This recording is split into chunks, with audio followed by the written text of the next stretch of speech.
It's more popular than you think, and it's very easy to do.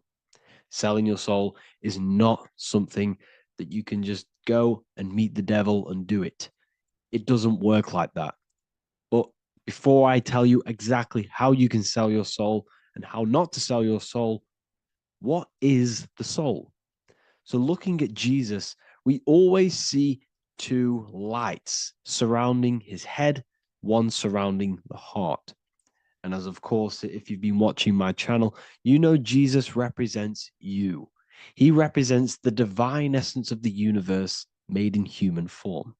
Each one of us possess a fractal of God's infinite consciousness. We are all God.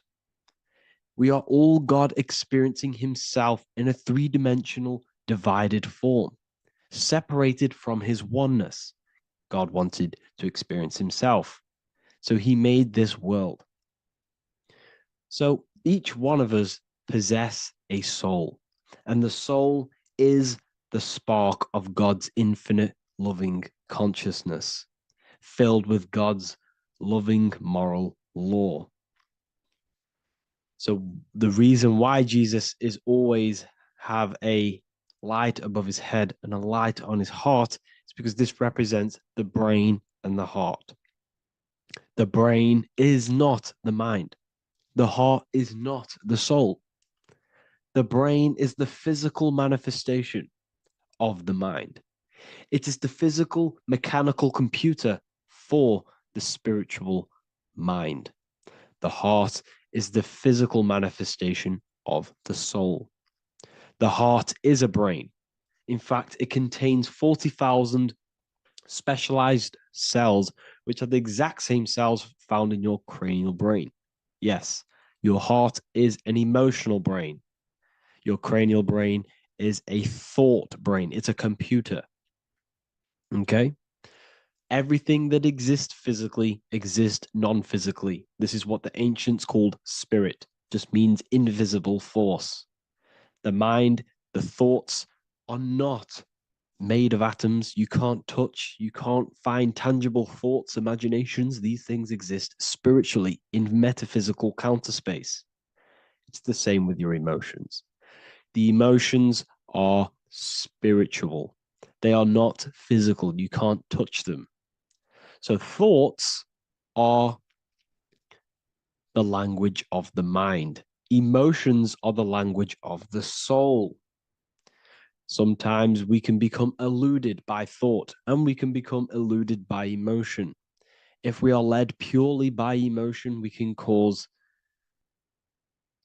create illusions in our perception. The same if we rely only on thought. We must balance these two.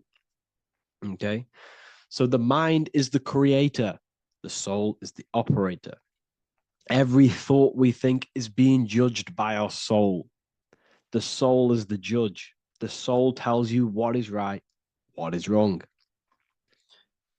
And even the Freemasons depict this spirit and matter in their black and white checkerboards. White is spirit, black is matter. Matter is dead, spirit is life. This is what this represents. Physical reality is not just physical.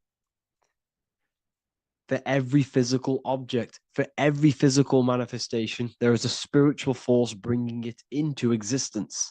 Consciousness brings everything into existence. Before you kick a football, there is a change in your inner consciousness before you take that action of kicking the football. Everything exists in spirit before matter. You existed in spirit before you were physical. We also see this in alchemical Freemasonic artwork. This represents the clouds. This is the mind. This is the heavens. And then coming down into the heart, which represents the earth. The light entering the mind into the heart, because every thought we think is being judged by the heart. The heart speaks to you through emotion. The soul speaks to you through emotion. Every thought you think, your heart is telling you that is right, or it's telling you that is wrong. Why? Why is this? Emotions can guide us, okay? Emotions are the language of our soul. Our soul guides us to our soul purpose. Each one of us contains a purpose in this physical life. There is a reason you are alive. There is a reason why you came from spirit into a material reality. Your jealousy reveals where you need to be in life. If you are jealous of someone, this is your soul saying you need to be there. That's where you need to be. Your fear reveals your greatest growth in order for you to reach your life's purpose. If you fear something, this is your soul telling you need to overcome this in order to reach your life purpose. This is the next obstacle. The soul, your life purpose is not found in your passion. It's found on the other side of your greatest fear. The soul's always seeking, it's always seeking truth. It's always seeking to expand, to learn. The soul must go through pain in order to overcome, in order to grow. That's why we are here, to grow and expand and create. You also see this in alchemical artwork. Again, the mind in the clouds, the heart and the soul. They must work in unity. Each one of us contains the spark of the divine, which is the soul. Okay? Which is the soul. This is the operator. G-O-D, generator, operator, destroyer. The generator is the mind. The operator is the soul. The destroyer is the body. Everything will generate, everything will operate, and everything will die. That's the Trinity, the Father, the Son, the Holy Spirit. There's always a Trinity, Brahma, Vishnu, Shiva.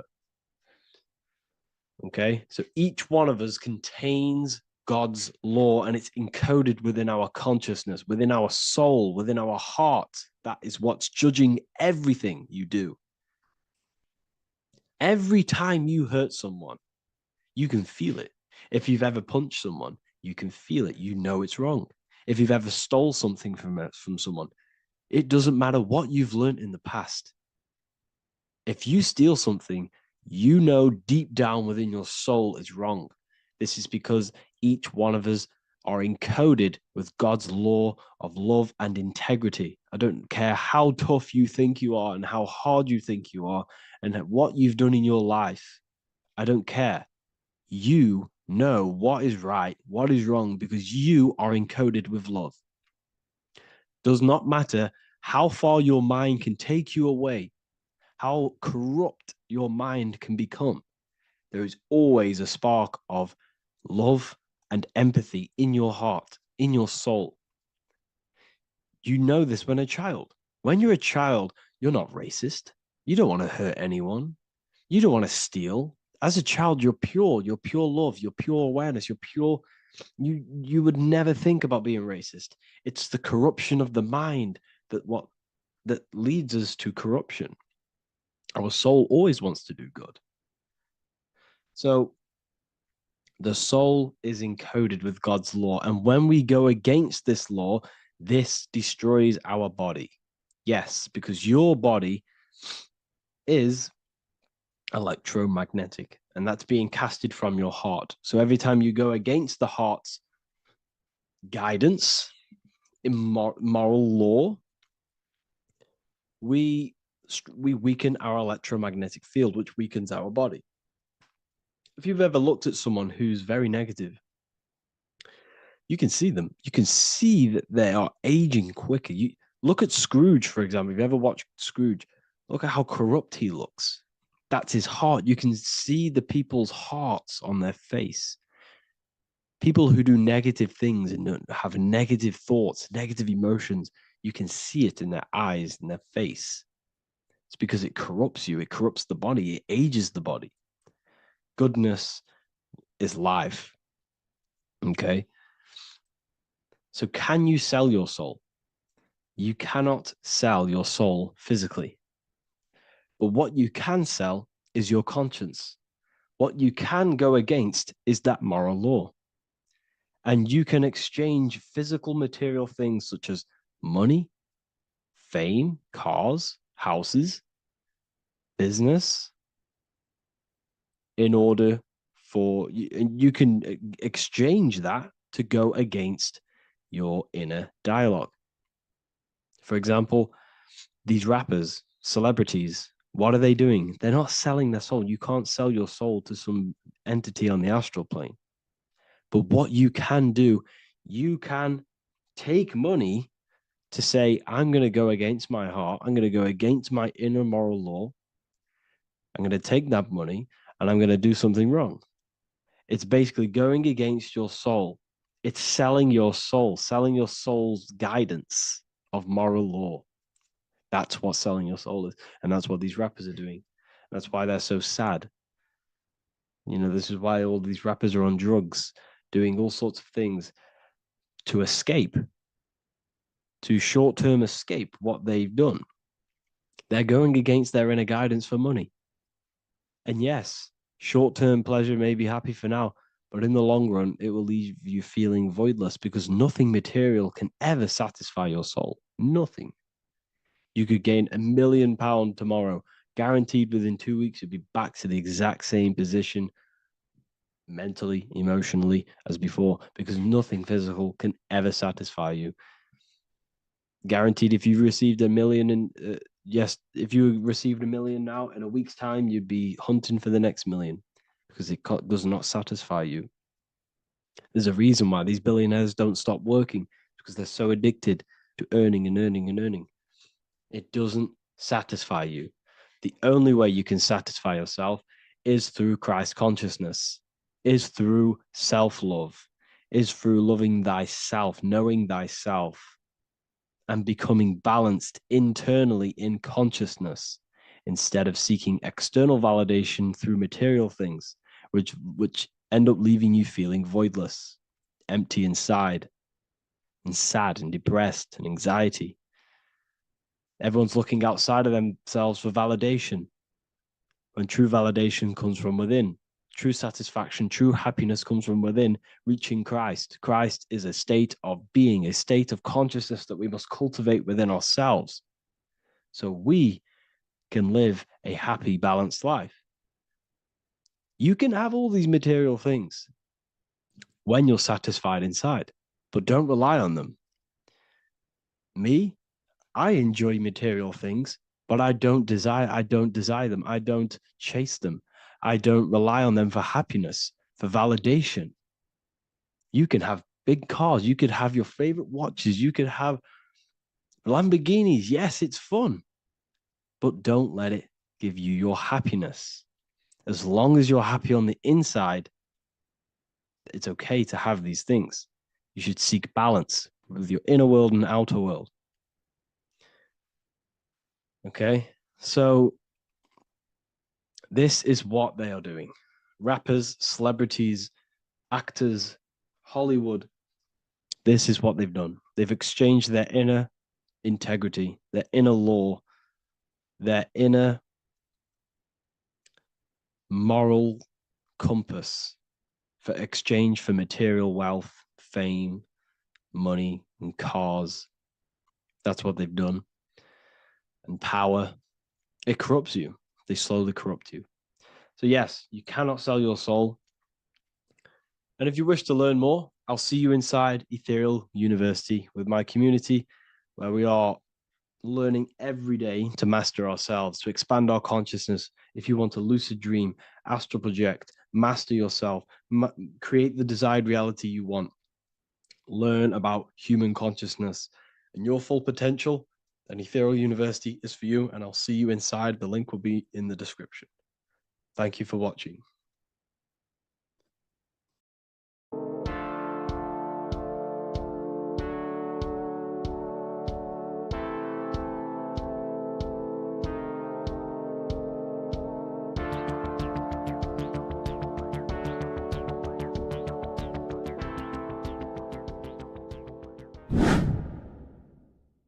What is good, YouTube? Today we're going to be talking about the astral plane and how the cosmology fits into the astral plane. Okay, so first let's go over the astral plane and go over the different layers of reality so that you can understand reality more.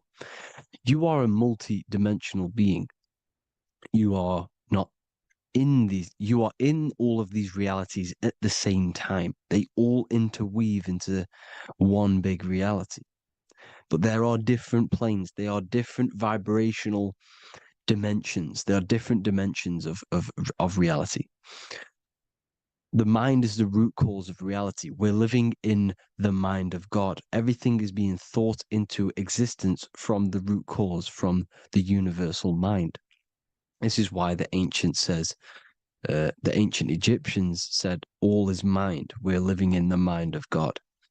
And we are a microcosm of this mind. This is why we all have the same mind.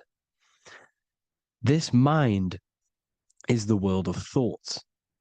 Now, this world of thoughts is just the thought alone. For example, it is the thought of a chair. But then when you start to imagine this chair and you start to mentally see the chair, you're now manifesting the thought, the singular thought, into some sort of form. So now you're imagining the chair. You're imagining the form of this chair, which is then manifesting into the astral plane.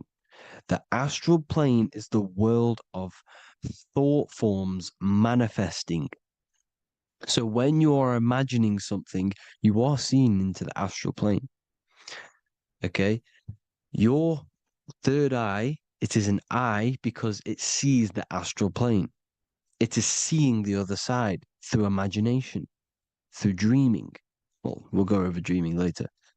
So the thought of a chair is a singular thought. The imagination of the chair is the manifestation of the chair. And in the astral plane, it's basically the world of all the chairs that could ever exist.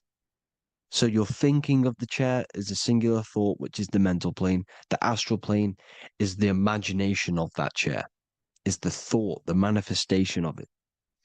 Depending on the vibrational state of the thought will depend what level of the astral plane it will go to.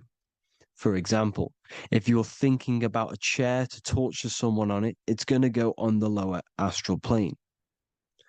Or if you're thinking and imagining happy things, it's going to go to the higher astral plane. So wherever your mindset is, that we call it a mindset because your mind is setting frequencies to certain things. Thoughts are frequencies. And a mindset is setting your frequency, setting your mind to a certain frequency.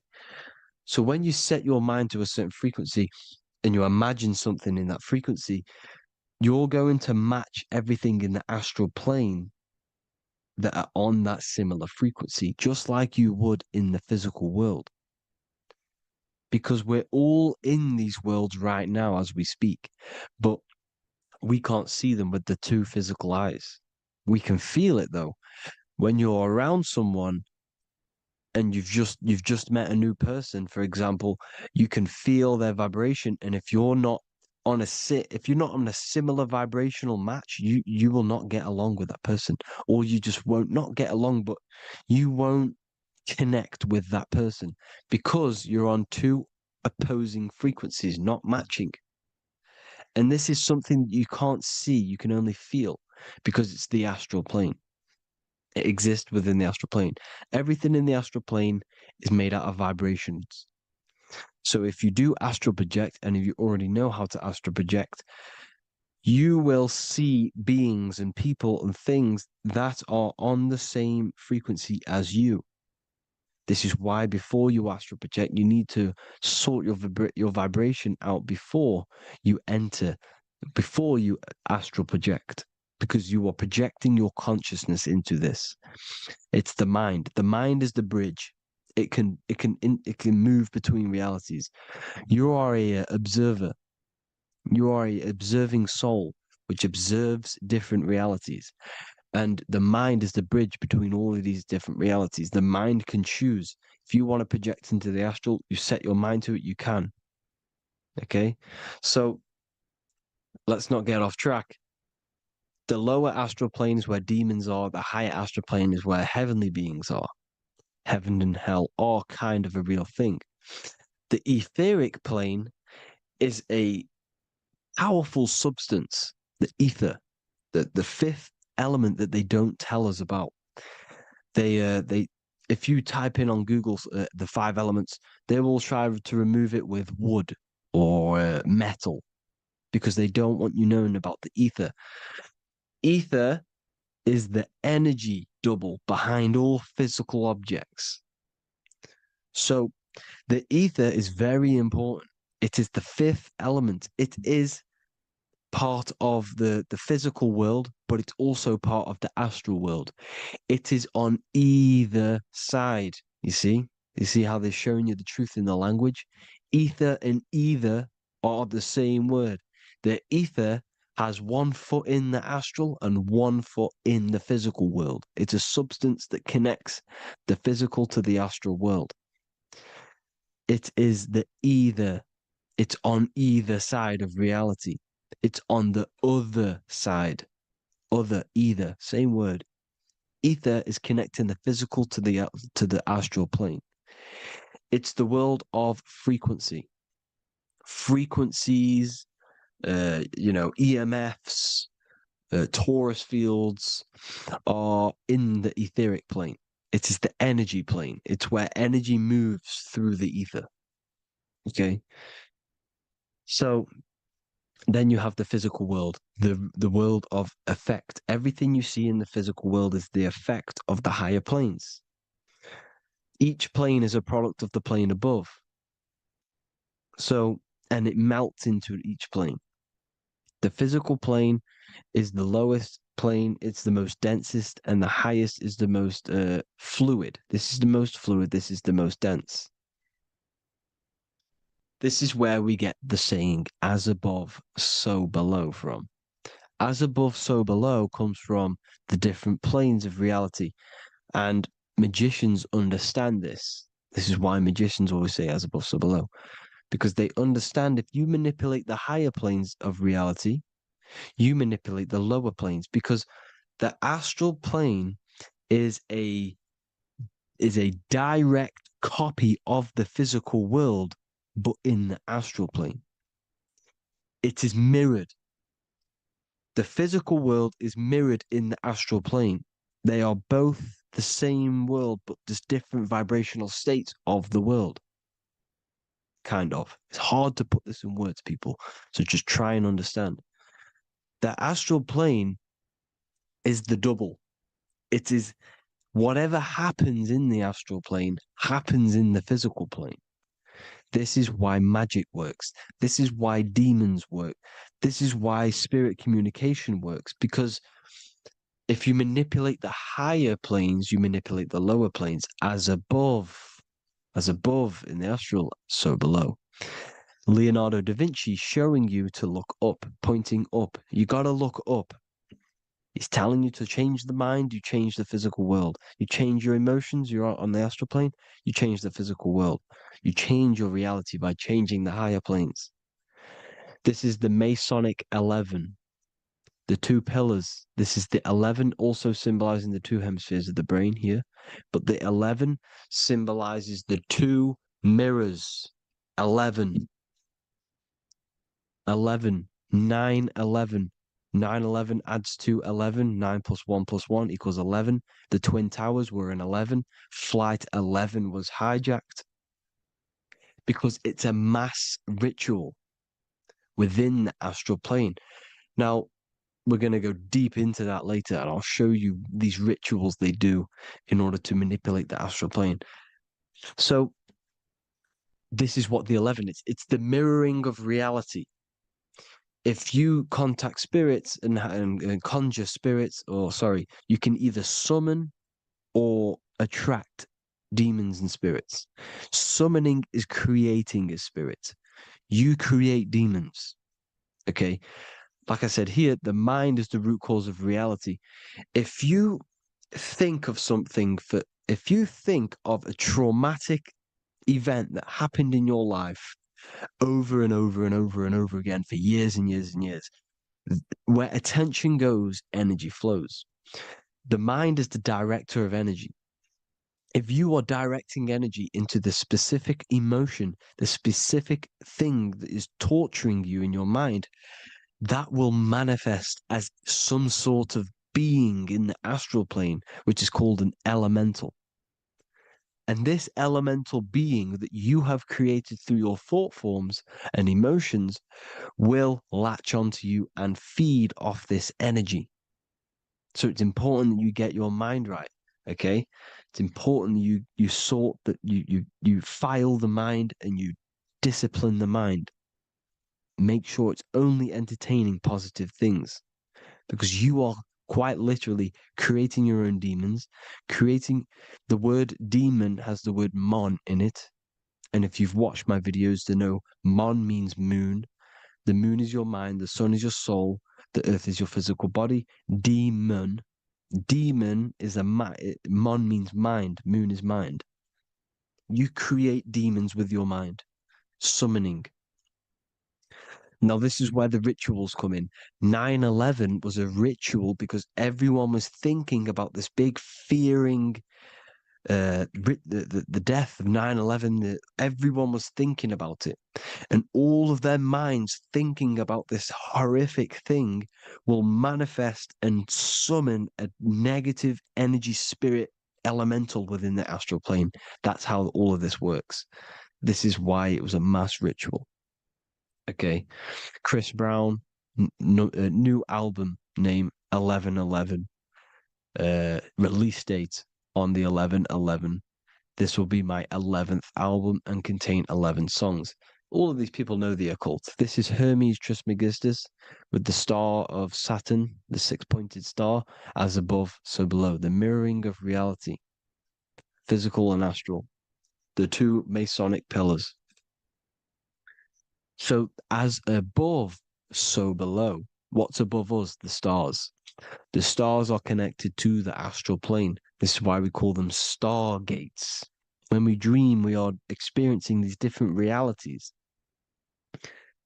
And what are stars? They tell in the Bible, it says Genesis 1:14. And God said, "Let there be lights in the firmament of the heaven to divide the day from the night, and let them be for signs." Signs translates to things to come. Why things to come? The stars tell the future. Why? And why do we say as above, so below? As above us is the astral plane and the etheric plane. As above, so below. Whatever happens in the stars happens on Earth. The stars are connected to the astral plane. Above us is the astral plane. We are a star in a physical body. This is why we say Mr., sister, stir equals star. The E and the A are interchangeable. We are stars, and the stars are the start of our incarnation.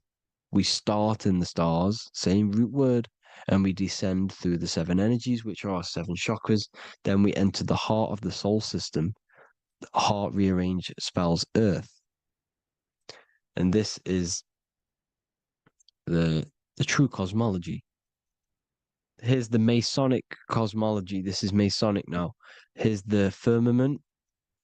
Let there be a firmament in the midst of the waters to divide the waters from above, from the waters that below. Genesis 1:6. The firmament, firmament comes from the word firma, Latin, I'm pretty sure, which means firm. When something is firm, meaning it's stable, it does not move, it is firm. The firmament is firm.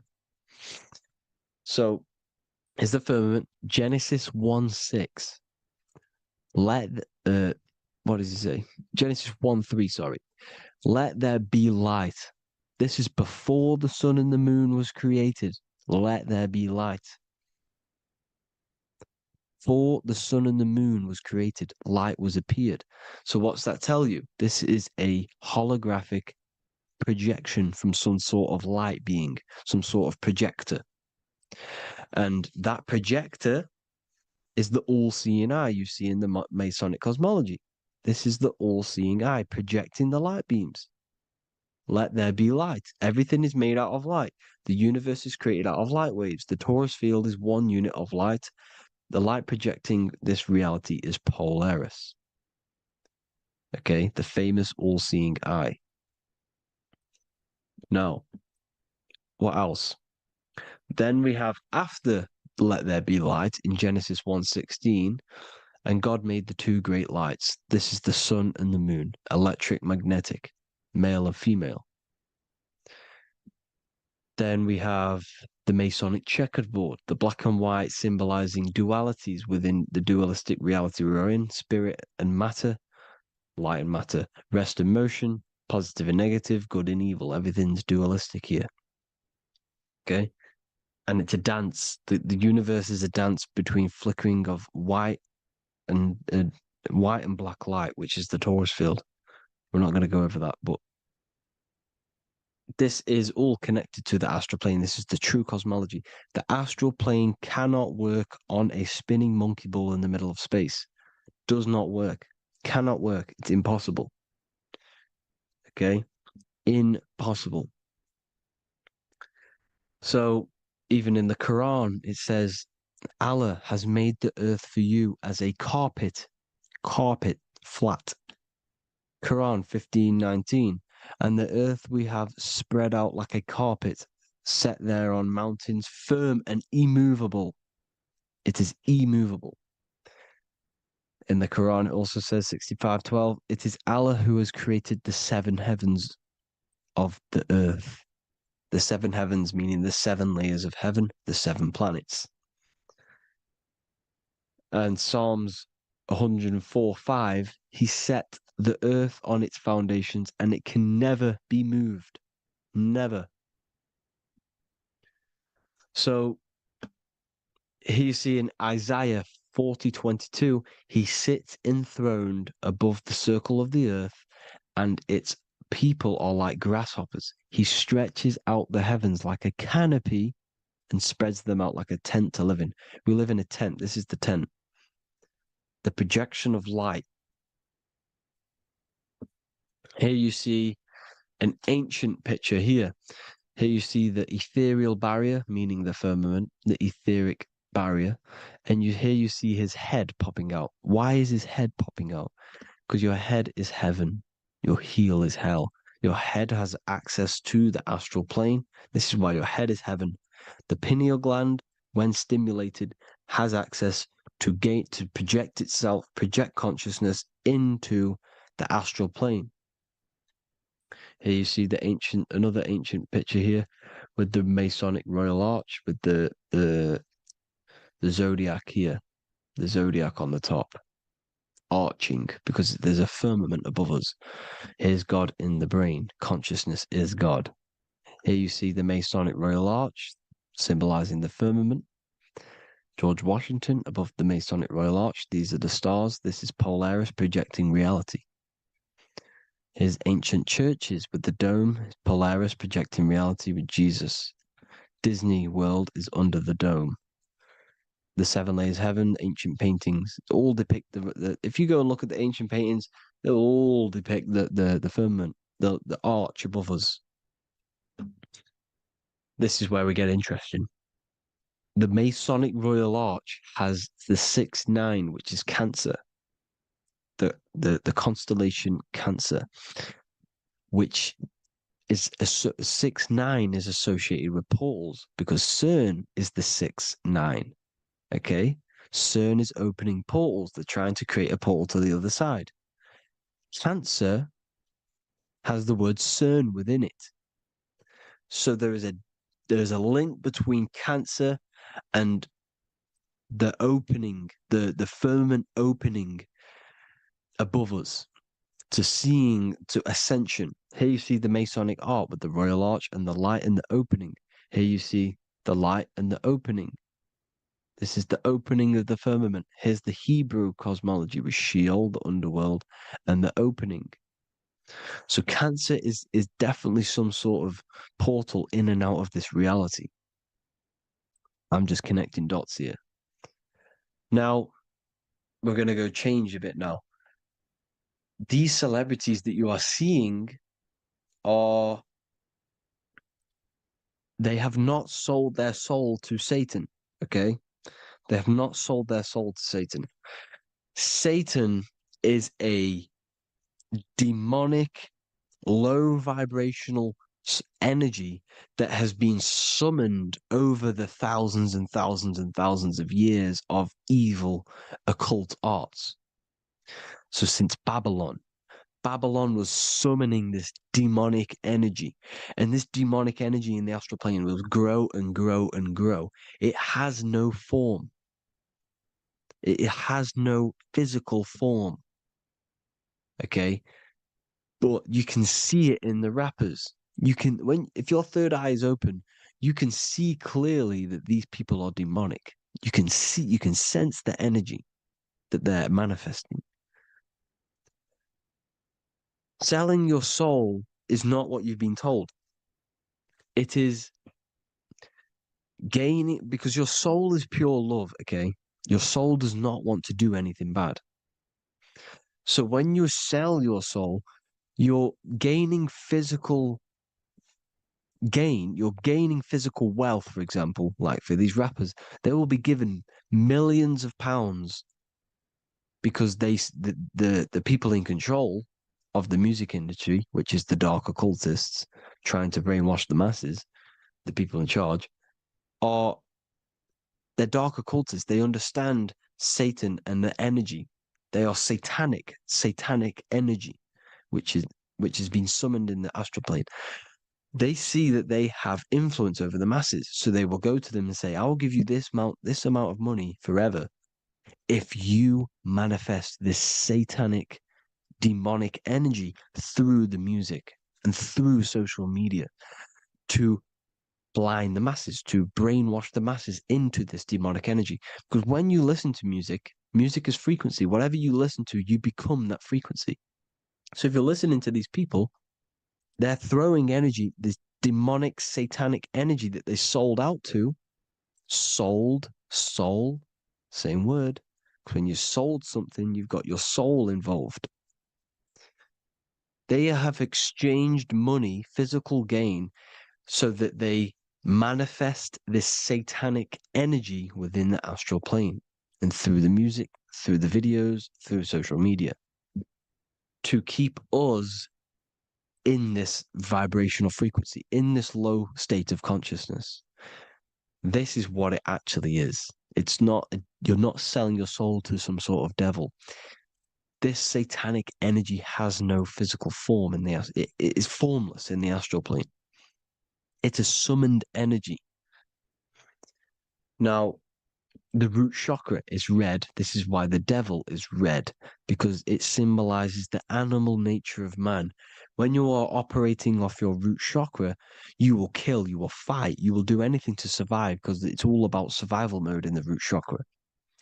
They want you keeping in that fighting mode, that surviving mode, so that you are manifesting this low vibrational frequency, this satanic energy, this demonic red energy. This is why the devil is red. And the devil has a tail with the red arrow pointing down because it symbolizes your light body. This is your Merkaba. Your Merkaba is your light body. Mer equals light, Ka equals spirit, Ba equals body. Merkaba, this is the devil's tail pointing down, the descension, your heel, up to your heel, hell. Ascension to heaven, head. You see, this is the all-seeing eye with the illumination coming off it, your head, when you're illuminated. The Merkaba is your celestial sphere to portray different planes of reality. It is the vehicle of ascension. It's your light body. It's in the word Kabbalah, Kabbalah, Ka, spirit, Ba, body, La, light. Same thing, Kabbalah, Merkaba. Same thing. It's all about the light body. This light body sees different realities. So when you see the goat in the music industry, it's this satanic summoned energy that's been summoning for thousands of years within the astral plane. When it becomes to the physical plane, it will manifest through different things. A goat, an owl, Satan, Moloch, Baal, same deity, same demonic energy that's been summoning in the astral plane. And this is why the Baphomet has a goat head. Drake's new album is the goat. The Polo G, the Masonic G, with the goat. And here's Ryla Rodriguez in the mirror with the goat in the mirror and him in his physical body. It symbolizes, the mirror symbolizes the astral plane because he's manifesting the goat, the demonic energy. He's sold out to the demonic energy. And in the physical plane, he's his physical body. The mirroring, the Masonic 11, the mirroring of reality, the astral and the physical. And what do you call them when they're an amazing rapper, the best rapper? You call them the GOAT. Because the GOAT, you're the GOAT because you're manifesting the GOAT energy, the satanic, demonic energy within the astral plane. So Baal, Moloch, all the same thing. Because in the astral plane, if you want to gain spirits to come to you and communicate you in the physical world, if you want to communicate with spirits, you have to gain their attention. You can either gain their attention or come together and agree to create some sort of being, which is Satan. Okay. You can, like I said earlier, you can create these beings, you can summon them or attract them. One way to attract them is sacrificing. In order for you to become God, man, to turn to God, you have to sacrifice your life. You have to sacrifice, not drinking, not doing things, not doing anything demonic, not doing anything bad, not eating meat. You have to sacrifice yourself to become the light. However, if you want quick, instant gains in the physical world, you can sacrifice something else to communicate with these spirits, because these demonic energies feed off demonic energy, your demonic energy. So these dark occultists will give away babies, they will sacrifice, torture babies so that they gain, so that they can communicate with these spirits for physical exchange. Yes, you can do this. These powerful spirits, these powerful demons can give you powers. They can give you certain things. And this is what they are doing. They're summoning and attracting these demonic energy. This is why, trafficking is one of the most, Balenciaga. Baal is the demonic energy in the astral plane, which requires child sacrifice for his presence. Balenciaga, and they were trafficking children. They were trafficking, killing them, and offering them to the spirits. This is what they are doing. Balenciaga. It's in the name. Here you see, you can see here a stick man with two horns. The goat, obviously, it's all the same deity. Baal, the goat. Moloch, here's Moloch, the owl, the Egyptian owl, because it comes from the owl of Moloch, which is Baal, which is Satan, all the same demonic energy. And it's on the dollar bill, a tiny dollar bill, tiny, on the $1 bill. All the same thing. Bohemian Grove, they worship the big owl, Moloch. It's all the same thing. It's all one big demonic energy which has been summoning in the astral plane. And it's trying to take over Earth, the physical plane. That's what it's doing. So I hope you all gained a deeper understanding of the astral plane and what's actually going on in the world. Please leave a comment if you can to help the algorithm. Drop a like if you like this content. And hope you all learned something today. And God bless you all. Thank you all.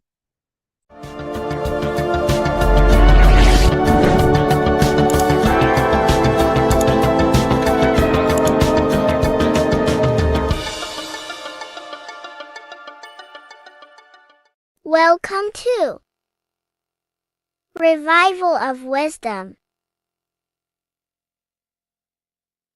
Welcome people. We're back with another video.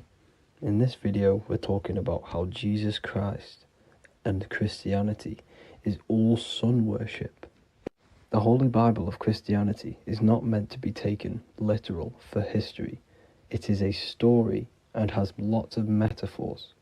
Starting with the symbol of the cross of Jesus.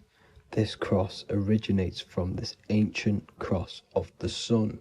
This symbol has been used for thousands of years, way before Jesus was a thing, in Europe, America, Asia, and all around the world. In fact, this symbol is still being used by Christians today, not knowing it represents the sun. This is a 4,500-year-old artifact, a golden plate with an equal-armed cross found in England. The gold to symbolize the sun, and the equal-armed cross for the 4 equal seasons of the year. So this is why in the Bible you have Matthew, Mark, Luke, and John, symbolizing the yearly cycle of the sun and the 4 equal seasons. Also in the Bible, Jesus is referred to as the light of the world. So yes, Jesus represents the sun. He is a metaphor for the sun. Hence why in all of these pictures and images and paintings of Jesus, there's always a sun behind his head, and some even with the sun cross behind his head. Jesus also has 12 disciples, which represent the 12 zodiac signs and the 12 months of the year. This is the Last Supper by Leonardo da Vinci. As you can see, the sun, being Jesus, is in the center, because the sun is in the center of the zodiac signs. There are 4 groups which symbolize the 4 equal seasons. Each group contains 3 people symbolizing the 3 months and the 3 zodiac signs in that season. There is only one female in the painting, which is Virgin Mary, who symbolizes Virgo, the astrological sign. So yes, Jesus symbolizes the sun with his 12 zodiac signs and 4 gospels for the 4 seasons of the year. However, there is another phenomenon. The 25th of December is known as the birth of Jesus Christ, which is known as Christmas today. Jesus symbolizing the sun and is born on December 25th. This is the day the sun moves 1 degree northward, bringing back the warmth, the growth of crops, the life and light back to the northern hemisphere. Everything is springing back to life, as we call it, spring. So it is said that the sun is born again on the 25th of December, and Jesus is known as the risen Saviour, because the sun is our risen Saviour, because it gives life to the whole of this realm, the warmth, the crops, and without the sun rising in the morning, we'd all die in about 2 weeks. And we all know how Jesus died on a cross. The sun also dies on a cross in the southern hemisphere. It dies on the Southern Crux constellation. And on December the 22nd, 23rd, and 24th, the sun remains in the same position. So the sun dies for 3 days, and it is born again on December 25th, when it moves 1 degree northward. And this is when the sun is born again, or resurrected, just like Jesus. Constellation Virgo is prominent in the spring sky in the northern hemisphere. So therefore, the sun is born a virgin, Virgo. And as you see in this image, you see Virgin Mary holding the sun. Us as humans do not own the sun, so therefore God owns the sun. So yes, the sun is the Son of God, and this is what Jesus is symbolizing. And just how Jesus sacrifices himself for humanity, that's what the sun does. The sun gives out all of its energy so we can live. There are many other Bible verses which represent Jesus as the sun. Now in Matthew 8:23-27, his disciples are in a boat and there is a massive storm. Jesus is asleep, meaning the sun has not arose.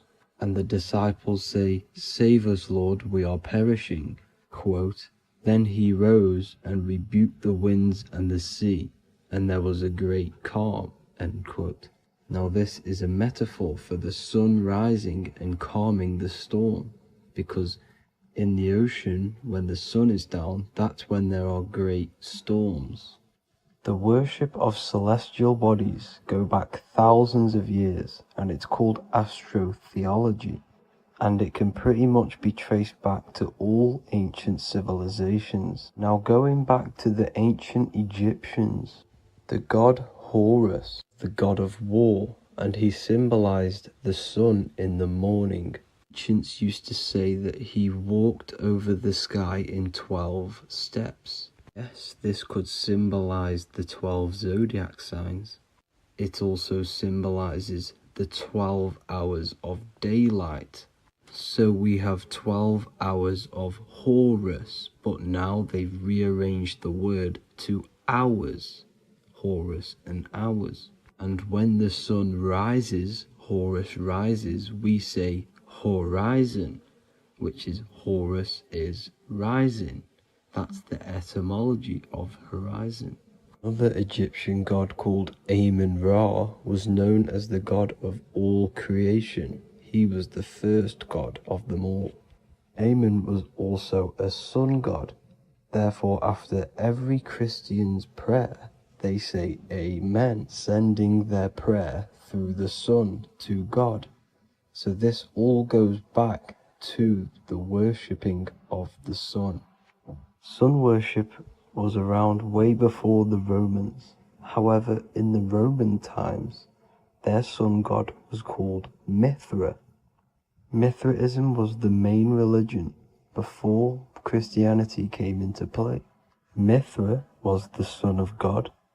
He died on a cross, and he was dead for 3 days and resurrected, just like Jesus. So the Catholic Church was not made in heaven. It was made by the Roman Empire. They mixed all the sun religions of Judaism, Mithraism, and other Arabic religions and combined it into one, so Caesar, the Roman emperor, could gain his own religion. So yes, Christianity was a political move to gain more control over the masses, because it was a worldwide government at this point in time. So here is a Sumerian helmet with the rising sun symbol. And then the Romans also used this rising sun symbol on their armor. So sun worship has been going on for thousands of years, and it still goes on today. However, with all the programming and the low IQs, today we do not get the full interpretation of the Bible and these stories from the past. And Christians and other religions are all brainwashed to not question their religion and not realize their true origins and where they come from. I do advise you all to do your own research and come to your own conclusions. However, I'm just pointing out the facts and connecting dots for you all to see. That's it for this video, guys and girls. Thank you all for tapping in. God bless.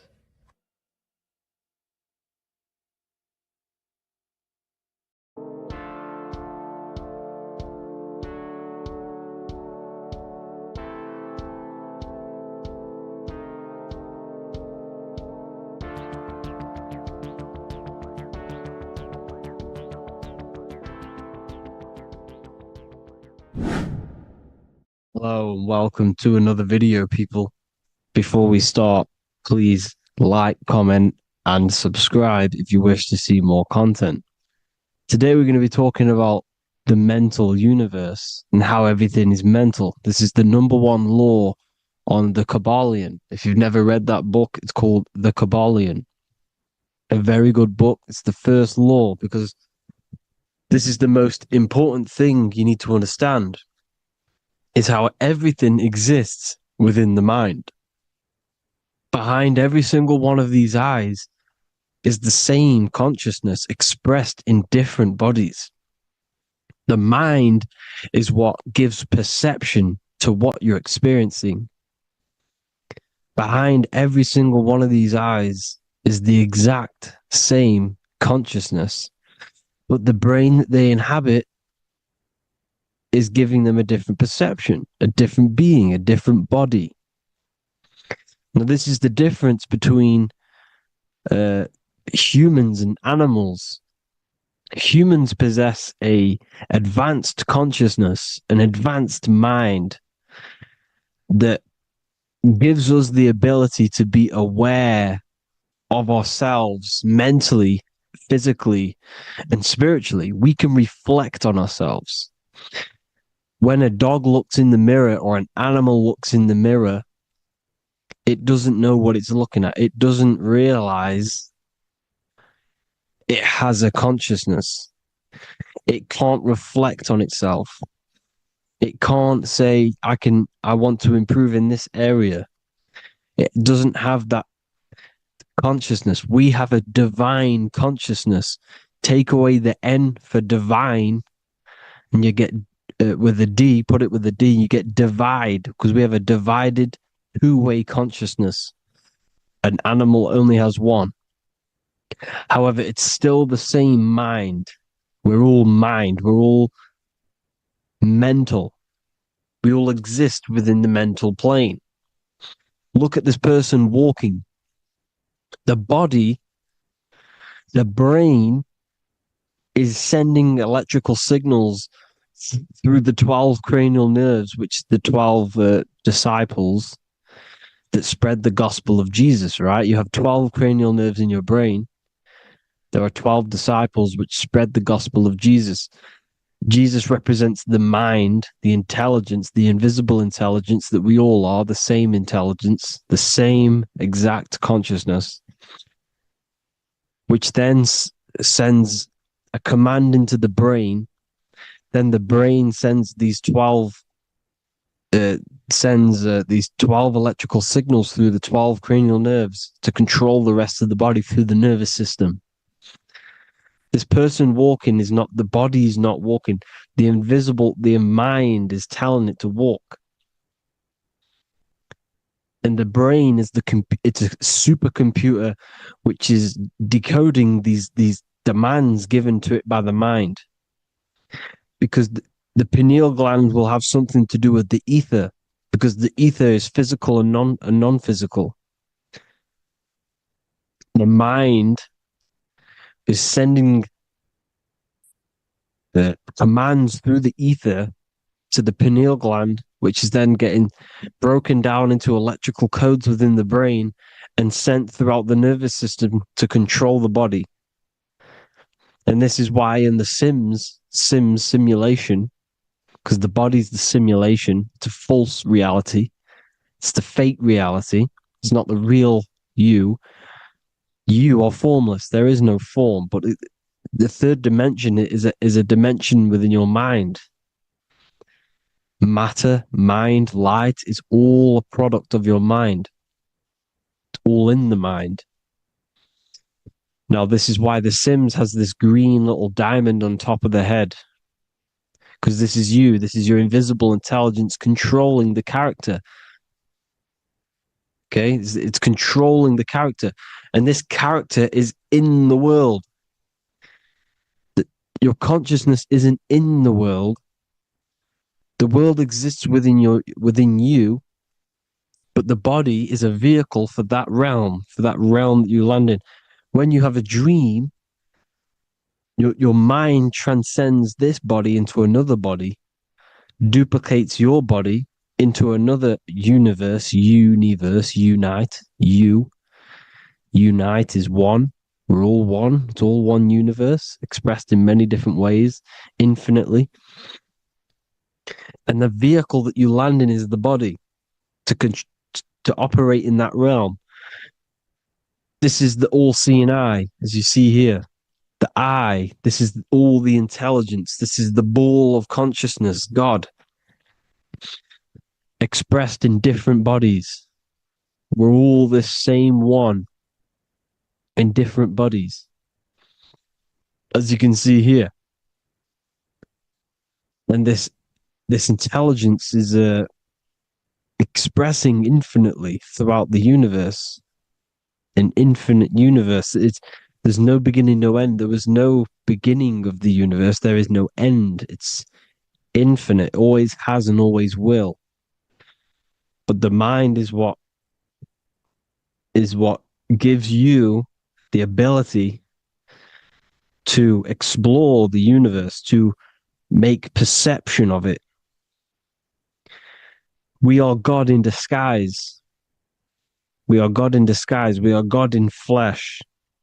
But the body can become attached to the mind, can become attached to the body if the mind is not aware of itself.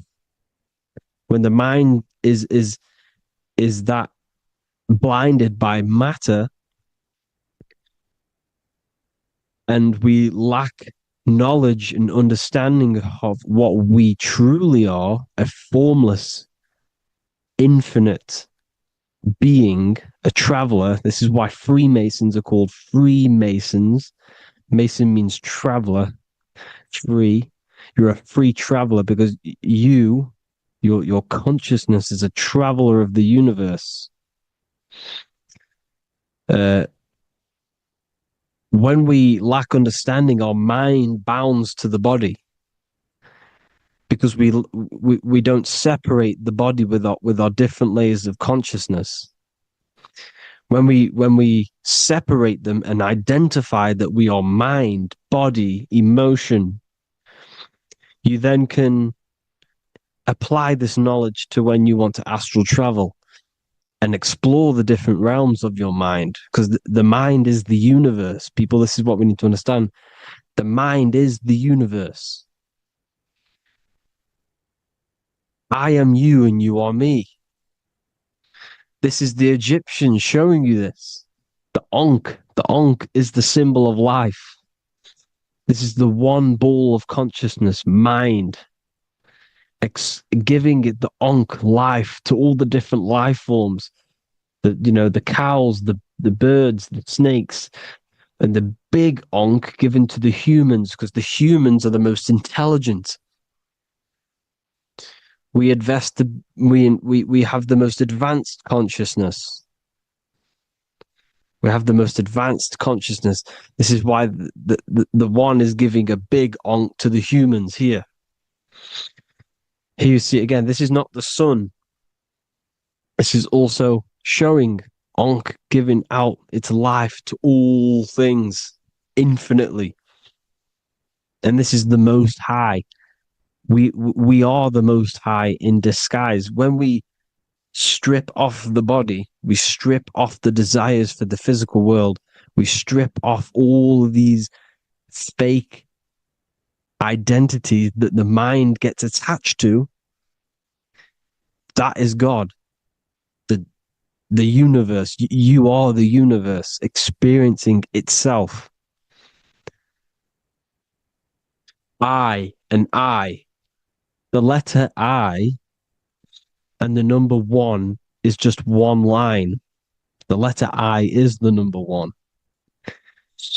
Because your I am, when you refer to yourself as I, every single one of you who's watching this video refers to yourself as I, which is the one. We are all the one. We are all intelligence. We are all invisible. We are all the one. One is the only number. 1, 2, 3. Everything goes up in ones because there is only one. Doesn't matter how far you go down the line with numbers, all of their numbers are created by one because there is only one. It's me and you are the exact same consciousness expressed in different bodies. Mind. Cause. There is only one cause. There is only one mind. There is only one being. But because we lack understanding of this,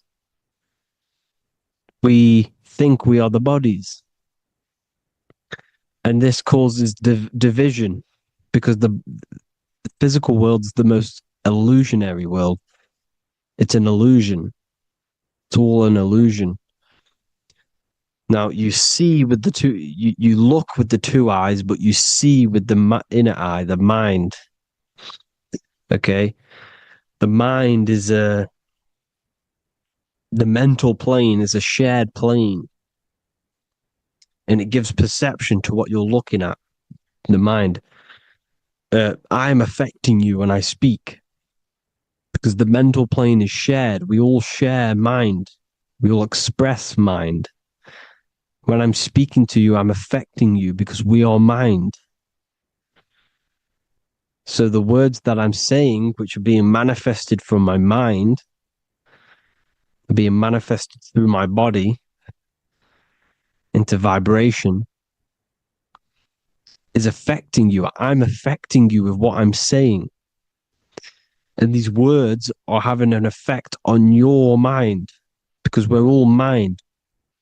This is why you need to be careful what you're listening to, music and all sorts, because music can also create thought loops within your mind.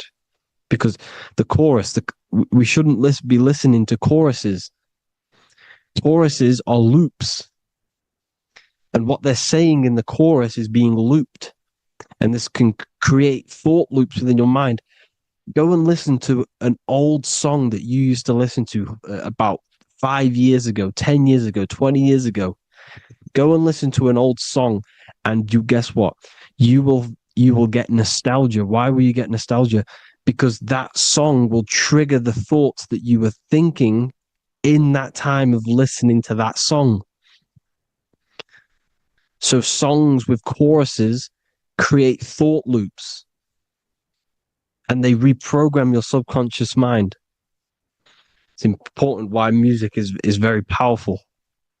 Mind and mind, same word.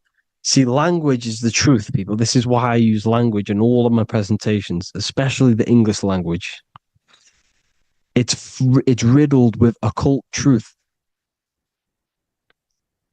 I is my me, I, you, and me, or I, one. We are not the name, we are I. Every single one of you is I, because we are all the one, all mind. Now, the only thing that is truly mine is my mind. When you say something is mine, it's an illusion. It's not yours. The only thing that is mine is mind, my mind. Okay? It's my mind. It's the only thing. It's the same word, mind and mind. Like I said before, everything's one. Hot and cold is different degrees of the same thing, of the one substance, of degrees. The 7 colors are different frequencies of the one white light. Everything is one. There is only one. We are all one. Everything is one. Hot, cold, day, night. It's the same degree of one, which is mind. The mind's perception is what's giving it, labeling it hot or cold. The mind's perception of colors is what is giving it red or purple, hot or cold. There is only mind. The mind gives things perception. There is only one, that is mind. The conscious and the subconscious mind. The male and the female, these are married. The subconscious mind is your hidden part of the mind. Okay, it's hidden. You can access it through different meditations and Reiki teachings, and dreams are manifestations of your subconscious. This is how you know mind and matter are one, because your mind creates matter in dreams. Your subconscious manifests everything in a dream, in the astral realms. The conscious is what you're conscious of, what you're consciously thinking of. So me, I am conscious that I am speaking into this mic and creating this video. My subconscious mind is the hidden part of the mind, which is speaking to my heart, telling it to beat. It's telling my food to digest. It's regulating all my blood. It's doing everything in my body without me being conscious of it. Without me being conscious. The subconscious is the feminine. The conscious is the male. The Bible, of course. Proverbs 12:4.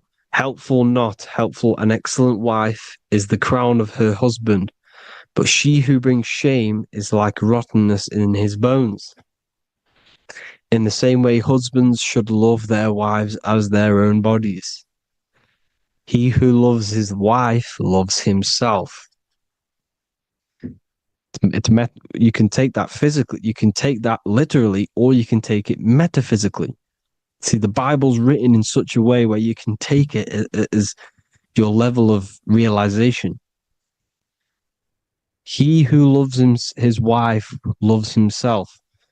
If you love your subconscious, if you love yourself, you speak good about yourself because your subconscious takes everything literally.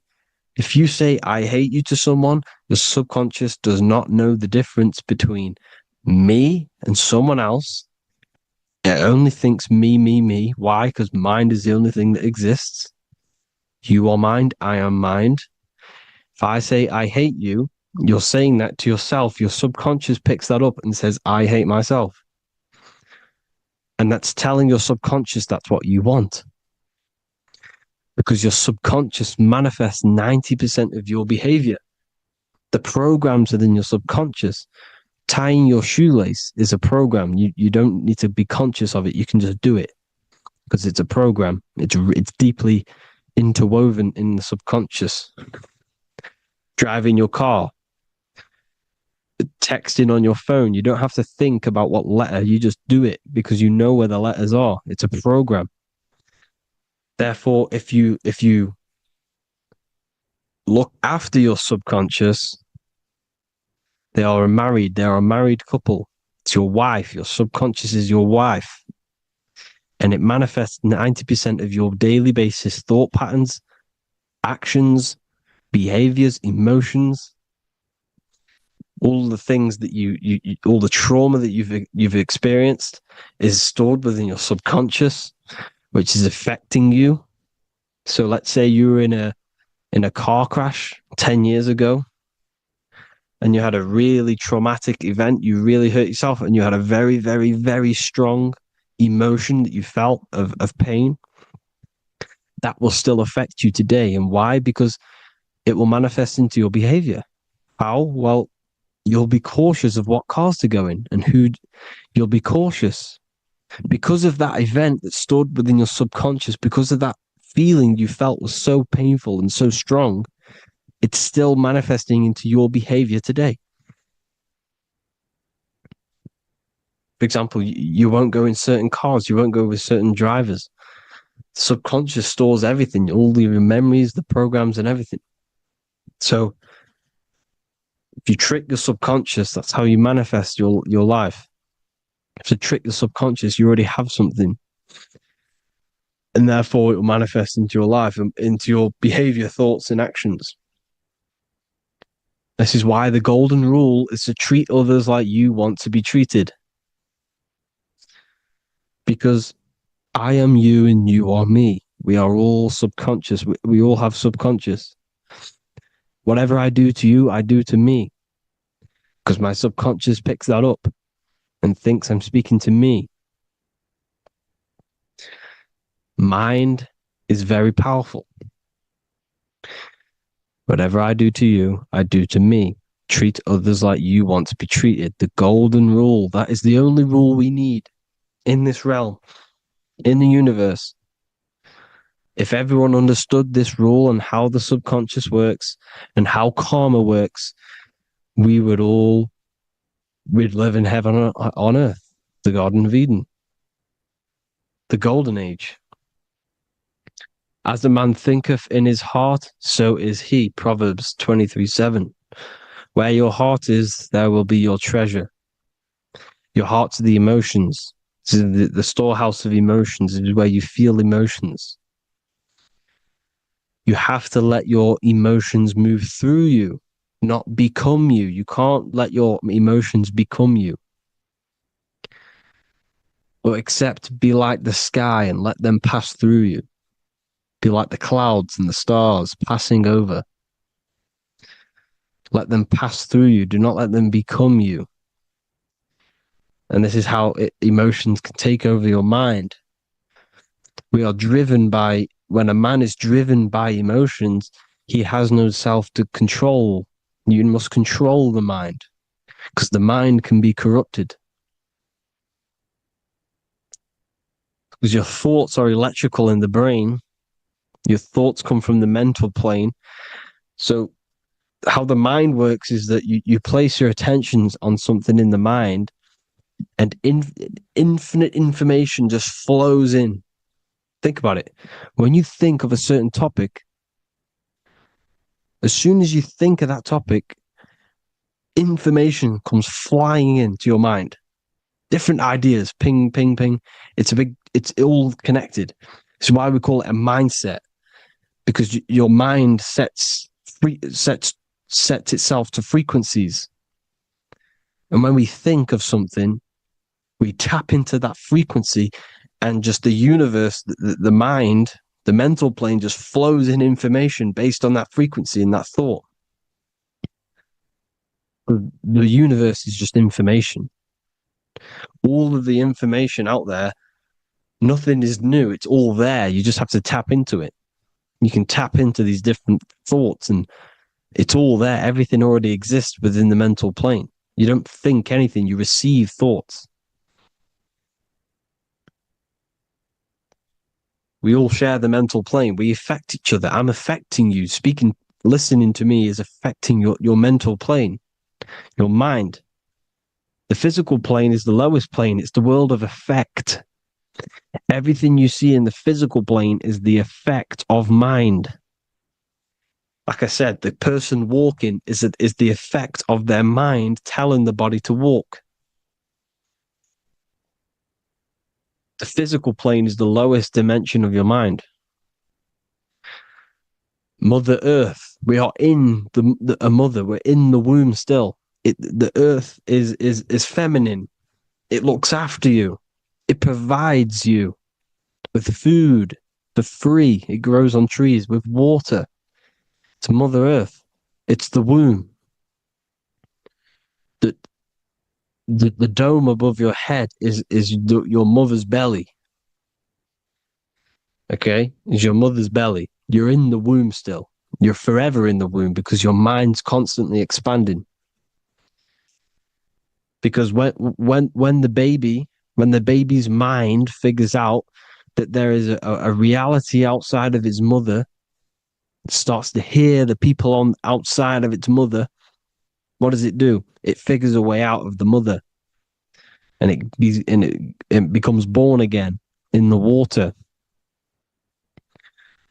in a hospital, into the other world. It's the same with our minds.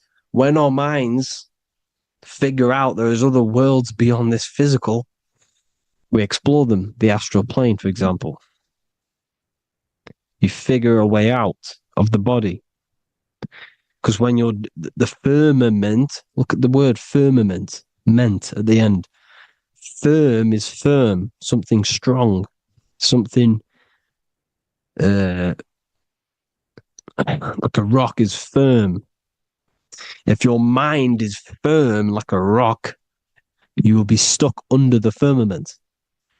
So, for example, people who are very programmed and can't think outside the box, they have a firm mind and they'll be stuck under the firmament because your mind is the only thing that's keeping you under the firmament.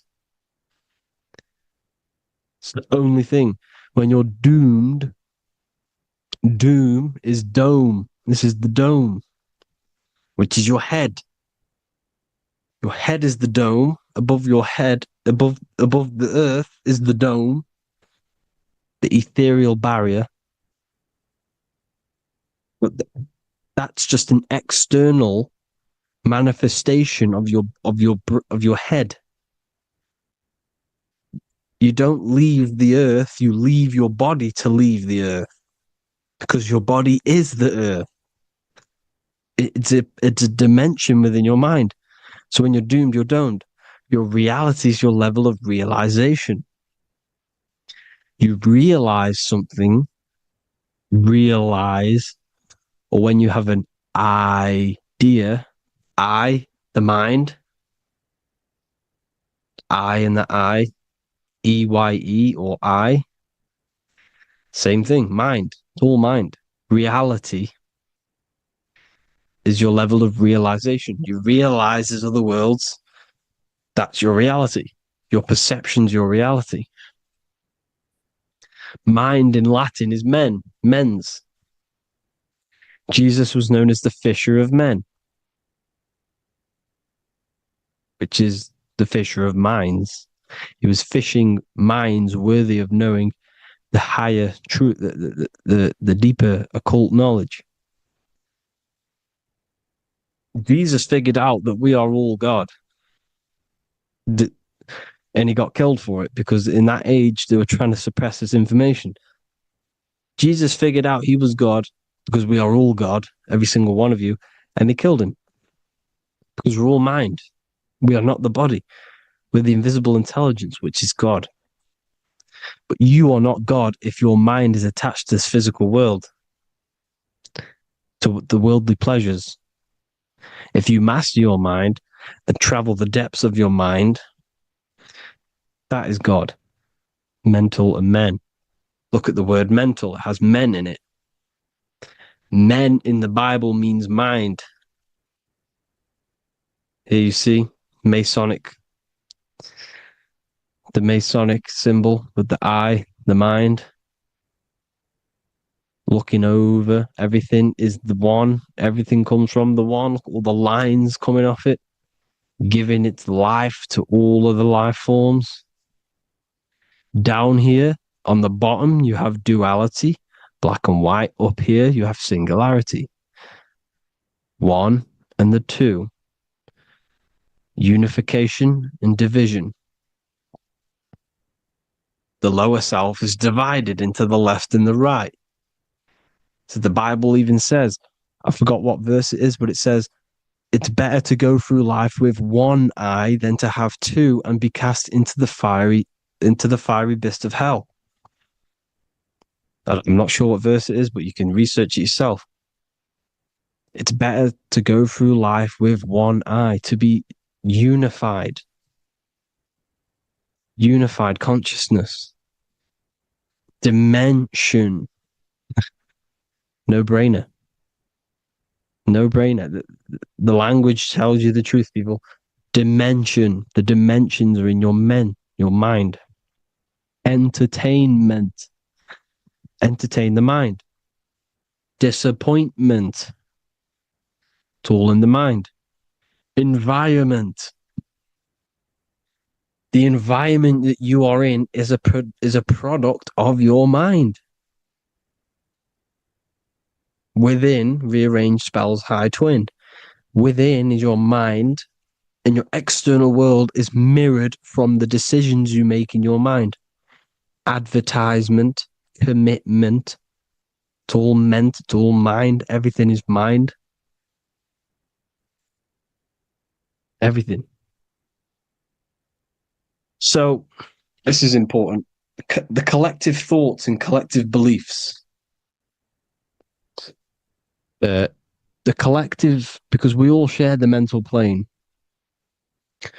And because of this is why we are in a weakened state of consciousness at the moment. Because the collective thoughts and the collective minds overall are asleep. And they don't believe in anything. You see, everything is true within the mind. You think of something, it is there instantly. You think of a chair, it's there in your mind. You think of anything, it's there instantly. So everything's true within the mind. Anything can happen in the mind. Anything can happen on the physical plane if the collective consciousness, the collective minds, believe it to be true. This is why back in the days, in the ancient days, you look at all the old world stuff, you see all this crazy technology, and it's because as a collective, as humanity back then, they believed that they had much more open minds. Therefore, the things manifested in the physical world were a lot more out of the box, so to say, compared to today. For example, magic is not as powerful today because the masses don't believe in it. It's still powerful, don't get me wrong. But if the masses believed, or if everyone knew magic could be real, because it is, anything's real in the mind, it would be a lot more powerful. You see? So and what they're trying to do is create a hive mind worldwide. They're trying to make one religion, an external God. What happens when you worship something external? You give energy to it, because where attention goes, energy flows. Where your mind gives attention to, energy goes there. And when we all believe in external gods and give our worship and our power to these external things, we all give energy to it, which will manifest as a demon in the astral planes. It's a hive mind. They're trying to make a hive mind to summon our energy.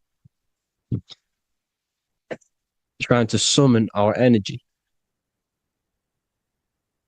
And it through mind, through collective thoughts, the hive mind. They want one religion, one government, one currency, one belief system. And that will create a hive mind, which will limit our consciousness, which will limit what we can do in the physical world. Because if everyone doesn't believe in certain things, it cannot happen, because it's all in mind. Mind is so powerful. I am you and you are me. I hope you all enjoyed this video, people. If you haven't already, join the Wisdom Academy. The Wisdom Academy, we have many occult lectures just like this one. Also, we have just launched Mindwave Hub. If you want genuine frequencies, genuine binaural beats, because the ones on YouTube, the ones on Spotify, Apple Music, they're all tuned to A440 hertz, which shuts down the right hemisphere of the brain.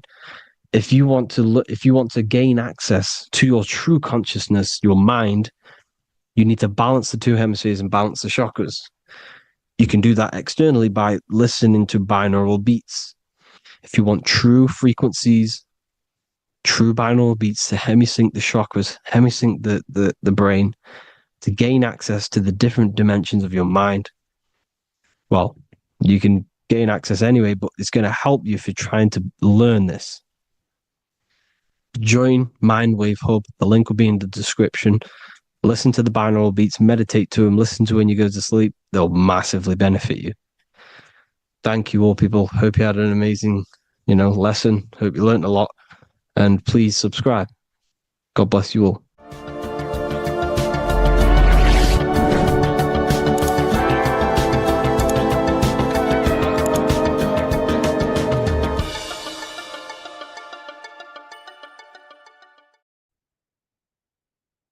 In this video today, we're going to be breaking down some Freemasonic artwork, what we have here on the screen. And particularly, this is called the Freemasonic Royal Arch. Now, this is the archway that we're going to be breaking down. Now, this is what we call complex symbolism. Now, what do I mean by complex symbolism? This consists of many different symbols all together producing one piece of artwork. It's many symbols used together to portray one meaning. Now we have checkered floor, we have pillars, we have an eye, we have an archway. This is all complex symbolism. It's painting a picture, an overall symbol. Now, when we're talking about Freemasonic symbolism, it's all about how to gain enlightenment and more self-awareness. Now, that is the aim of Freemasonry, of the spiritual path that you are walking, consciousness and gaining higher awareness, because this is the eye. The eye is conscious. The eye sees, it perceives. It's about gaining more consciousness, more light, more awareness of yourself. understanding of your power, the power of the mind, the power of yourself, the power of the body. Okay, so this is symbolism and instructions. These symbols are hiding instructions on how to gain higher awareness, which is symbolized as light.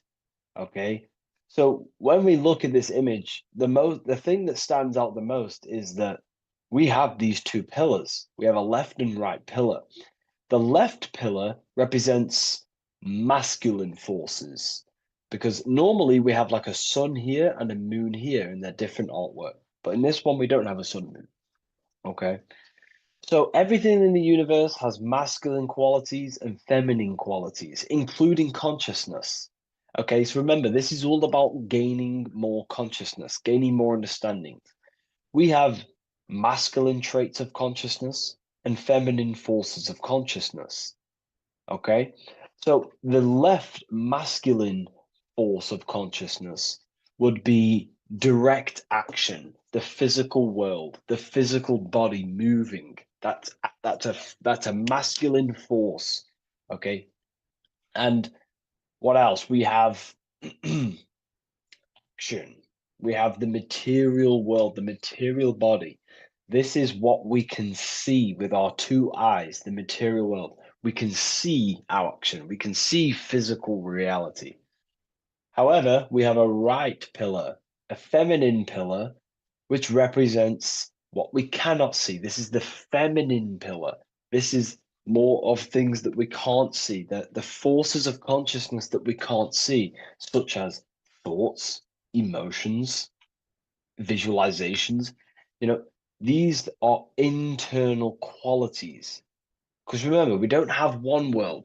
We're not this material body. We're not the external world. We are the internal world also. The internal world is a mirror of the external. The external mirrors the internal. So this is why these two pillars stand the same. However, they're different. They are mirrors of each other. Your internal world of consciousness produces the external world of material reality. It is the inner forces of thoughts, emotions that shape our external experience and our external actions. Okay. So essentially, what this is showing you here is these two masculine and feminine forces within us. The inner world, the feminine pillar, more emotional, intuitive, and the external world, the action, physical action, what we can see. Okay. And they're mirrors of each other. However, most people on surface level base consciousness is what the occult and esoteric call it. That conscious state that we're in when we just wake up, we realize we have consciousness and we realize our mind is not powerful because we have divided thoughts, we have divided actions, our mind and body are not working together. We have a very negative. When we become awakened, we realize that we're in an animalistic state, a divided state of consciousness. This is what we're looking at here. This chessboard, the checkered board. It's black and white. It's duality. It's opposing. This symbolizes consciousness. Remember, symbols are symbolic of you, nothing external, but the state of your consciousness. This represents base level consciousness, hence why it's on the ground. The ground represents low. It's at the base, it's the surface, it's the ground upon we rise upon. We have to climb these pillars, remember. We climb these pillars towards the archway, the eye. Now we're going to break that down later. So the black and white checkered board is confusion. It represents base level earth consciousness. It's me versus you thinking. A lot of the world is stuck in this. They think, they're stuck in their ego. It's me versus you, when in fact we are all part of the whole. We're all part of an infinite awareness, an infinite consciousness. We're all actually one. We're all one. But on this chessboard down here, it represents base level thinking, base level consciousness, base level awareness. It's you versus me. We see life through the ego of of selfishness, pretty much.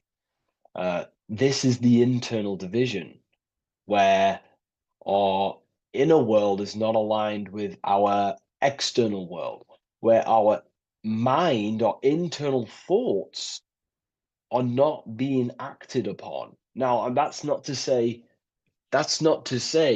oh, you should act on every single thought, because we all have intrusive thoughts. However, if you say you're going to do something in your internal thought and in your mind, the body needs to be a follow-up of that. You need to have honor within you that your body acts out the mind's will, the mind's desire. If you say you're going to start something, you need to start something. You should not have the contradiction between the inner and the outer world, which is this division you're in. If you say you're going to better your life, which is what Freemasonry and the spiritual path is about, bettering your consciousness, mastering your mind, leveling up your awareness.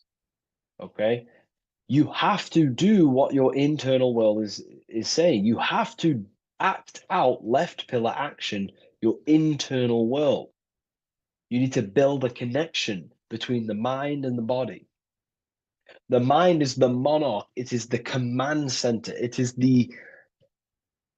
it's above all forces. The mind is the force. The body needs to obey. If you want to get out of this division, you have to align your mind's will and desire with your body's actions. You have to act according to rise above this base level consciousness. Okay. So what we're looking at here is how to achieve wholeness, singularity, unity consciousness is what they call it in the occult. Unity consciousness, where there is no external physical body and internal mental body contradiction. There is no contradiction between the feeling of doing good and the action, because we all have a feeling in our soul. Our soul communicates to us the right thing to do at all times. We all know the right thing to do at all times, and that is a feminine force of consciousness. That's the right pillar.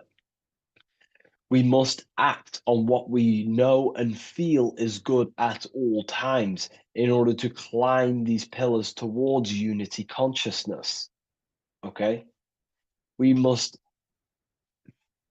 upon the feeling of doing good. When we're in an environment, we feel inside whether we should be here or not.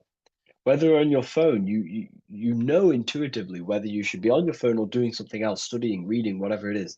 Your higher mind tells you what is right and what to do at all times. You know you shouldn't be on your phone wasting time subconsciously and on an emotional, intuitive state, which is a feminine internal quality, a right pillar quality.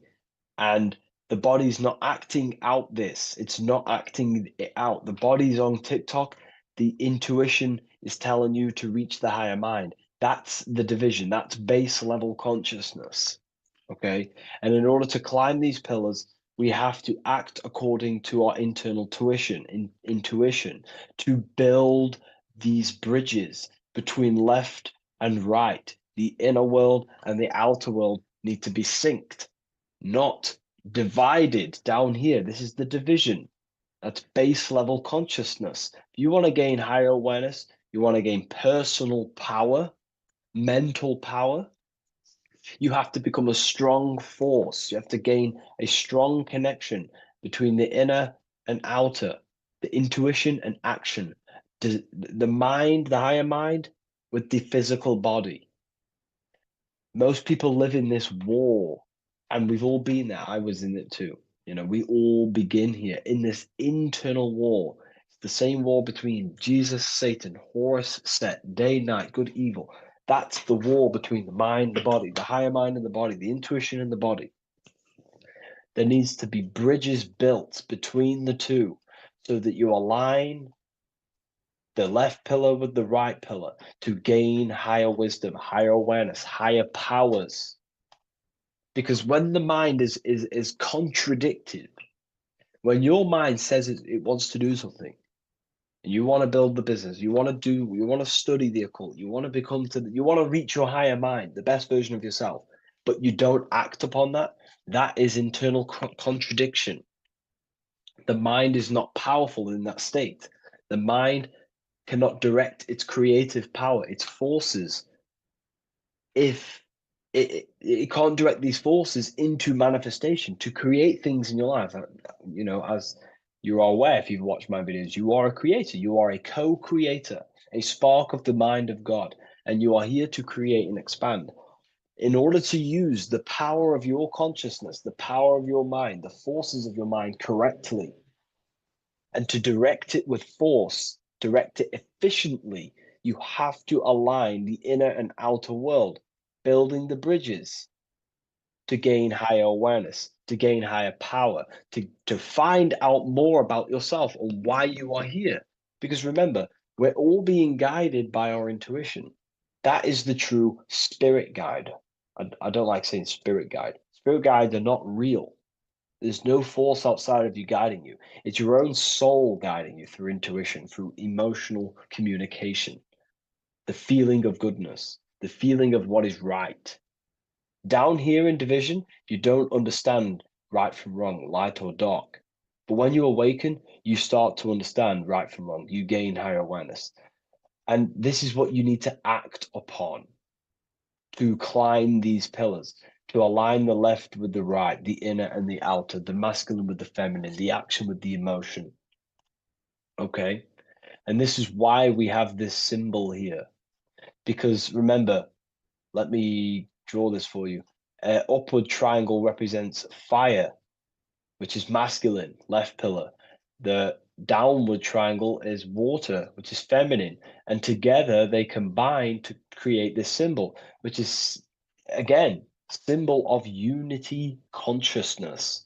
And when you gain unity of the inner and outer world, and you climb the pillar, which takes time, you don't just take one action and you end up all the way here. It takes time. You have to go up and up and up. Then you build the bridge between the left and the right, the inner and the outer, and you gain power. This is the unification. This is why these two angels are holding hands here. They're unifying, they're holding hands, they're working together. This is symbolic of the collective consciousness also. Our life is shaped by the collective consciousness. We need to work together.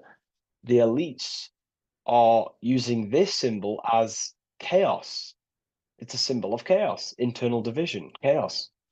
And they keep us divided. They keep us on the chessboard. Why? Because we're weak on the chessboard. When you have chessboard-based consciousness, you're manipulated by the people who have higher awareness of the mind. You see, life is a mental game. Life's a mental game. We live in a mental universe. Life is mental. Okay? And the ones who use the mind more, the ones who know about the mind more, win the game. It's throughout history. You can moan about this, you can whine about this, and it's okay. But this is life at the end of the day.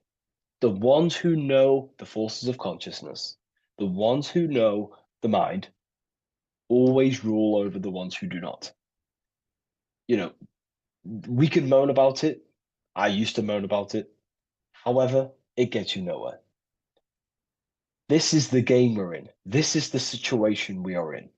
We have to learn how the mind functions. And if we do not, you will be moved by the chess master, by the people with higher awareness, and you will be stuck in division, you versus me, light versus dark, racism, division, all just division tactics for us to be manipulated. Because we're not working together, that's when we're easy to be manipulated. So in this state down here, you're easily manipulated because you don't know how your mind functions. You have a base level awareness. You live to survive. In fact, you're not living. You're just experiencing. Okay. You don't question whether you have consciousness or not. You take consciousness and life for granted. Okay. And you don't realize the power of consciousness and the forces of consciousness and the forces that are shaping your life, such as thoughts and emotions and visualizations. Okay, so I was there too. Everyone begins at this point. It's okay. If you're at this point, that is completely fine. I'm not, saying anything bad. We all start at this base level and we rise up.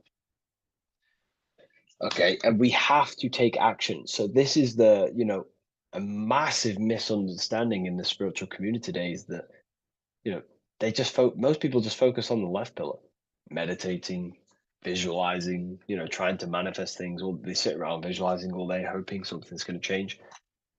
Action is just as important as visualizing and meditation. It's just as important. They come hand in hand. Masculine, feminine need to be unified. Okay.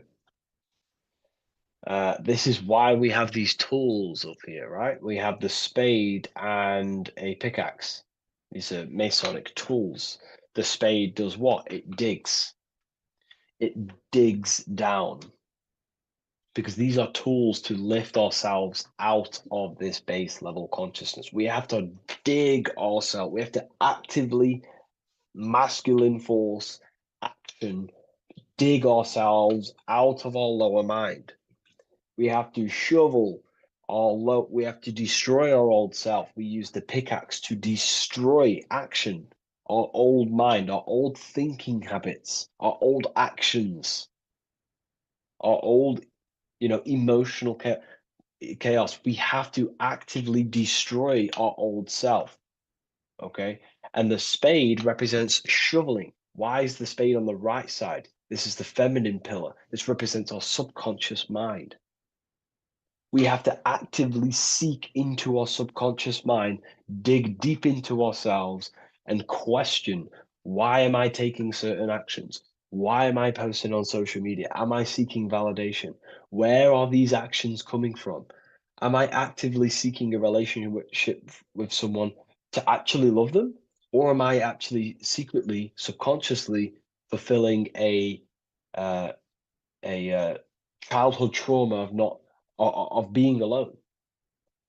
We have to actively seek within our subconscious and question and go deep within ourselves with the spade to question, where are these lower actions, these low level actions coming from? What forces are driving our actions that are keeping us stuck in the lower mind, in the division? You have to question our subconscious. We actively have to dig within ourselves to build this bridge, this archway, which unifies our consciousness, which unifies the inner with the outer, the left with the right, the body with the mind, the emotions with the action. It's all about mastery, self-mastery, mastering the self so we gain light. Now, why do we have an eye? The eye needs light to perceive. Your physical eyes on your brain and your head needs the sun. It needs light to see so you can see into the world. But a single eye represents the mind or consciousness, awareness, right? So it represents light, and the mind needs light. Light is symbolic for information. Okay. Light is symbolic for information. The mind needs information to perceive truth. So when we say someone's intelligent, we say they're very bright. So the physical eyes need light to see, and the mind needs information to perceive. Same thing, symbolic. And when we align the left with the right, the masculine with the feminine, we gain higher light of awareness. You gain deeper understanding of your consciousness, who you are, what you are. You gain deeper awareness of the power of your consciousness, the power of the forces of consciousness. You gain more light, more power, personal power. Now, it's up to you how you use that power. Do you use that power to manipulate others because of the others that are not aware of your, forces of consciousness? Or do you use that power to create goodness in life? That's completely up to you. Okay. And how you use that power. This is why secret knowledge is hidden, because you gain a lot of power, personal power, when you can direct the forces of consciousness properly. They're very powerful. In fact, it's the most powerful force in the universe, consciousness. It is. It shapes all things. It's created all buildings, all creations. Okay, so I hope this has gained you a better understanding. Please leave a like, comment, and a subscribe to the channel, and I'll see you all in the next one.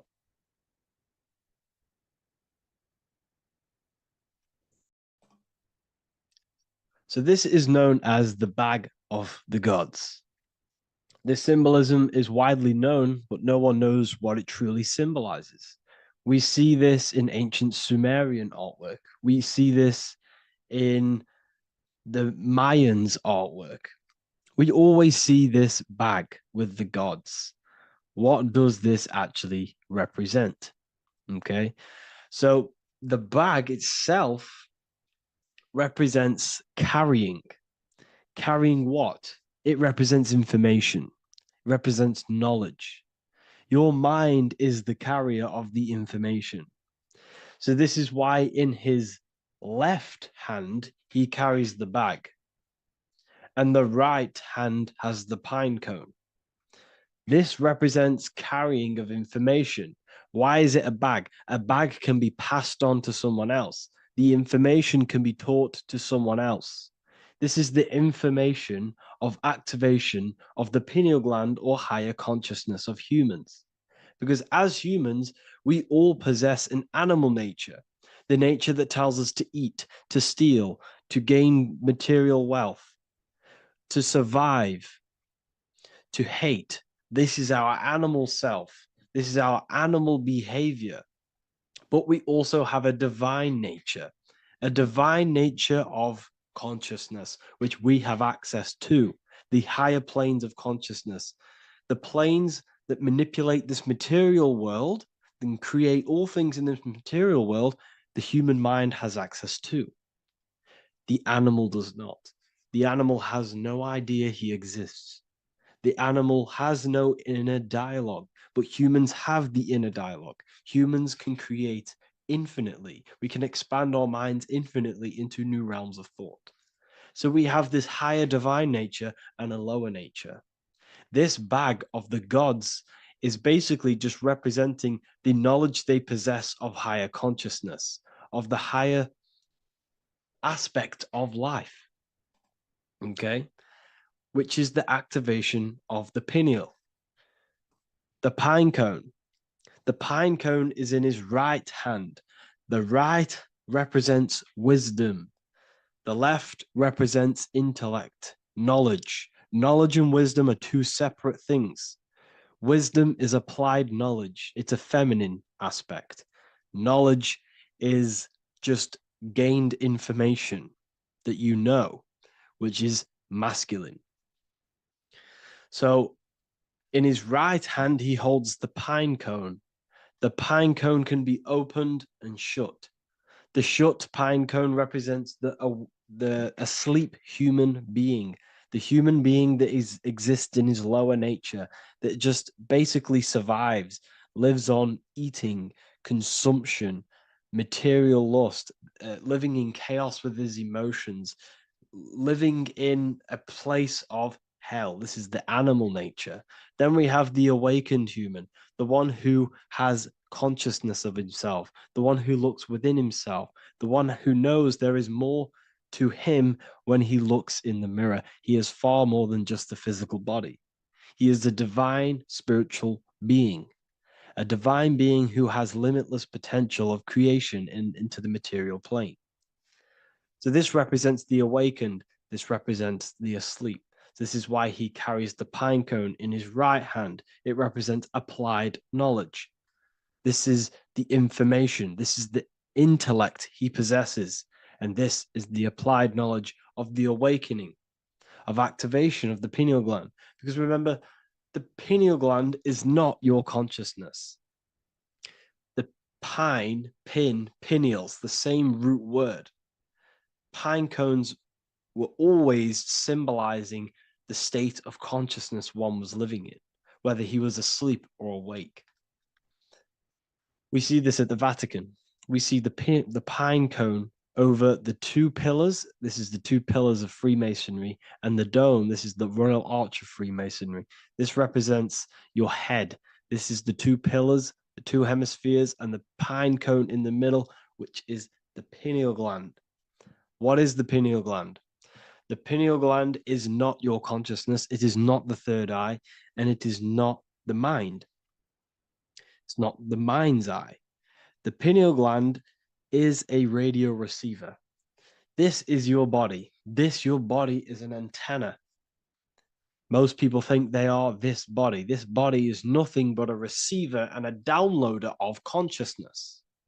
Your brain does not produce consciousness. You are not this brain in your head. This brain is a downloader of consciousness.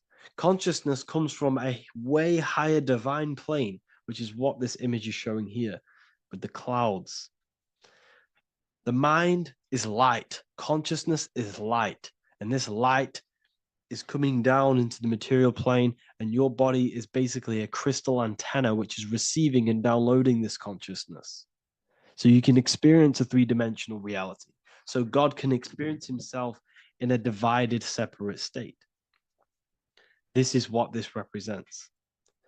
Now, the pineal gland can be activated, okay, and stimulated, because the pineal gland has physioluminescent crystallized jagged-shaped cells on it. And obviously, these are crystals. Crystals are on your pineal gland. And what do crystals do? Radios use crystals. Your phone uses crystals. They tell you that crystals are woo-woo and pseudoscience because they don't want you to know the power of crystals. Your body is basically a giant crystal. Your pineal gland is a radio receiver for your consciousness. So if they can ruin your pineal gland and damage it, this will damage your connection to the divine, to your true self, to consciousness, to God, whatever you want to call it, the source. There is all one source consciousness, and we're all collectively connected to it. And this is our connection. This is our antenna. So what a radio does, a radio has an antenna, and the frequencies are all around us because all the radios are playing in your ear right now. But what the antenna of a radio does is tune into a specific frequency to pick up that frequency and play that frequency. It's the same with your consciousness. You're all a fraction of God's consciousness. So that is essentially what we are looking at here. We're seeing knowledge, intellect in the left hand, and applied knowledge, activation of waking up to higher consciousness, to the higher human form. Because we can reach beyond our physical form. We can turn our animal self into a divine being, into one of these so-called gods. These gods are nothing but human beings. The Anunnaki were not gods. They didn't come from the sky. These are normal, regular human beings who activated their higher consciousness. This is what we have here. This represents spirit. Birds represent spirit. So do we have any questions? I'll take some questions now. That was just a short lecture on what that symbol truly means. Okay, so if we have any questions, feel free to go ahead and ask some questions. Anything that you don't understand, anything that you want to know. Okay.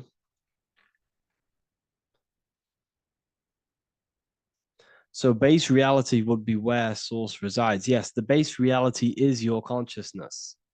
Are these lectures available in the university? There's a whole section, basically inside the university, there's a whole section with like over 30 long form lectures like this.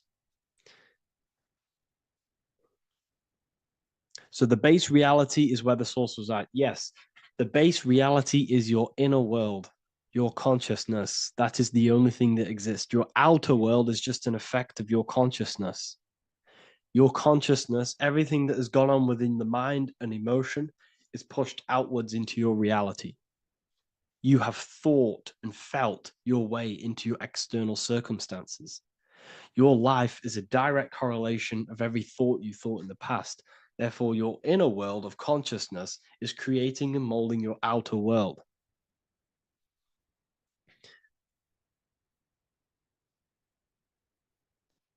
The best way to keep connection consistent, the best way to keep your connection to the divine or the higher planes of consciousness is through meditation and through imagination.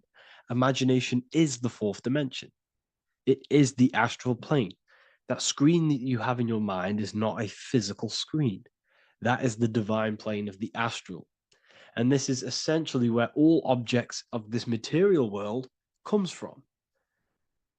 The phone that you are holding, the laptop you're watching this on, whatever you're doing, every single object you see in your room that you are in right now began inside of the plane of imagination. This is not a physical plane. This is a metaphysical plane that you have access to. And you have the ability to bring down this plane into physical form. That's what we call manifestation.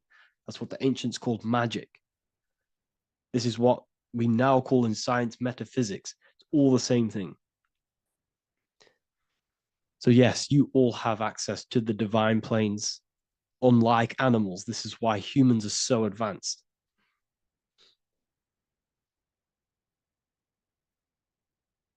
Okay.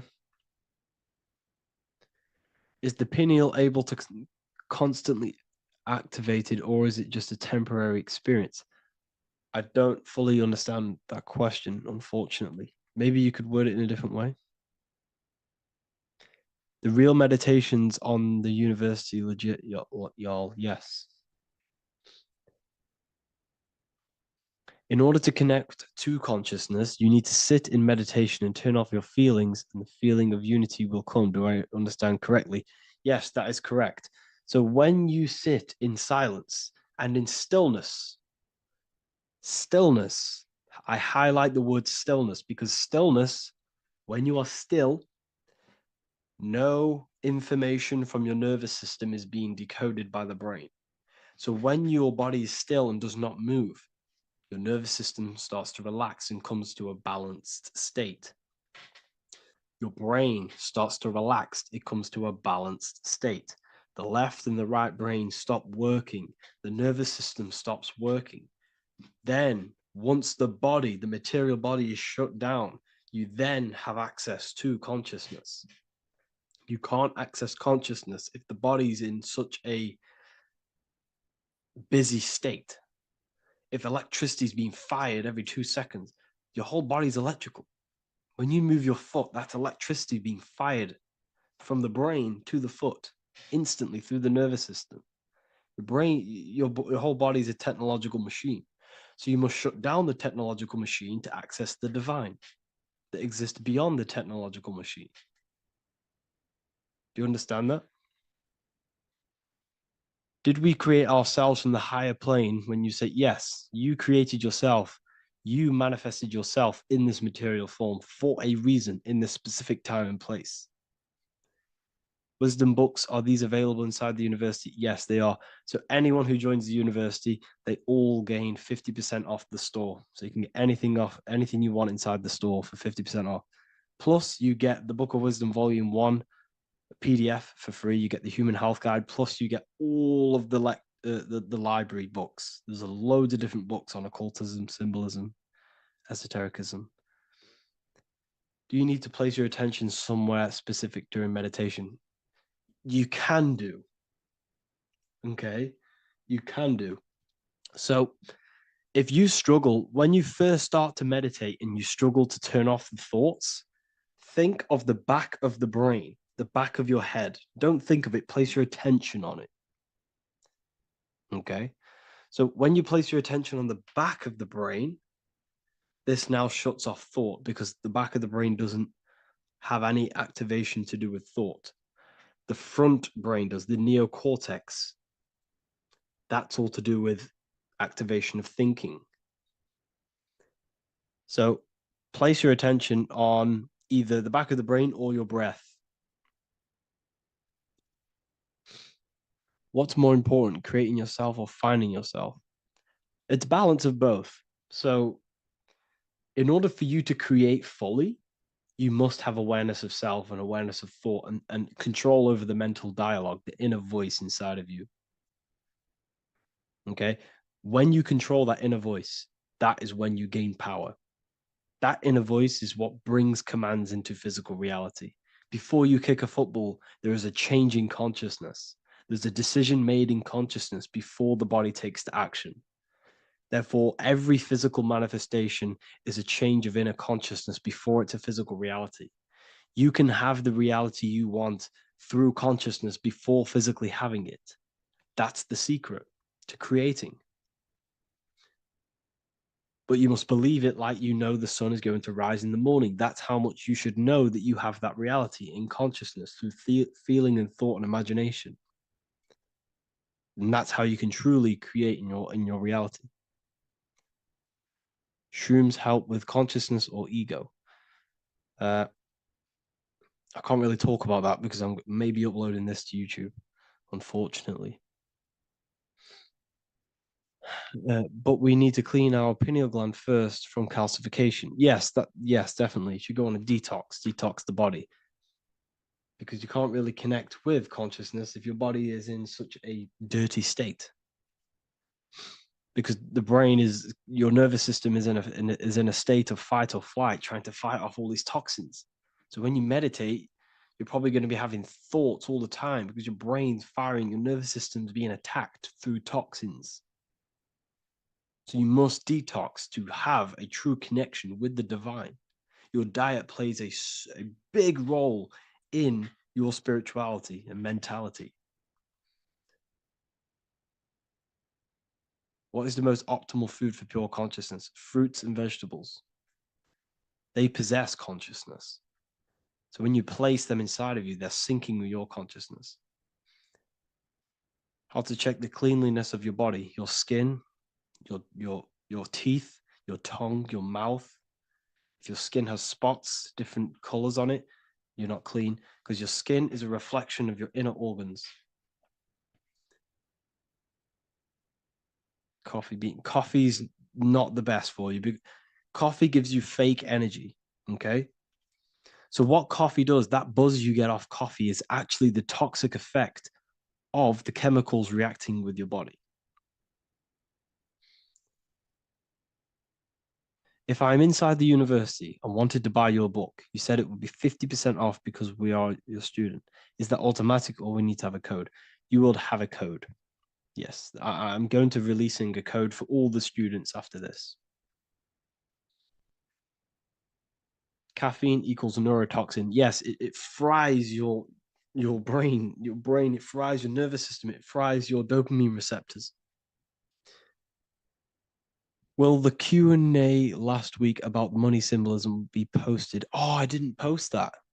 That's my bad. I totally forgot. I will post that after this. Thank you for reminding me. How to detox the body. The best way to detox the body is going through a week cleanse of fruit. So only consume fruit, sea moss, and cayenne pepper, and lots of freshly pressed juice. Do that for a week or 2 weeks, depending on how you feel, and then start to fast. You will lose weight, but you're not losing weight. You're losing impurities. It's good to do this every couple months to just go on a raw fruit diet, cleanse the body, push everything out, and then start to fast while consuming sea moss and having lots of freshly squeezed juices. What is an alternative for coffee? Something with high energy levels. Okay. We're not taught the most simplest thing about the human body. It is an electromagnetic machine. It's electrical. It runs off electricity. The only energy you need is electricity, and that is found in fruits, vegetables. If you want energy, drink pure, fresh, pressed juice. That will give you more energy, more electricity than coffee. Can we cleanse ourselves through oil pulling? Do you recommend it? I do oil pulling every day with coconut oil in my mouth. Celery juice is a good one, very good one. Yes, celery juice.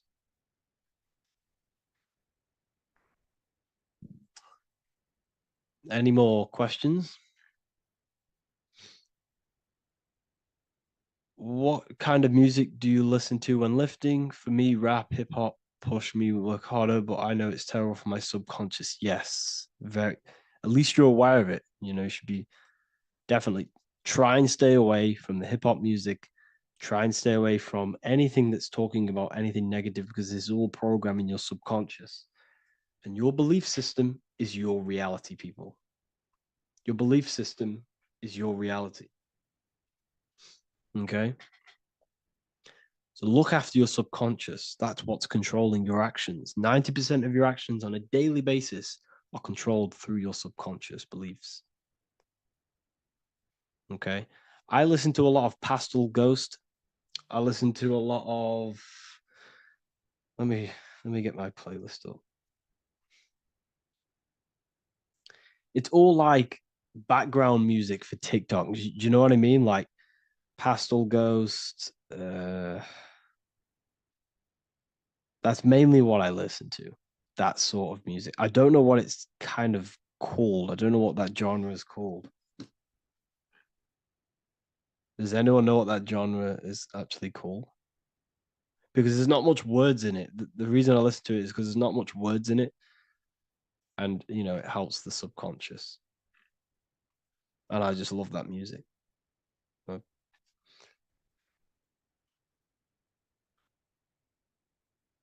Like lo-fi, yeah, a bit of lo-fi.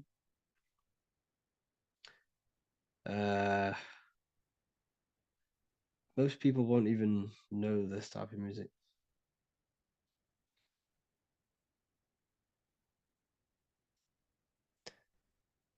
Can you tell us how you use cayenne pepper?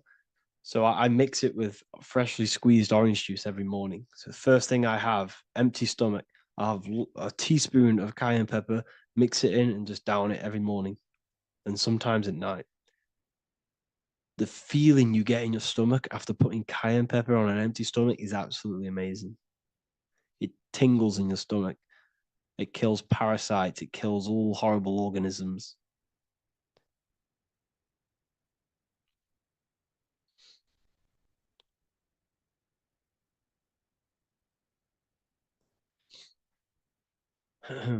Mix it with hot water. Yes, hot water and key lime water. That I bet that's powerful. If you mixed warm water with key lime with cayenne pepper in first thing in the morning, I can imagine how powerful that is. I've never done that, but I'm going to try that. Do you use sea salt?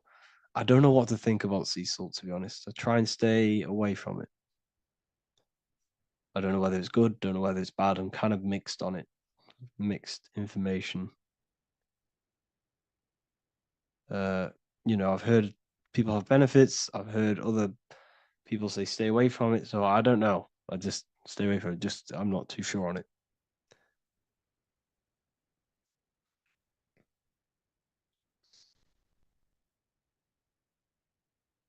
I drink fresh pressed celery juice every morning. Yeah, definitely. Uh, is there any chance we could like feel for move to like esoteric occult questions? The only reason I say that is because I might be posting this to YouTube, so it's like I don't want them. I don't want them thinking I'm giving health advice because I'm not. This is what I do. I'm not giving anyone medical advice. This is what I would do to myself because I can probably get in trouble for that. So the subconscious is the all-knowing. It is the all-seeing eye. The subconscious knows everything. Your conscious mind does not. Your subconscious knows every single cell in your body. Your subconscious is making your heart beat. It's talking to your heart. It's talking to every organ, every cell in your body is being connected and spoken to by your subconscious mind. It is the all-knowing. The subconscious has access to the astral plane, imagination, the fourth dimension. It has access to the mental plane, thoughts. It has access to the ethereal plane, energy. and has access to your physical body. It's the door, it's the portal. The subconscious is the portal to the divine. You must go through the subconscious in order to access the divine. Any coupon codes for book 2? Yes, inside the university, there will be a 50% off coupon code. Speaking of ancient civilizations, why did they use symbols to give us true knowledge? This is a very, very good question. Very good question indeed. The reason they use symbols is because symbols are their keys. They hide meanings. They hide things. For example, if it was written down, if all of this sacred knowledge that I'm speaking now was written down, it can be easily taken. It can be easily misused. Someone can take it, read it, and steal it and misuse it and abuse the world and create horrible things. The reason they use symbols is because they're hidden. They hide the teachings. Only the ones who possess the key, that possess the knowledge, can read the symbol. So the symbols act as a guard towards this higher wisdom, this higher knowledge, which gives you power. All of the knowledge I teach you gives you power. And you can misuse it. You can misuse your imagination. You have no clue, unless you've put this into action, how powerful your inner consciousness is. You can become a Okay, listen. If you hate your job, it's not the job that you hate. Think about it. It's not the job that you hate. The hate is coming from your inner consciousness. It's the state of consciousness that you hate. So what does that tell you?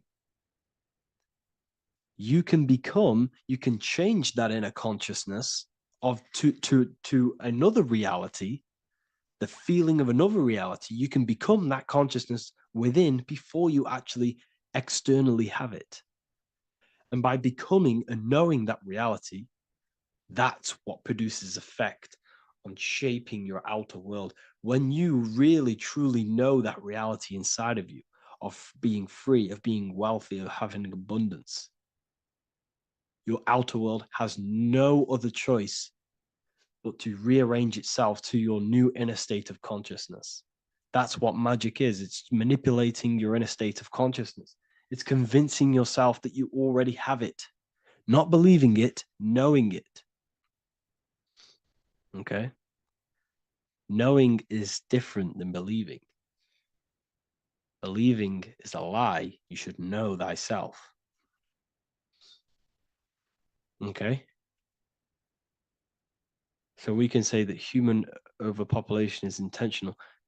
There is no human overpopulation. We're all cramped in these cities. We're all cramped into one little place. We're not supposed to live like that. We're not supposed to live so cramped. This is why there's so many weirdos out in public. So many weird people doing weird things. This is when things start to go weird, and we shouldn't be living in this state, in this condensed state. We should be spread out. Okay. There is no overpopulation. It's just an illusion, because we all lived in such. Have you ever been on a plane? Have you seen how much land there is? It's crazy. There's no overpopulation. And how many people do they say there's in the world?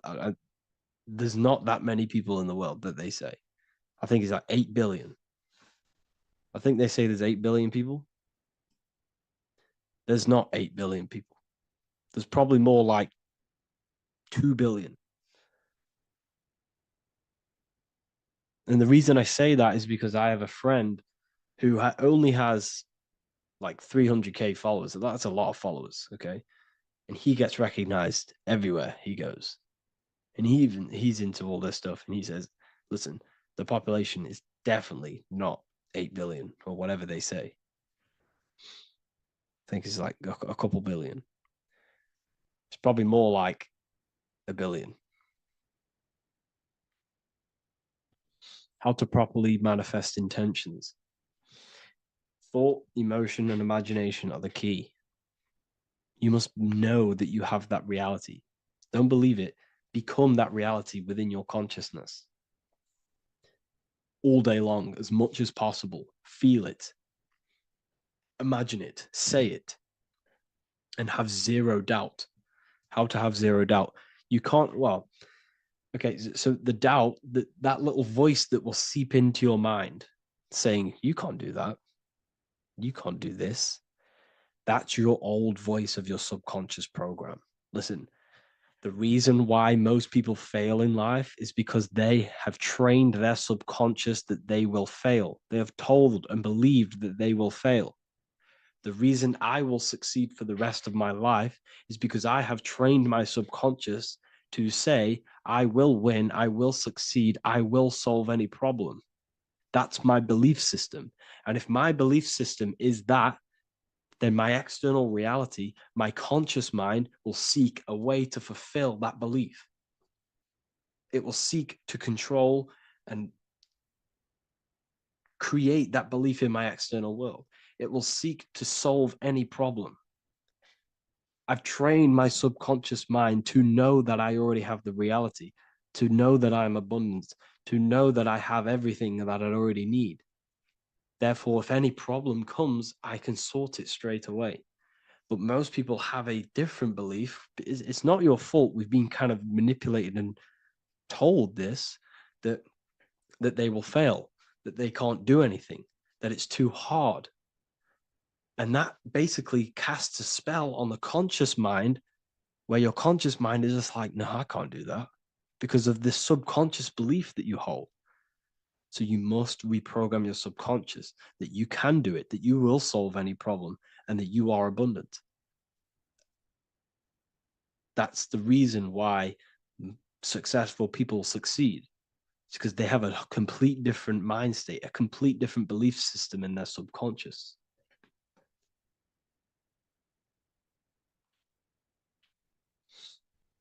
Do you offer mentoring? Yes, I do offer mentoring, but it's mainly for people who want to grow their online presence, and for the amount of value and transformation that I can place into your life, and the time that, well, the price of my time, it will be a higher price tag, but your life will completely change if you join my mentoring, because I will transmute your life. I will transmute your mind, and I will transmute your whole reality, because I could tell you exactly what you need to do. How to have super genius power pulling information from the source. Okay, so you can do this. I talked about this in Book of Wisdom Volume 2, if you've read it. This is a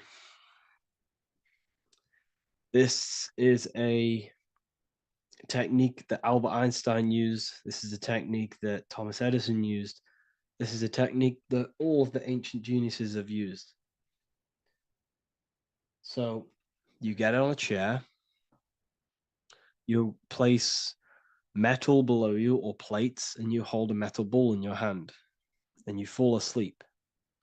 And every time you fall asleep on the chair, you're going to drop the ball, because your body will become unconscious, and you will basically drop the ball, and it will wake you up because it's going to hit and make a loud bang on the plate.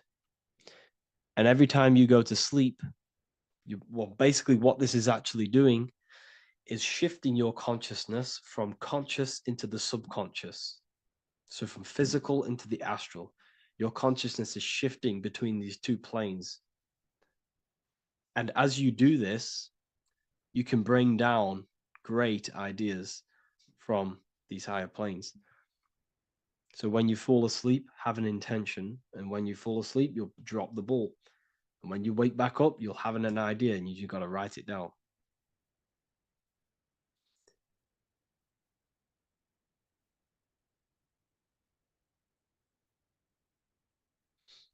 How to balance chakras. Don't focus on balancing your chakras Focus on the mind.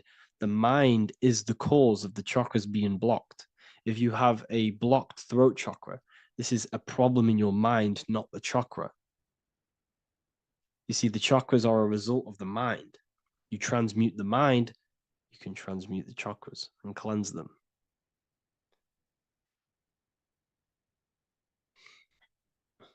So was Jesus a real man that walked?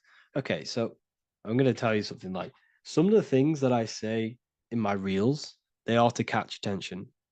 So if I say the first thing on the reel, Jesus never existed, straight away, you see that, it's going to trigger you. It's going to trigger Christians. It's going to trigger people. So yes, I do say things to catch attention. The reason I do that is because I have to in order to catch attention. Maybe there was a Jesus who walked. So in the past, I have said Jesus never existed. Yes, this is to catch attention, to boost the reels, views, and comments and stuff like that. Maybe there was a man who was called Jesus and walked the earth. But listen, he was not the Son of God. You are all the Son of God. Jesus represents an archetype. He represents morals. He represents a way of living that you should embody in your life, not to worship. We shouldn't be worshiping this man. We should be embodying his qualities into our lives so we can become Christ consciousness, so we can live in harmony with our mind, emotions, body, and spirit. Okay? He was not the Son of God. You are all the Son of God. We are all God experiencing himself in a three-dimensional divided form. God is oneness, and he created a divided world so he can experience himself. Why do you quote from the Freemasons oft times? I don't recall me looking at Freemason quotes and quote them. I just simply, when I post a quote, I literally just, whatever comes to my head, I just whack it into Telegram or Twitter. Are dreams tied to your subconscious, and how do you understand them? Okay. Dreams and astral projection are two different things. Astral projection is your soul leaving this plane into the collective consciousness, into the collective mind, the collective astral plane. But dreams are basically the astral plane, but it's your personal astral plane in your personal subconscious.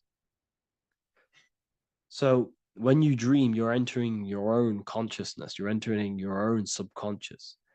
Every character, every event that happens to you, everything that is said to you, everything that happens to you in your dream is yourself pushed outwards, and you're basically experiencing your own mind. If something scary comes up in your dream, this is your belief, this is something in the back of your mind materializing and coming to you and showing itself to you. So in order to understand your dreams, it's basically suppressed emotions, suppressed thoughts, all lingering in your subconscious materialized. Okay. A few months ago, I'd have concurrent dreams of getting in a car crash that lasted for months. Then one day out of nowhere, I got into a really bad accident, and that low-key bugged me out. I didn't know if my mind was trying to warn me or what. You can explain that. Okay. If you are having dreams about having a car crash, this is a belief. Okay, so let me tell you something. Let's say you're a drug dealer, okay? And you live in fear every single day of the police coming to you. This dealer every day is worried, he's scared, and he lives in fear of the police getting him. He was believing it. This fear, this emotion he was feeling on a regular basis, repetition, and the emotion is basically impressing your subconscious. It's impressed his subconscious that deeply that he now believes it. It's now become a belief. So one day the dealer gets caught and he goes, prison. Let me tell you something. He placed himself there because he created a program, a belief in his subconscious of the police. And his external reality is now in a prison cell. But that prison cell is just an external manifestation of the prison cell of fear he installed in his subconscious mind. The four walls he's now trapped in is just basically an externalization of his own belief system that he created through consciousness, through the subconscious. If you embedded your belief that you will be in a car crash, you will be in a car crash. He placed himself there. He materialized that reality through the thought, through the emotion, through the belief. He put himself there. You see? So if you were having dreams, this was maybe, it could have been anything. You could have watched a program when you were a child about a car crash, and that maybe scared you. Or you saw a car crash when you were very young, and that scared you, and that impressed your subconscious. Then you had a dream about it. Then you started to believe it. And then one day, bang, it happens. That's the power of the subconscious mind. It holds control over you. It holds control over every aspect of your reality, of your being. So, I hope you all enjoyed this live. I'll see you all inside Ethereal University. I'll be posting another lecture this week. And yeah, let me hold on. Matthew 21:1, Jesus went into the temple of God. Corinthians 3:16, do you not know that you are the temple of God? Now, what is this telling you? That God is within you. Hence why in Luke 21:12 it tells you the kingdom of God is within you. And the side of your head region is called a temple for a reason. Because the brain encapsulates the mind. The brain is a physical manifestation of the mind. The heart is a physical manifestation of emotion. So we have these different layers of our consciousness. We have an intellectual, communicative aspect of our consciousness, which we would call the mind. We have an emotional aspect of our consciousness, which is the heart. And to communicate with the divine, it's all to do with the mind. Hence why the ancients always symbolize the mind being God. This is why Michelangelo always placed God inside of the brain on top of Sistine Chapel in the middle of the Vatican. He understood that God is in the brain. God is within you, not outside of you. The church tells you that God is in the sky because they are creating a externalization of the truth to create a business and a distraction so that you don't find the divinity within you, so that you don't find your power. Now you have Adam, the physical man, the physical body, the ego, the lower self. And he is resting. He's not trying to reach to God, but God is reaching because the higher consciousness within you is always trying to communicate with you. It's always trying to wake you up to your divinity. But the lower mind, the lower self, Adam, the physical self, is always in ignorance of truth, always in ignorance, and stays in a materialistic way of thinking, which is the lower animal self. And this is what we call a sleep or an NPC. This is the lower mind of man. But all you have to do is to move your finger to touch God. You have to look within yourself, within the brain, meditate, and you can find God. This is why in the Bible we see many references to the human body and anatomy to truly connect with God. Kings 6:8, the door to the middle chamber was in the right side of the house, which is the right hemisphere of the brain. The middle chamber is the pineal gland, where the seat of your consciousness is, where the seat of your higher consciousness is, the mind. And they went up the winding stairs, which is your spinal column, into the middle chamber, and out of the middle chamber into the third. So they went up the winding stairs. This represents raising your consciousness up the winding stairs. Your spinal column acts as a stairway of consciousness. Depending on what sort of consciousness you are operating in, depends on what part of the spinal column you are using. Because the spinal column ascends and descends consciousness. What do I mean?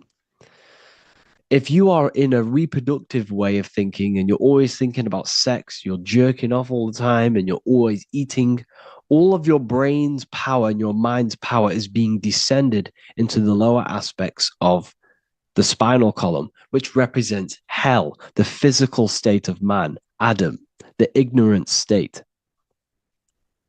We're basically living off low-level pleasures like an animal. And the stairway to heaven is your spinal column. They went up the winding stairs into the middle chamber, which is your mind, your pineal gland, and out of the middle into the third stage of consciousness, physical, etheric, astral. When you meditate and you start to raise your consciousness during meditation, you enter the astral plane when you turn off thought. But this is the middle chamber inside of the brain. Here we see another painting inside of Sistine's chapel of God inside of the brain. This is the brainstem. This is the brain. This is the frontal lobe. This is the back lobe. This is the back lobe. This is the cerebellum. Here's the reptilian brainstem. Here's the claustrum. This is what we are seeing here. Anatomy. Here is another one in Sistine's chapel in the middle of the Vatican. This is depicting the brainstem. God's neck looks exactly like the brainstem.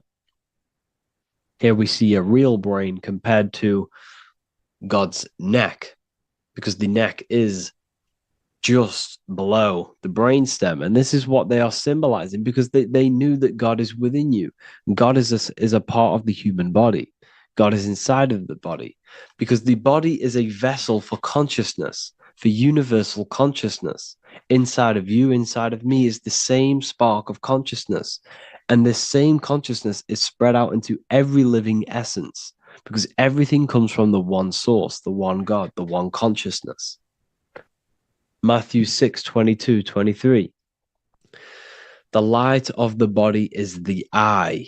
If therefore thine eye be single, thy whole body shall be full of light. Practicing the single eye. What is this? This is meditation. This is entering within yourself. So the Bible's telling you to practice the single eye. But if thine eye be evil, thy whole body shall be full of darkness. What does this mean? If your consciousness is in an evil way of thinking, if your mind is filled with an evil, negative mind space, then your body shall be filled with darkness, with evil, with negativity. Because negative thoughts destruct the body. Positive thoughts heal and regenerate the body. So he tells you to be, the light of the body is the eye, your consciousness, the inner eye of consciousness, the eye that lets you see. And what do I mean? You look with your two physical eyes, but you see with the inner eye. What you see is perception. You look with the two eyes, and what you see is perception. You are seeing, you are understanding, and that's what consciousness, the mind, gives you. Consciousness, or the mind, is the force that allows you to be a human being, that allows you to understand things and interact with things and make decisions. It's an infinite intelligence.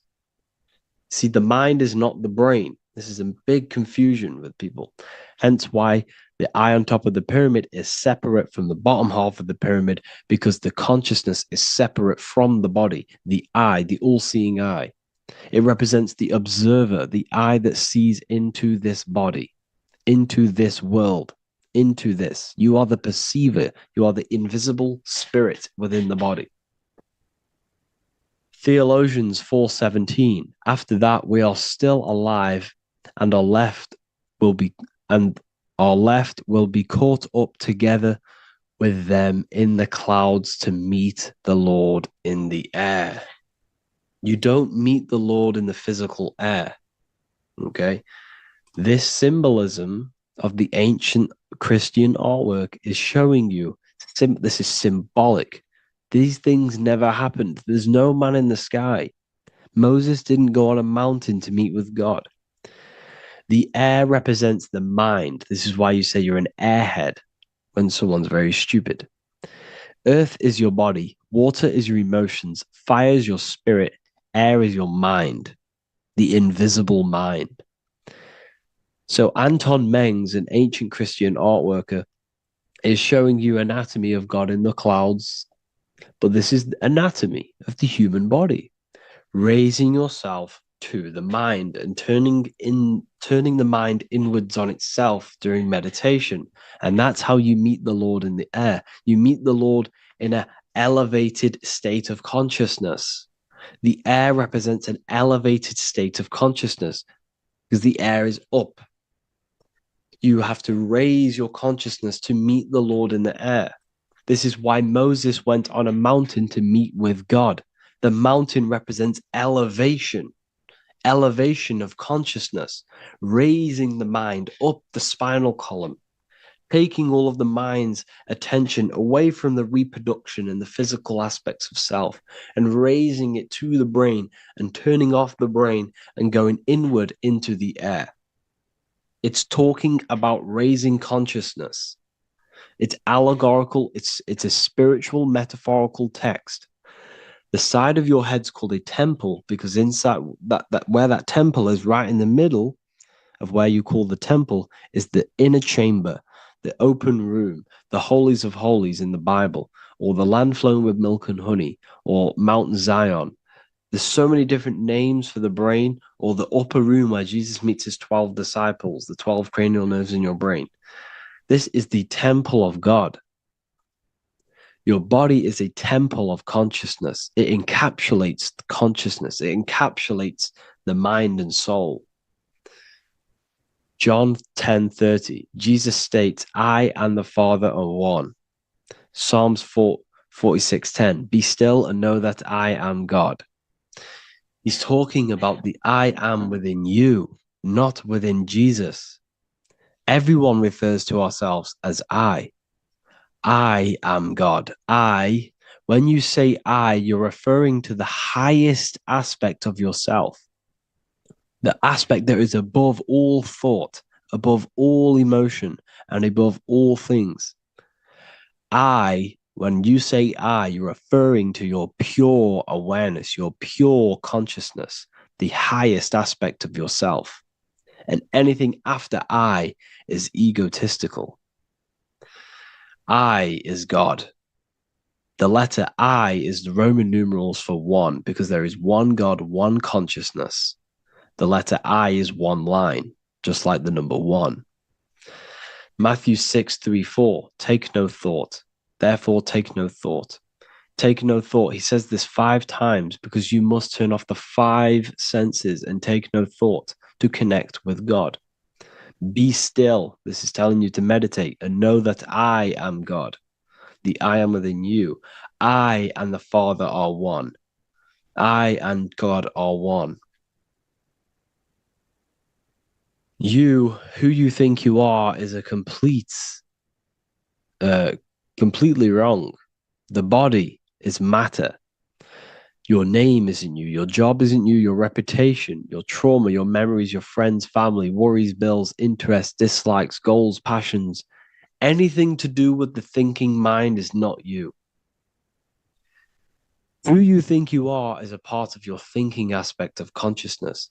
But once you remove thought, you are no longer your name. You are no longer your body. You're no longer your reputation. You are the I. You are pure awareness, pure consciousness. Pure consciousness. And this pure consciousness has latched on to this name, this job, the body, and your traumas.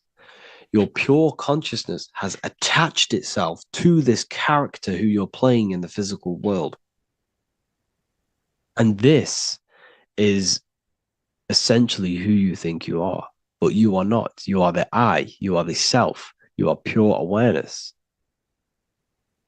So, in order for you to detach from these things, you must learn how to detach from your name, your job, your reputation. And you do this through meditation by turning off the thinking mind. Turning off the thinking mind allows other aspects of your consciousness to open up. What do I mean? Your whole life you've been thinking, and all of these thoughts has attached you to this physical body. You haven't allowed your consciousness to open up. And you can only do this by taking no thought. That's why Jesus tells you, take no thought. When you turn off the thinking mind, other aspects of your consciousness starts to open up. Other aspects of your being can open up. And this is how you have astral project. This is how you do all these mystical things and things to do with consciousness. It's taking no thought. Imagination, emotions, thought, and memory are all to do with consciousness. These things are not physical. You can't touch thought. You can't touch emotions. You can't touch these things because they are not a physical thing. So you must turn off these things for other aspects of your consciousness to open up. Okay?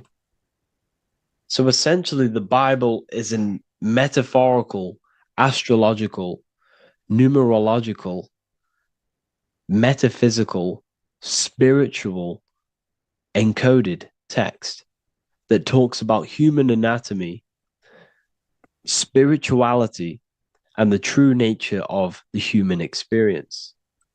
Everything they would teach you in school is to make you think that you are this body. Everything they teach you in church is the externalization of the true teachings of Jesus.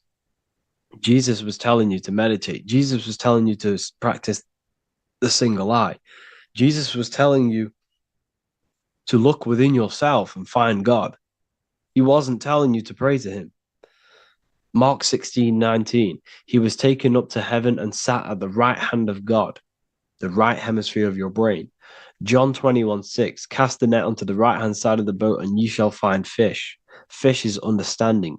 The boat is your body, your brain. Cast your awareness into the right side of your brain and you will find understanding, because the right side of your brain is all to do with the creative aspect and the intuition and the spiritual sides of your consciousness. This is why God is here. This is why Michelangelo depicted God in the right hemisphere of your brain, because this is all human anatomy. And I speak about all of this in the brand new Book of Wisdom, Volume 2, which is now available. The start of the revolution has begun. This book is truly going to change the way people see the world. It's got so many new more topics than the last one. It's truly a revolution. It's written in so much detail. It's very practical. I cannot wait to share this one with you. I just want to say thank you for the opportunity for me to create this book, because without you, I couldn't have created this. And I just love sharing my work with you. And I thank every single one of you for the support, the watch, like the views and the likes, everything, especially the people who have joined the university and stuff like that. And for people who have joined the university, you do get a free Book of Wisdom paperback if you just go to the general chat and follow the description, follow what the instructions that I gave you in the chat, and you'll be able to order a free Book of Wisdom if you are inside of the university. Plus, you get all of my other books, 2 books, and over 45 occult books on occult and esoteric things. You get lectures, live calls, a community, a manifestation mastery course, and a whole library and reoccurring updates every month, every week. So yeah, I hope you all enjoyed this video. Thank you all. Please leave a comment to help the algorithm, and leave a comment on what videos I should make. And yeah, I'll get to uploading on the YouTube a lot more now. The second book is now released. I have a lot more time on my hands. No longer using my energy to create the book. I'm now going to redirect this mental energy into the YouTube. So there will be a lot more content coming. So I need some content ideas. So feel free to comment some ideas, some YouTube videos that I can create. Thank you all, people. Have an amazing day. Religions were made to hide the truth about yourself, God, and the universe. You see, religion teaches there is a God separate from you. He created the universe separate from himself. They did this to truly disconnect you from consciousness, from God, and from yourself. Now let me explain. It's going to be very difficult to understand this from a left hemisphere dominated perception. The left hemisphere sees everything individual. The right hemisphere sees the whole. For example, if you're walking through a woods, the left hemisphere sees individual trees, leaves, twigs, and branches. The right hemisphere sees the interconnectedness of the whole woods. We've been trained our whole life to be trapped in the left hemisphere, to think logically, scientifically, with evidence. This way of thinking traps you in illusion, division, and separateness from everything. Plus, in science, they teach you the universe exists outside of you. You exist in a universe, and the universe exists whether you exist or not. This is completely false. You are the universe experiencing itself. There is only one person in the universe. There is only one awareness in the universe, and that is God. That is your consciousness. Not your name, your job, your reputation, your thoughts, your beliefs. That is not God. God is the infinite awareness that you are, the alertness, the essence of life. You are an individual. You have a dual nature, an inner world, consciousness, and an outer world, this physical body.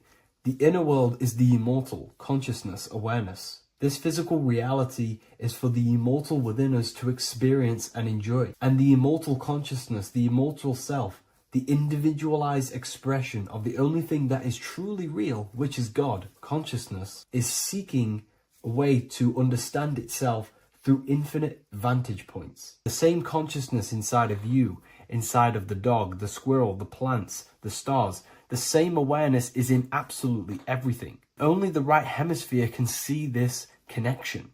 The universe is one mind separated into the infinite bodies and life forms. This is why scientists tell you that the universe is forever expanding. It's truth in plain sight, because the universe is the mind. And the mind is always seeking more vantage points to understand itself.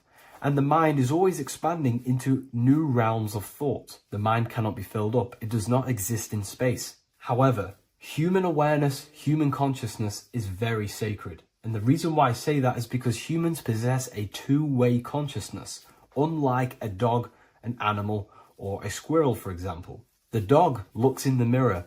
It is not aware of itself. It doesn't look in the mirror and see that it needs to improve something. However, humans, we can look in the mirror and say, who am I? Where do I come from? And I need to change this aspect of me. I'm lacking in this area. Dogs do not have this awareness. They function only on their immediate surroundings, on survival and instinct. Human awareness is special because we have the ability to reflect on the self. We can question our consciousness. We can question, who am I? Where do I come from? And where am I going after this? The human mind has no limitation. We can surpass our animal nature and rise to a godly nature. This is the whole purpose of reaching Christ consciousness, which is just an ideal consciousness where we have control over self and we know who we truly are. Humans have been given the tools to awaken. Our five senses are locked only to perceive the physical world. But the mind holds the gateway to understand the unseen aspects of reality. The mind holds the secrets to the universe and consciousness. We just have to study ourselves to understand God. We are all individualized aspects of consciousness. There is only one pure consciousness in the universe, but we're fractaled into infinite life forms, experiencing this consciousness in a different form, molding this consciousness into individual egos and individualized consciousness. Me and you are made of the same fabric. However, I have thought different things, believed different things, experienced different things, which has conditioned my consciousness to be my own individualized aspect of God. And that's what makes me, me, and you, you. God is the creative power within us to turn thoughts into physical reality, to create things. We are a creator. Each one of us is a miniature earth, creating and building in this physical 3D reality. Our consciousness holds power over the 3D reality. We can mold it, and create anything we wish. However, we have been conditioned to live like an animal, living in our animal nature, eating, surviving, lusting, and these low-level desires keep us trapped from figuring out our creative power. This is why the ancients always depicted God inside of the brain. Even in ancient Christian artwork, William Blake, Anton Raphael, all depict God inside of the brain. Why is this? Because God is our creative power. The spinal column acts as a type of ladder of consciousness. If you just think about sex and act on sex, eating, consuming, and living in a survival animalistic state, then your consciousness is functioning on the lower end of the spinal column, where your reproductive organs are and your gut organs are to consume food. In order to activate the God within us and to us to truly know God, we have to be aligned with the God consciousness. We have to unlock the God within us so we can truly actually experience God and understand it. However, God exists beyond our personal consciousness, beyond our human identity. In secret societies, satanic rituals and satanic societies, they are seeking a way to escape the human identity through ritual work, meditation, and trance-like states. A trance-like state is like the state that you enter just before you fall asleep, where there is no thought present in your mind, because you are not the mind, you are the observer, you experience the thoughts. And when we escape the human identity through rituals, meditation, or trance-like states, we can actually experience beyond the veil of this material world. However, satanic rituals do this in a negative way. Satanic rituals include ways to make the human mind tap out by pushing the human minds to the limit through pain, suffering, and even torture, to allow the mind to pass out so you can temporarily pass on the veil of the physical world and escape the limitations of the human identity and the human thinking mind. Now, you do not have to do it this way. You can experience the divine and beyond your human identity through many different ways, such as deep, deep meditation, rising above your thoughts, and setting 3 alarms, one for 6 a.m., one for 6:30, and one for 7:30. And when you wake up at these times, what you need to do each time you wake up is allow your mind to stay awake but your body to fall asleep. And you will enter this trance-like state. And you can gain ideas, experience lucid dreams, and maybe even astral project. All of these rituals in secret societies and satanic societies is all about escaping the human identity and experiencing the divine planes beyond the physical. To wrap all of this up, this is all about consciousness. Consciousness is the infinite awareness of the universe, just fractaled into separate bodies. And this consciousness is seeking a way to understand itself in infinite angles and vantage points. And religion was made to cut off your connection to the divine planes beyond this world and beyond your self-identity. Therefore, if you want to know God, you have to study the attributes and qualities of God, such as geometry, numbers, consciousness, the mind, the subconscious, human anatomy. All of these things are aspects of God. We have to study ourselves and study nature so we can see God. God is the infinite awareness of the universe. If you love this video, please leave a like and share it with a friend. I'll leave a link in the description for the Book of Wisdom, Volume 2. Welcome to Revival of Wisdom. Today, we're going to be talking about portals, portal symbolism, what portals are, okay, and how they show them to us, because they have to tell you the truth, guys. This is the thing with the universal law. They have to tell you the truth. And they tell you through symbols, they tell you through movies, and different things like that. But let's jump straight into this. So first, I want to talk about the Freemasonry symbols. Okay, so first we got, obviously this is some Freemasonry art, but notice how you've got the ladder with a key. Okay, so this is ladder symbolism with a key. So maybe this is talking about ascending. Okay, because look, because this is ascending into the heavens, because it's a ladder with humans going up it with a key. In order to ascend, you must have the key. Okay, so what else do we have with a key? Well, the Netflix show Lock and Key, which is all about portals and keys. Because what the keys do, they open doors, gateways. Okay. So what's interesting about this is that they've got this key here, which represents the Kundalini energy rising up the spine. Okay, but we'll come back to this. But it's that same portal key symbolism. We've also got the Vatican. The Vatican is in the shape of a key. Okay, so you can see the start of it here and the end. So this is key symbolisms. Keys open doors. And notice how it's got the 8-pointed star. Okay, what is the 8-pointed star? Okay, we'll come back to this. This all ties in, guys. I'll break it all down for you. But then you've also got the god Janus. Janus, okay, is known as the god of the doorways. He's an ancient god of Rome, and they worshipped him. However, he's not a god, he's more like a high-level ranked demon. Because he is the god of the doorways. And notice how he's got two faces. Because doorways always have two sides. You're going into somewhere, there's always two sides of a door. And he's always depicted with two sides of a face and a key, because he holds the key to the doorways, to the portals, to other worlds and realms. Okay, as you can see, he's always got two faces and a key. Okay, so now we have the Sumerians, the Anunnaki, and they are always depicted with the two faces.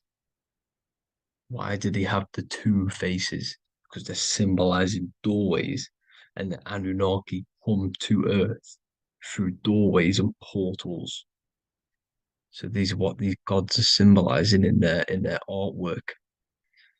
But they always have the 8-pointed star. Okay, what is the 8-pointed star? You see how they always have. Look, let me try and find another one. It's the 8-pointed star. This 8-pointed star is Polaris. Okay, Polaris, just like the Vatican has the 8-pointed star with a key. Polaris is the center star. Polaris is a fixed star, it doesn't move. Okay, so the Anunnaki's symbol is also the 8-pointed star. So this is symbolizing the portals and doorways that they come through in order to get to the earth. But Polaris is that center star which does not move. It's always symbolized with the 8-pointed star, just like a compass. Why is a compass the 8-pointed star? Because at the center of our realm is where the most electromagnetic energy is stored. As you can see, we have an aura field, an electromagnetic aura field. So does the earth. And in the center, so like our heart, for example, is where the most energy is stored. And like the center of the earth, this is why all compasses point to the center, because this is where the most electromagnetic energy is stored. It's at the center of our realm. Okay. So like I was saying with the lock and key series, see this here? The Kundalini energy rising up the spine, just like your Kundalini energy rising up the spine. Let me try. I can't zoom in. But you know what I'm trying to say here? Let's go back to Polaris. Because at the center is where pole. Can you see the pole of electromagnetic energy? Polaris, the North Pole. It's symbolized. The truth is in the words. It's like a pole of electromagnetic energy. And this is where the aurora borealis comes from. Notice how it's got the word aura in it because it's the Earth's aura, electromagnetic field. Just like you have an aura, also known as the northern lights, because it's coming out of this center hole in the center of our realm where the black sun is. And this is where the electromagnetic energy is coming up from. And this is what the aurora borealis is, or the northern lights. It's just electromagnetic energy. And it's symbolized through our symbols, the original O, okay? Because it's like a hole through the middle, Polaris. So this Polaris is the sky vault. It's the portal into this realm. Because this is what the Anunnaki are always talking about, always symbolize it with the 8-pointed star. And just like a compass is the 8-pointed star pointed to the center, to Polaris. Okay. See here on the Sumerian tablets with the 8-pointed star again.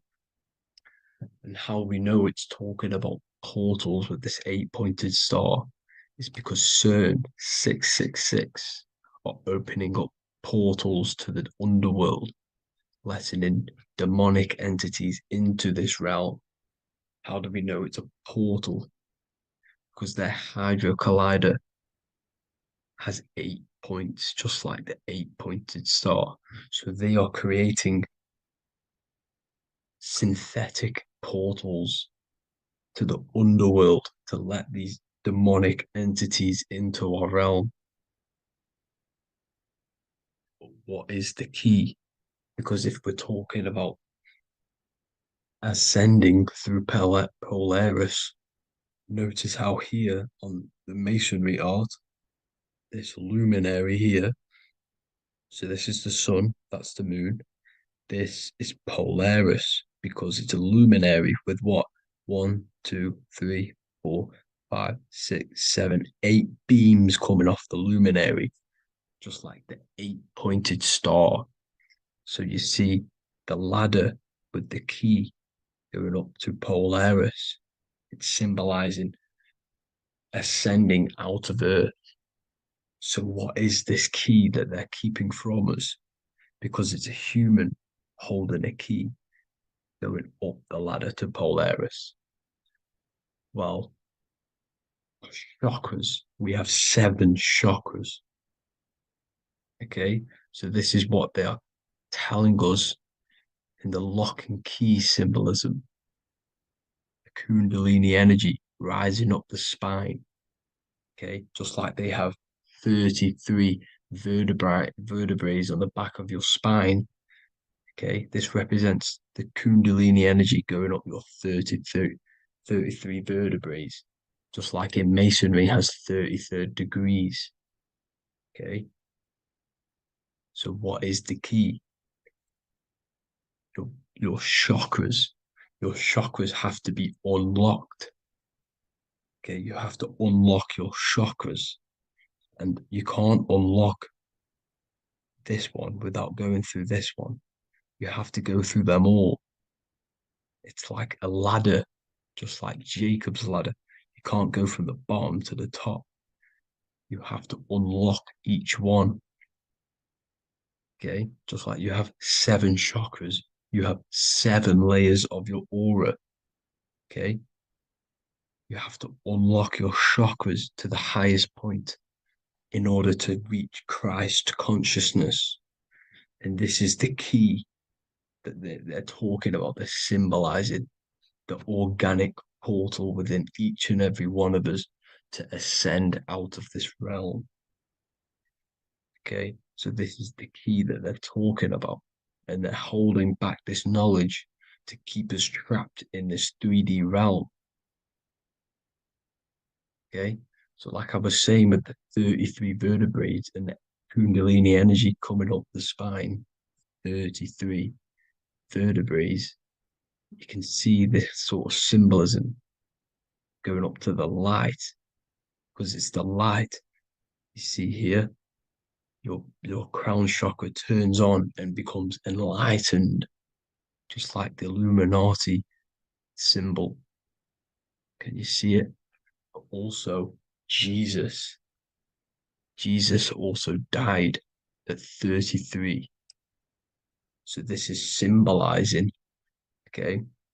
They're symbolizing the death of the ego, the body. So once you open up your chakras and reach Christ consciousness, which is your 33rd vertebrae, once your Kundalini energy goes up your 33rd vertebrae, your body technically, not physically, but spiritually dies, because you then become formless. You reach Christ consciousness.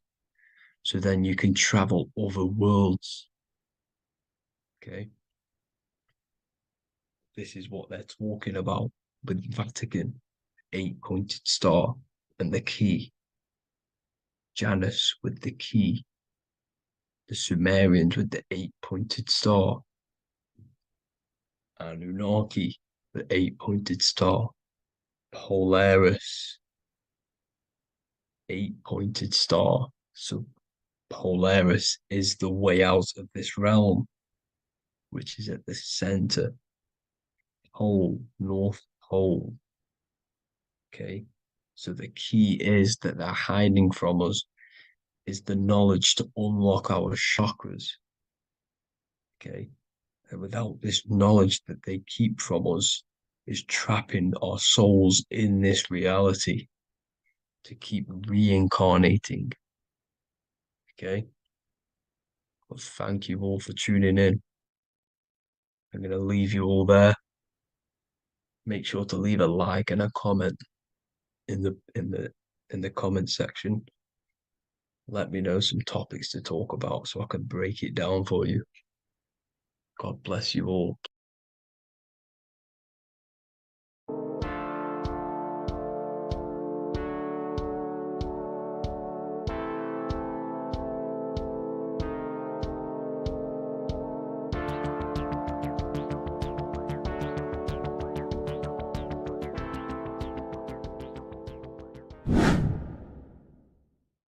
What is good, people? It's Revival of Wisdom. Today we're going to be talking about Saturn.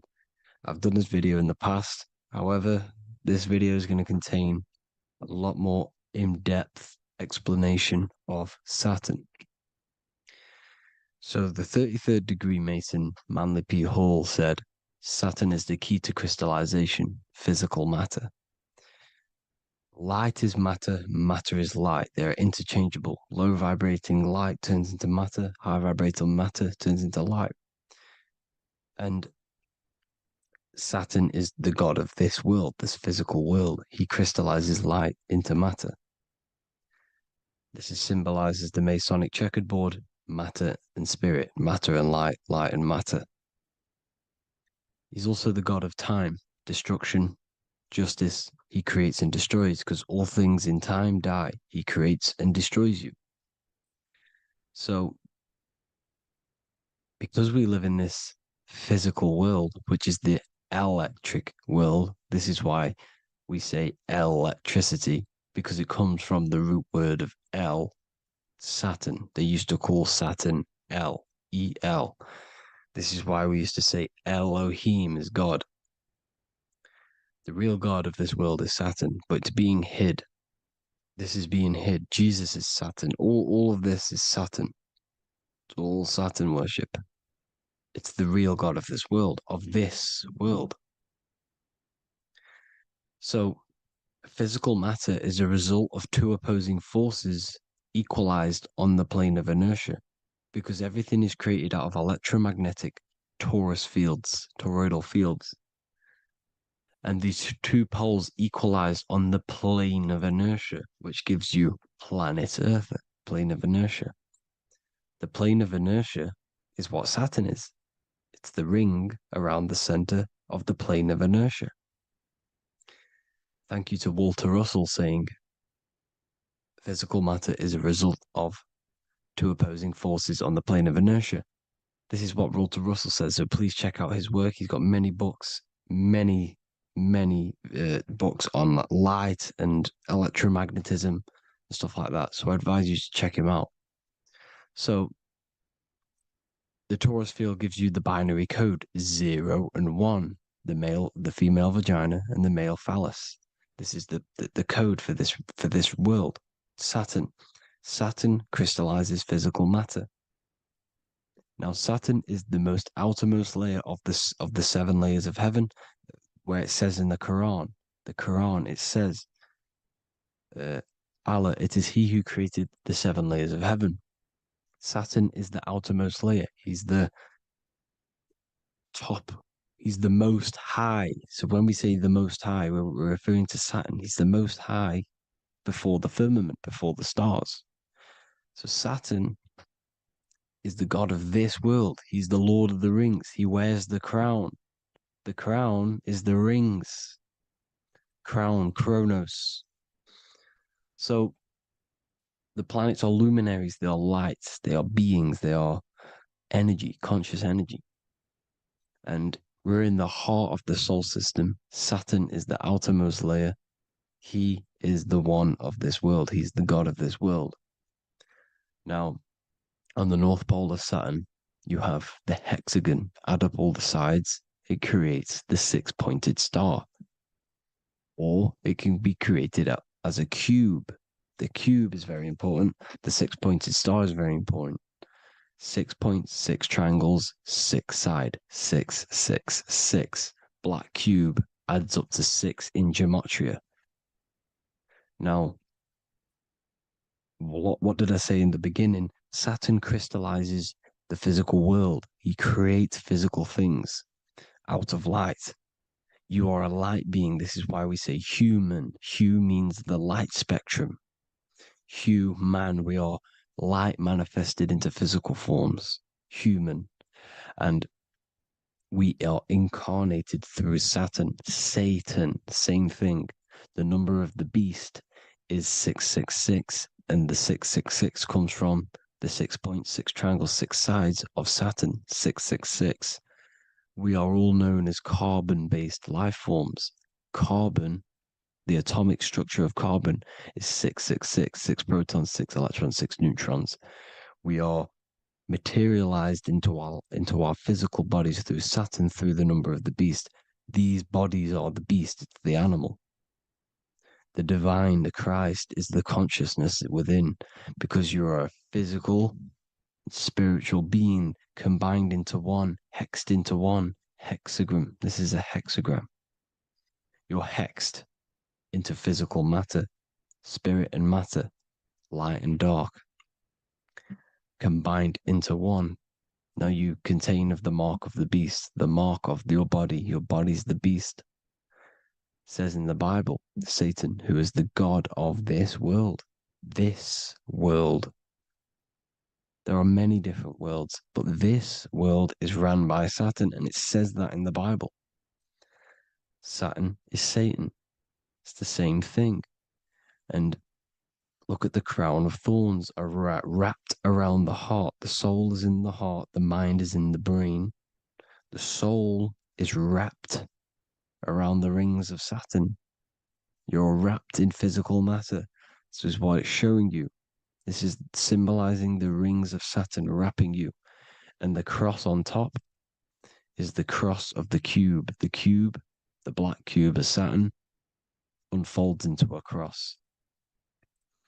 So Satan, who is the god of this world, Corinthians 4:4 in the Bible, Satan, who is the god of this world, has blinded the minds of those who don't believe. Saturn blinds your mind because the god of this world materializes you and he blinds your mind when you incarnate into physical matter. When you enter this soul system, not the solar system, You hit Saturn first. He materializes you.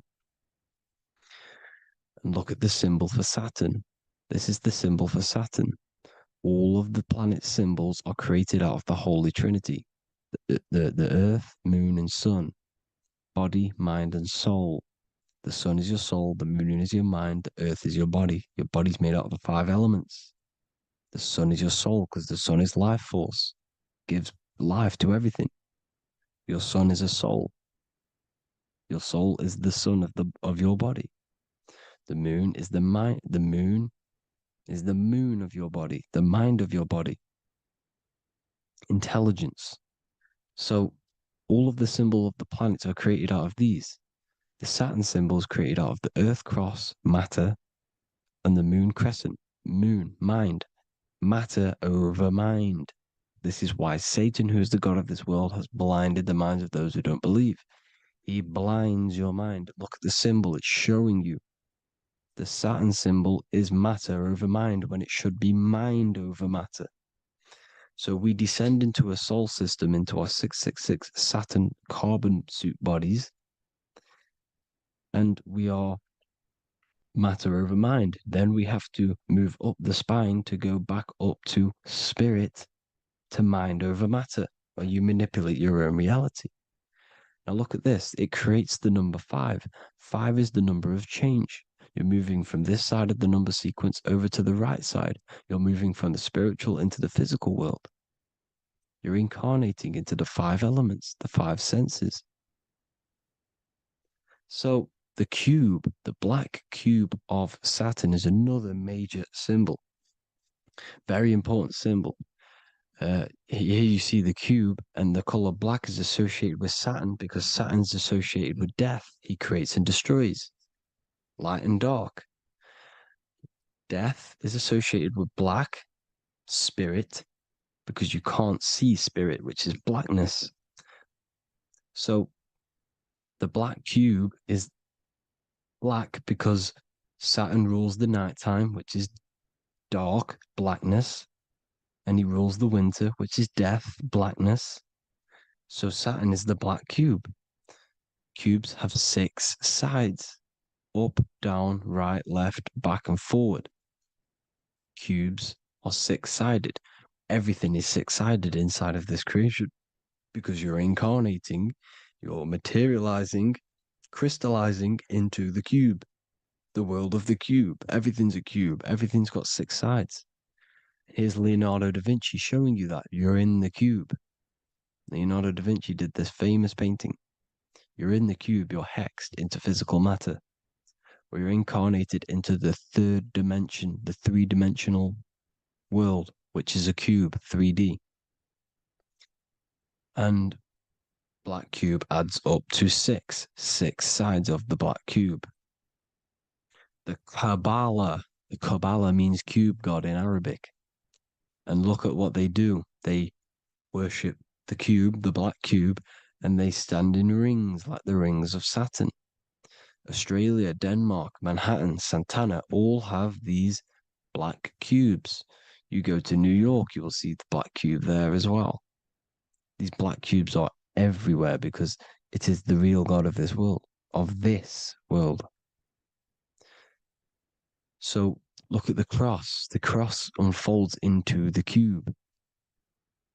Xbox, Nintendo GameCube, Sega Saturn, anything to do with a simulated gaming reality, they put Saturn in it because we're in the simulation of Saturn. This is a simulation. And this is why they reflect this through the Xbox, GameCube, Sega Saturn, anything to do with gaming, simulations, is all Saturn. Because we're in the cube of Saturn, the black cube. We're in the GameCube, the Xbox, the Sega Saturn. As above, so below. So they reflect it through the simulations that they create inside of this simulation. Cubes have 8 points for the 8 points of time and space. 8 is the number of time. Everything's cycling, infinity. So look at the cube. The cube is symbolized as in Judaism. The Judays have the black cube. They wrap themselves in a black band and they cover their eyes into blackness. The black cube for the black cube of Saturn. They use the star of Saturn, and they worship their god on Saturn Day because it's all Saturn worship. Look how the Saturn god is wrapped around with these thorns or leaves, just like Jesus is wrapped around his heart. And Jesus on the cross is us on the cross. We are in the cross. We are in the cube. The cross is the cube. And the cross is even in the Saturn symbol. This is another symbol for Saturn. There's two symbols. You got this one, the one I've just wrote down. And there's this one. This is the cross of Saturn, the cube god, the simulation, the game cube. Now, Chronos is another word for Saturn. Chronos means time.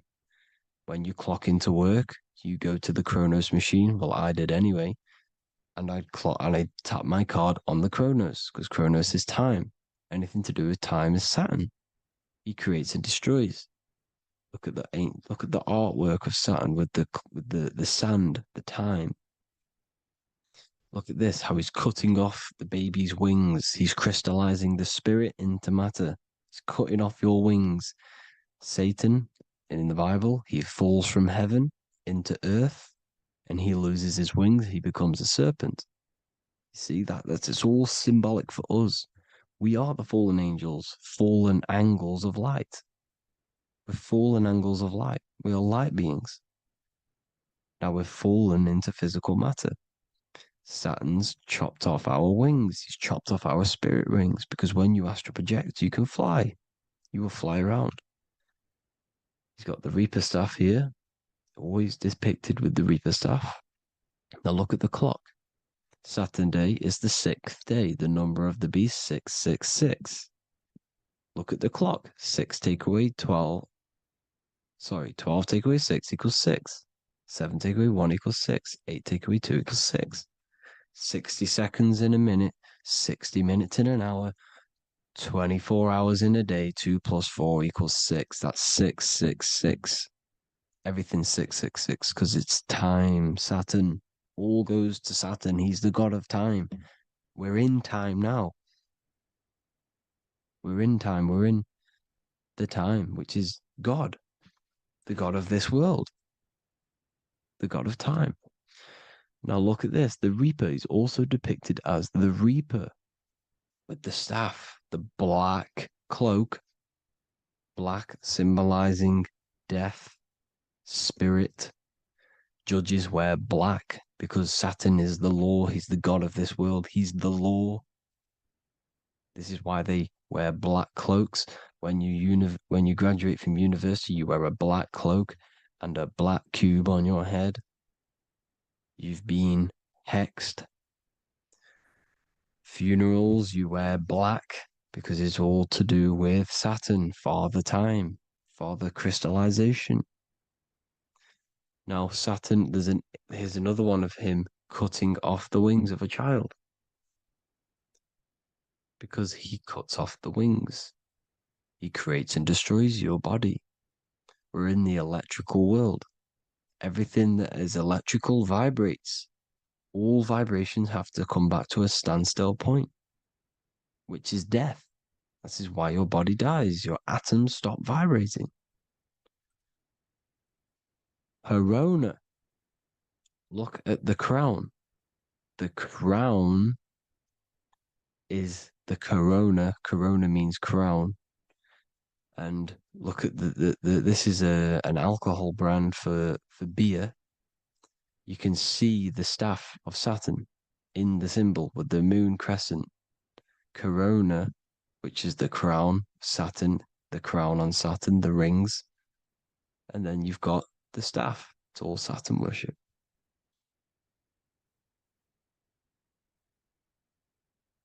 Is the black cubes of 9/11.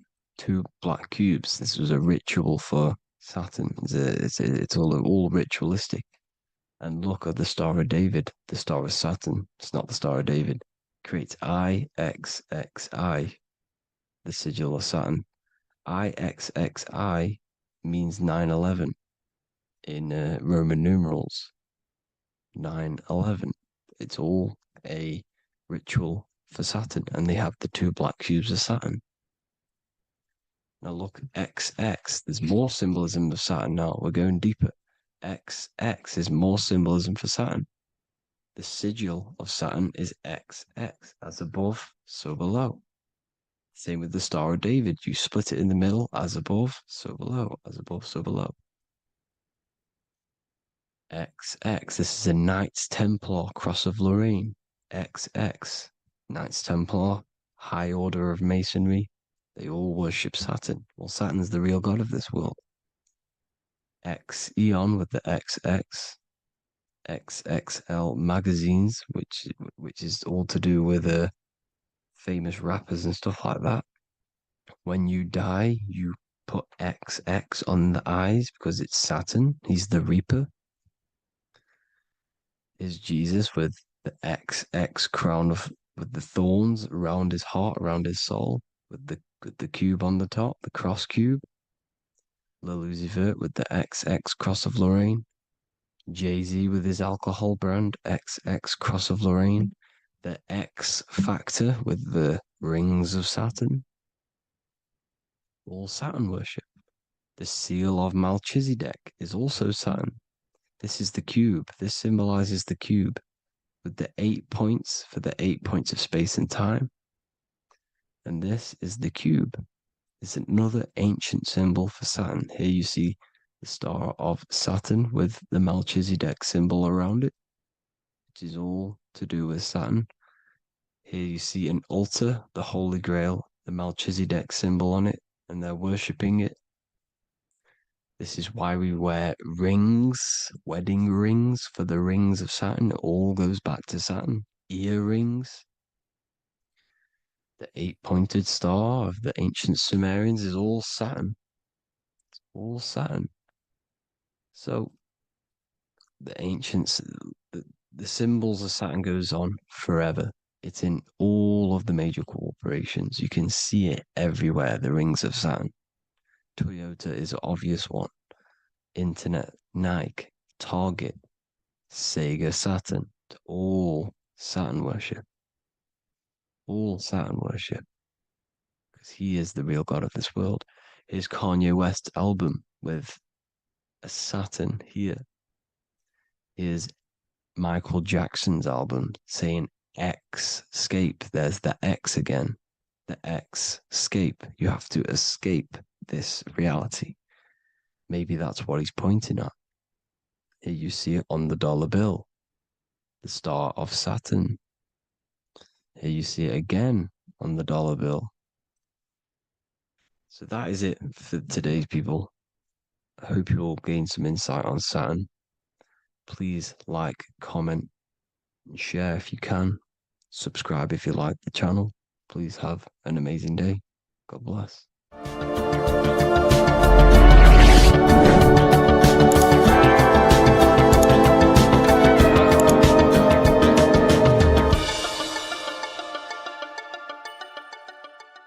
Welcome to Revival of Wisdom. Welcome people, we're back with another video, and this video is about Freemasonry and their connection to the Illuminati. Please, as always, to make sure to hit that like and the subscribe button and turn on the notifications to never miss a video. On May the 1st, 1776, the founder of the Illuminati, Adam Weishaupt, founded this secret organization, and this date can be found in Roman numerals underneath the all-seeing eye pyramid on the $1 bill. This $1 bill also says Anu Coptus Novus Ordo Secularum. This is Latin for announcing the birth of the New World Order. This New World Order will be headed by Lucifer, the all-seeing eye, and followed by the 13 layers of bricks for the 13 elite bloodlines. So your Orsini's, Rockefellers, Rothschilds, Soroses, and the other 9 elite families. So when Adam Weishaupt created the Illuminati, he made it consisting of high-level degree Masons, French and Latin philosophers, and many more powerful people to all become one society. So this is why you see Masons using this same symbol of the all-seeing eye inside the pyramid. But not all Freemasons are part of this Illuminati secret society.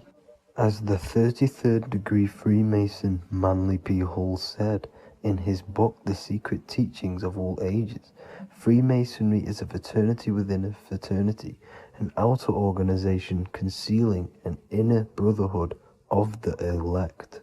So what he's saying here is that Freemasons have to go up the degrees of Freemasonry, and once they hit the top, they either get elected or not into these secret societies like the Illuminati, Skull and Bones, and Knights Templar. So when you see celebrities doing this one-eye symbolism, either covering one eye, doing the triangle, or doing 666 over one eye, this is showing and reflecting the symbolism of Freemasonry.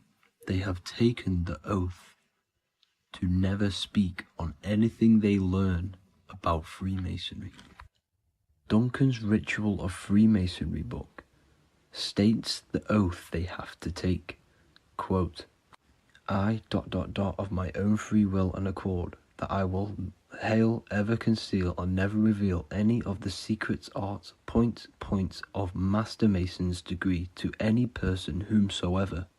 All this most solemnly, sincerely promise and swear. Now, this is what happens when they break the oath, stated in this book, quote, myself severed in two, my bowels taken from thence, and burnt to ashes. So this states that Freemasonry comes first, before any law of the land. It has the right to kill you if you break your oath. This is the hand gesture they have to do every time they enter the ritual room inside the Masonic lodge. This is the cutthroat symbol, showing you and reminding you of the oath and what will happen if you break it.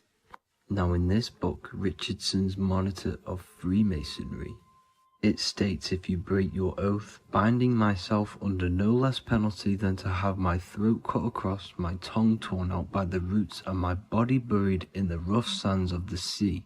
If they do not decide to kill you, this book states this by pointing him out to the world as an unworthy vagabond, by opposing his interest, by dearranging his business. In other words, they have the power to frame you and destroy your reputation to the world, and destroy your business if you break this oath. So yes, they do kill to keep this truth hidden, because this truth of this reality is what keeps them in power. They have the ability to manipulate people, because people do not know what manipulates them. This is why they call themselves the government. They govern the ment, which is the mentality, because the mind is the root cause of reality. They control what you perceive to control what you manifest. By knowing the truth, you are set free, and you no longer need no controller above you. So this is why they are willing to kill and do whatever it takes to keep the truth concealed within these high-level degrees of masonry and these secret societies. However, going back to Manly P. Hall's book, it states, part of the symbols are displayed here to the initiate, but he is intentionally misled by false interpretations. So this is saying even Freemasons are intentionally misled and told lies to conceal the truth, to make sure the truth is hidden in the high degrees of masonry. So that's it for this video, guys. Thank you all for tapping in. Please leave a like and a subscribe. God bless.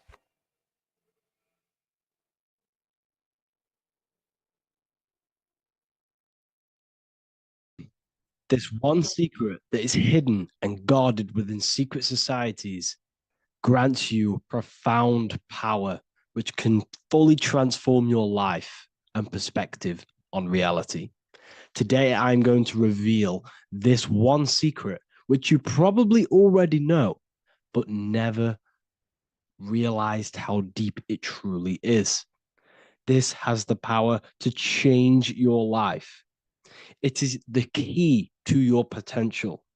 And if you stay with me, this power may be yours, and you could transform your life with this hidden secret that is guarded within secret societies and esoteric orders. And this secret is not really a secret, but something people overlook, that the universe is mental. Everything we experience and interact with and perceive originates within the mind. The universe is a boundless field of consciousness, a mental construct molded and shaped by thought. We do not just live in a physical world, as they want you to believe. There are hidden forces that mold the material world. They want you to believe that you are only a physical being inside of a physical universe. But this is completely wrong. You are the architecture of the universe. Your consciousness is the very fabric of reality, and you create your own universe. The universe is an infinite field of consciousness, a vast and limitless mental construct, intricately woven and shaped by the power of thought. It is a dynamic and ever-evolving field where the interplay of awareness and attention gives form to existence.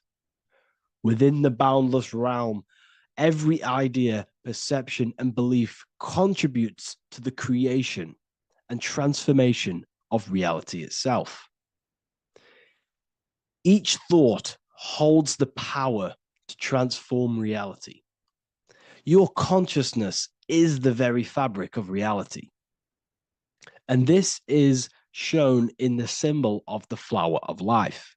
The flower of life is a symbol. It symbolizes the interconnectedness of all existence, illustrating how every thought is not merely a fleeting moment, but a ripple that reverberates across every layer of reality. Each action, like the intricate overlapping circles of this pattern in the symbol, extends its influence far beyond its origin, weaving a web of interdependence where every choice impacts the whole. It serves as a profound reminder that everything is connected, bound by an unseen field of consciousness. This symbol represents how one action, one thought is a ripple in the whole vastness of the ether of consciousness. To master your mind is to master the universe, because your mind is a miniature universe. The mind is the very fabric of reality. So if we gain the hook, if we gain the power and the mastery over our minds, we have now gained the power to create reality to your will and intent.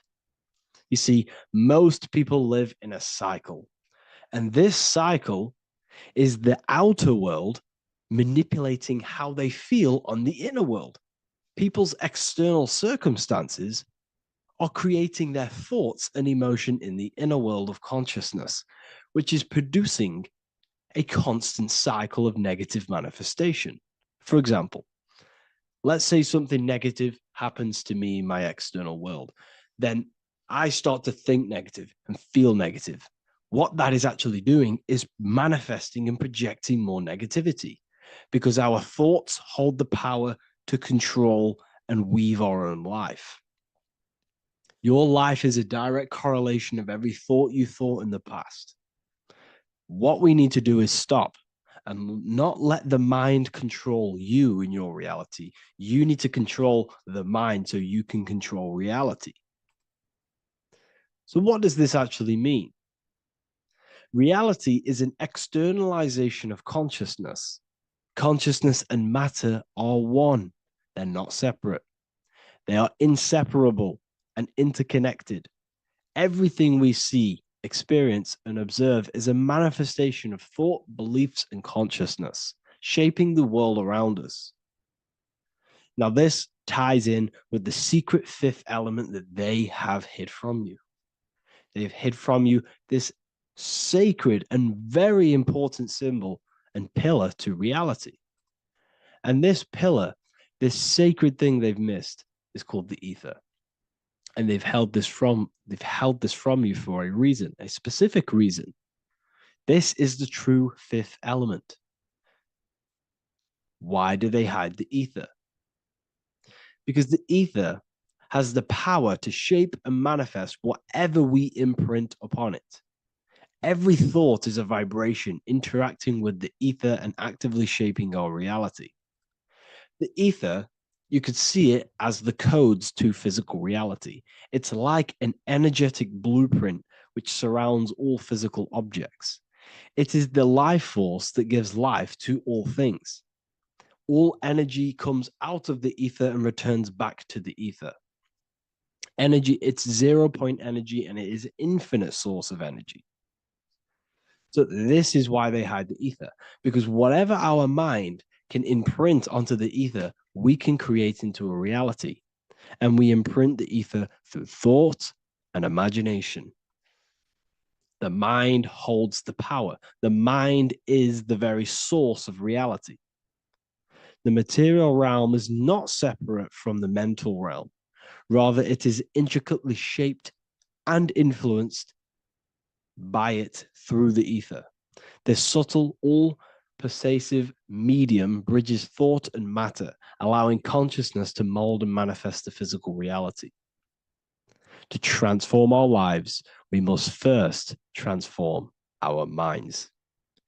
True change begins within, as our thoughts, beliefs, and perceptions shape the reality we experience. By shifting our mindset, we unlock the power to reshape our world and recreate the life we desire. This is the power of the mind, and this is the power that's been hidden from you. We're not taught these things in schools for a reason, because they don't want us all to be conscious creators. Instead, they feed you your beliefs. They feed you your thoughts through the music, through the entertainment, through the movies, through the news. They're controlling your thoughts with this information. They're installing beliefs and information into your mind. So you are producing their reality. But this is what we need to stop. We need to take control. We need to stop consuming their music, their movies, their information, their news, because all of this is contributing towards your reality. They have the collective consciousness at the tip of their fingers. They do not create the world. We create the world by believing their beliefs and their thoughts and installing their information into our minds. You see, it's mind over matter, and most people live in matter over their mind. Most people let matter, the external circumstances, dictate their mind, when it should be the other way around. It should be mind over matter. This is the mental plane. This is the astral. This is the etheric. This is the physical. The mind holds power over the emotions, over the imagination, over the physical, and over our spirit. It holds power over everything. It's mind over matter. It's the mental body that we must transmute and change. Most of us live in a chaotic state of mind, and this is what we must change. Turn chaos into order. So we need to be mind over matter. We need to install this belief into our subconscious. I, Harry B. Joseph, have created the ultimate esoteric school on the earth. As a member, you'll gain access to live mentoring calls twice a week, along with new lectures, books, and exclusive content released every week. Additionally, you'll have a full access to all my life-changing programs. If you're ready to transform your life and start your journey today with me, join Ethereal University These are the campuses. We have the real lecture sections filled with lectures that you can watch. Manifestation Mastery, which teach you exactly how to reprogram your subconscious mind so you can live that reality. Sexual Alchemy, the path to empowerment of how you can transmute your sexual energy. The Real Library, where you gain access to powerful esoteric books, PDFs. Symbols of Secrets, an amazing course. The course that allows you to see beyond the veil that has been pulled over your eyes, the language of symbolism that secretly rules the world. I teach you how to read symbolism. Esoteric Exchange, live calls. You get to rewatch all of the old live calls. Mindwave Hub, this is a place of binaural beats where you can listen to infinite amounts of binaural beats. So you can meditate to them. Meditation section, numerology, health section, and electromagnetism. This is a life-changing place. And if you are serious, we only accept serious about changing your life and studying the occult and esoteric, this is the place for you. I've been there. I've been on YouTube looking around for valuable information, trying to find good accounts, good channels. It's very hard. I had to go through years of trying to find good information on YouTube. But what I've done is, instead of you searching around everywhere for bits of information and connecting the dots, I've put it all into one big place. You get your binaural beats, you get all the programs you need to walk the path of enlightenment to transform your life. I will connect with you on the inside, and I hope this lesson, this lecture, you gained some information, you gained some power from it. Please like and comment, or don't. It's up to you. If you have any reviews, if you have any ideas of lectures that you know, if you don't understand certain things, make sure to leave a comment and I can make a lecture about it. I can make a video about it for sure. I don't mind taking recommendations for videos.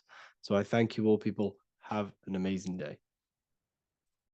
So depression doesn't actually exist, and in this video I'm going to show you how depression is actually a choice. And I'm going to give you some solutions on how to deal with it. And this is probably going to change your life forever just by doing this alone. Okay, so the first thing you need to understand about depression is that it exists in your conscious mind. It exists in your thinking mind. So what is inside your thinking mind? You have your body, your name, your reputation, your trauma, your memories, your family, your worries, your interests, your bills, your passion, dislikes, goals, right? Most people identify their lives with this. They identify their lives with their thinking mind. They think they're their name, their job, their reputation, their memories. But this is not who you actually are. Who you actually are is the observer of that. What happens if you stop thinking? What is left? You're left with unconditioned consciousness. You're left with the self, which is what we refer to as I. We are the consciousness, not the thinking consciousness. You are not these labels. You are not your thoughts. You are not your job, your name, your reputation. Okay? And the reason why I'm telling you this is because it's very important, is that we are something beyond this body, beyond this name, beyond our thoughts. We are the consciousness. So depression exists inside of the thinking mind, the conscious mind. Okay? So if you want to get rid of depression, you must learn how to escape the thinking mind. And not only just escape, but that's step one. In meditation, you do meditations, right? We sit still and we have to learn how to control the mind and turn off the thoughts. And when we turn off the thoughts, depression goes out the window because there's no thought present in your mental field of consciousness to be depressed.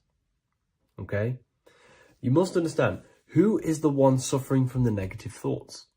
Who is the one suffering? Your mind is not suffering because the mind is producing the thoughts. Your body's not suffering from the negative thoughts. You are suffering. And who is you? You are a soul. You are that feeling.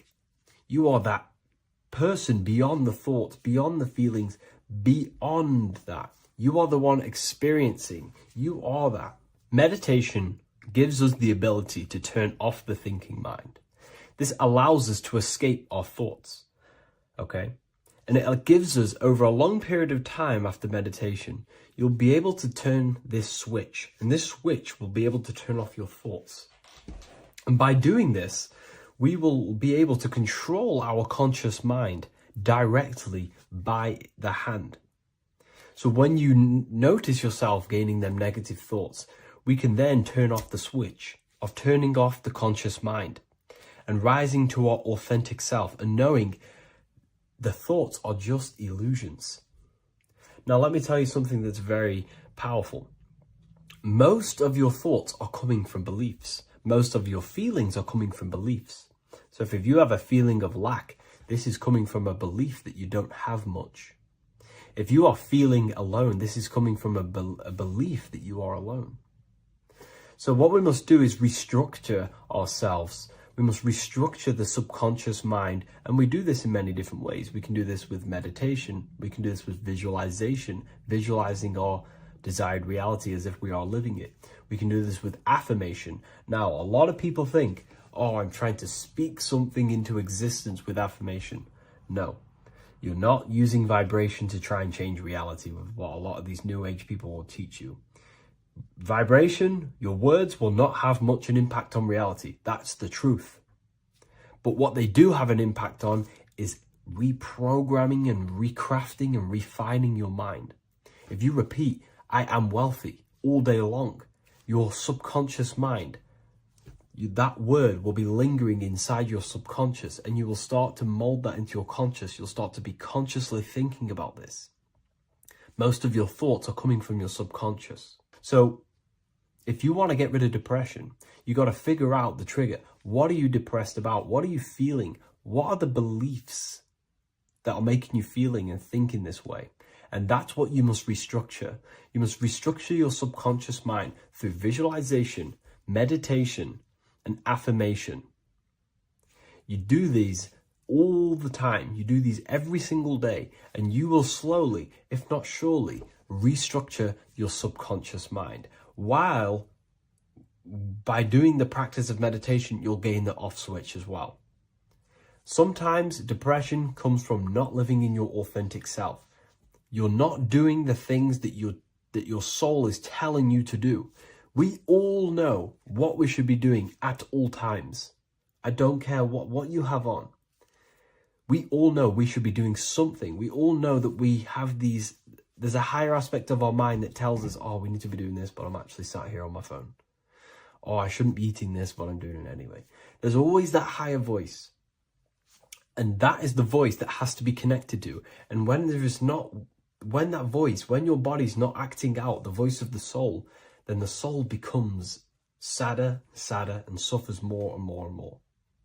There has to be a connection between the soul, the mind, and the body. They have to work in unison. Okay? So I hope this video helps with depression, with whatever you're going through mentally.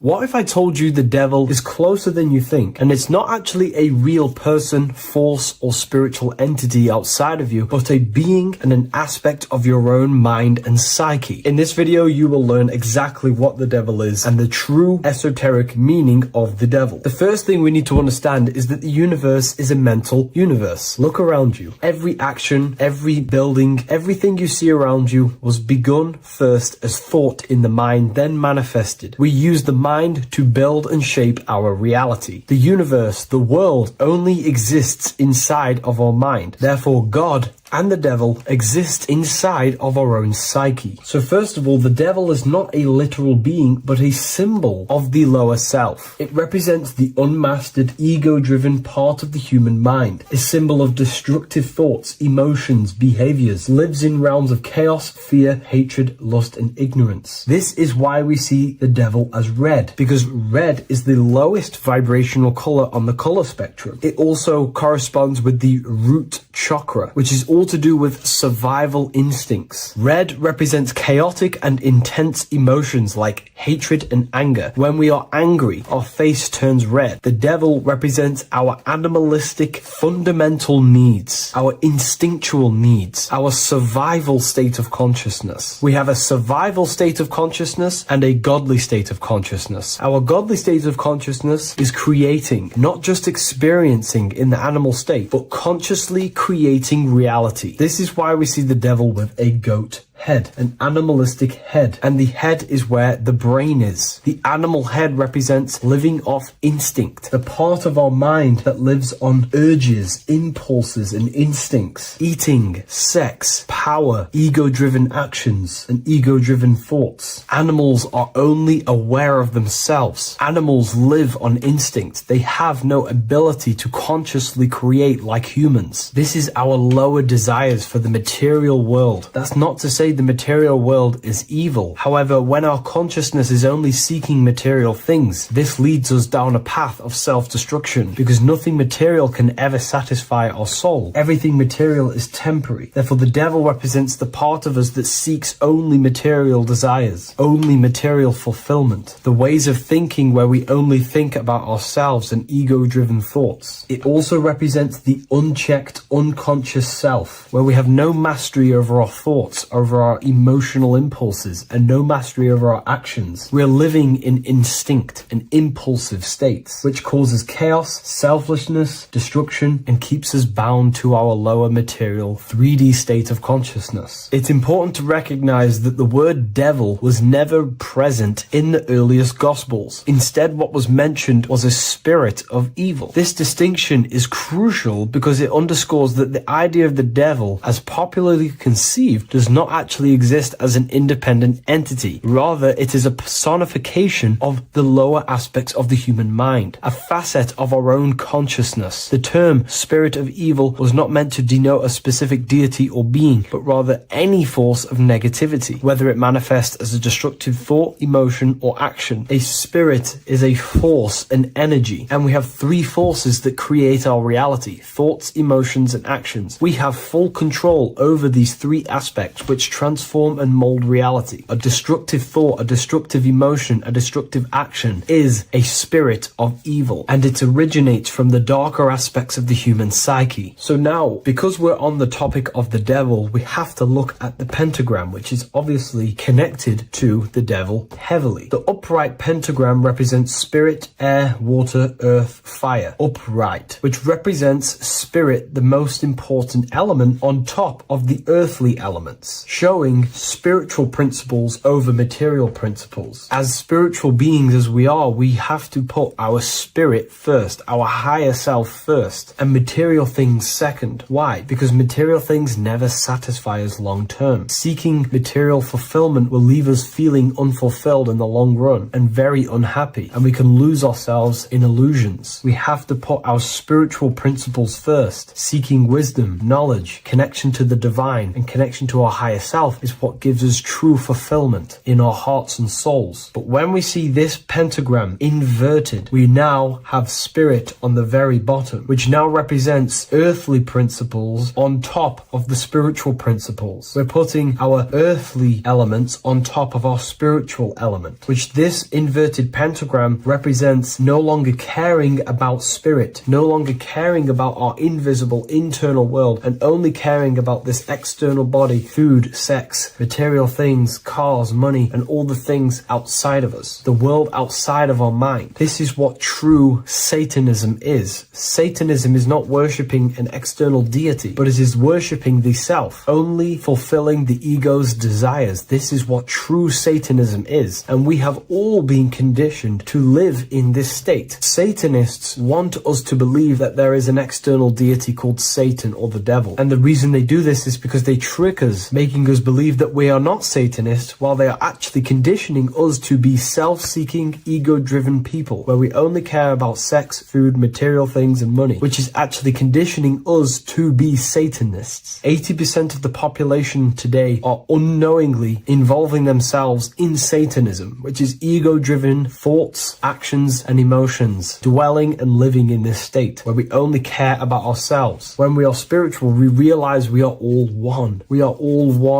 consciousness family, and we need to do things that help and contribute towards our collective experience, helping others, instead of seeking to serve only the self. The angel is depicted with wings, which represents elevation, higher self. The devil is represented with an animal horns, which is on the ground. A goat is on the ground, which represents the lower self. This is the elevated mind and the lower material mind. Horus, the bird, higher self. Set, the ground animal, lower self. Jesus and Satan. These are two forces, two characters that exist within the human psyche, not real entities. They are forces of our minds, and there is a battle between our higher self and lower self all the time within our own minds. There's always a part of us that's telling to do one thing and another thing, to do something bad and to do something good. There is this battle inside of our own consciousness. Here we have the human spinal column. The human spinal column is showing you the higher and the lower self. The higher self represents the head. The head is where the mind is. This is the creative essence of the universe. This is where all material things begin as a thought in the mind. We create with the skull, with the brain. This is our higher self, the heavens, connected to the heavens, the sky. And the lower end of the spinal column is where our reproductive organs are, where our gut is. Our reproductive organs and our gut is all to do with survival. The lower end of the spinal column, lower instinctual 3D based consciousness. The lower end of the spinal column is where our lower self dwells. Eating, consumption, power, and sex, lust. These are all emotional forces and instinctual based organs that are not inherently evil, but when we dwell and live off this lower end of the spinal cord, it keeps us in low states of consciousness. Our goal to raise to our higher mind is to balance this, not to overeat, not to abuse power, not to abuse sex and lust, but to master these organs and gain the ability to say no to these organs so that we can raise to our creative side of consciousness. Instead of dwelling in our instinctual nature, we can turn to our creative nature and consciously become a builder and constructor of reality. This is the true way of raising consciousness. This is the stairway to heaven, out of the animal consciousness to the higher consciousness. To wrap all of this up, it's all about gaining control over our instinctual lower nature and allowing our spirit to rule over our body and not our body ruling over our spirit or mind. The moment you let a thought become instantly an action is the moment you are an impulsive person. We are all trained to be this way. It is okay if you are in this state. The moment you let a thought turn straight into an action without questioning, that is the mind controlling you and you not controlling the mind. We need to gain control over the mind, and we do this through many different ways, through meditations,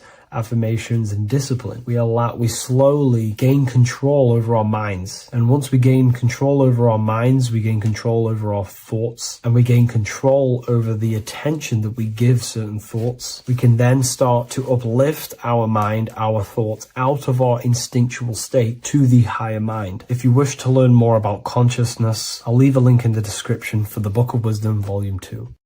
What if the word Yahweh is proof that God is embedded in our very own being? Stay with me, because what I'm about to show you might change the way you see yourself forever. Today's topic is decoding the mystery name of Yahweh, the sacred name of God from the Hebrews. By the end of this video, you'll uncover the true meaning of the word Yahweh and how your connection to it unlocks your own personal power. When we look at the word Yahweh in Hebrew, we flip it on its side. We're actually looking at the human body. These are the legs, this is the torso, here are the arms, and here's the head. So if we actually switch this on its side, we see the human body. The Hebrew name Yahweh often translates to I am. The I am. Now, what is the I am? The I am, when you say I, you're referring to your highest self. Everything with the letter I in the beginning, most of them words are referring to our inner self, inside, intelligence, internal, in. The I represents the inside self, the invisible self. You cannot see the I am because this is the spirit, this is our consciousness. It's the intelligence controlling the human body. When you say I, you're not referring to your name, your job, your reputation, your ego, or your thoughts. You're referring to the observer who is beyond the thoughts, the one who's observing the thoughts. That's the soul. Look at the word Yahweh, Yahweh, the sacred name of God. Yahweh can be observed in the natural rhythm of the human breath. When inhaling, we subtly hear Yah. When exhaling, we hear Wei. Do this yourself. Breathe in through your nose, you'll hear Yah. Breathe out, you'll hear Wei. And in fact, the letter H, H, when it's pronounced, it carries the soft sound of wind or breath, a gentle exhale that mirrors the very essence of life, giving air. Breath is the spirit of life. It's what connects us with consciousness. If we stop breathing, we lose consciousness. The body shuts down. We're breathing the spirit of breath. We're breathing in the spirit of life. It's the very essence that gives us physical existence, and we're constantly staying connected to this breath at all times. Now let's look at Yahweh. 1, 2, 3, 4. There are 4 letters. The tetragrammaton is the 4-letter Hebrew name for God. Okay? Tetra meaning 4. We have 4 gospels of Jesus. Jesus is depicted with a cross with 4 sections. Jesus has the 4 sacred animals around the side of him, always depicted with these 4. A bull or an ox, an eagle, a man, and a lion. These are the 4 fixed signs of the zodiac. Aquarius, the man, Scorpio, the eagle, Leo, the lion, Taurus, the bull or the ox, which are related to the elements. Leo is a fire sign. Aquarius is an air sign. Taurus is an earth sign. Scorpio is a water sign. These are the 4 elements. And the 4 elements correspond to the 4 bodies of consciousness, as we see here. This is fire. This is air. This is water. This is earth. So we are made out of the 4 elements, which represent the 4 bodies of consciousness: mind, emotion, spirit, and body. The soul is incarnated into 4 sections. Hence why Jesus has 4 gospels. Hence why Yahweh is a 4-named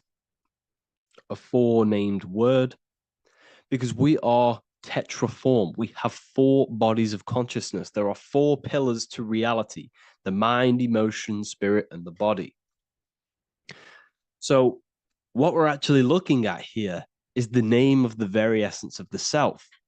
Yahweh represents the universal consciousness that we're all tapped into, because the body is like a radio.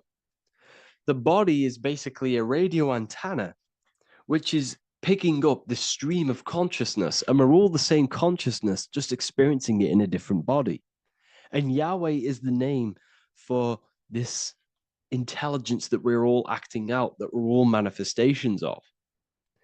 So now let's look at the word Yahweh, where we read it this way in Hebrew, which is 10,565.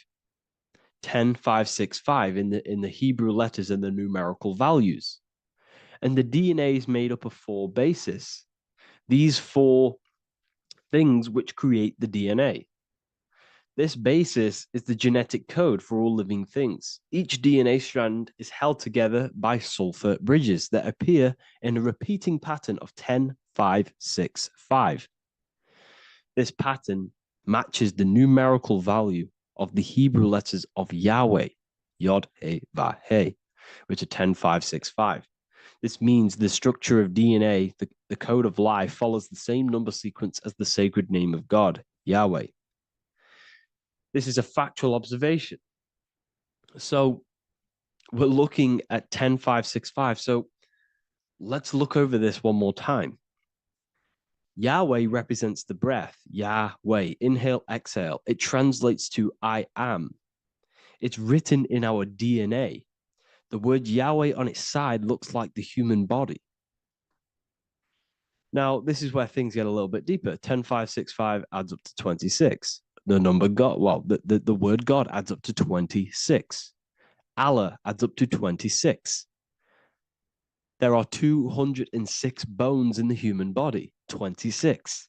26 adds up to 8. 8 is the number of infinity. We are all the infinite consciousness. Consciousness will never die. It's immortal. It's infinite. We are all infinite. We are not these skeletal structures. We are Yahweh, the universal consciousness. The creator of all things is our essence. We're all God with individual identities, but the highest versions of ourselves is God. The ego is our own personal experience of God. Does this make sense? So in conclusion, Yahweh is not the name of a separate God from us, but rather the reflection of the divine consciousness manifesting through the human form. The human body is like a receiver acting as an antenna that tunes into the infinite intelligence and life force we call consciousness or God.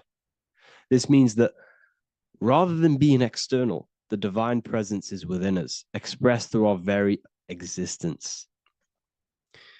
It's very interesting when we look into this, and what religion has done is flipped all of this knowledge. All of this sacred knowledge has been externalized. They've externalized God so that we worship God and we view God as something separate from the human experience. They do this so that we don't find the God within us, so that we don't find that we have the power of creation. The mind is the creative force of God. The body is the will to act out that thought. They don't want us to figure out that we are creators and we're all creating our own earthly experience. We're all projecting this reality. And they don't want us connecting with the divine intelligence within us because they want to be the creators. They want to keep this knowledge. They don't want the masses to wake up to this powerful knowledge. So what they've done is that they've taken the scriptures, they've externalized it so that we start worshiping and giving away our power to these external things. And when God is external, we start to fear God because we start to think that God has power over us. He can send us to hell or heaven. So this is what's going on. They've been externalizing this for thousands of years to keep us in a suppressed state. Okay? Humans are very advanced because we possess self-awareness. We possess the ability to move our awareness and our thoughts outside of the instinctual nature. For example, a cat or a dog. These things can only live in their instinct. They live based on instinct. They smell, they eat. That's pretty much what they do. But humans, we have the ability to rise above that nature and turn to our infinite selves, our higher selves. We can move beyond our instinctual nature and create very advanced things. That's why humans are made in the image of Yahweh. We are literally God in human form. So this is what we all need to realize. And I hope this video has helped. Please leave a like, a comment on inside of the description. I'll have some links to my books and my university. The people who have read them have just absolutely changed their lives. You could probably see that in the comment sections if someone leaves a review of the book. We also have Trustpilot. But yeah, I thank you all. And I'll see you in the next one. In this video, we're going to be talking about the evolution of consciousness.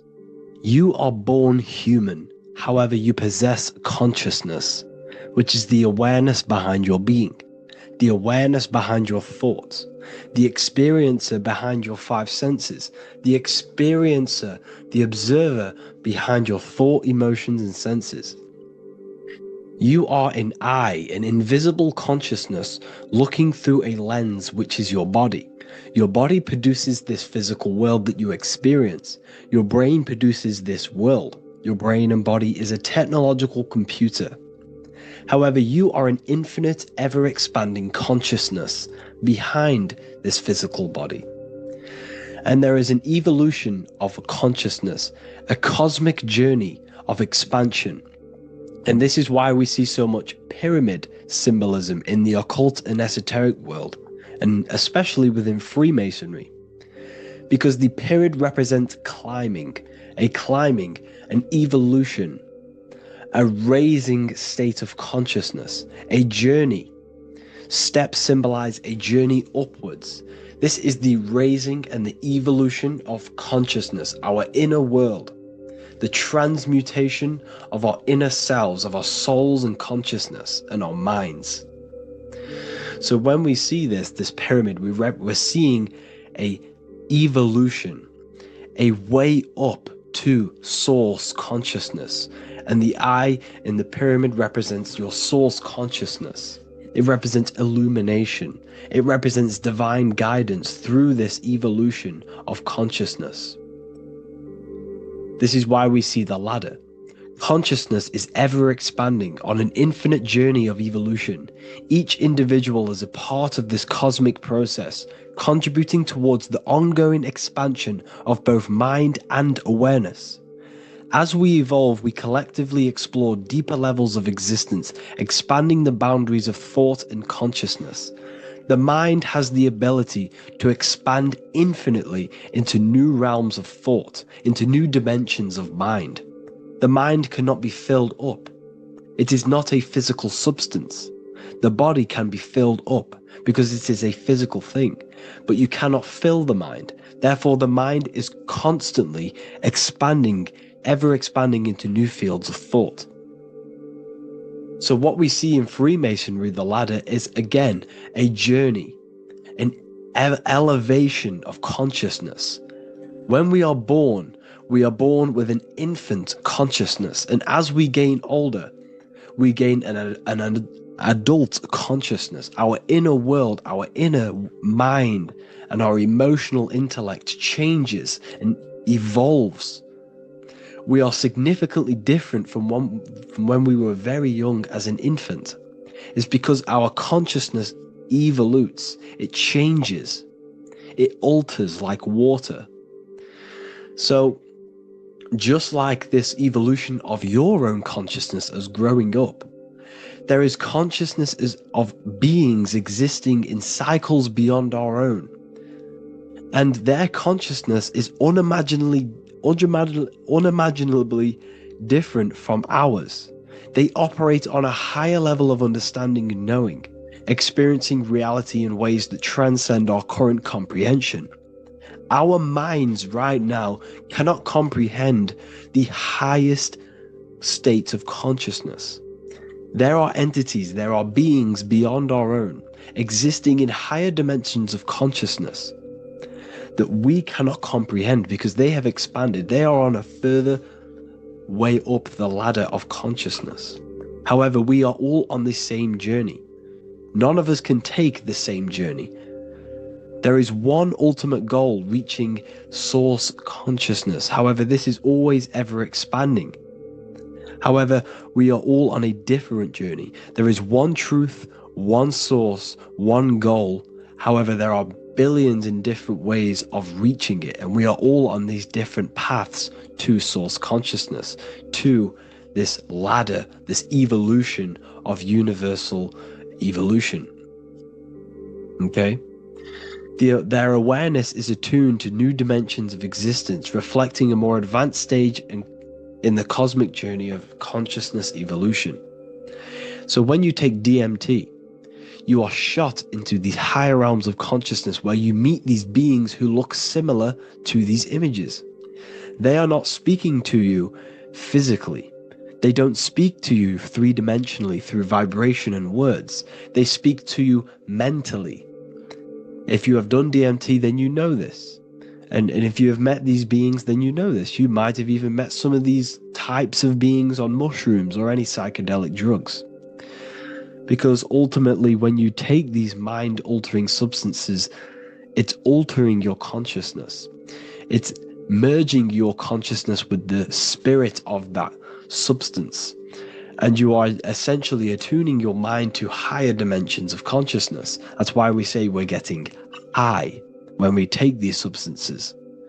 Therefore, when you meet these beings on DMT, you are essentially meeting beings who are attuned to higher dimensions of consciousness, and they speak to you mentally. They speak to you telepathically through thought, because the universe is mental. Everything exists within the mind. The way you are now, your physical existence, is a state of mind. Mind, thought creates matter.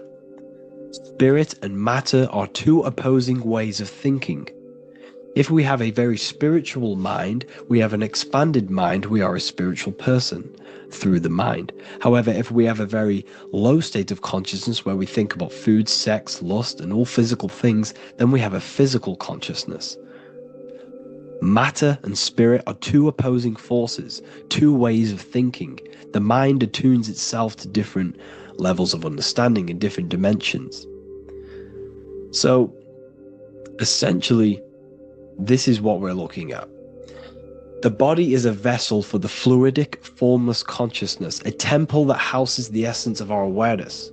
While the five senses are limited to perceiving only the physical plane, the mind transcends these limitations, capable of perceiving the full scope of reality. It is through the mind that we access deeper truths beyond the material, tapping into boundless nature of existence. Physical existence is a thin band, a thin layer of reality. It's like 0.001% of reality. And your five senses are only tuned into this layer of reality. But the five senses are, by design, only allowed to perceive physicality. But the mind has the power to expand beyond this physical five-sense state. The mind has the power to expand and evolute. It is a conscious decision whether you want to take this path or not. You can stay in a three-dimensional way of thinking, or you can expand your consciousness from within. It's not an external journey. There is no God going to save you. You must save yourself. Therefore, behind every single one of these eyes is the same source consciousness. However, we are all different cells in a different journey. The organs in your body, the cells in your body are all alive. They all possess same consciousness, universal consciousness. However, we are all on a different journey of evolution. As above, so below. As the baby is in the mother's womb, when the baby becomes conscious, there is a world outside of its mother. What does it do? It presses and seeks a way out to be born in the other world outside of its mother. It is the same with your consciousness, your mind. When your mind becomes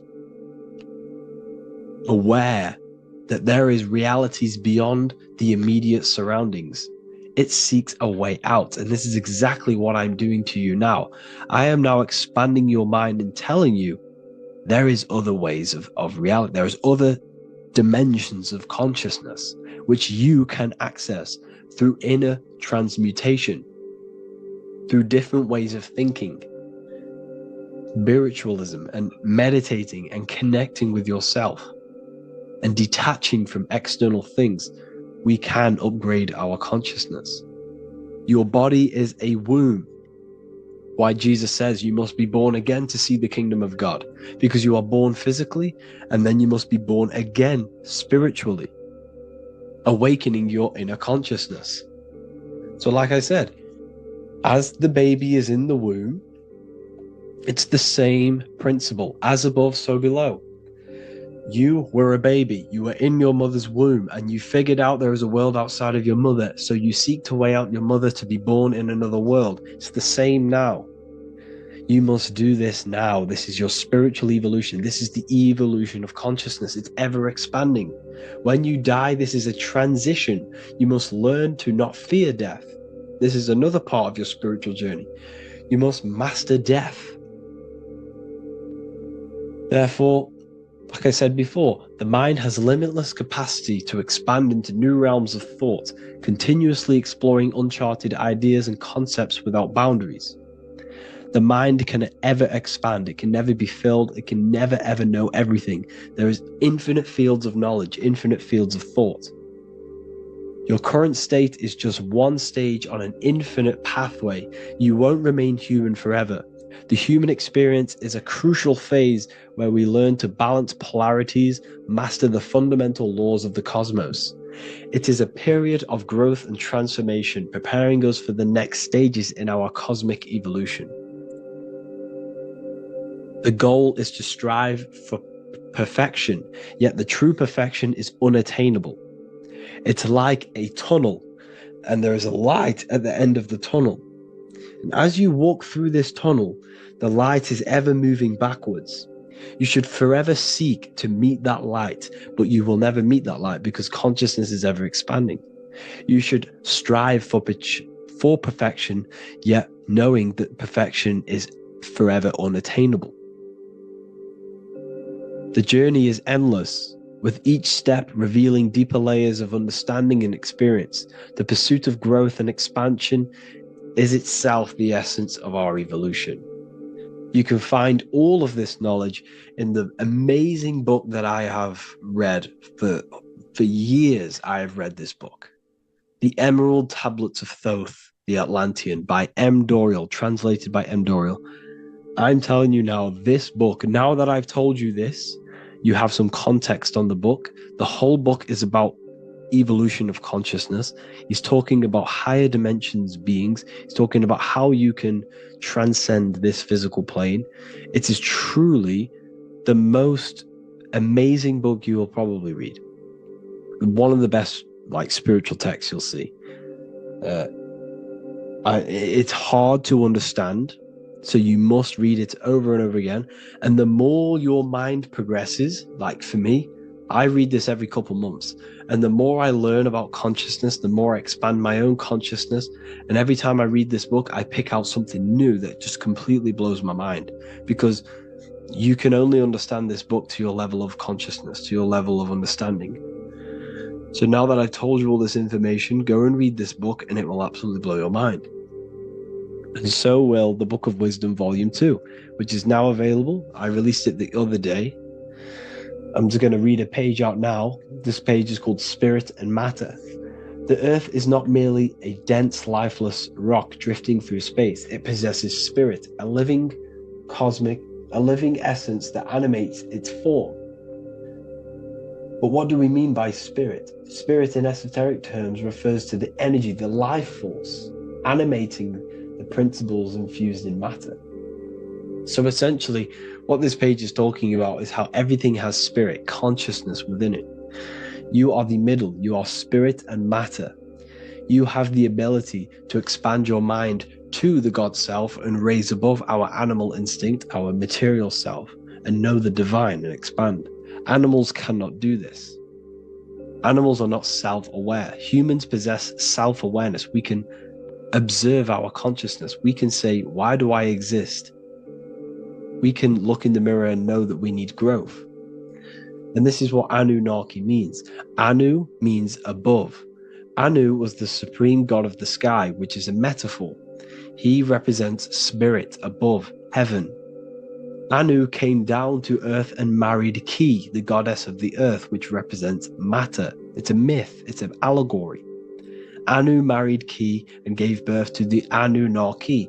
Spirit came down and infused with matter and gave birth to the human, which is you. You are spirit infused in matter, Anu and Ki, Anunnaki. You are the Anunnaki. And this is just one of the teachings in my book. Honestly, this book is absolutely amazing. If you truly, truly want to expand your consciousness, give this book a read. And obviously, if you're inside the university, I give you this book for free. A paperback version. If you join the university, follow the steps inside of the general chat. You'll be able to download this book. Sorry, not download it. Order a paperback for free. All you have to do is pay for the shipping. You'll also gain amazing knowledge inside of my library, where your mind will just be overblown with the amount of esoteric books. There's over 45 rare occult books, plus you get a PDF of the Volume 1 and Human Health Guide. You get reoccurring updates where I expand on symbolism, occultism, where you will just feel absolutely amazing once you understand esotericism in yourself.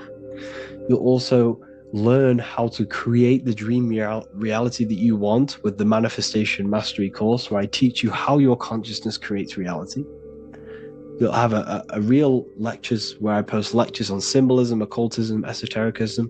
There's a conscious community and live calls and Q&A where you can ask me questions and I'll answer your questions. I just want to say thank you to everyone who has joined the university. Thank you for even liking and watching this video. Any support I just appreciate every single one of you. Please, if you can, leave a comment and a like on this video and let me know any videos you want me to make in the future. And I will start uploading a lot more to the YouTube. So yeah, thank you all for tuning in today. Have an amazing day. Hello people, today we're going to be talking about the secrets of the human heart. Everything they told you about the heart is a complete lie. There's secrets behind it, and you're going to find out why. And it's very important that you understand that the heart is not a pump. It's not a pump. They lied about this. The lungs is a pump. The lungs is what pumps the blood around the body. It's the oxygen.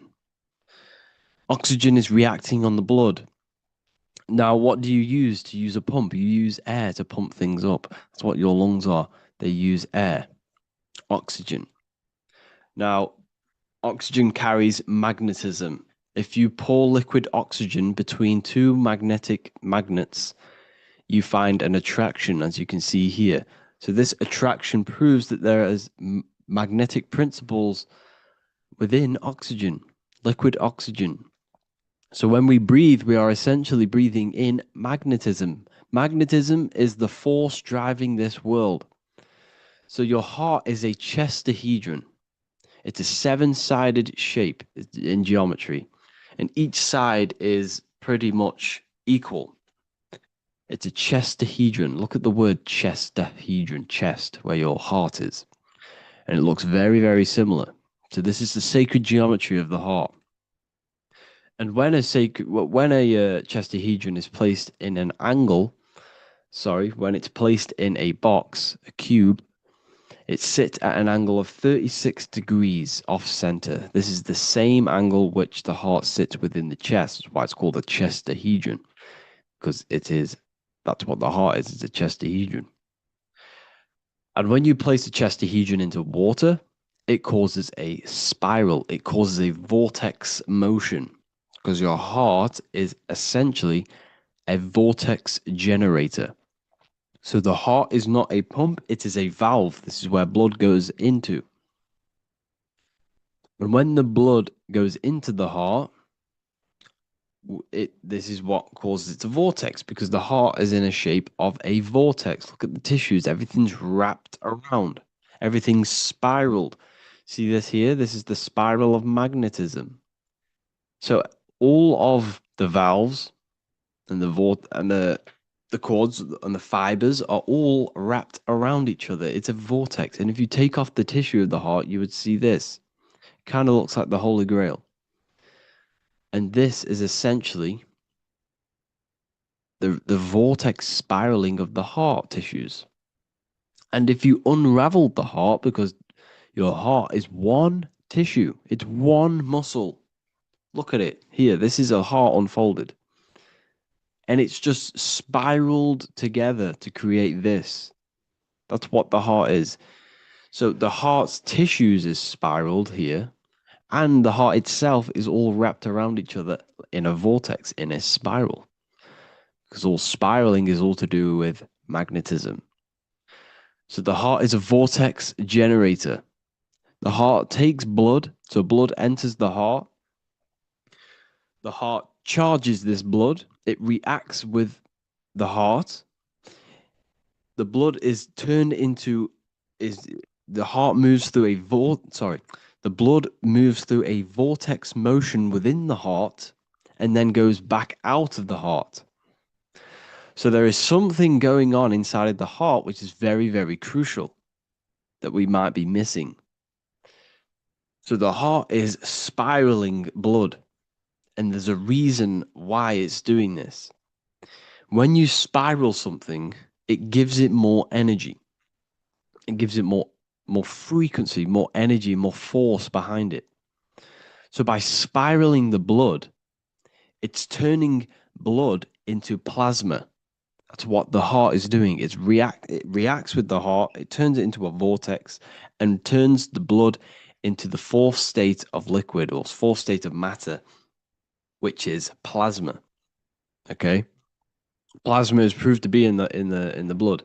Plasma is a part of the blood that carries platelets and red blood cells and white blood cells around the body. Plasma makes up approximately 55% of the blood.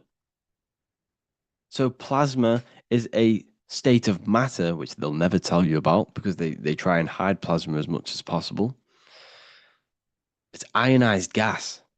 And that's what's going on in the heart. The heart is a vortex energy generator for the blood. And the body is being fed by plasma. Plasma energy, the fourth state of matter. And if you go and read the Emerald Tablets will tell you this exact same thing. Emerald Tablets of Thoth. They're supposedly thousands of years old, or it was supposedly written by Doriel, who was an occultist. Apparently, he translated them. Either way, he was an occultist. So it's either written by an occultist or it's actually 100,000 years old.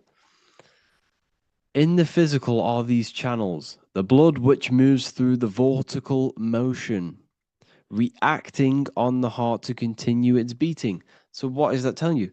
The blood moves in vortical motion. It's a vortex. Reacting on the heart. What's it reacting with? There's something in the heart that turns blood into plasma. It reacts with the blood, reacts with the heart. Then it says magnetism, which moves through the nerves paths, carrier of energy to all the cells and tissues. So your body's being fed by magnetism, people. They'll never ever teach you this in school. That your whole body is running off magnetism and plasma. You're literally you are an energy being. When you understand this, you are made of energy. You're running off spiritual, etheric energy that you cannot see. They just teach you in school that you're running off blood and oxygen. It's way deeper than this. We're being run by magnetism. Magnetism is the driving force of all creation. Magnetism, which moves through the nerve paths and carrier of energies to the cells and tissues. Akasa, which flows through the channels, subtle yet physical, completing the channels. Personally, I think Akasa is plasma. Okay, plasma is Akasa. Completing the channels. Each one of the three attuned with each other, each affecting the life of the body. So all of these three things, okay, the heart, magnetism, and Akasa they're all working together to create the body, to create the life. Form they the skeletal framework through which the subtle ether flows. So it's telling you ether is real. Ether is the substance that connects the physical and the astral. It's your etheric body is where your chakras are. So your chakras are your etheric energy body. And these energies, these 7 energies, is what gives life to the physical form. They feed energy into the physical form. So the ether, subtle yet physical, is charging the body through the skeletal framework.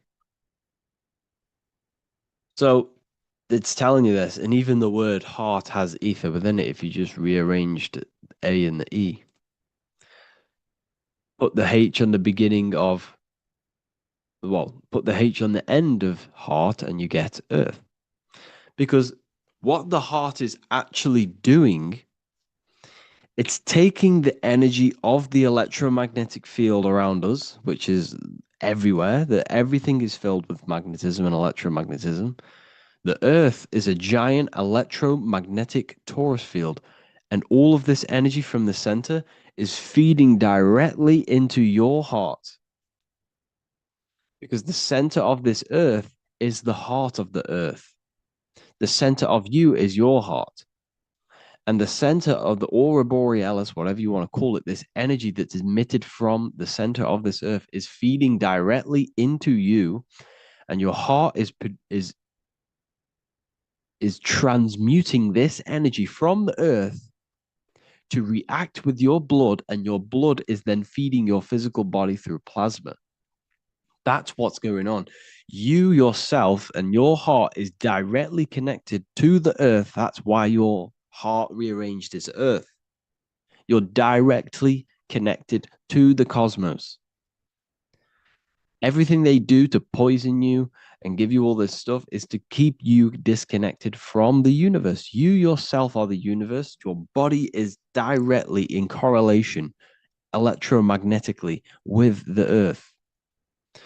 So the heart is the balance. That's how you connect with things, through the heart.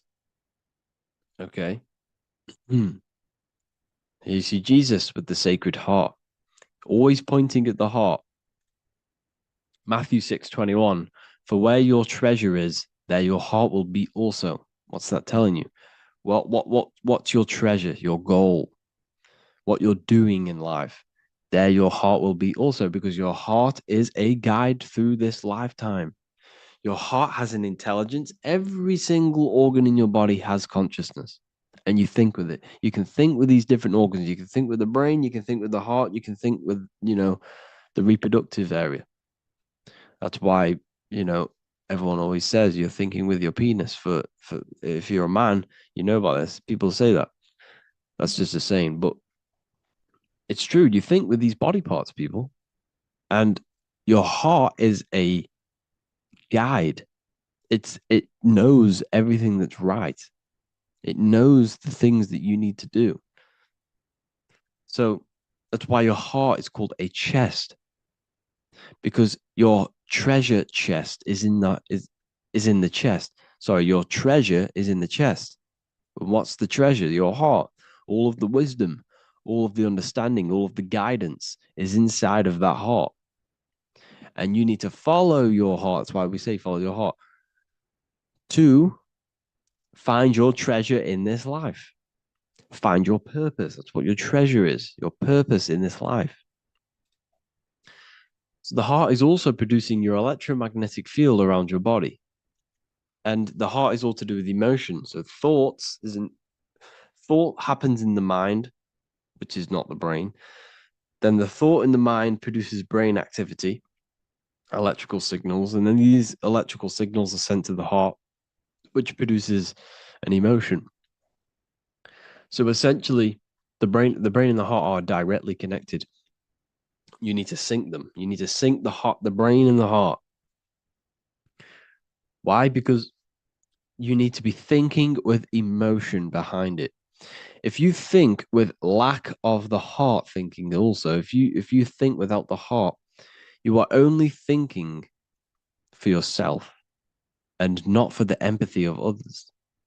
You have to think before you take action of the emotion of others, and have thought of people's feelings behind. So you must sync the heart and the brain. The actions you must take must be in line with your heart. Your heart tells you everything. Before you do something, you can feel whether it's right or wrong. You can feel it deep down within you. When you quieten your mind, you can feel it.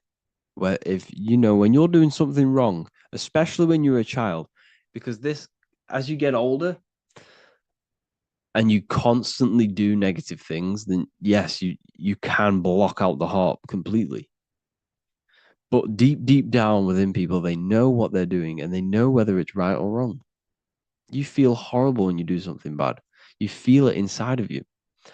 And Manly P. Hall said, every time you go against the heart, you are destroying your electromagnetic field.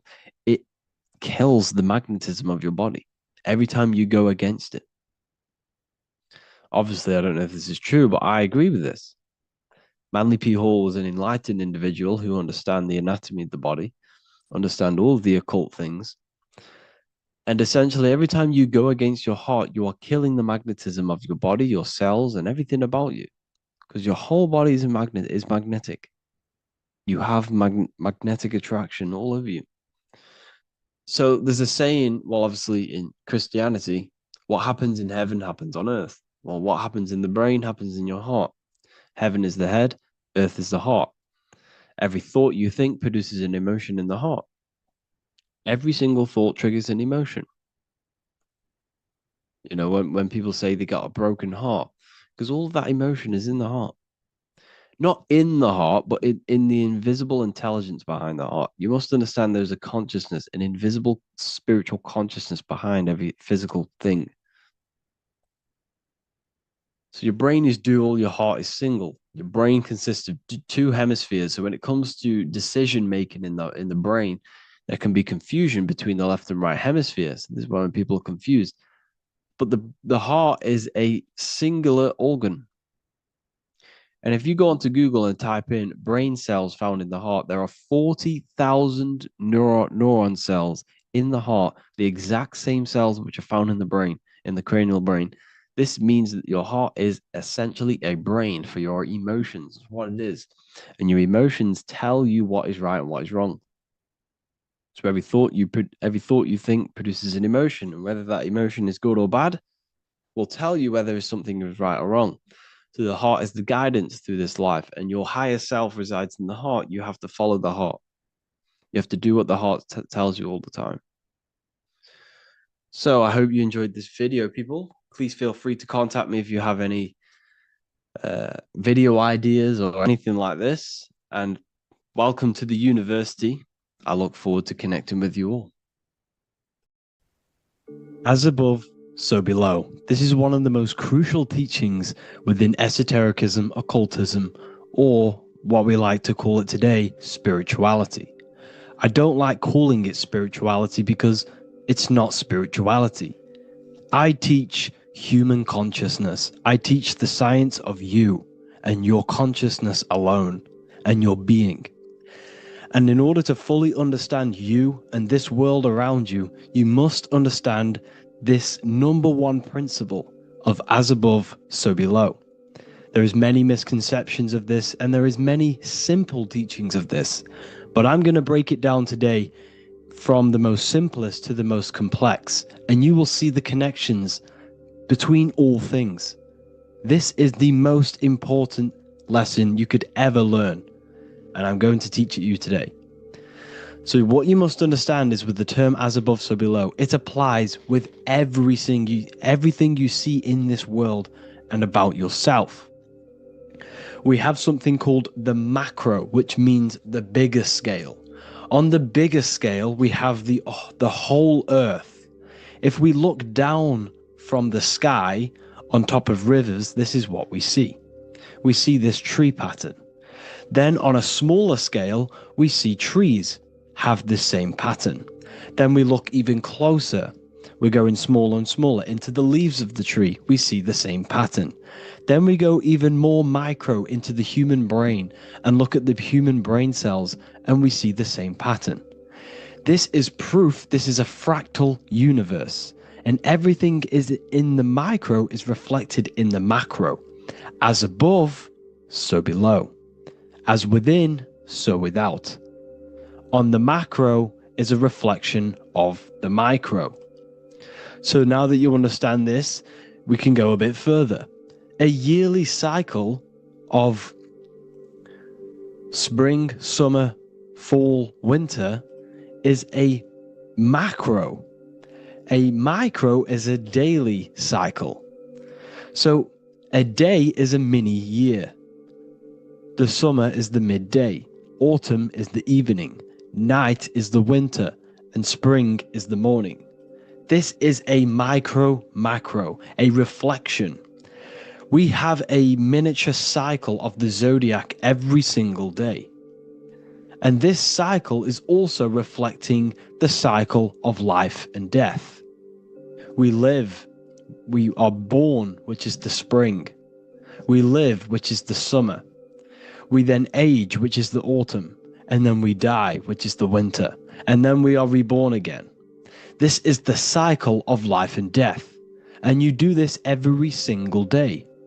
You see, death is a macrocosm of sleep. This is why we say sleep is the cousin of death. Because you die every single night. You do this process of life and death every single day. As above, so below. What's in the micro is in the macro. So when you go to sleep, you are essentially dying. And then in the morning when you wake up, you are then born again. This is a fractal cycle that we live in. Everything in this whole world is fractal. Everything applies to as above, so below. We have the sun, we have the moon, we have the day, we have the night. We have the life, we have the death. We have the conscious, we have sleep. As above, so below. We have the conscious mind, because now we're diving into as within, so without. As above, so below more refers to the external world. As within, so without is referring to your inner world and the outer world. What you must understand is about yourself. You exist in two realms. You're an individual. The dual nature of you. You exist in two realms at once. You have an inner world of your thought, emotion. This is the inner world that no one else can see but yourself. And you have an outer world with a physical body which everyone can see. So you exist in two worlds. You have the inner voice, you have the outer physical voice, which I'm speaking to you with now. But I also have an inner voice, which no one can hear, only but me. So you exist in the light and you exist in the darkness. The sun represents your external self, your physical, conscious mind. The moon represents your shadow self, the inner self, the psyche self, the spirit self. There is an as above, so below. The sun is within you. The moon is within you. Everything is within you. Now that you understand as above, so below, what is your body? Your body is a miniature earth. Let me repeat, your body is an earth. Your body is the earth. Okay? Because like I say many times in all of my videos, you are not in the world. The world is you. You are the universe. Your brain is a computer creating this reality. What you see with your eyes is produced in the back of the brain called the visual cortex. You don't look into the world, the brain produces the world. The body produces the world. When you touch something, you're not actually touching something. This is the electrical nervous system. When you touch something, what you feel is actually electrical signals on your nervous system reporting back to your brain. Therefore, when this body dies, you leave the earth because this body is the earth. Okay? As above, so below. You have the mental plane, the astral plane, the etheric plane, and the physical plane. This is essential for understanding reality and the teaching of as above, so below. Everything in this material plane began in the thinking mind. For example, the microphone I'm speaking into, the phone you're watching this video off, or the laptop or iPad. Where did this begin? It didn't begin in the factory. The first ever place this item begun was in the mind of an individual. The invisible realms of mind is where all physical things and physical items begun. Essentially, this physical plane is the effect of the thinking mind. This world is the world of effect. It's the world of outcomes. When you see something, it is already manifest. It is already being manifested. It is an effect. And in the effect of the cause, which is the thinking mind. Therefore, the mind creates thoughts, which is the mental plane. Then after thoughts creates imagination, which is the astral plane. These two are spiritual. They are non-physical. So spirit kind of means non-physical. Then you have the physical planes, the etheric and the physical plane. As above, so below. What happens in the mind is manifest on the physical plane. Like I said, the phone that you are holding, it was a thought, and then it brought down into a physical reality. As above, so below. You change the mind, you change your reality. Your environment, the word environment has ment in it because your environment is mental. So now that you understand this, so what is the world around you? The world around you was created by the mind of God. It was manifested through God's thought. So you are living in the mind of God. You are a thought in the mind of God. God thought you into existence. But like I said, we are all fractals. Everything is fractal. If God exists, this means that you are God, as above, so below. God created you through the thinking mind, and he gave you a thinking mind. So God created the macrocosm. God created the macro, the whole world. He designed the whole world, the sun, the stars, the moving. He designed this. But then he gave you the thinking mind to design your own life and create your own life in his world. You are a microcosm of God's macrocosm. Just like God thought you into existence and the whole world into existence, you are a microcosm thinking your world, your reality into existence. You see this now? Everything is a reflection. Everything is a mirror. Everything is fractal. So in order for you to change your reality, you must change these higher planes. Your thought and imagination are the two key aspects of creating physical reality. Every object you see around you was begun in these higher planes of the non-physical, and they were brought out of spirit into physical matter through the thinking mind and physical action. So now we're going to get a bit deeper. The brain is not the mind. Now that you understand, we have spirit and matter. As above, so below. You have a non-physical side of reality and a physical side of reality. The mind is the spiritual brain. The brain is a physical manifestation, a physical effect of the mind. The mind uses the brain to operate in the physical world, and it's the same with the heart. The soul manifests itself physically through the heart. The heart is a physical manifestation of the soul, of the emotion, thought and emotion, the mind and the soul, the brain and the heart, heaven and earth. So you have the inner world and the outer world, the spiritual, non-physical, and the physical. So essentially, we are all on this process of awakening, an expansion of our minds into new fields of thought, into new fields of awakening ourselves. Because essentially, we are born into this world.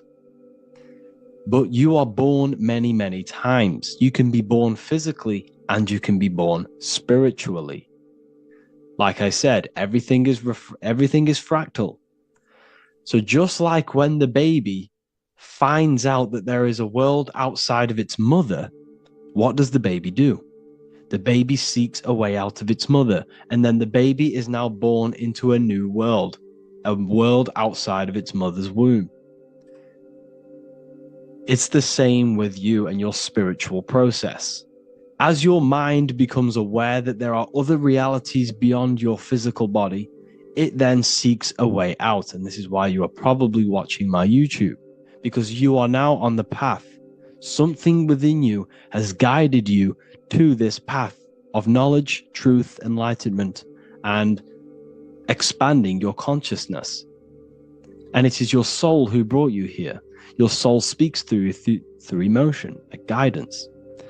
Emotion is the language of the soul. When you feel very bad, this is your soul telling you you're not in the right place. You're doing the wrong things. Because the soul is always unfolding its purpose, which is expansion and learning. That is it. The mastery of the self and the learning of the mind is the only thing that counts in the end after this life. So you are on a journey of expansion, of learning, creating, and spiritual rebirth. As above, so below. What does this body tell you? When I see someone overweight, I don't see the overweight. I don't see the body. I see the mind. I see an undisciplined mind. I see a mind that lacks self-control. I see a mind that seeks external validation. That's what I see when I see an overweight person. I don't see his body. I see the result of his mind. Because what does the Bible tell you? You shall know them by their fruits. It's the same saying as above, so below. You shall know them by their fruit. The fruit is their manifestation. Your body is a direct correlation and manifestation of your mind. Your inner world projects your outer world. As within, so without. As above, so below. Now, what do you see when you see this man's body? I see discipline. I see strength. Mental strength, not physical strength. I see mental resilience of pain. Because all of this man's mental energy has been manifested physically within his muscle. This body is a direct manifestation of this man's mind's pain and suffering. And it shows discipline. This is why people instantly respect you if you are in shape. You walk into a room and you are in shape, people will instantly give you respect because they know that you are mentally disciplined. The body is a reflection of your inner world, and it's the same with your friends, your family, your connections with people. If you think about yourself very negatively all the time, and you don't have a good connection with yourself, you don't have a connection with your true self, this will manifest into every single relationship you have in your life. If you don't have a good relationship with your inner self, you don't have a good relationship with the people and the friends around you. Because as within, so without. If you think negative about yourself, you will only pick up the negative in other people. If I think very highly of myself and I think very happy and good things about myself, I will then see the good things in other people. Because it's as above, so below. As the inner world is, so is the outer world. It's the same with your life circumstances. Your life is a direct correlation of every thought you thought in the past. If you possess millions of pounds, millions of dollars, this is because you have thought this into physical reality. You live the life you are deserved. You live the life that you manifest through your thought. If you live a very poor life, this is a reflection of your mind. This is a reflection of what you have thought into physical existence. Because like I said, everything begins in the mind, as above, so below. And this is even present within the body. So where is the head? The head is at the very top of the body. And where does all manifestation begin? In the mind. That's where the mind is, in the head. And then the thoughts we think travel down the body into the heart, which is the emotion. Every thought we think is in the emotion. Every thought we think creates an emotion. This emotion then drives the action. Where does the action come from? The feet, because the feet move our body. We move with our feet to take action. Our hands. You see, so the body is even a micro reflection. I can't even say it. Reflection of the order of manifestation. This blew my mind when I figured this out. You see the head, the thoughts begin here. This is the beginning of all manifestation. Then it comes down to the heart. This is the emotion. Then you take the action. The thought and emotion then sparks the action, which is taken with the hands and the feet. And where's the lowest point on the body? The feet, and that's touching the physical earth. So the head is where the thought is, the non-physical, and the lowest point on the body, which is touching the physical earth. So the head represents spirit, the feet represent matter, spirit and matter. Your room, if I walk into your room and I see a messy room, I don't see the room, I see a messy mind. The room is a reflection of the mind. If you have a messy room, this is your mind. It's an externalization of your unsorted mind, undisciplined mind. So like I said, we are all God, and we must find the God self within us. And I teach all of this inside the Book of Wisdom, Volume 2. This is not just a book, this is a revolution. This is the beginning of a new age with this book. If you have read it, I congratulate you. You should feel very proud of yourself if you have an open mind. You should feel proud of yourself for watching these videos, because not many people have an open mind. Remember this, people. You are special if you're watching these videos. You have the mind. You have the ability to see through the illusion. And I take my hat off to you. You want to take this to the next step? Read the book. Or if you want to take it to the serious levels, join the university. The university, you gain access to every piece of my material that I've ever done, all of my books, all of my lectures that are hidden from YouTube, that are hidden from everywhere else, the lectures that give you real power. And if you feel alone on this journey, we have a conscious community where you can connect with like-minded individuals, because I've been there. I've been there when you feel lonely, because you feel like no one else is thinking the way you are feeling. You can't talk to people about these things because people just think you're crazy. That's why I put together this, so we can connect, so we can unite, so you can connect with people, so you don't feel crazy about thinking about this stuff, learning about this stuff. And if you truly want to level up your life, people, and take your studies serious, this is for you. We do live calls, we do lectures. There's a whole library filled with books you can read. It's the perfect place for the truth seeker. I thank you all for joining. Please leave a like, a comment, a subscribe. Let me know any future videos you want me to make in the comments. Thank you all. Have an amazing day.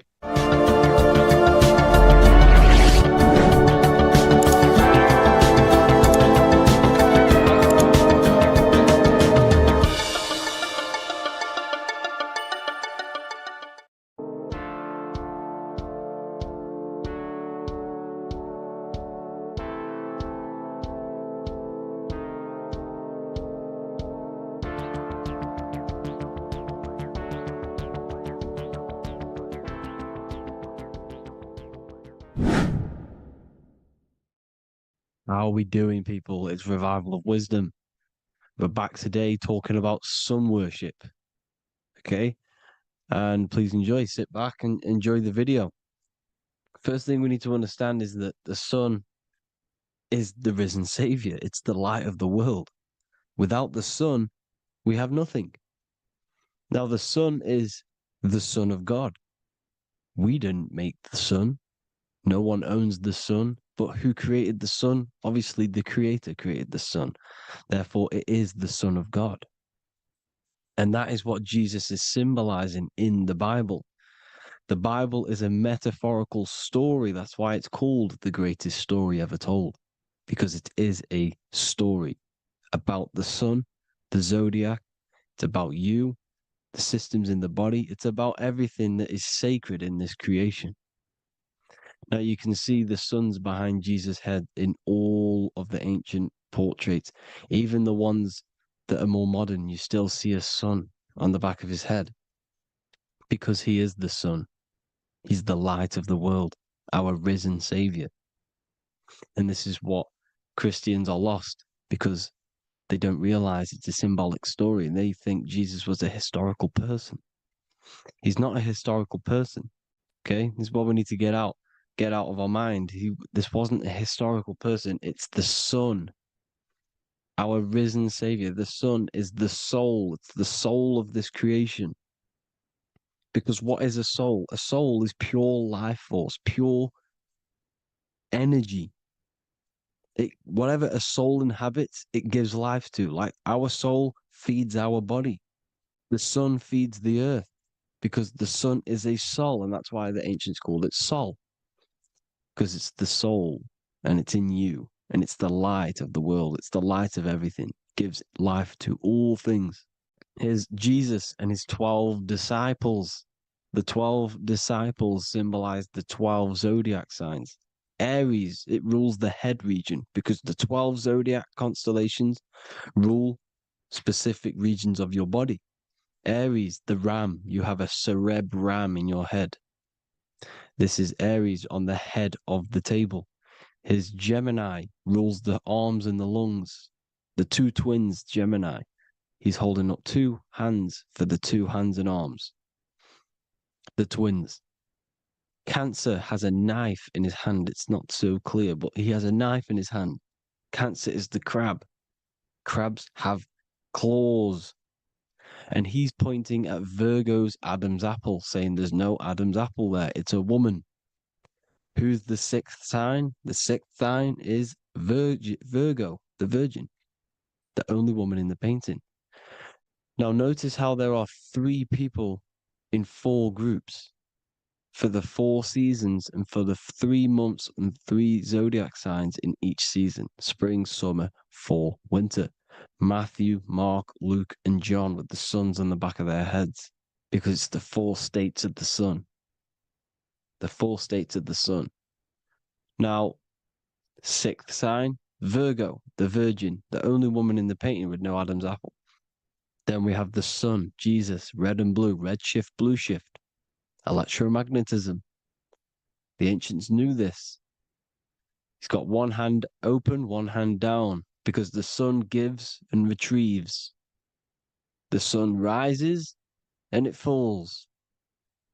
It gives, then pulls away. That's what the sun does, and that's what he's doing. His arms are out, symbolizing the rays of the sun, casting down onto the earth, giving and then receiving.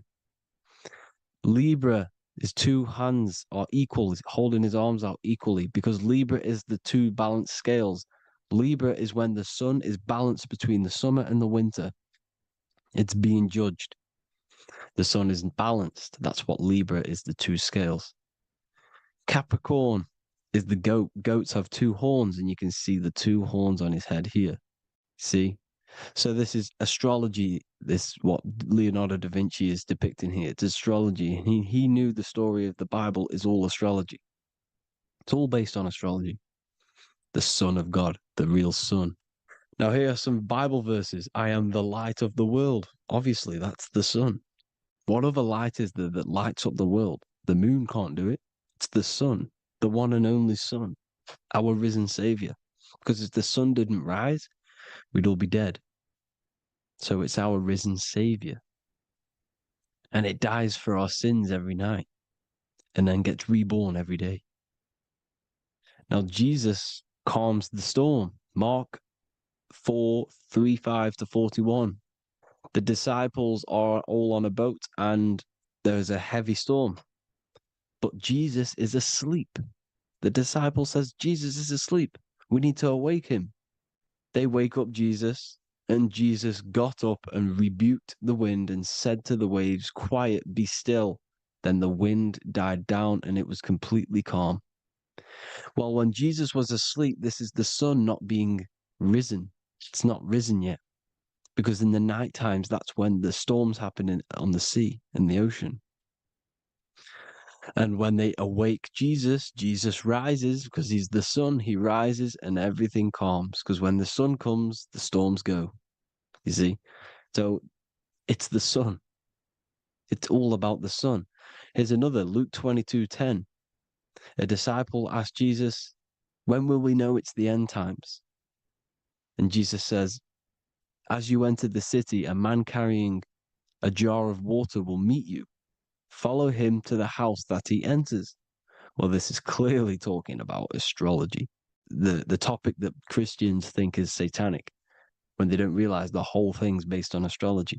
Because the end times is the end of Pisces, which is the two fish, which is the age we've just gone out of. And you can see all these ancient churches here with two fishes, because they knew it was the age of Pisces. There's an ancient artwork with the two fish, Pisces. And the end times, as it talks about in the Bible, and Christians think the world's going to end or something. But no, it's just the end of Pisces. As you enter the city, a man carrying a jar will meet you. Follow him to the house. The house is the zodiac sign that he enters. And the zodiac sign is Aquarius, because that's what it is, a man carrying the water. We know this is astrology because that is a woman's job in the ancient times. In the ancient times, the woman used to get the water. You would never see a man collecting water back then. That was the woman's job, whilst the man builds the houses, for example. You see, so we know it's talking about astrology because astrology is the man holding the bucket of water. It's the end of Pisces. Now we are in Aquarius. And of course, Luke 24:36, the risen Savior, the Son.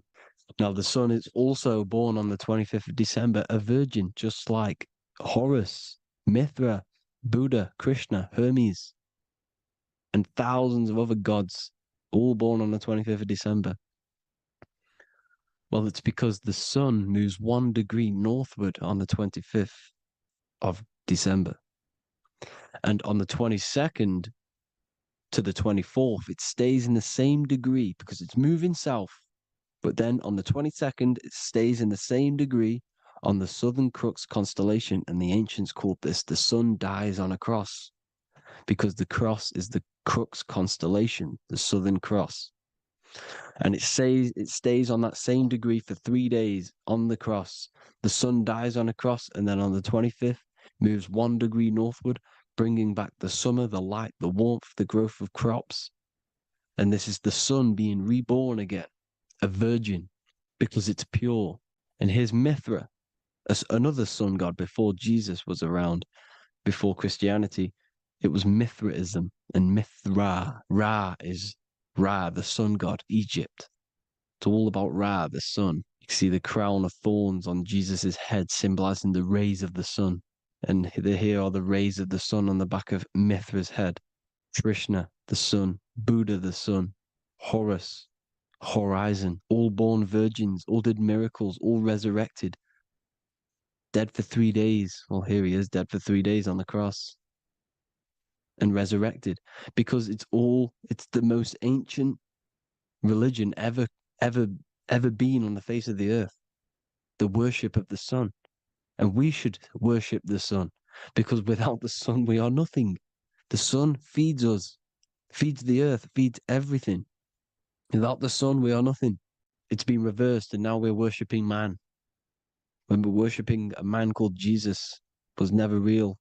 It's all about the sun, the most high, the most powerful, potent, celestial body in the sky, the orb that feeds us every day.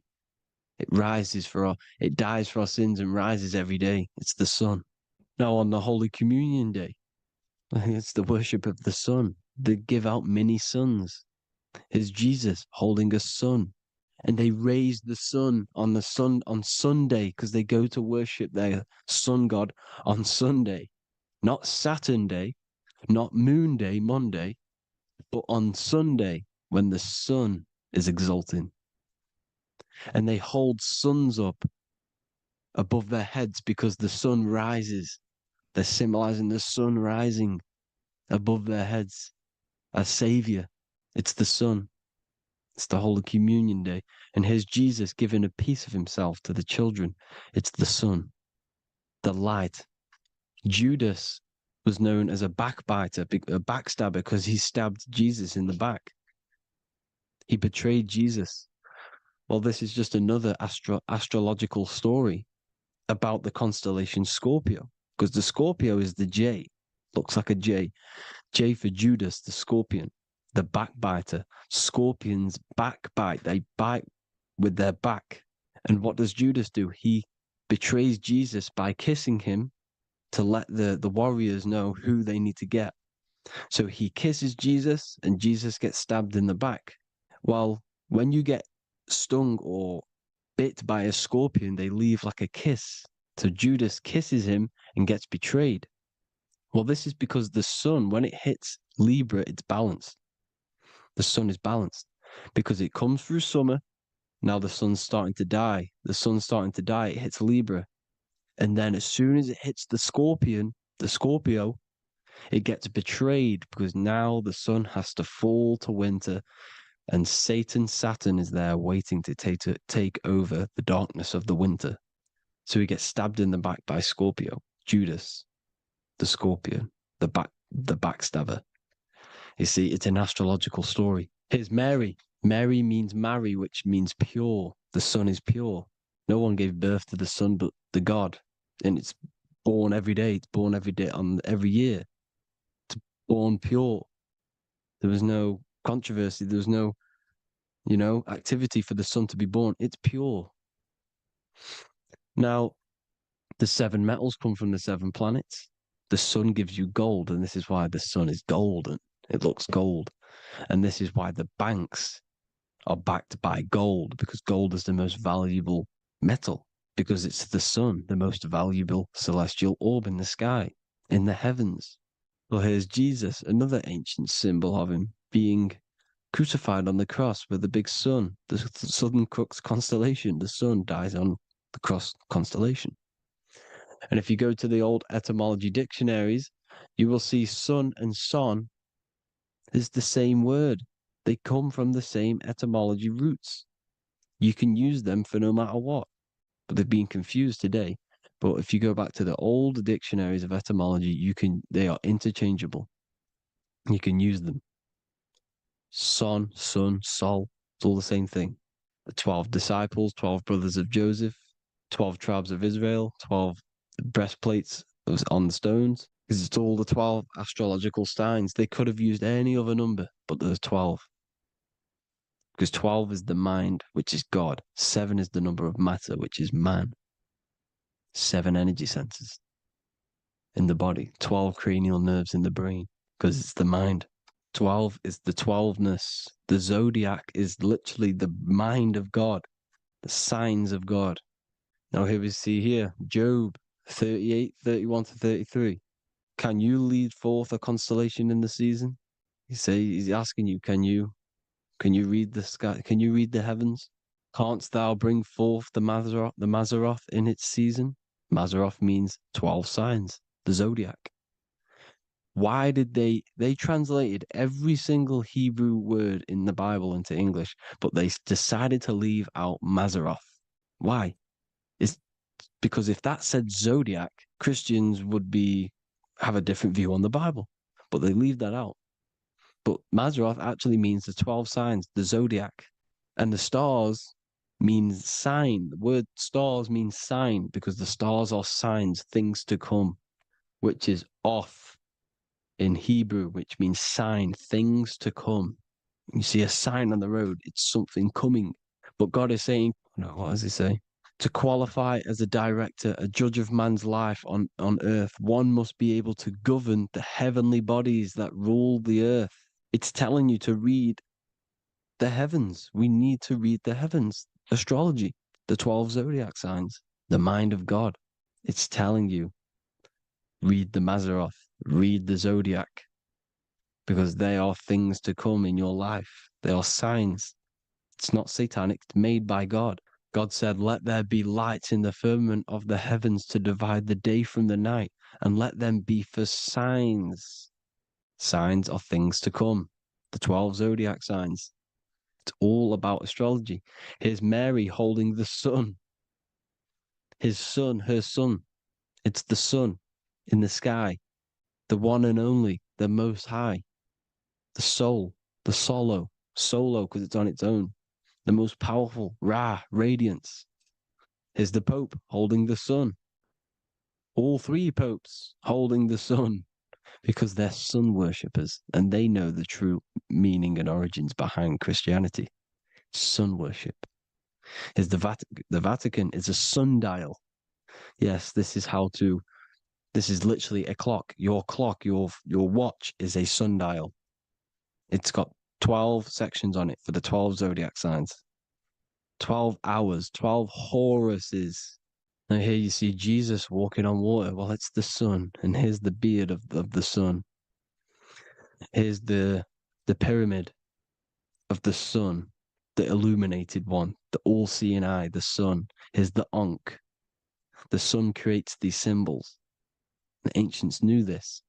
Now, when you see these headdresses, these are actually the days of procession of the sun. Aries, Cancer, Libra. It's all about the sun. Here's some more sun worship going back to Egypt. Ra, Horus, Osiris, and Set. Jesus and Satan is Horus and Set. The sun and Saturn. Saturn rules the winter, Satan. Jesus, the sun, the light of the world, rules the summer, rules the day. Satan's the night, Saturn's the night, the sun is the day. The evil brother, Satan. Well, Horus comes, well, this is where we get the word hours from. There are 12 Horuses. The sun moves in 12 Horuses, 12 hours. Where's Horus? What hour is it? Where's Horus? His Ra, 12 noon, Ra, radiates, powerful, the most high sun. That's why he has a sun on the top of his head. These are the 4 states of the sun. Set, sunset. This is why we say sunset, because the sun is setting. His sunset, his Horus, horizon, the Horus is rising, Ra radiating, and the sunset.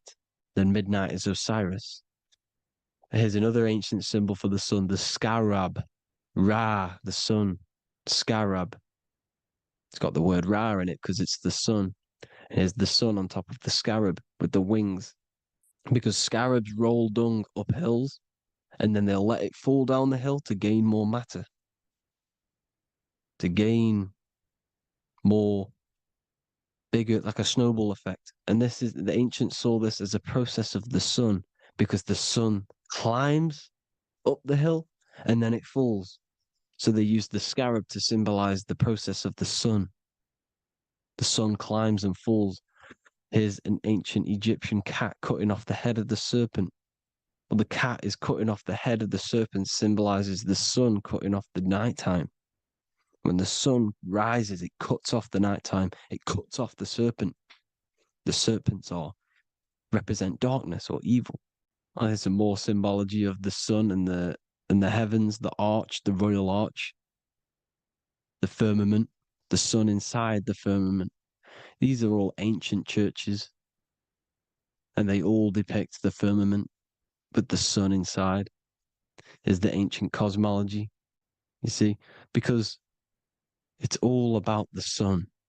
Everything's about the sun, because the sun is our orb made for us to sustain life in this, inside of this creation, inside of this firmament, the royal arch of heaven.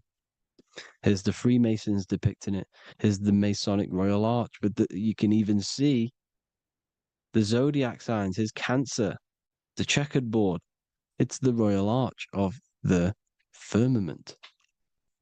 Obviously, they don't want to tell you that. You live in space, apparently. Some more sun worship. Here's the beard of the sun on the water. They all have this long beard. And why do they say amen? Amen at the end of every prayer. Amen is a sun god, a creator god.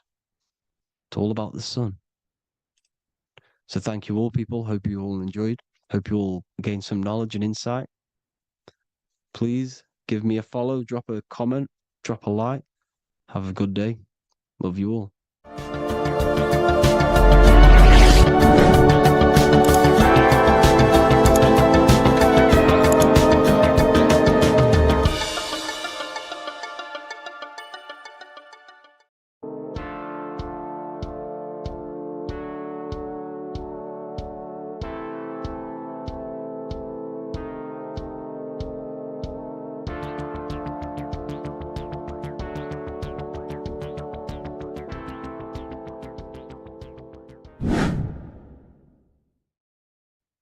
What is up, people? How are we all doing?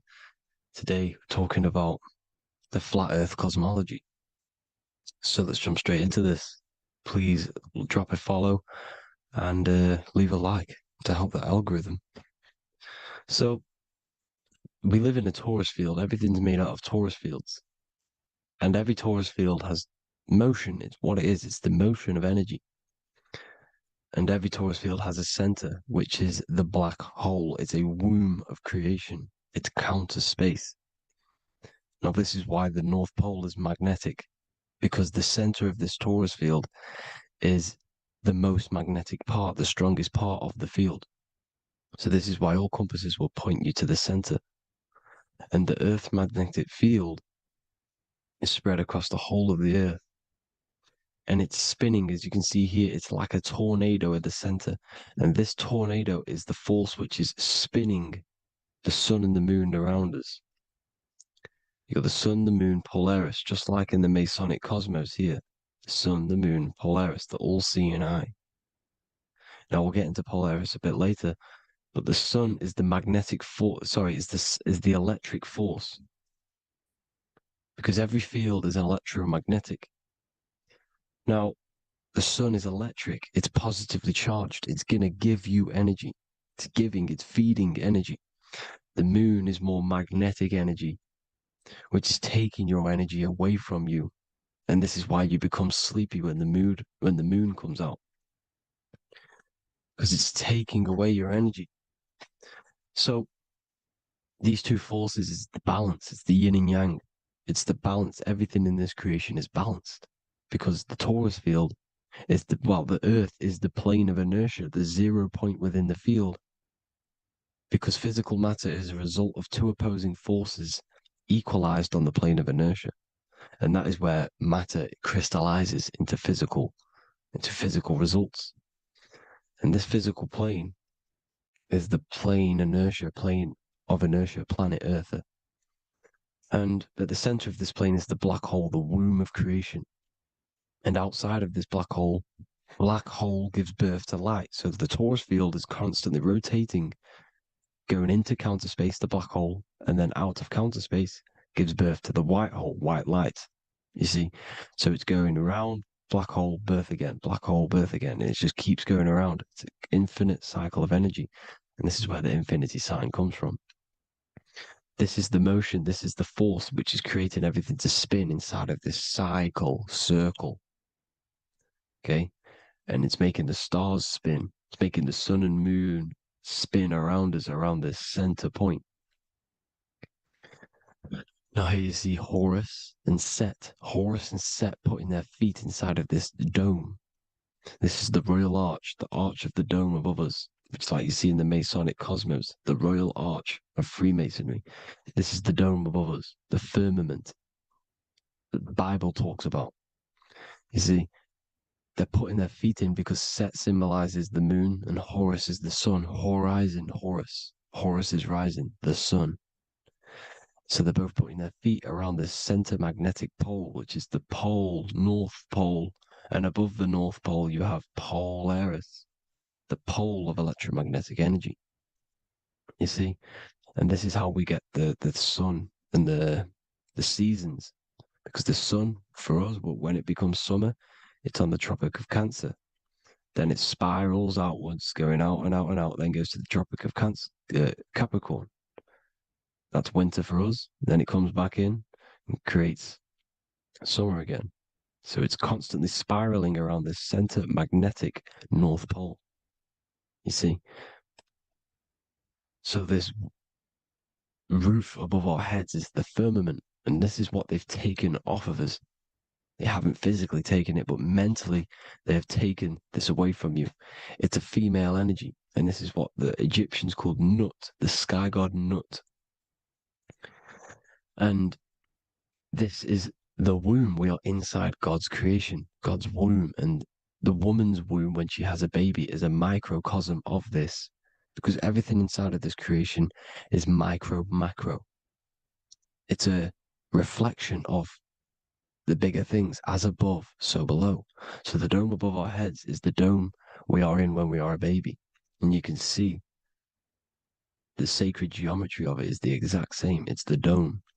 And when we are inside of the womb, the woman, the sacred maker, which is the M, the Masonic M, this is the G male symbol. The Masonic M is maker, mason, matter, male. She delivers the male, you see. She delivers the male because it's the maker, the female, the magnetic. The woman is magnetic in nature, the male is electric in nature. So when we are in this womb, the female, we are being fed by the center umbilical cord, by the center of the mother's stomach. We're connected to the center of the woman's stomach, just like we are when we are in the earth.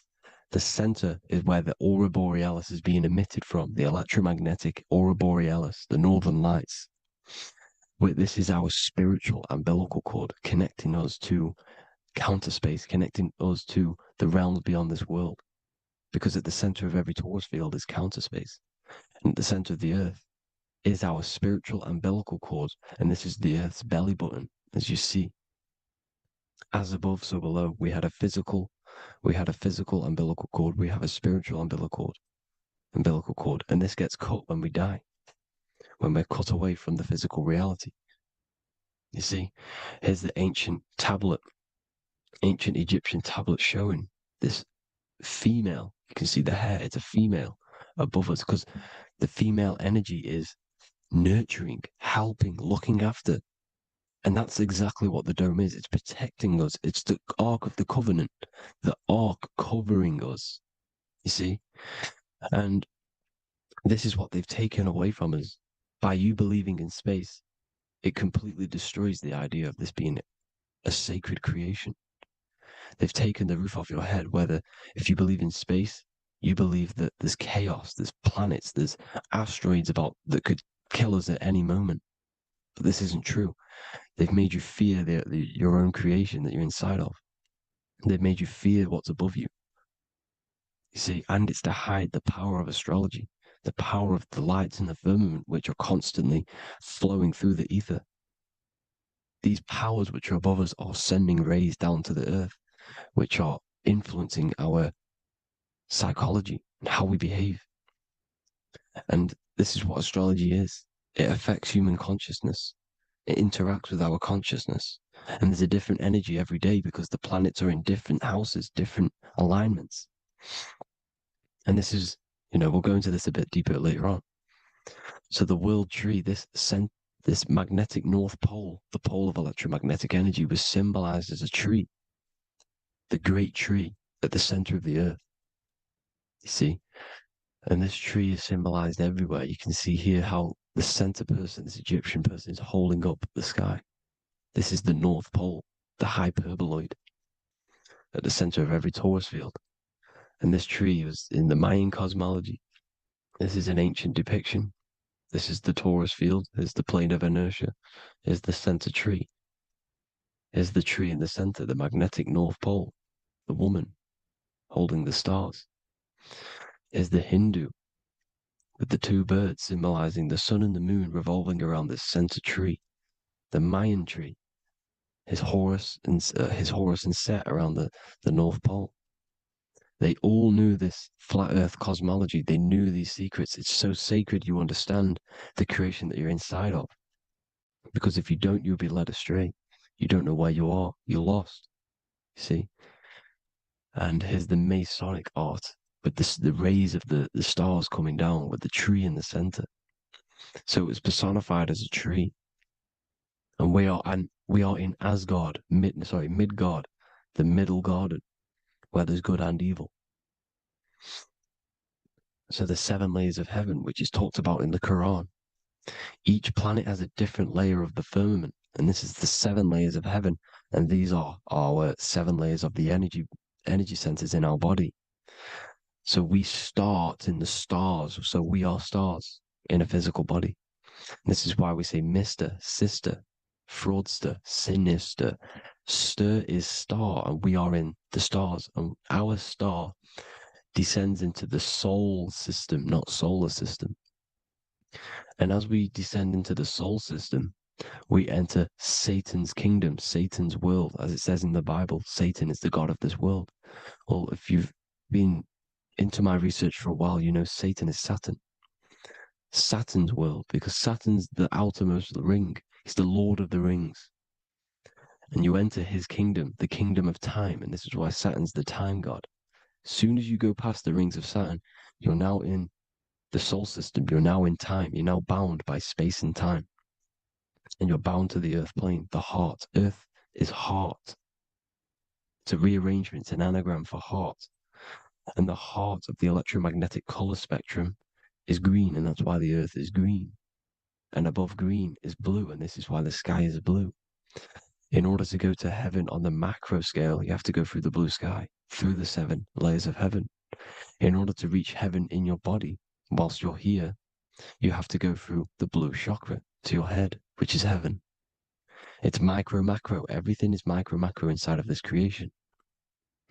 It's an ancient, I think this is a French image, piece of art from the ancient French, with obviously the 7 layers of heaven, which they all depict. And notice how it's like a dome. We'll go into this dome symbolization, the Royal Arch of Masonry, which is next.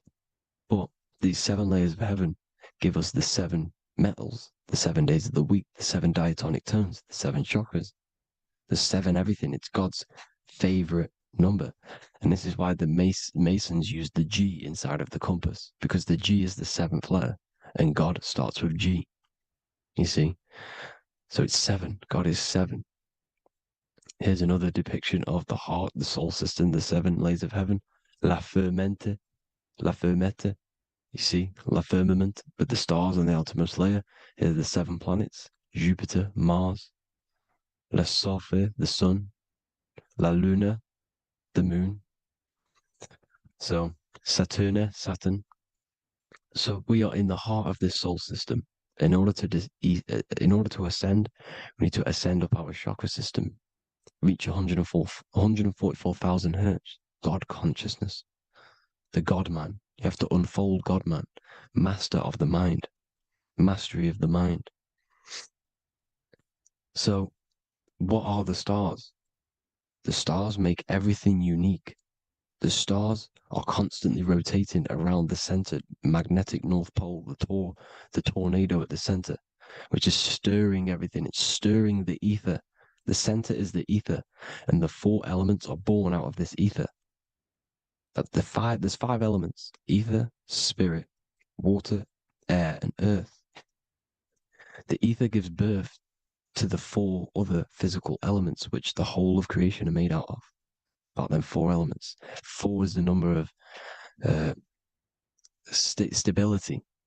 You know, a chair, a table has 4 legs. It stables things. It's a foundation, and these 4 elements are the foundation of this creation.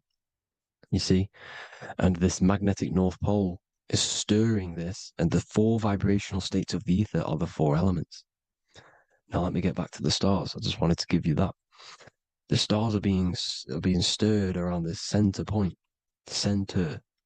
It's stirring everything. And they're always in different alignments. Every millisecond they're moving in different placements of the stars. And the planets are called the 7 wanderers because they're not fixed. The stars are fixed. But the planets they're called the 7 wanderers, the 7 layers of heaven, because they move faster and slower than each other. Each planet is slower and faster. Has a different rate of speed it's moving. So these alignments are mixing in with the energies of the different 12 constellations. And this is why you have a unique characteristic. You have a unique look, a unique energy, a unique personality. This is because when you were born and you took your first breath, that energy which was in the ether, because the ether is all around you, and energy travels through the ether. The energy that the stars were casting down and the energy that the planets was mixing in with the 12 constellations was in the ether. So when you came out of the womb and your first breath, because breath is spirit, okay? So that first breath you took, that is the energy that is imprinted within your DNA, your soul. And you reflect that energy, you emit that energy. That's the energy that is with you forever.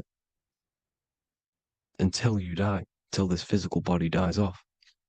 And that's what the stars are. The stars are giving a unique energy, characteristic, personality to every living thing. Every dog, every cat, every animal has a unique personality because it was born at a different time and place in the sky. Okay, the stars are your destiny. Now, the stars are constantly changing as well. If you look at stars through a telescope, they're constantly changing and forming different forms. You can see here, it looks like water. It looks like light through water because it's the ether above us, a sea of ether. And this light is being emitted through it, and it's just constantly changing, giving different energies, each star. So this is why this is what the zodiac is. It's the expression of energy. It's the expression of the stars. And each constellation has many different personality, different energies, different traits. Each planet has different traits, depending where your planets are, depending what energies you hold. No same person, no two person have the same energy. There's no one. It could be similar, but no one's the exact same. It's because of the stars. The stars are never in the exact same split place. The planets are always in different houses. So here's some Royal Arch symbolism. Here's the Royal Arch of Masonry, as it says here. The sun and the moon, the constellations. Here's Cancer, the 7 planets, the 7 stars. Here's the Royal Arch. This is the firmament. Here's the duality. Black and white, duality, good and evil, rest and motion, dielectricity, magnetism. See? So this is what the Royal Arch is. It's symbolizing the cosmic dome above us. The womb we're in. We're inside God's womb.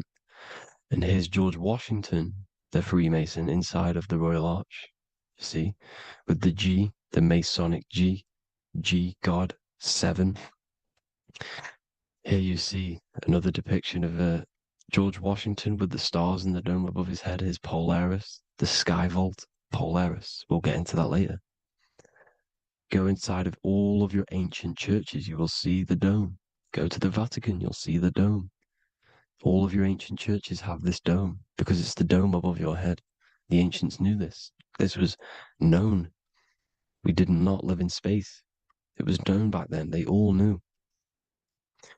This is Crown Court, which is one of the most important courts in the UK. You can see it's clearly so much Masonic symbolism. You've got the 4 pillars of Masonry. The Royal Arch is like an arrow pointing upwards to Polaris. As the Disney World is under a dome. In his Polaris, the sky vault. You see? And also 666 in the symbol. Here's more 7 layers of heaven. Here's an ancient depiction. The firmament. Here's the astral plane outside of the firmament. The Royal Arch. You see? It's everywhere. Here's Polaris, the 8-pointed star.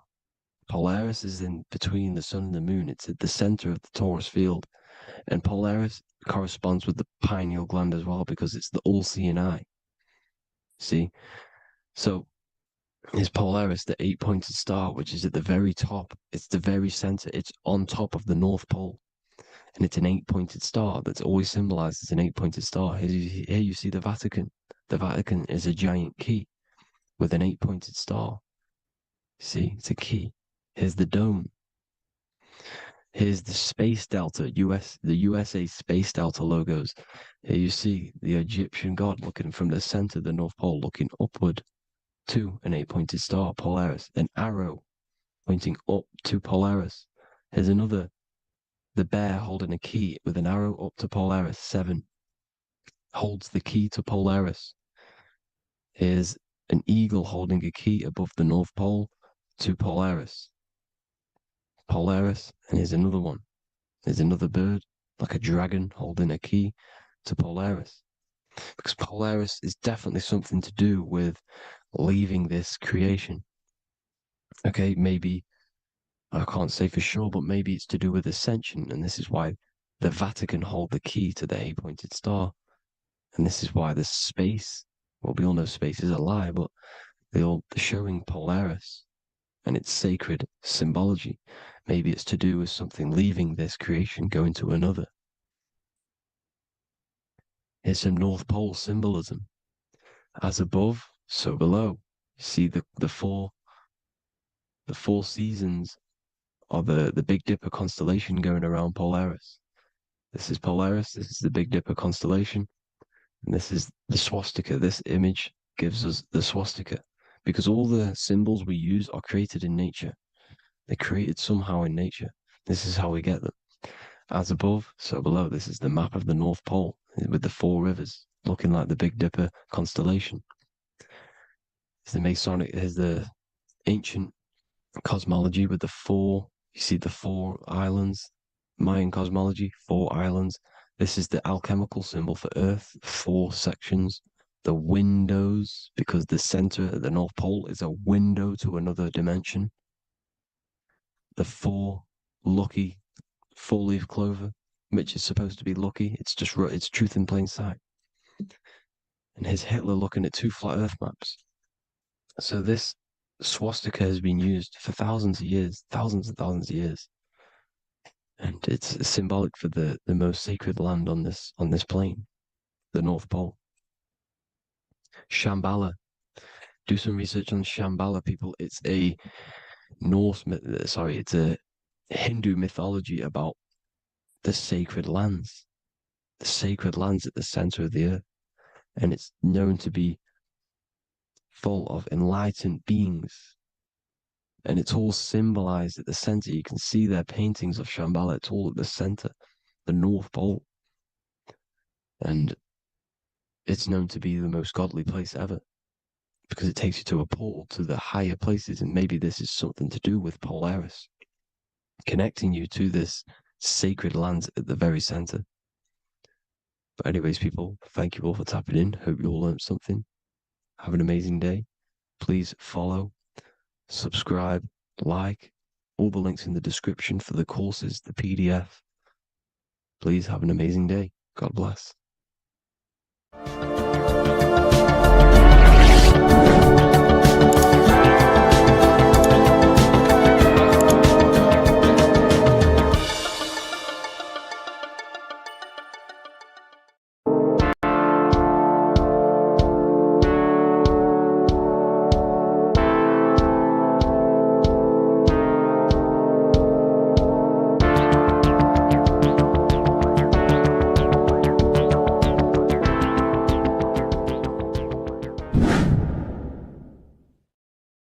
Welcome back, people. We're back with another video. Let's jump straight into this. Make sure to tune in till the end, because this has got so much information in this video. So sit back and enjoy. So everything's torus fields. The Earth's a torus field. Everything's torus, which is electromagnetic field, electric and magnetic. The center of the torus field is where the 2 opposing forces meet in the center. And this is what creates the plane of inertia, the dielectric plane of inertia. Okay? You got red shift, blue shift, positive, negative, south and north pole, right?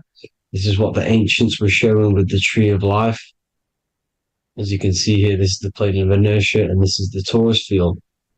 Everything consists of this. Everything is a torus field. A atom is a torus field. Okay, now the inertia is the 0 point. So this plane is a 0 point.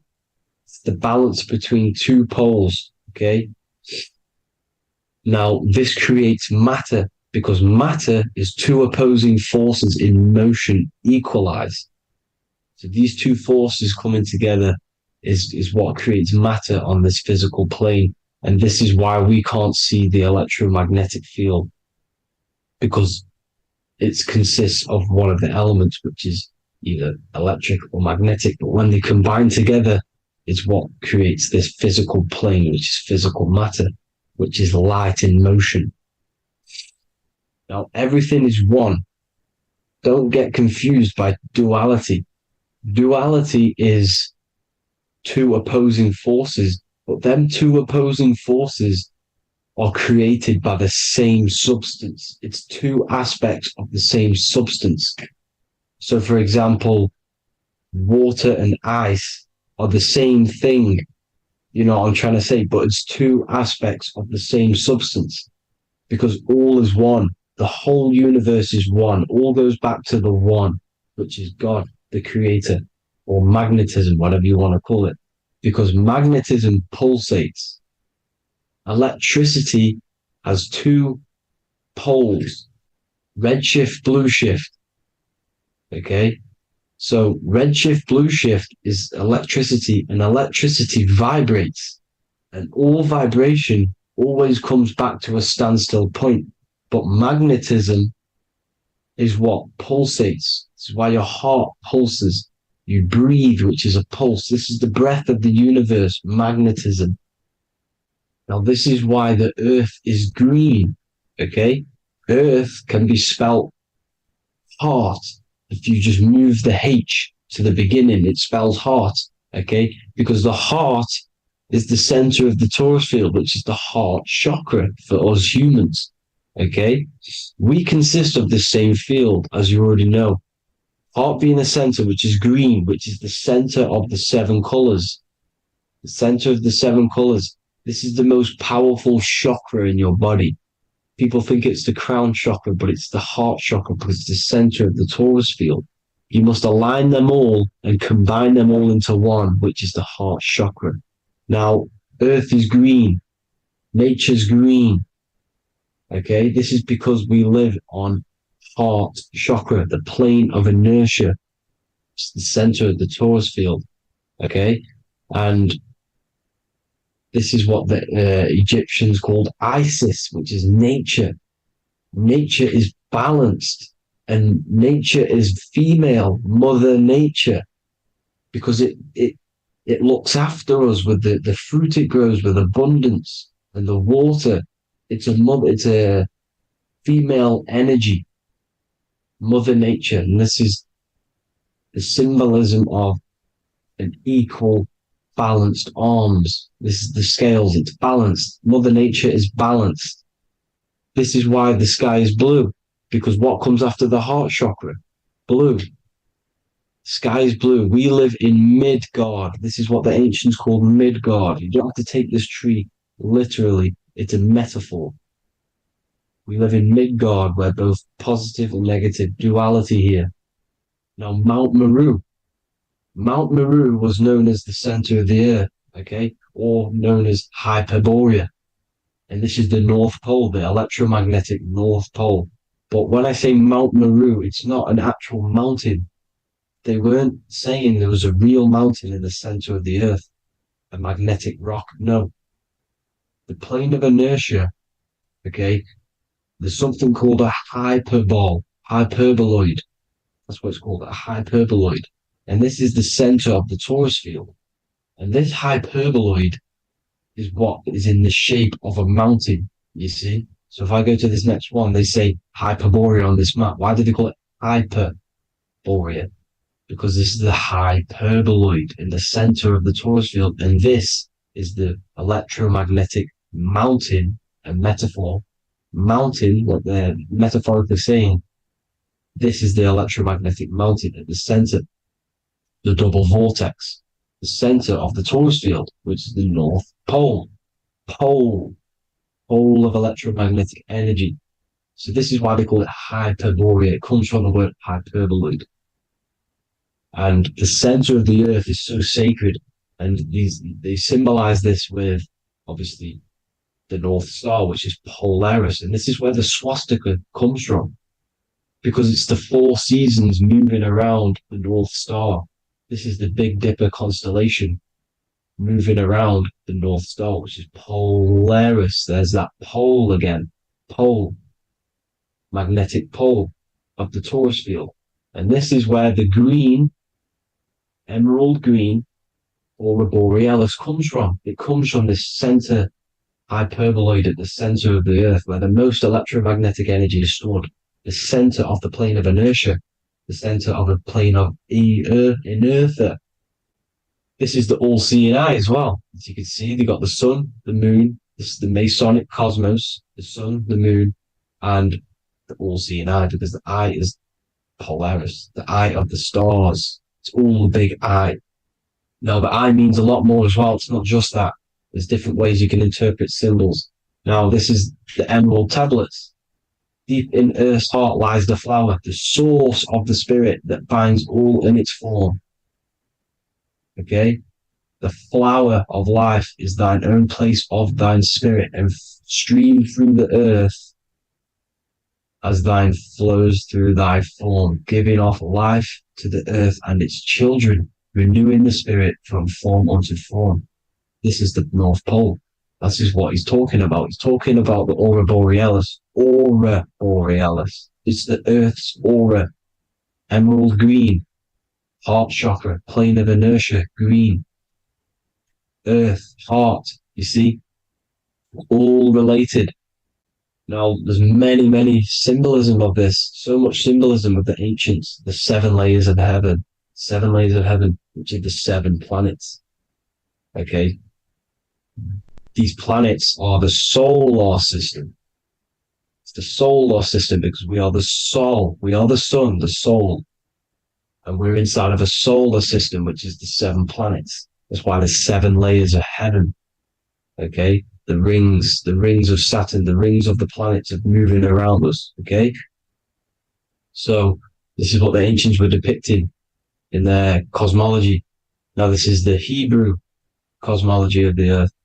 This is the Mayan cosmology of the earth. You see, it's all an enclosed system. We live inside of a giant torus field. All is atum. It's what the ancients said, ancient Egyptians said. All is atum. Atoms are torus fields.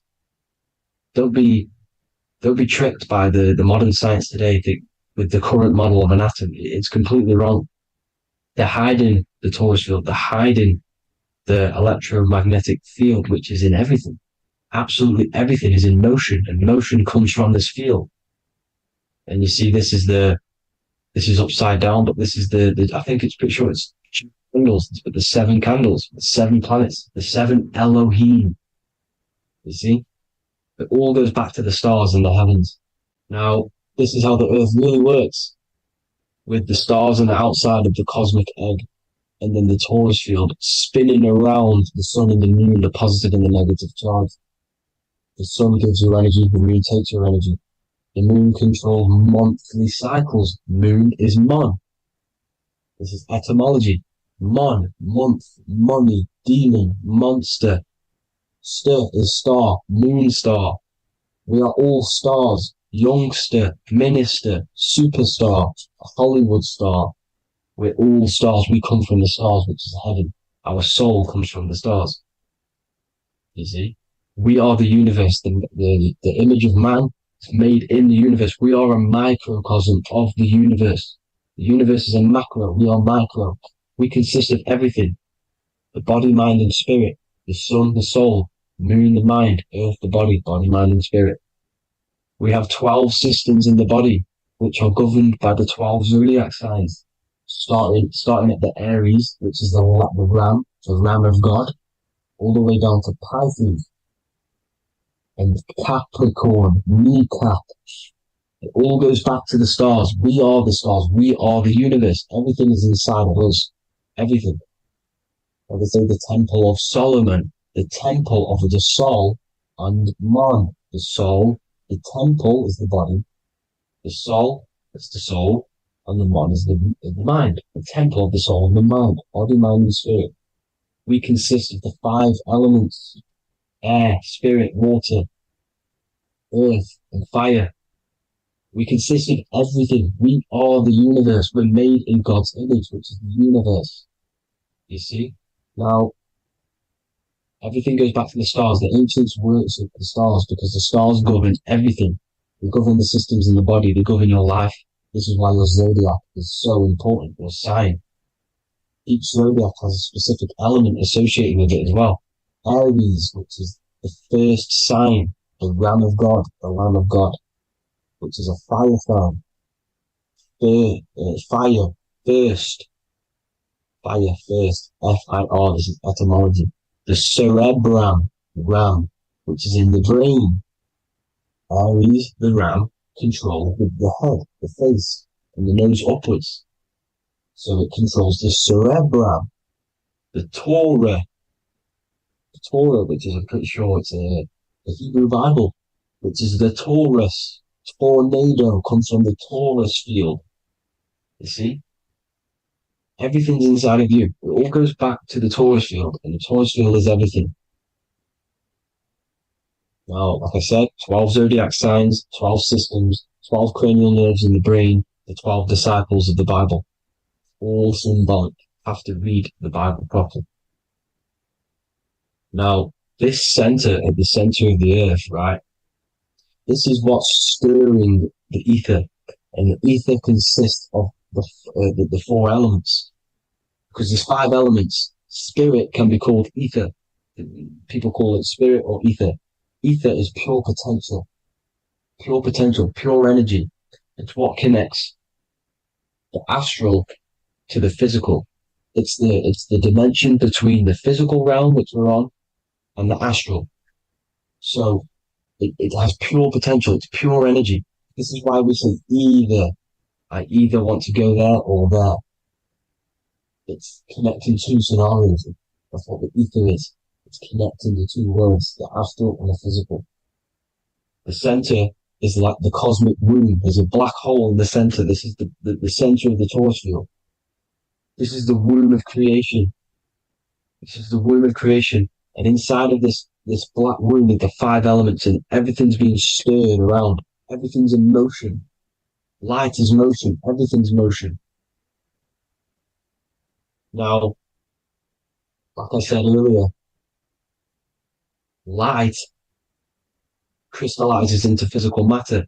They are the same substance. Spirit and matter are the same substance, but different variations, different aspects of the same substance.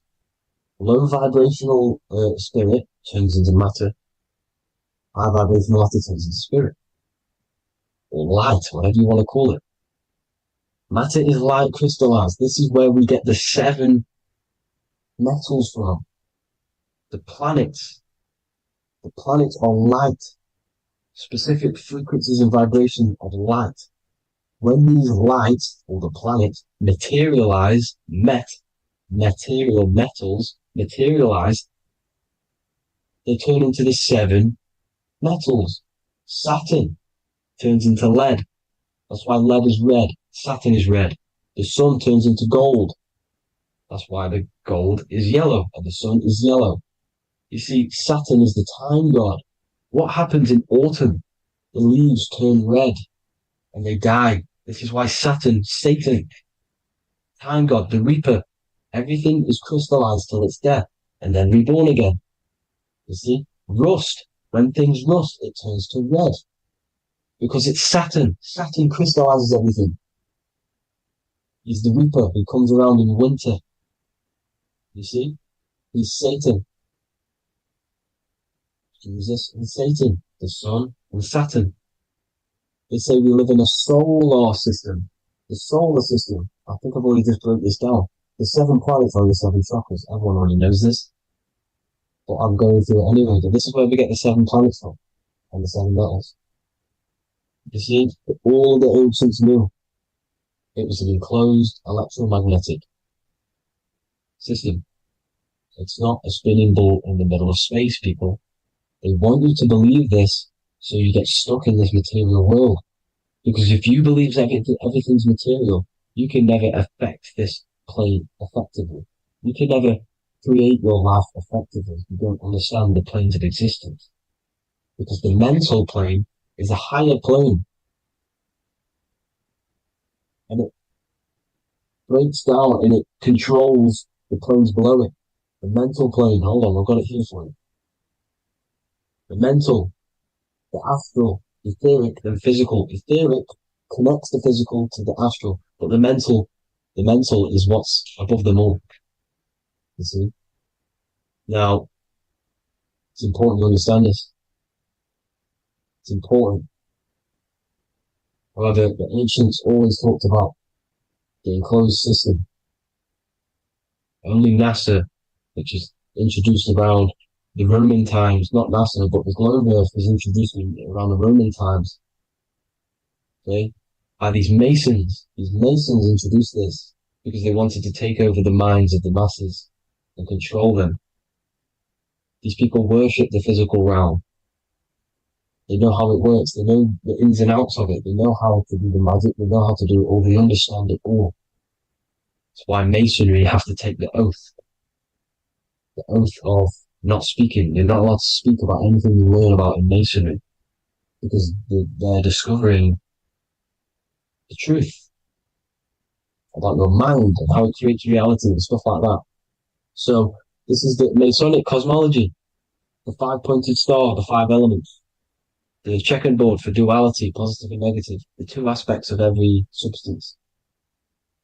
This is another ancient painting depicting the firmament, the stars inside the firmament, the sun. You see, the ancients worshipped the sun because it's so important for sustaining our life. It's the only reason we're alive is because of the sun. But then people think it gives you cancer today. They brainwash you to think the sun gives you cancer when it's the number one source of all life. They want you to believe it's a big, spinning, dangerous ball in space. It's not. It's here to give us life. It's God's son.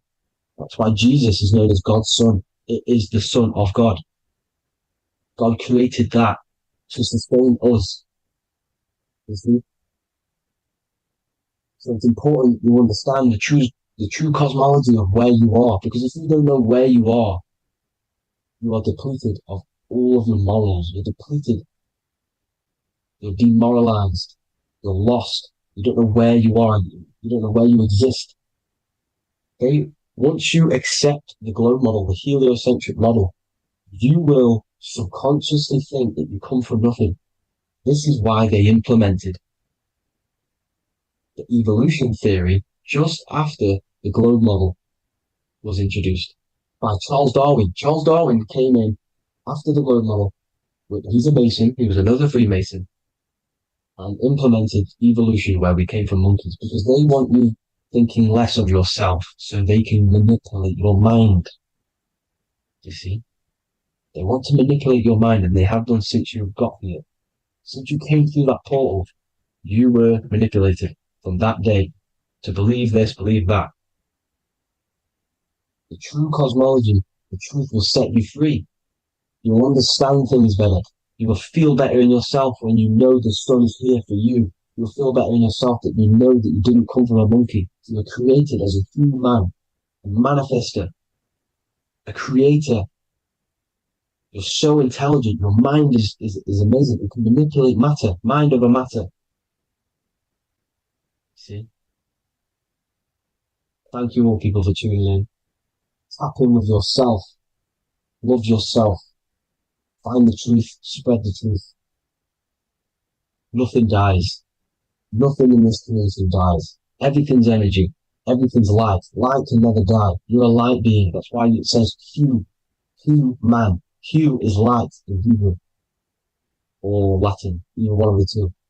You are light. You're a light being. You never die. Ever, ever, ever die. Ever.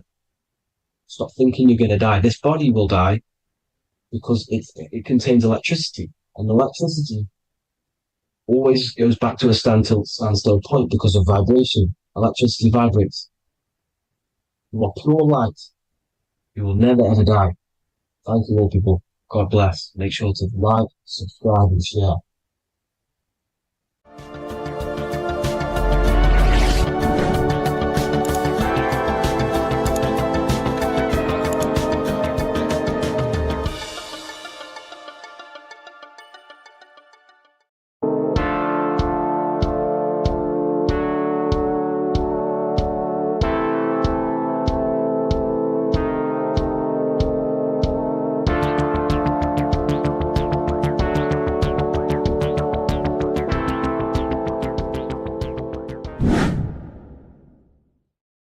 What is good people? We're back with another video, and this is going to be talking about the connection between the micro and the macro. You know, you are the universe, everything is inside of you. So the first thing you need to understand is that the law of mentalism, we are a thought in the creator's mind, everything's being thought into existence. we have a spark of this mind, this same mind of the creator. And everything is a state of mind. Particles or atoms, whatever you want to call them, are a mental thing. They're a product of the mind. Everything's thought into existence. Thoughts influence everything. Thoughts are energetic effects which send out waves into the quantum field around you. And your consciousness is actually the universe experiencing itself, expressing itself, and viewing itself. So we are the creator, but viewing itself in separate bodies. And this is why they call the material world the world of illusions, because everything's separate here, but we all forget that we are all one. We've all been brainwashed to think we're all separate, but we're all one. We're all the same mind, the same consciousness, everything. So everything's created out of toroidal fields. God created the toroidal field. That's the only thing that exists because the atoms are toroidal fields. And it's the basis behind all creation. As you can see it in the owl's eyes. It creates the infinity symbol. And this was the apple. That apple is a toroidal field. And the toroidal field is made out of dielectricity, which is ether. Ether is black light, and this is counter space. This is another realm. This is what creates God to be omnipresent, to be everywhere at one place at all times. He is everywhere because ether is everywhere. And ether is infinite potential. It connects everything together, and that's what energy moves through. It moves through the ether, and that's black light. Everything is light, as it says in John 4:2. God is light. Everything's a vibrational state of light. So the torus field is made out of dielectricity, ether, black light, magnetism, which is white light, which is the center of the toroidal field. And magnetism radiates, it has no vibration. And then when white light splits, it turns into electricity, which is physical material, and that has a vibration. This is the Holy Trinity, the sun, the moon, and Saturn. Saturn, the god of materialism. If you've watched my videos on Saturn, you know that Saturn is crystallizing everything into physical matter. And that's why his old name was El. The ancients called him El. And this is why we get L electricity. This is where L electricity comes from. Because L electricity is only a product of the physical world, which is redshift, blueshift, Adam and Eve. And this is what creates the redshift, blueshift is a product of magnetism. When magnetism, white light splits. And this gives us vibration. And this what creates the toroidal field, which is the basis of all physical creation. The sine wave is created out of the magnetic wave and the electric wave. The electric wave is the blue wave, and the magnetic wave is the straight wave, which is radiation. This is vibration frequency. So the magnetic wave is straight, and then you have longitude and amplitude, which is depth, which is dimension. You see how the electric wave has depth and a dimension. This is why you get the cross. This is the cross of Earth. This is the symbol of Earth, of bondage, of physical matter, because it consists of magnetic wave and depth, which is electric wave. I mean, this is where you get the sun cross or the earth cross, whatever you want to call it. It's the cross of physical matter, and the ancients knew this. This is why they used that symbol. Redshift, blueshift, which is the toroidal field, is the basis of all creation, physical creation. And this is why you have the police siren is red and blue. The Matrix movie, red pill, blue pill. You have red blood and blue blood in your body. The Democrat and Republic, the two parties, red and blue. Like your taps on your taps, you have a red and blue tap. One's generative and one's destruction. Fire, destruction, water, generative. So this is the basis of all things. And electric wave has dimension, like I've already said, depth, material, and it's measured in hertz. It's measured in hertz because it hurts you. It decays because the electric wave has a vibration, and vibration always has to go back to a standstill point. This wave cannot go forever, but the magnetic wave will go forever. It's radiation. Magnetic is radiation. It radiates forever. It pulses. But the electric wave will at some point come back to a standstill point, and that's why it hurts. It decays. That's why our physical body decays, because we contain of electricity. This body is an electric body, and it will return back to stillness like a guitar string. If you vibrate a guitar string, you pull it, it will vibrate, make a sound, and then go back to a standstill point. It's the exact same with every single toroidal field within the body. It will decay, and this is why our bodies decay, and everything in creation decays. So we're born into sin, the sin of Eve. The sin of Eve is always biting into the tree of knowledge of good and evil, which is the systems in the body. And the sin of Eve is biting into the sine wave. We bit into the sine wave. The sun moves in a sine wave. Our DNA is a sine wave. Time is a sine wave. Everything in this creation is a sine wave. This is why the dollar bill is a sine wave. Magnetism and electric waves in one. And this is the sun doing its sine wave, which creates, when you go bowling, it kind of creates that pin that you hit over. That's the pin of the sun. The zodiac sign is a sine wave because the zodiac sign is an expression of the toroidal field, because magnetism unfolds into 12ness. And that's why you have 12 zodiac signs, 12 systems in your body, 12 cranial nerves in your head, in your brain.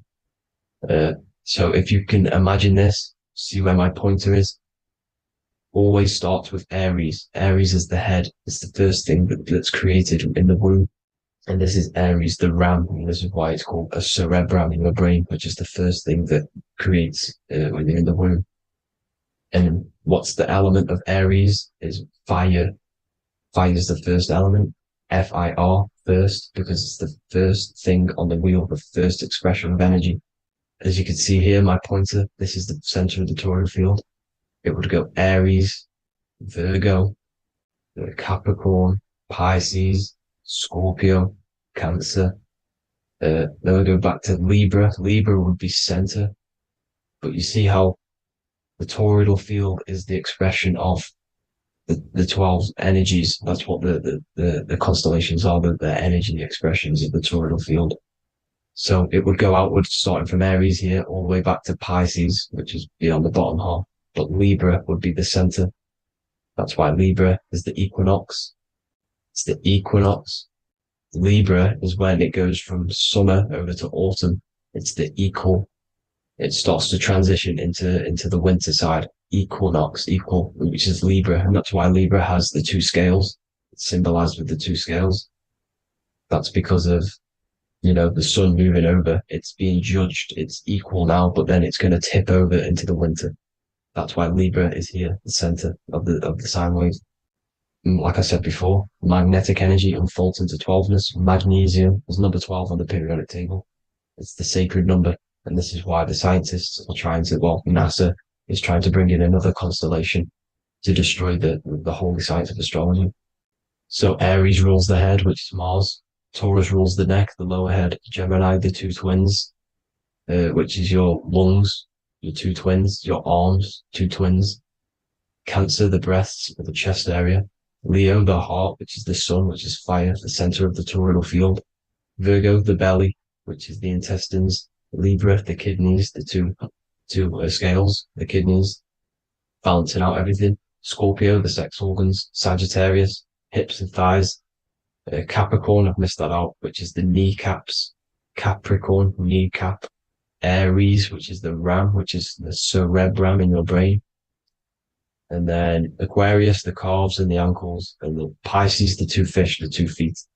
So everything corresponds, as you can see here. This is an ancient way of depicting it, of the folded human. And this is everything. Each constellation rules that part of the body, gives energy to that part of the body, makes you do certain things. So magnetic energy unfolds into 12ness, electricity unfolds into 7s. That's why when you get electric, the light spectrum that we see, it consists of 7 colors. Why we have 7 planets. The 7 planets give us our 7 metals and the 7 solfeggio scale frequencies. So the rotor, this is the rotor. And rotor is an anagram for Torah, the Torah, which is I think it's the Hebrew Bible. Don't quote me on that, but it's one of the holy books, which is the Torah, the Taurus. Everything goes back to the Taurus field because it's the basis of all creation. So the chief cornerstone, it says in the Bible that the builders rejected the chief cornerstone. The chief cornerstone, you are the builder. You decided to incarnate into the physical world, into the electric world, the world of Saturn. When you are created in the womb, it takes you 9 months for you to be created. So, for example, if you went into the womb here, it'd take you 9 months.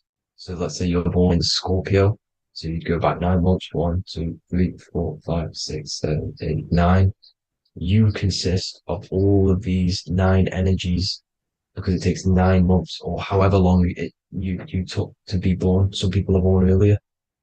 You'd have to find out how many months you were in the womb for.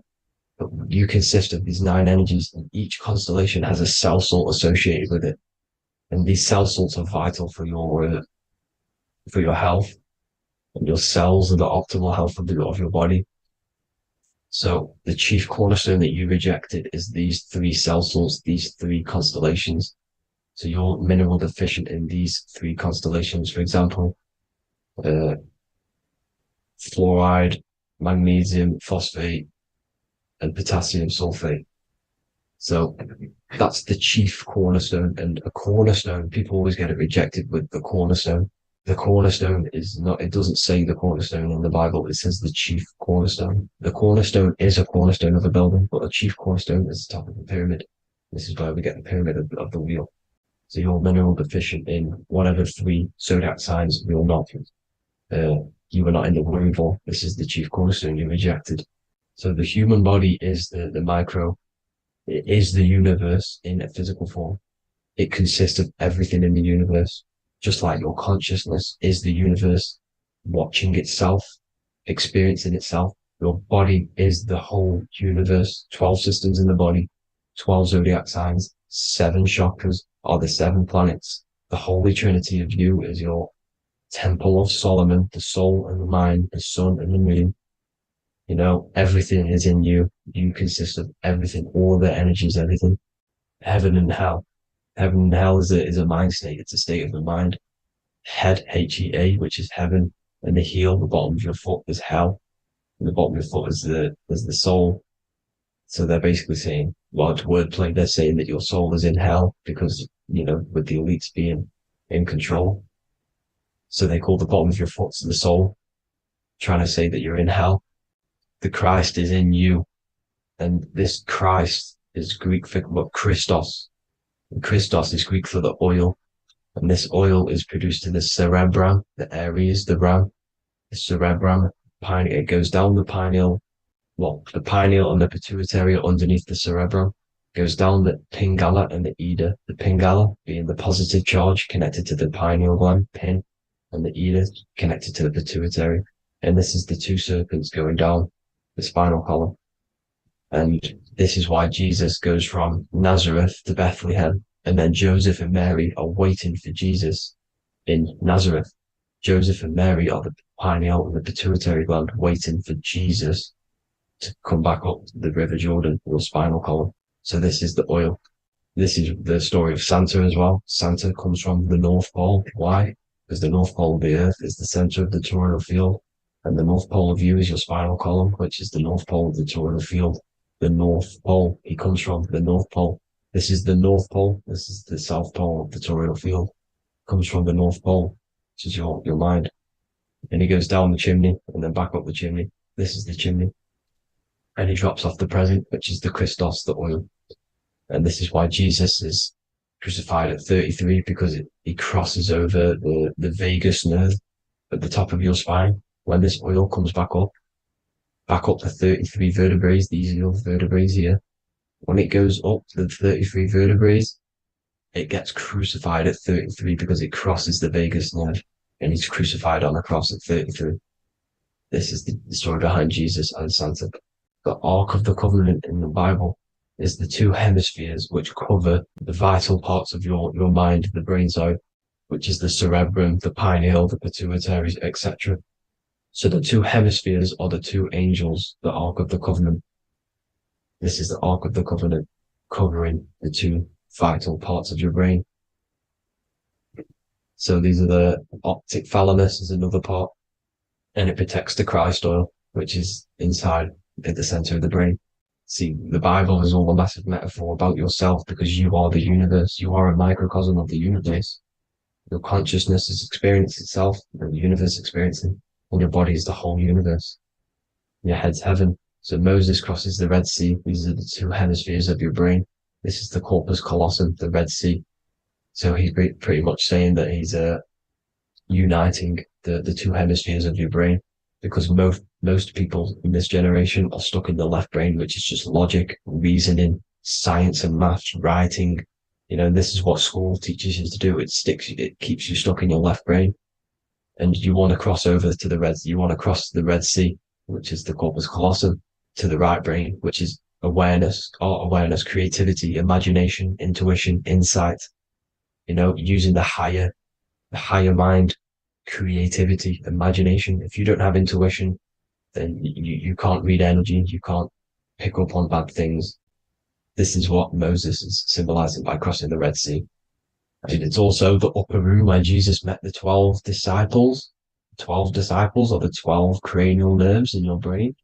It doesn't just represent the 12 zodiac signs, the 12 disciples. It symbolizes many different things. It's like I said, the universe consists of 12ness.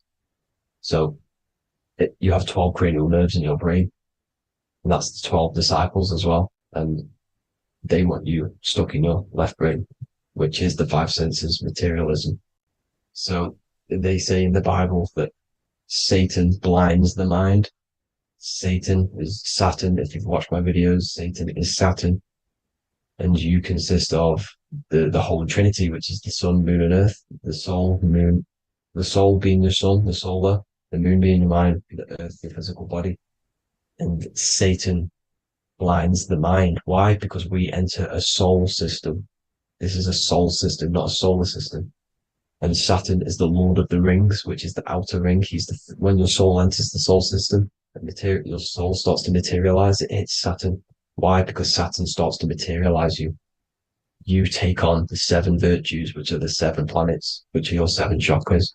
And to get out of this soul system, you must get out of your lower nature, your animal nature, which is lust, desire, greed. The number of the beast, 666, which is Saturn, Satan.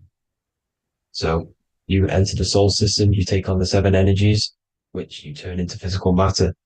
And this is your descension from heaven to what to say hell. And then you must raise back up from matter to spirit. They say Satan blinds the mind. Why? Because your mind gets materialized. Your soul and mind get materialized.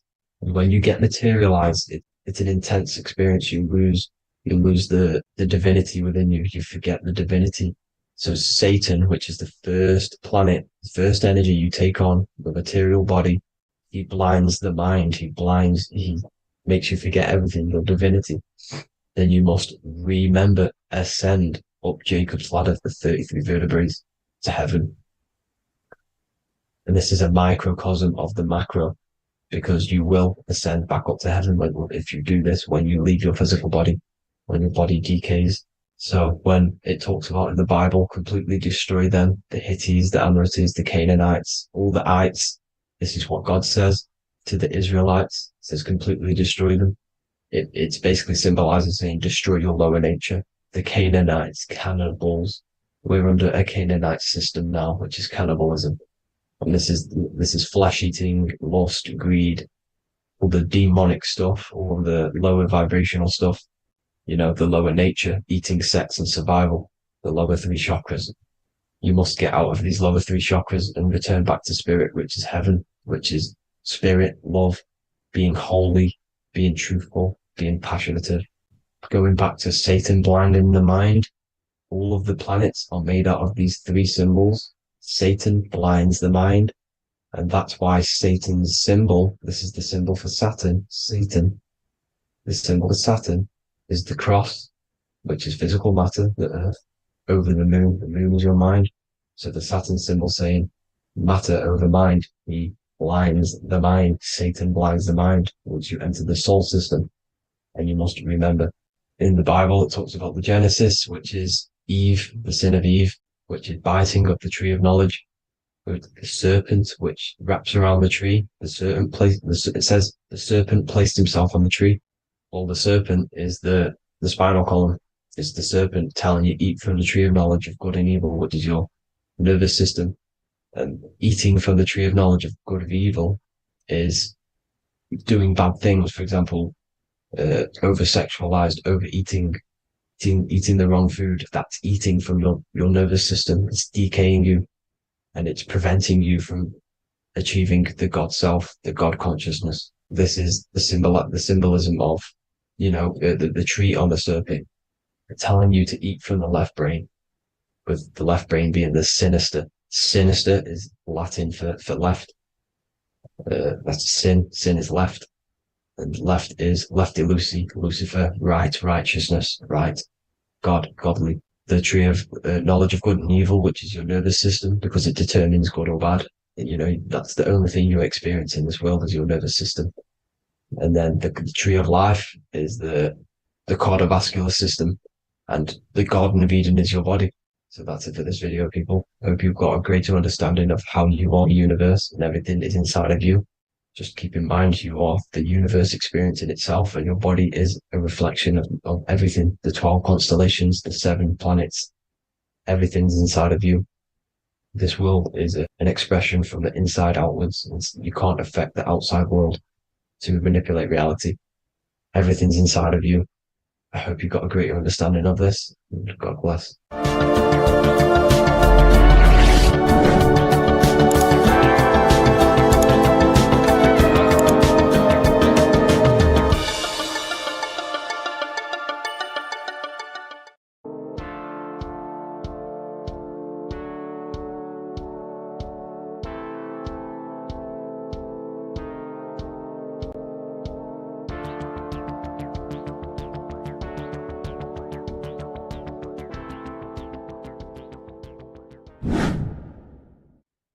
How are we all doing, people? It's Revival of Wisdom from the Wisdom Academy. Today we're going to be breaking down God, consciousness, and the higher and the lower self, and how to overcome the lower self. Now, the first thing you need to understand is that you are the invisible intelligence within the brain, within the body. This invisible intelligence is known as the mind. But you are not the mind. You are the observer of the mind, which is the soul, the invisible entity. The mind is your intellect, your intelligence. Now, the mind is, it's hard to put this in words, but the mind is something that gives you the ability to explore the universe. And this inner self is the I am. It's the quiet, the inner self, the voice you see in you hear in your head. This is why within spells high twin, inside, internal. The I is also the number 1, which is one line. Because the one and only, is the inner self, which is the I am. This is why you say, my name is Harry. You are not Harry, you are the I, the inner self, the intelligence. Okay, this is why Jesus in French is I am. You look with the 2 eyes and you see with the inner eye. I and I, the same thing. Okay, because the I inside is what gives you the perception of what you're looking at. So when someone's trying to explain something and then you catch on saying, I see now, it's because you're seeing with your inner eye, the one that gives you perception, gives you intelligence, gives you the ability to understand things. This is the internal I, the invisible self, which the physical body is nowhere near as complicated as this inner self. Is in infinite potential, infinite potential. God, G-O-D, generator, operator, destroyer, soul, mind, and body. Brahma, Vishnu, Shiva, the Father, the Holy Spirit, and the Son.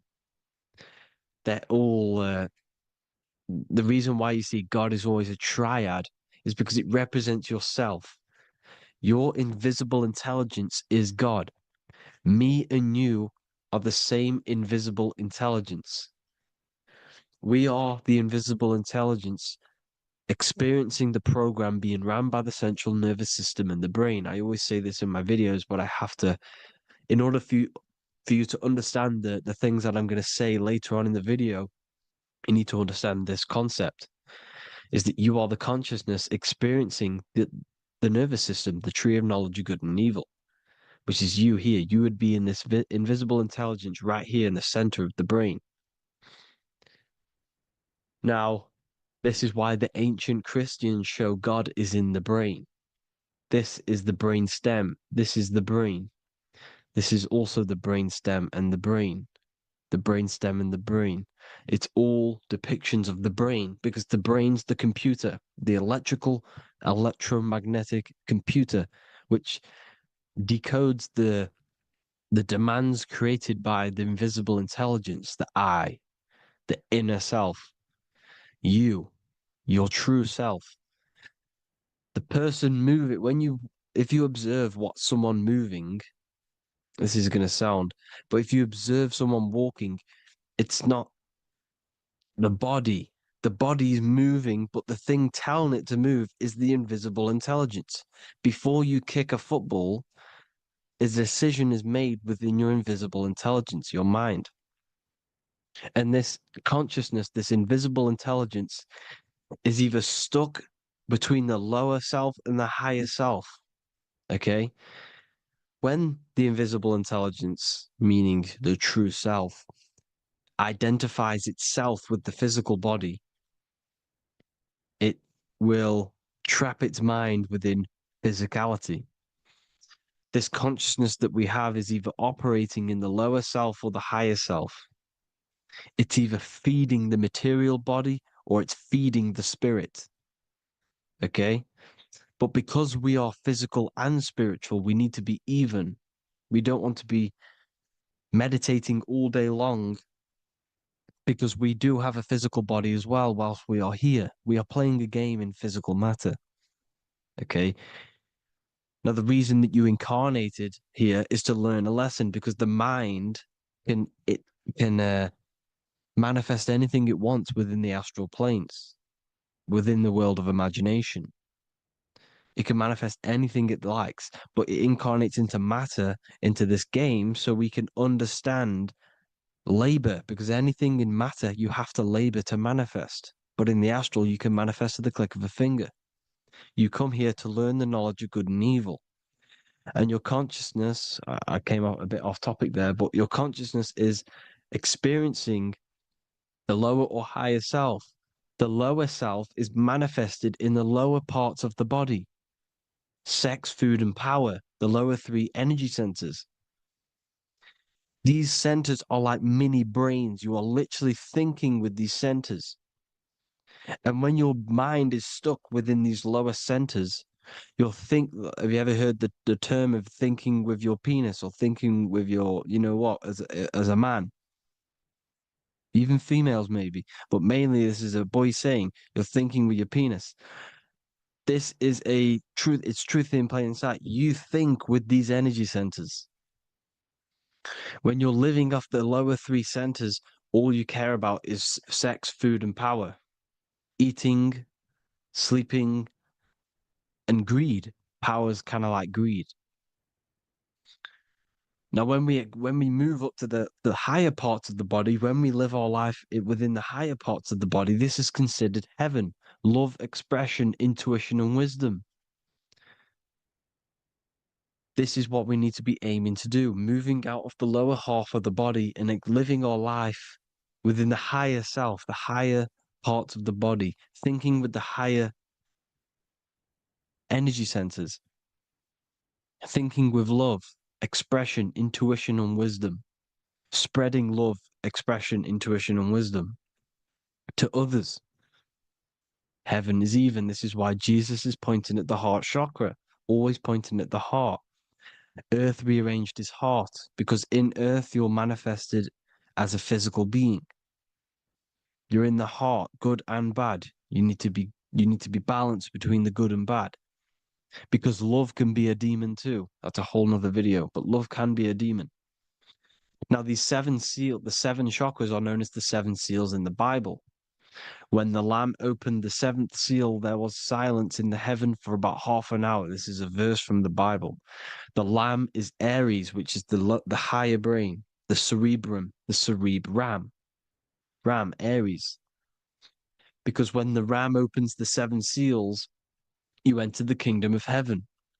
Because these chakras seal your invisible intelligence. They seal your true self.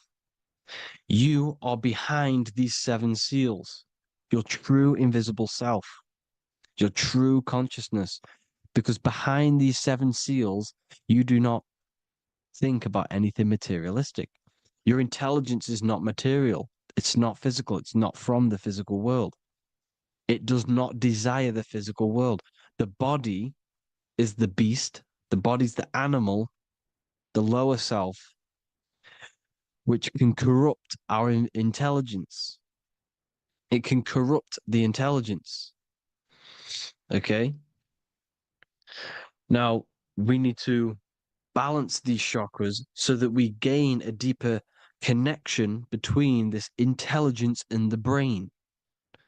Because when there's a strong connection between the brain and the intelligence, your body and the intelligence, you have a strong connection. Therefore, you can manifest what the intelligence is saying at all times. Meaning, when, for example, your higher self, this is intelligence, the higher intelligence is always speaking to you. It's always guiding you. It's always telling you the right thing to do. You can feel it when you're doing something wrong. You can feel that you're doing something wrong because this higher self, this intelligence knows what it needs to do here. And when there's no connection between the body and this our intelligence, our true self, when we strip away, when you close your eyes for long periods of time, you will figure out you are this invisible, infinite, creative being. There's no words that I can't describe what it is, but it's the voice inside of your head that you can feel when you close your eyes. You are this being inside of the heaven, because this is heaven, this intelligence. And when there's a strong connection between the body, you can manifest everything it's saying. When everything is balanced, when you're no longer thinking with the lower centers, when they're all balanced, you're not thinking in particular with every center, you balance them all, you can manifest everything it says. Your body will act out what the intelligence is always saying. This is God in the brain, the intelligence, trying to touch Adam, representing the lower self. This is why they're not touching. Notice how Adam is resting, but the intelligence is always reaching out, stretching, symbolizing metaphorically saying it's guiding. I'm always reaching out. The intelligence, your intelligence is always guiding you. It's always reaching out to you. But Adam is ignorant of it. The lower self is ignorant of it. And that's why he's so relaxed and God is so stretching out. Because at our highest self, that when you think of when you want to better your life, that highest true version of yourself is God. When you're manifesting this, your highest self, this is God. Your truest form, your most perfect form, that is God. Your highest version of yourself, that is God. Emotions are not what you've been taught. Emotions are not something that should be reactive, okay? You should not let the emotion be you, except that you should experience them instead of letting them become you. You need to understand there's a separation in our consciousness. You have the soul, which is the person who is observing your thoughts. When you think a thought, who's the one observing that thought? The soul, you, the I am, the I, the inner self, the one and only.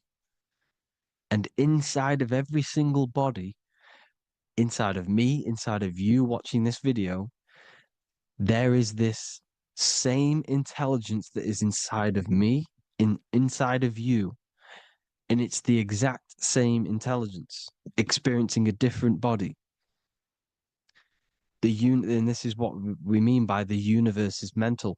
We all we are all sharing the same ball of consciousness in a different body. The animals, the fish, the cells, all expressing this one consciousness. Me and you are the same. This is why the golden rule is treat others like others should be treated, because I am you and you are me in a different body. Now, going back, you need to identify that there's different levels of consciousness: soul, mind, emotion, and body. Okay? Your emotions are on a separate layer than the body, the mind, and the soul. So when you identify there's a difference between all of these, you do not let them become you. You do not let your mind rule you, because your mind can be corrupted. Your soul is the one that is pure good, pure love, but your mind can be corrupted. Okay? Your emotions can be corrupted. The body can be corrupted, but the soul can never be corrupted, only layered on top. You can only throw piles of programs within the subconscious, layering the soul down, but deep, deep down inside of it, every single one of you, there is a loving being. Because the love comes from the heart. Love is the universal emotion, expression. Now, your thoughts can become bondage, your emotions can become bondage. Now, what do I mean by bondage? By conquering the lower self, we need to conquer our own mind, because the mind is what's manifesting the lower self. When you're thinking with the lower half of the body, when you're becoming your emotions, you need to experience the emotion, not become the emotion. Do not let the emotion become you. Do not let your thoughts become you, because your thoughts are tools that you can manifest. Your thoughts are the idea. Your emotion is the energy that you can use to manifest that thought. Your emotion is energy in motion, emotion. You use emotion to manifest, to feel as if you already have the thought. Therefore, you become that vibration. Therefore, your emotions are actually a creational force that is given to you to manifest things, because you're a human, a manifester. You're here to manifest things. You're a creator. You are a god. Your inner self, your intelligence, your I am, the one and only inside of you, the inner self, the quiet one, the one that's deep, deep down, the invisible intelligence, is it's creating things all the time. All the time. Speak no evil, see no evil, hear no evil. This is the astronauts, they're Freemasons, but they understand this, because thinking, seeing, and hearing can corrupt your mind. And when you have a corrupted mind, you'll have a corrupted subconscious. The subconscious will manifest into the body, because 90% of your behavior comes from the subconscious mind. So you got to speak, see, and hear no evil. But sin, what is a sin? To overcome our lower self, to overcome our lower self, the 7 deadly sins are not something that goes against an external God. A sin is something that goes against your inner guide, your inner conscience, the inner self that is always speaking to you. It's always telling you the right thing to do. A sin is something that goes against this inner guide. And this is why you can feel something where you can feel you're doing something wrong, because the inner guide is speaking constantly. And when you commit these 7 deadly sins, which are 7 internal states which keep your invisible intelligence bound to your physical body, Because evil, right? Evil love bondage. This is why they stay in this realm and they control this realm, because they love the bondage of the body. They like matter. They want to stay in matter for eternal life. They don't want to ascend back into the heavenly realms where you do not have a physical body. You can explore the universe within the astral planes. They stay bounded to the body, bounded to the 3D construct of the physical world. They have greed, lust, envy, gluttony, wrath, sloth, pride. They want all of this. And if you want that, that's okay. But deep, deep down, you don't want that, because your soul is always telling you the right thing to do. Your soul knows what to do to get out of here. It needs to detach from the external world, detach from all of these 7 internal states which bound you to your lower self, your lower centers. That's what a sin is. You have a left and right brain. The left brain is always analytic. The right brain is metaphorical.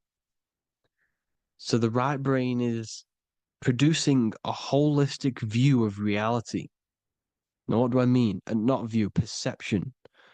When you see, because your eyes are parts of the brain, so when you look at something and you look, that image is produced in the back of the brain in the visual cortex. And then the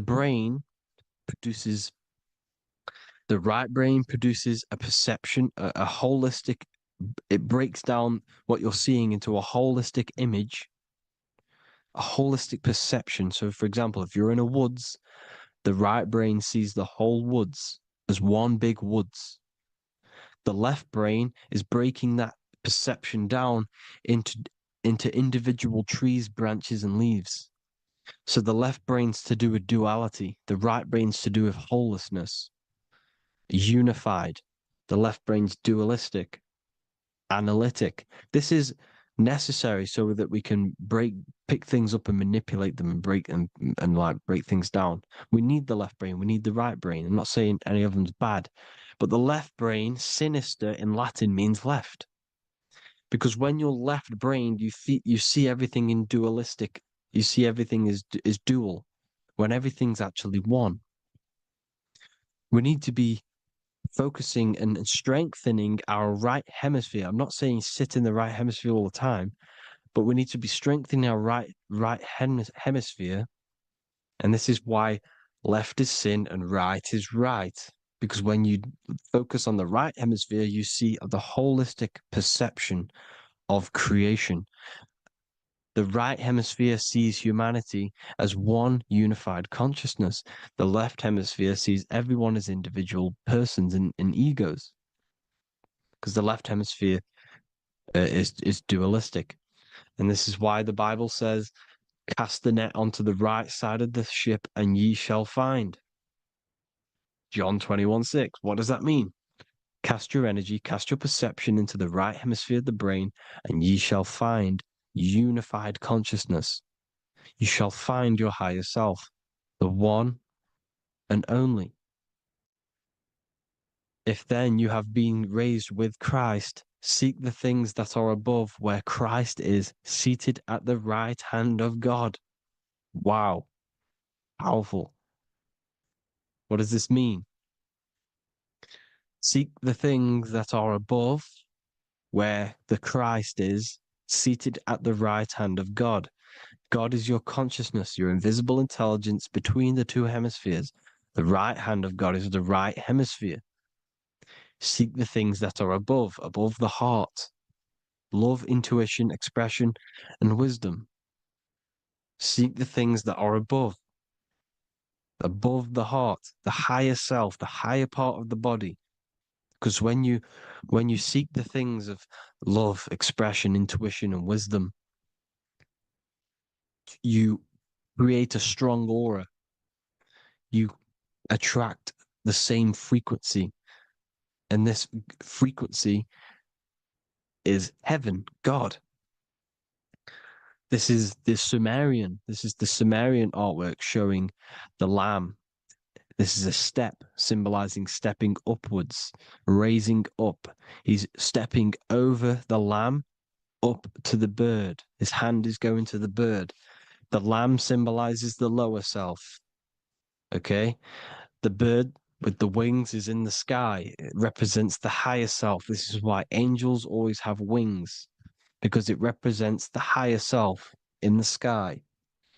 The lamb is a ground animal, symbolizing the lower self. He's stepping over the lamb to the bird, his higher self, his invisible intelligence. Horus and Set, Jesus and Satan. Look, Horus has an evil brother, Set, just like Jesus and Satan. Horus is a bird, higher self. Set is a ground animal, lower self, which is the devil and the angel on your shoulder. You see? The right and the left hemisphere, the two wings. So the devil and angels always speaking to you. The higher and the lower self. It's the battle between the higher and the lower self, between the invisible intelligence and the physical body, because the body's the one that wants the sugar, it wants the pleasure, it wants the sex, it wants the porn, it wants all of the materialistic things, it wants the 7 deadly things. Okay, it wants this. There's a battle between the higher and the lower self, your intelligence and the body. This is why you need to become balanced, so that there's a deep connection between the body and the invisible intelligence, the I am. You need to master your mind with discipline, and you gain a connection between the brain, the body and the intelligence. Resurrection, transmuting sexual energy. Okay, this is important. Res is Resh, which is Hebrew. The early Hebrew Resh symbol is the head. This is the head. Resh, erection. Erection is a sexual stimulation. Resurrection is rise erection. You got to raise your sexual energy up the base from the spine to the head. This is the Christ, the Christos. Because there's a psychophysical germ, psychophysical oil produced in the brain every month. Go and watch my other video on raising the chrism. Okay? And every month there's this fluid produced in the brain, which takes 2 trips, because one's produced by the pituitary, one's produced by the pineal, magnetic female, magnetic and electric charge. And it takes 2 trips down the spine to the solar plexus, the bread of life in the Bible, or Bethlehem in the Bible, because the River Jordan's your spine. Goes down to Bethlehem. It gets born in Bethlehem, just like Jesus. Because when this oil travels to the solar plexus, it creates the seed, the seed of life, and it feeds the body, all the central nervous system, all the cells. It regulates the blood, does all sorts of good things for the body, this oil. Now, when you save your sexual energy and you raise your resurrection, you awake the Christ, you raise it from the solar plexus or the sacrum bone up to the brain, you activate 100% of the brain, and this is the true resurrection of Christ. Instead of wasting the energy and giving away your sexual fluids, because behind the fluids is the energy. So when you release that fluid, the energy is out there. You've released the energy. Your sexual energy is the most potent emotional force a human could possibly feel. Same with any animal or anything. The sexual urge, the sexual emotion is the most powerful, potent emotion that you can feel. It takes over the whole body. When you feel sexually aroused, it takes over everything because it's so potent. And when you fight the serpent, when you fight the sexual energy, which is shown here in the Egyptians, the cat cutting off the head of the serpent, or Hercules fighting the serpent, Or in the Greek mythology, fighting the seven-headed dragon, the seven chakras. The serpent is your sexual energy because it symbolizes your kundalini.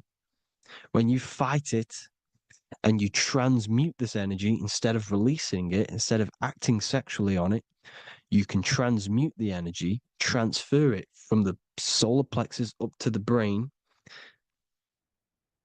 You can also you can do this with other tasks. Instead of releasing it, instead of raising it from the solar plexus to the brain, you can use it for other things. So, for example, you want to think critically. You can use it for critical thinking. You can use it for going to do exercise. You can transmute sexual energy into anything, but you can do this. You can raise the sexual energy, and you can use this energy to push the cerebrospinal fluid from the solar plexus up through the spine, up the 33 vertebrae to the brain, and it'll activate 100% of the brain. And this is the resurrection of Christ.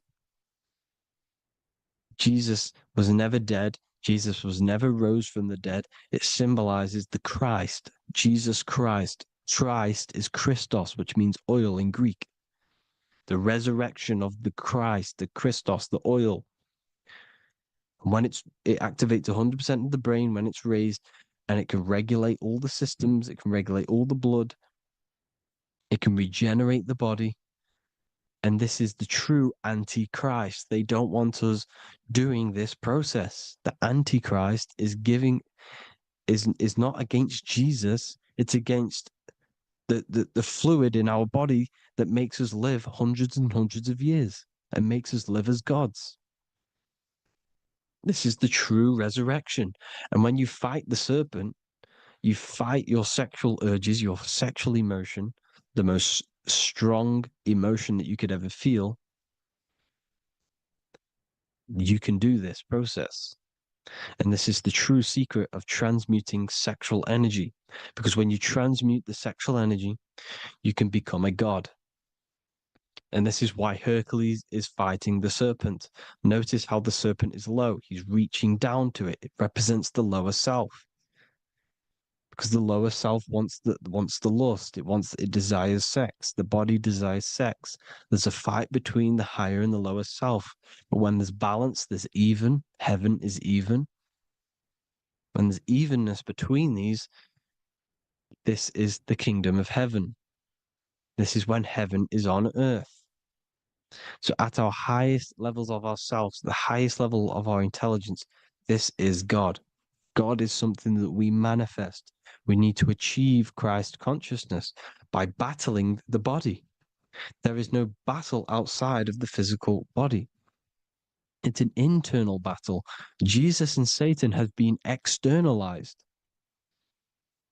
Nothing exists outside of you, because I explained in the beginning how you are the consciousness experiencing the central nervous system. Therefore, there is nothing outside of you. It's all internal. Jesus and Satan have been externalized. Why? Because it's business. The church is a business. It's all a business. They've created these figures to be historical when they're not historical. The Bible's not historical. It's all externalized. It's called exoteric, when the truth is esoteric, internal teachings. So, anyways, people, balance the chakras, balance the two hemispheres of the brain, balance the conscious and the subconscious. Balance is perfect, the yin and yang. You are spiritual and physical. You live in day and night. You need to be balanced. Oneness. Seek oneness. And this is the true kingdom of heaven. And when we all realize that we are all the same intelligence, the same consciousness expressed in different bodies, when we all realize this, we all realize we're all one. Doesn't matter what race you are. It doesn't matter what race you are, where you're from, your nationality, because none of you are actually from here. None of you are from the physical world. You're manipulating the physical world through the physical body. You are the I am. We all have a soul. Every single one of you has a soul. We all have souls. The reason why they say some people don't have souls is because they're trying to suppress your mind. They don't want you to know that you have a mind. That sounds crazy, I know. But a lot of people haven't realized that they have an infinite intelligence called a mind. And behind that mind, if you can observe your thoughts, the person who is observing the thoughts, you have a soul. Everyone has a soul. Don't listen to all these people saying some people don't have a soul, some people do. We all have a soul. Every single one of us. So anyway, you need to break the lower nature of yourself. At our highest levels, we are gods. Our intelligence, our universal intelligence, the I am, the intelligence that's inside of the brain, is God. Our minds are being corrupted within believing that you are the body, and by the result of this is a society like today, because everyone thinks they're the body, and everyone's living in the lower nature of self, where everyone only cares about themselves. But when we realize we're all one big consciousness ball, we're all the same consciousness expressed in different bodies, there will be peace. So thank you all, people. If you do want to learn more, if you do want to read my book, it's called The Book of Wisdom. I'll put it in the description. It's an amazing book, people. It's going to give you the best understanding possible about creation, yourself, and the world. It's amazing. The Bible, everything. I have just launched a new cymatic library. A friend of mine has just added this to the website. He creates beats and he creates the purest beats. So they are actually the frequency that it tells you. Most of the stuff on YouTube and Spotify and Apple Music it says it's a certain frequency, but we know these major platforms are all playing with the frequencies of the app. So if you want a real binaural beats, solfeggio scale frequencies to meditate on or listen to throughout the day, join the Occult Library. You can get a 2-day free trial. I'll put the link in the description. Thank you all, people. Hope you all enjoyed this video.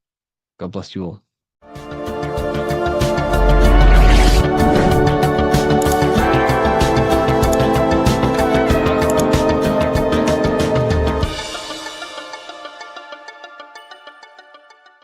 Welcome to Revival of Wisdom.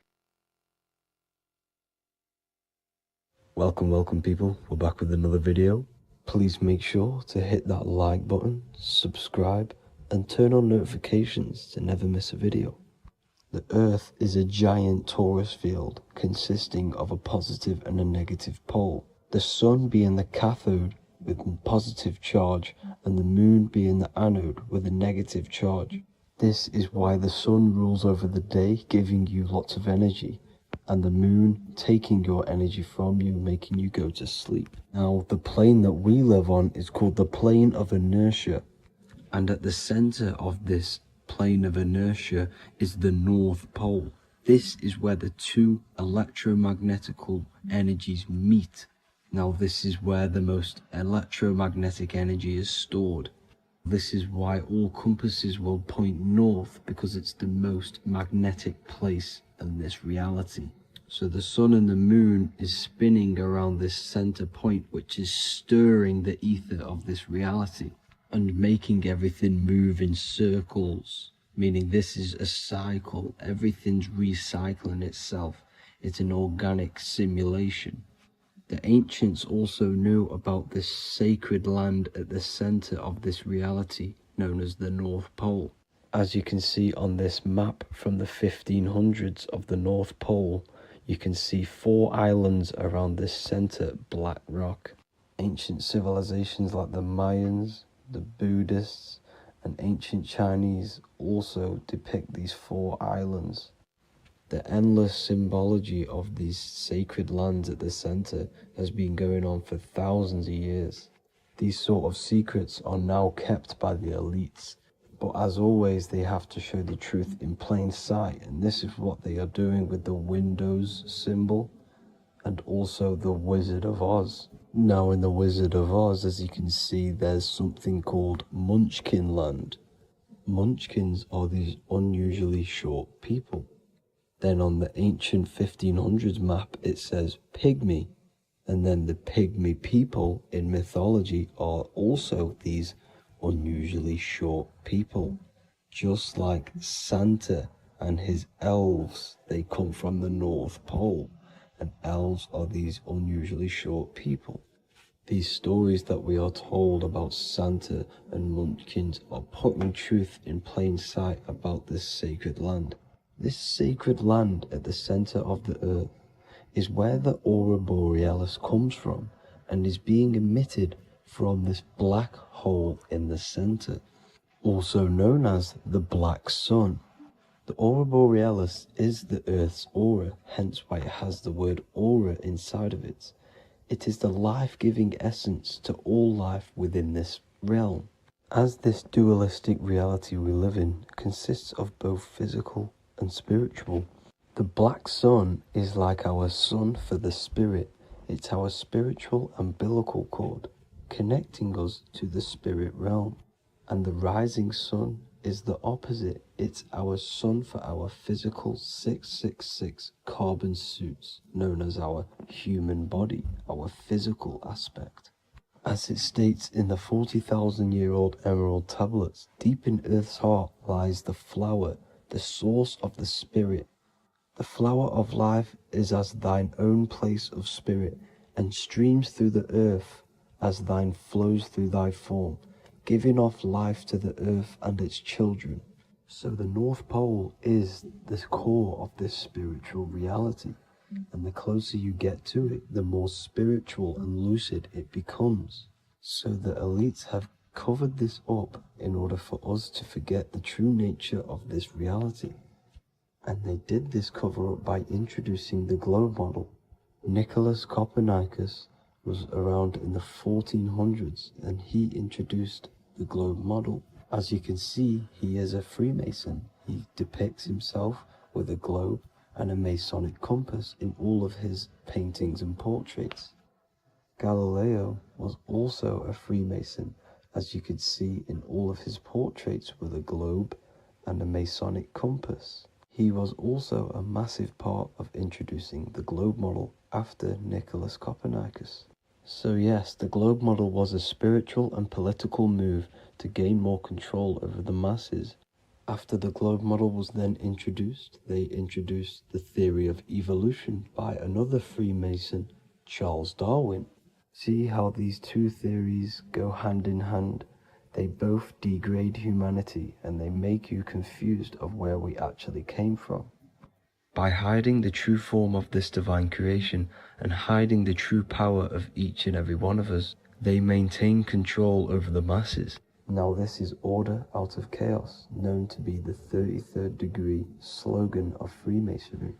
Now this is the Masonic cosmology, and as you can see, you have the checkered board for the duality, the 5-pointed star for the 5 elements, the 4 corners for the 4 pillars, the all-seeing eye, which is Polaris, the sun, the moon, and the 7 stars.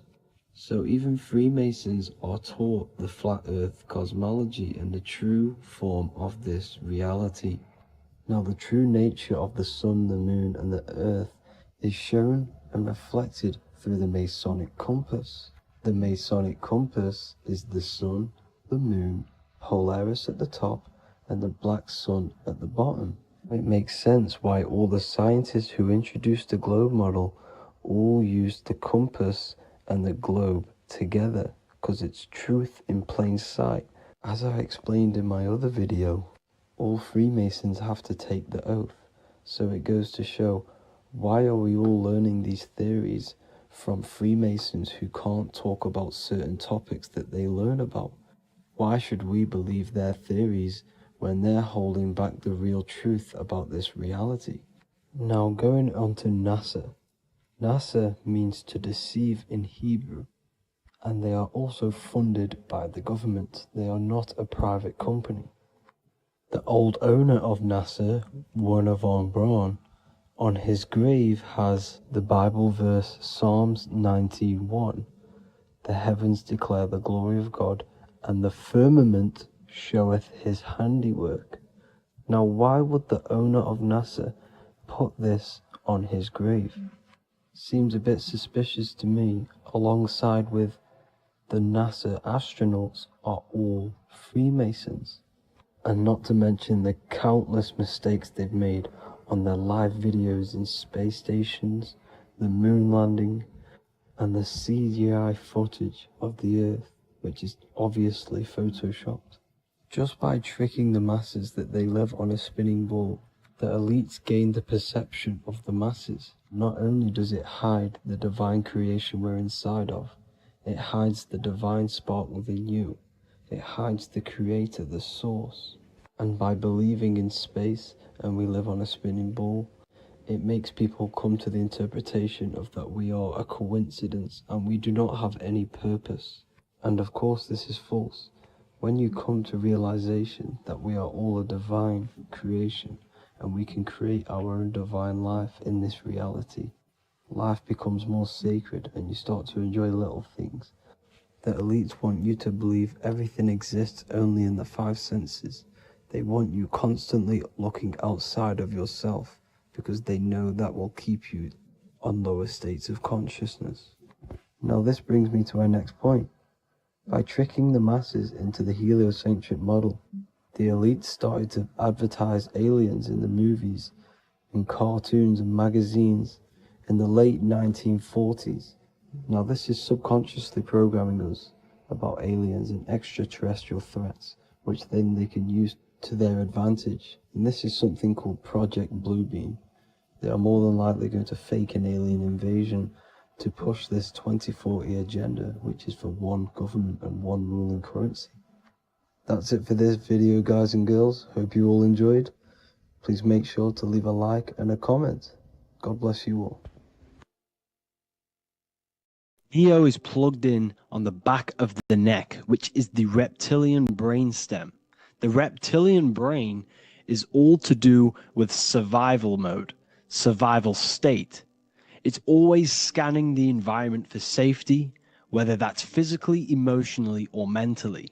It does not think. It is instant. For example, do I smack the guy or run off? If something happens to you, like a car's coming really quick to you, you do not think about this. The reptilian brain is the animal instinct that will instantly move your body on the instant reactions. Hence why it's the closest brain to the rest of the body. It has instant access to the electrical nervous system to control the body at instant reactions. Now, Neo is plugged in on the back of the neck, which is the reptilian brain. Therefore, the matrix is the body itself. It is the lowest state of consciousness. This is what it represents. The word matrix means womb. It translates to womb because your body is a womb. Your body is a vessel for universal consciousness, for God consciousness. And the body is also a womb where you can be born again outside of this body by raising your consciousness, by awakening the neocortex. This is why Neo is called Neo, because it represents the neocortex. This is the higher aspect of our brain. This is all to do with new things, higher reasoning, higher thinking, new learning. You see, the brain is a receiver for universal consciousness. Now, what do I mean? It is a radio receiver. Think of it like this. You have a radio tower which emits frequencies, and each little frequency, 00.1, 00.2, 00.3, each 00 point is a different person. We are all the same universal consciousness encapsulated inside of a different vessel. This is why our body is the temple of God inside of the Bible. Your body is a sacred temple of the divine essence of the universe. However, consciousness is controlling this physical body. And I'll show you this diagram here. Consciousness consists of imagination, emotions, thought, and memory. All of these things are not physical. They're not made out of atoms. You cannot think with atoms. If I split open your brain while you are thinking of a cheesecake, I would not see a cheesecake. It's because these things exist metaphysically within consciousness. They are not physical. The body is physical. It's part of matter. It's part of time. You see the Leonardo da Vinci, the circle and the square. The square represents limitation, beginning and end, because when you draw a square, there is a beginning and end. It represents the body, the mortal self, the ego, the echo. Then you have the spirit raised above, which represents spirit over matter, mind over matter. Invisible forces create physical forces. Everything physical exists in non-physical. This is also the Freemasonic square and compass, why the square is below the compass, because the compass creates the circle, which is spirit or mind. Then you have the square, which is matter. Mind and matter are the same substance. Mind creates matter through thought.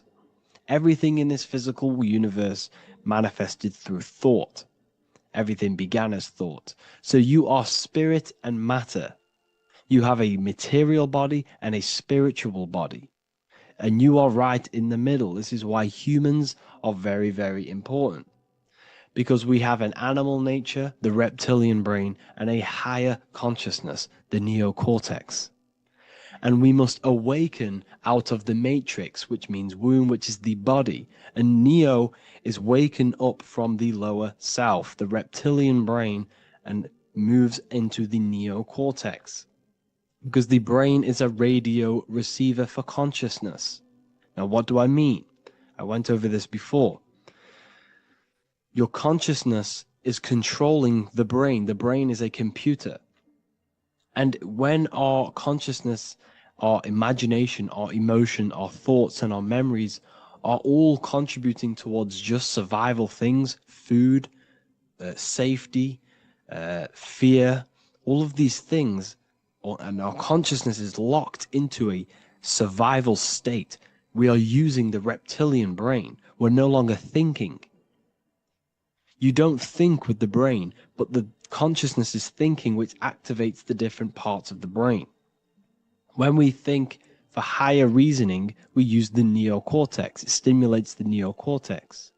When we think about survival, we're using the reptilian brain.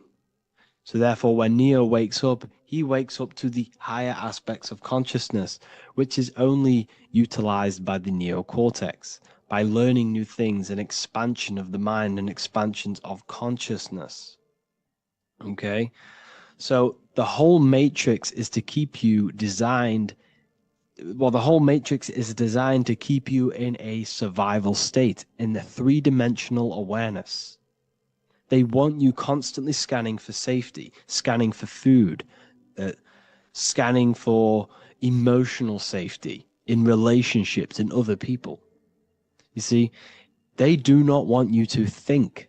They want you stuck in that reptile, that animal state, that beastly state that most people are in. Most people, all they do is eat, listen to music, consume, have sex, lust, desire. This is all the reptilian brain. So when we say the world's being ran by reptilians, it's symbolic. There is no physical reptilian humanoid beings controlling, manipulating human consciousness. We are all the same consciousness. However, there is a corrupted state of consciousness running this world. And this consciousness worships the physical plane. And they control the physical plane. So by doing that, they keep you stuck in a reptilian way of thinking, the animal state, to keep you stuck in the lowest state of consciousness. Now, this is the god Osiris, which represents the reptilian brain. None of the Egyptian gods ever existed. They are all symbolic for the brain and anatomy of the human body.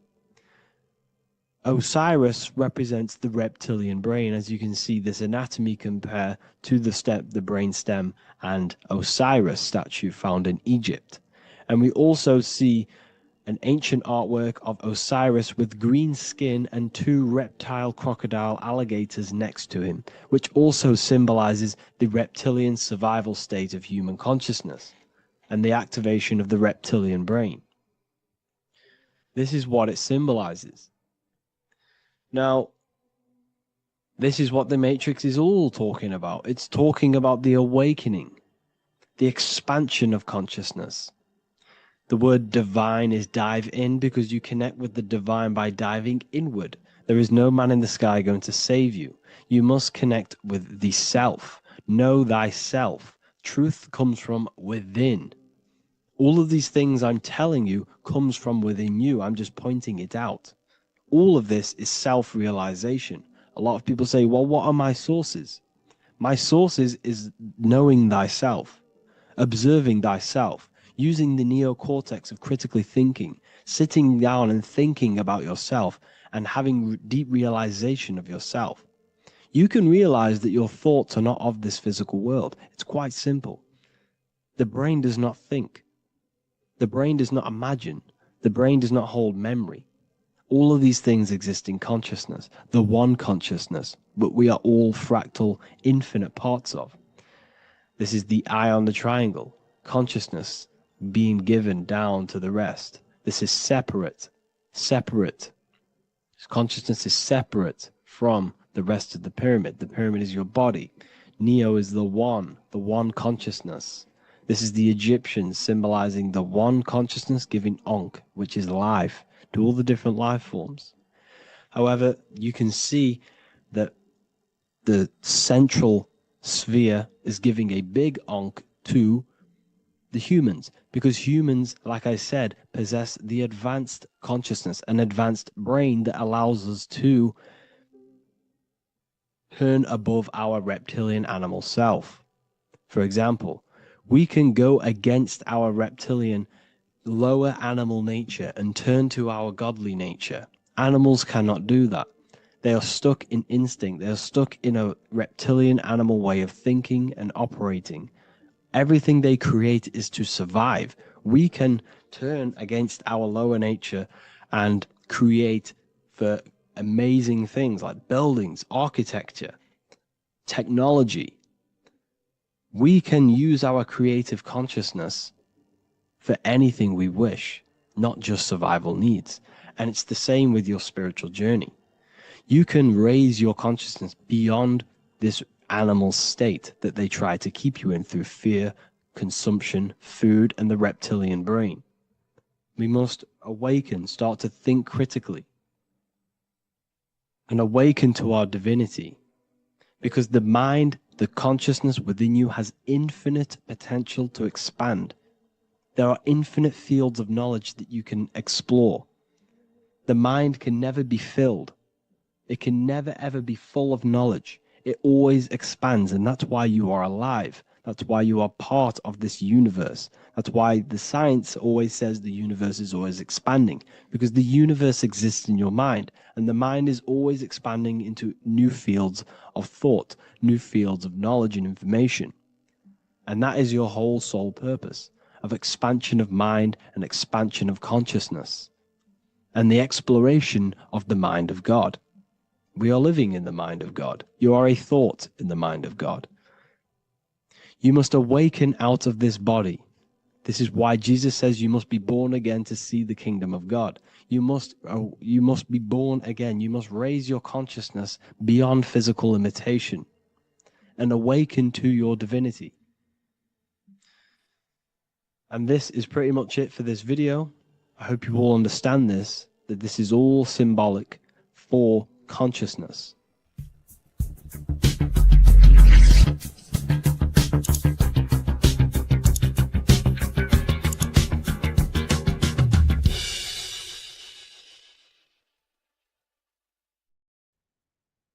You don't just have a physical body. You have a physical, mental, spiritual, and emotional body. Each one of these aspects are a body of its own. Body does not just refer to a physical substance. You have a mental body for thinking. an emotional body for your emotions, a spiritual body for your energy in your astral form, and a physical body to encapsulate all of these. Each four of these aspects are essential for the human experience and essential to balance. Now, today we're going to be syncing the four aspects of your consciousness with the four seasons and the four elements and how this ties into the Bible.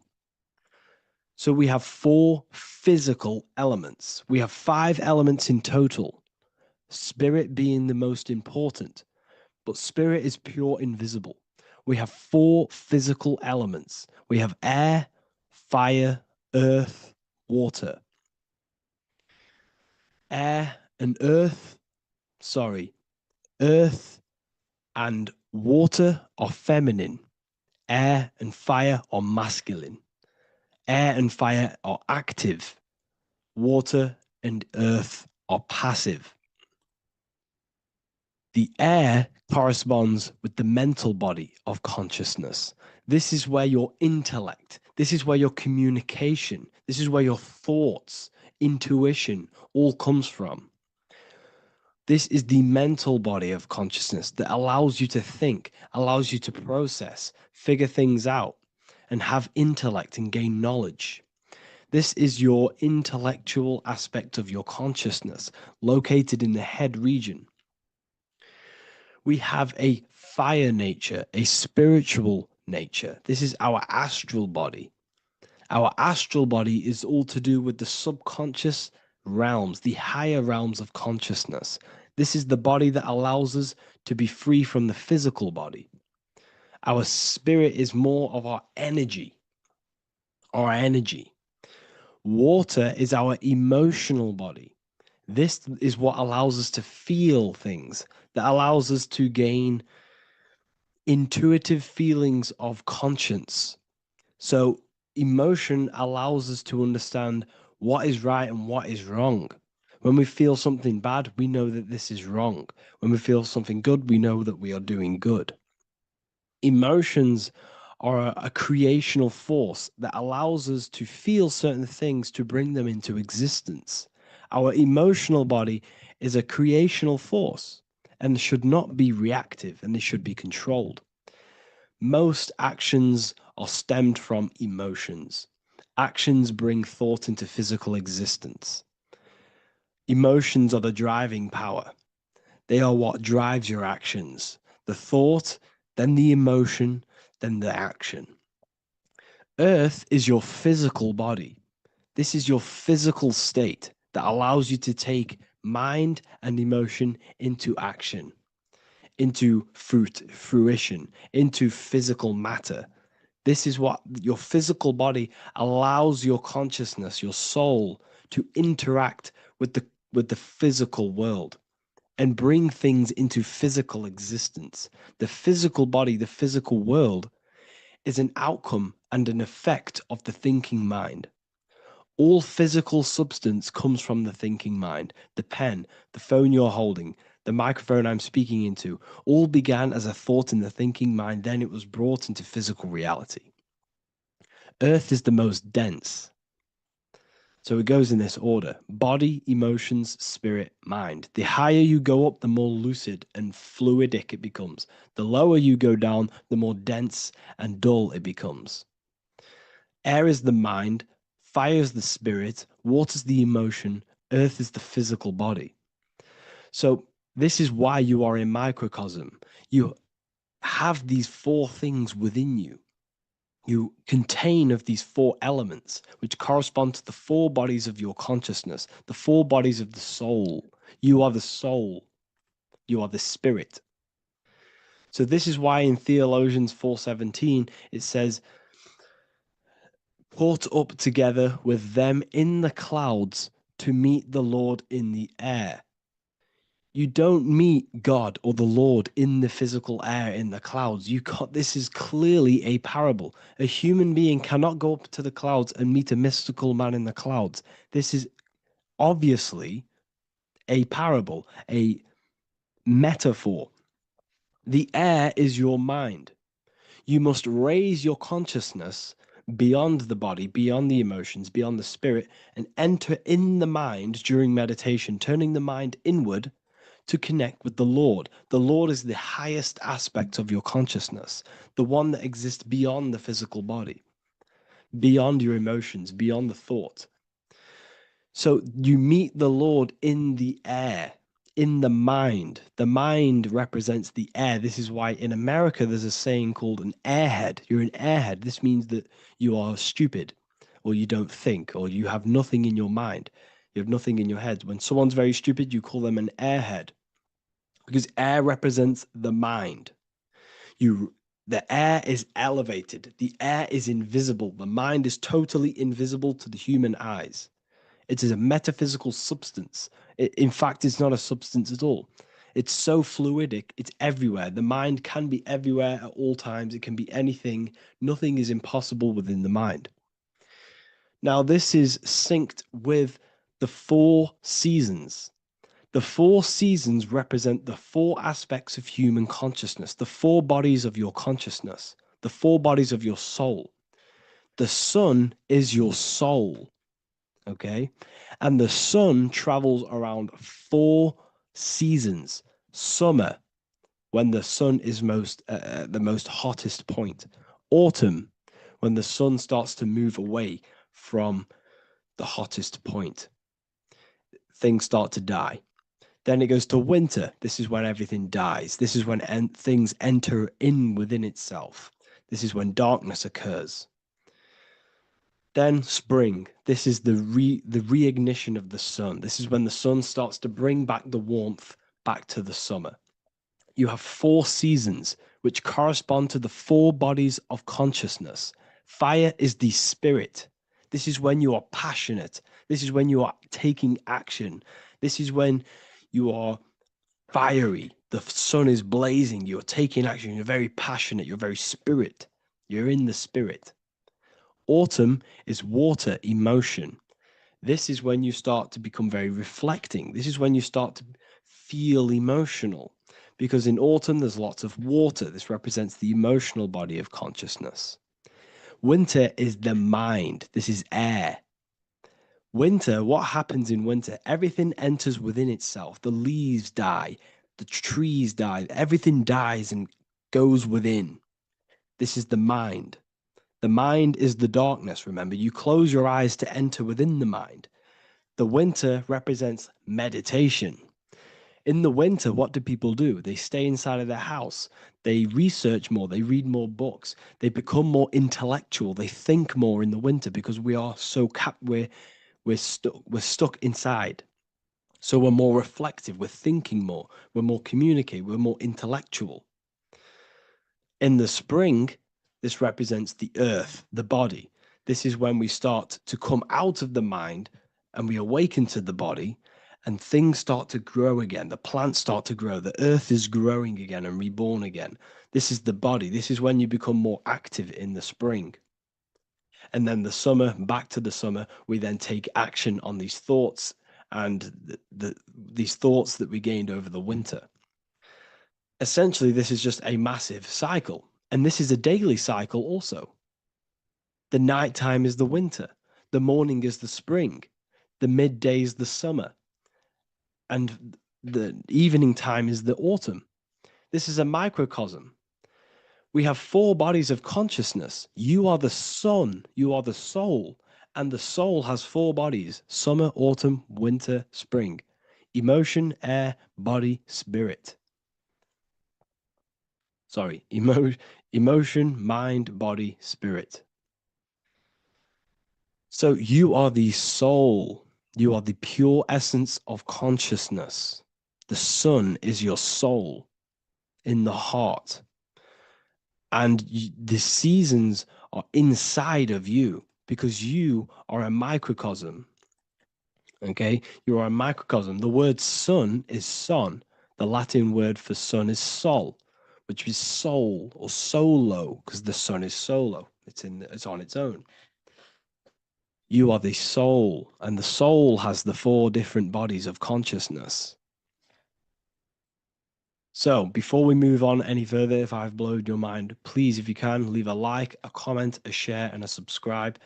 Let me know what videos you want me to make in the future. Please drop a like. It definitely will help me. You are a microcosm of the macrocosm. Man is a miniature universe that goes through its own cycles. The seasons of the summer, winter, spring, and autumn do not occur merely outside of him, but within him as well. The summer is within you. You feel different in the summer. You feel different in the winter. You feel, depending on the body of consciousness, it's your soul's interacting with. So the sun in the sky is your soul inside, and the sun goes through these cycles, which is affecting your bodies of consciousness, because the cycles represent your bodies of consciousness. Now, this ties in with the Bible. This is why we have 4 Gospels. This is why Matthew, Mark, Luke, and John are always seen with the 4 different zodiac sign animals or symbols. So you always see each one of the Gospels. If you just type in on Google Matthew, Mark, Luke, and John, type in ancient pictures, paintings, or pictures of them, and you will find these 4 zodiac signs are always standing with each one. Taurus, the bull; Leo, the lion; Scorpio, the eagle. An old symbol for Scorpio was the eagle, and a man for Aquarius. Here you see very, very ancient paintings and artwork. Here we see Matthew, the man, Aquarius. Here we see John, the Scorpio. Same here. We also see it on the tarot cards, on the world card. We see the 4 fixed zodiac signs. Here we see it as well. These are called the 4 fixed zodiac signs. Now, when we look at the zodiac, we're no longer looking at the sky, because what you must understand is as above, so below. What is above you is inside of you. What is above is what is below. What is outside of you is within you. The zodiac is inside of you. The zodiac revolves around the sun. The sun is your soul. These are different energies of your soul. Like I said earlier, the 4 seasons are the 4 bodies of your consciousness. And in each body of consciousness, you have these different energetic energies that you can work with. Okay, so this is the true astrology. This is the true astrology, the internal esoteric astrology. You can't find much information on this at all. Very hard to find. So what we're looking at are the 4 bodies of consciousness. Obviously, when you look in the middle of each, when we look in the middle of each season, spring, the middle of spring is Taurus. The middle of winter is Aquarius. The middle of autumn is Scorpio. The middle of summer is Leo. These 4 signs are known as the 4 fixed signs. Okay, Scorpio is fixed. It's the middle of autumn. Scorpio is a water sign, emotion. Aquarius is the air sign, the mind. Taurus is an earth sign, the body. Leo is a fire sign, the spirit. This is why we see Matthew, Mark, Luke, and John with the 4 fixed signs of the zodiac, which represent the 4 bodies of consciousness. Leo, the spirit, fire. Luke, Taurus, earth, body. Matthew, Aquarius, air, mind. John, Scorpio, water, emotion. Each gospel is depicting Jesus and showing Jesus in each gospel. Each one of these gospels is showing and depicting Jesus according to the different body of consciousness. In John, this is when Jesus starts to turn water into wine. Water is emotion. Wine is transmuted emotion. This is when he does miracles with his emotions, water into wine. Aquarius, which is Matthew, air, the mind. Inside of the Gospel of Matthew, this depicts Jesus as an intellectual person, a person who's communicating and using his mind, his mental body a lot inside of the Gospel of Matthew. Go and read it, and you will see this. Luke, Taurus, earth, the body. Luke shows and depicts Jesus according to the body of consciousness, the physical body. He shows Jesus as a human, being a human being, helping people physically and helping people's physical needs, like giving away food and doing all sorts of good things for other people. Leo, Mark, inside of the Gospel of Mark, this shows Jesus as a spiritual teacher, a passionate person who is taking action. Each gospel is showing Jesus according to the different body of consciousness. And Jesus represents you, the Son. That's why it's called the Son of God, the light of the world. Jesus represents your soul, and your soul has these four gospels, the four bodies of consciousness, the four fixed signs, the four elements, and the four seasons. These things all correspond to your consciousness. So this is Leonardo da Vinci showing you the exact same thing. Jesus is the I am, the Son, the soul, in the middle, on his own. Luke, spring, earth, body. There are three people in each group. There are four groups, and there are three people in each group. 1, 2, 3. 1, 2, 3, 1, 2, 3, 1, 2, 3. Fall, winter, summer, spring. These are according to the four bodies of consciousness. Here we see Aries, which rules the head region. He's on the head of the table. Gemini, he's holding up the two hands because Gemini rules the two hands, the two arms. Gemini is the two twins, which is the two arms and two hands, and the two lungs. Here we see the beginning of summer, which is Cancer. You see the big knife here. Cancer, him here, this gray-haired guy, holding a knife for the crab. Cancer, they pinch. You have a knife, symbolizing the crab. Leo, the middle of summer, showing dominance. The sun is very dominant. He's got his elbow on the table, showing dominance. Virgo has no Adam's apple. Cancer here is pointing at this woman's neck, saying there's no Adam's apple. This is Virgo, the virgin, the only woman. Jesus, the sun. This is Libra, the balancing. He's holding his arms out, balanced, showing the balancing of the sun, because when the sun enters Libra, the sun is balanced between winter and summer. So it's balanced. This is all astrology, but this is internal. Okay. This is Ezekiel's vision. Ezekiel had a vision in the Bible, and he saw the face of a man, the face of a lion, the face of an ox, and the face of an eagle. The eagle, Scorpio, the ox is Taurus, the lion is Leo, and the man is Aquarius. He saw the throne of God, and he saw the different bodies of consciousness. This is all symbolic for the different bodies of your soul. So when we look at the zodiac, we are actually looking at a map and the energies of our soul, and the energies of our bodies, and the energies of our consciousness. This is what we are looking at. Each zodiac is an aspect of our consciousness and an energy that we can work with and that we must purify. Balance and purification is essential. Imagine playing a brand new video game. Let's say a brand new video game came out and you had to play it. What happens when you play that game? You don't know the controls. You cause chaos in that game. You can't really run properly. You can't do anything properly. You're getting destroyed by other people who are playing that game.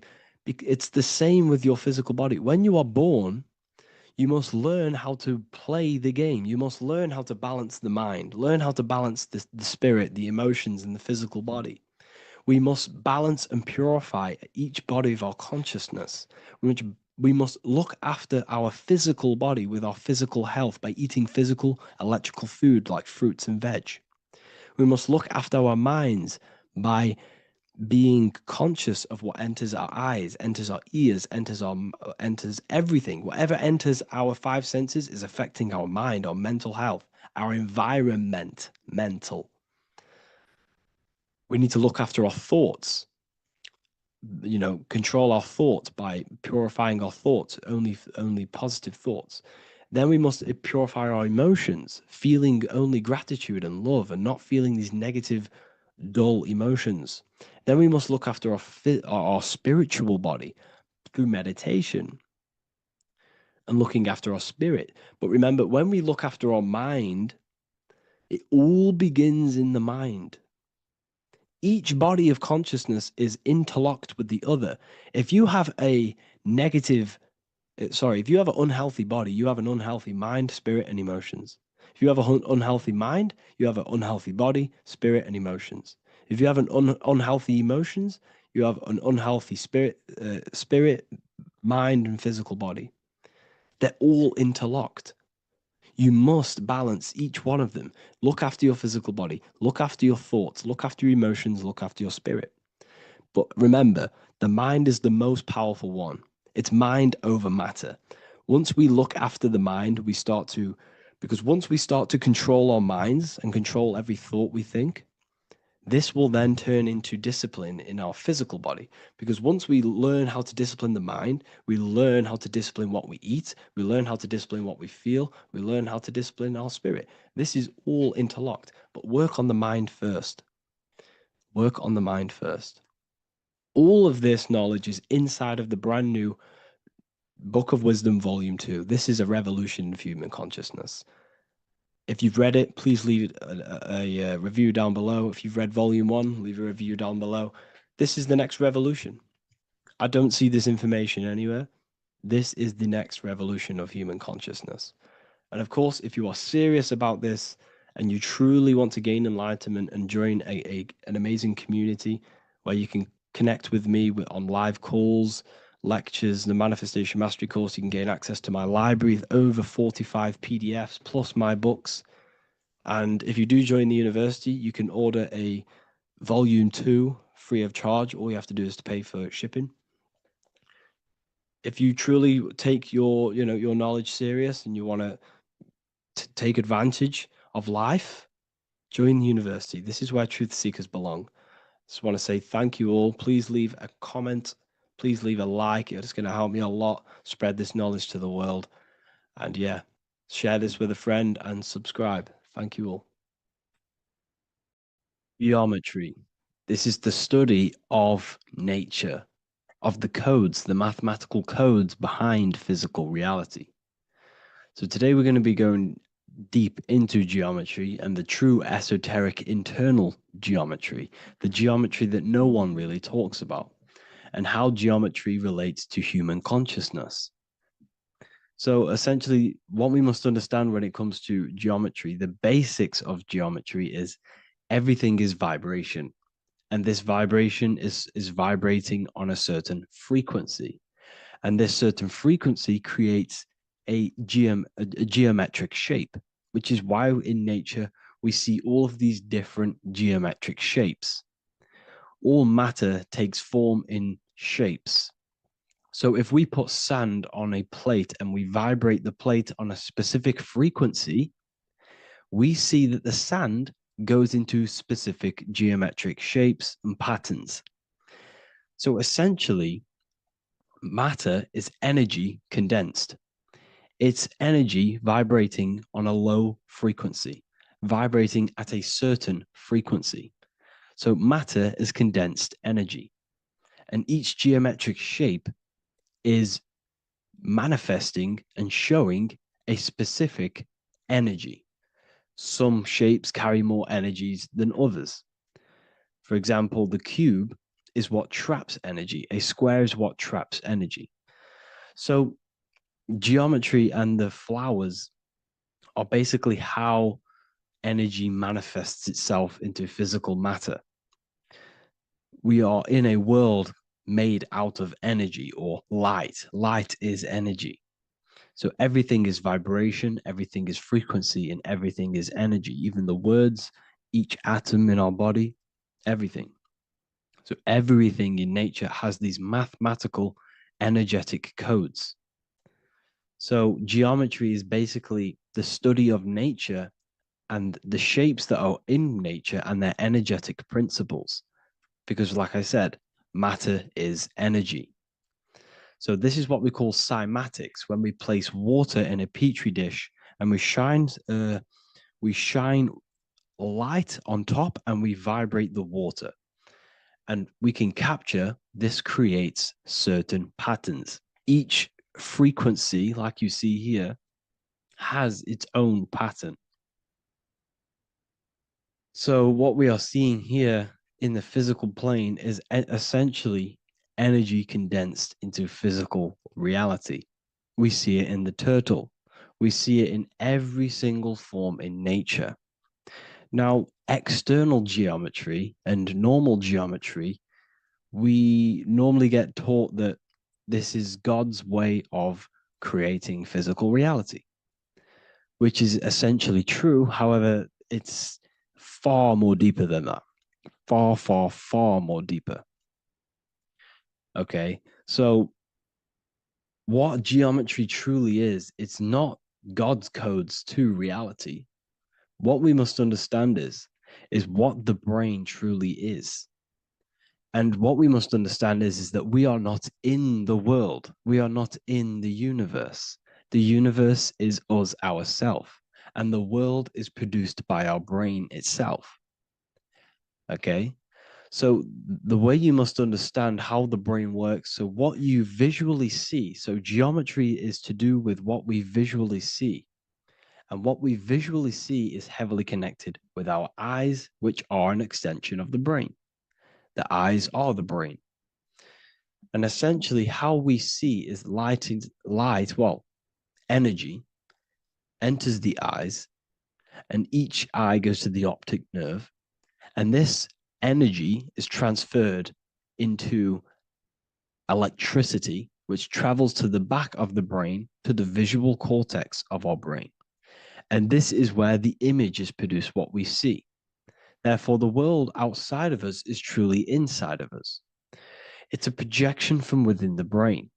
The brain is an energy condenser, a decelerator, an energy decelerator. Everything outside of us is basically formless energy. It is formless energy vibrating at a certain frequency.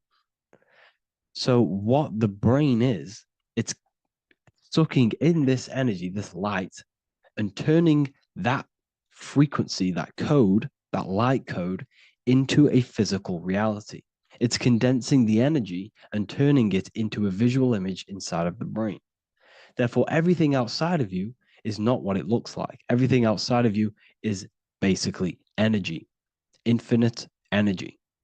And our brain is condensing this into a physical reality and projecting it outwardly, which you experience your visual field.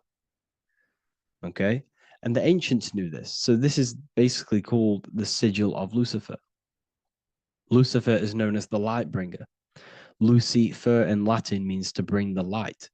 This is the sigil of Lucifer, which shows the visual field and the brain. We also see this in the Google Play symbol. It's a powerful symbol showing you the visual field, which is basically a symbol that tells you that reality is inside of the brain.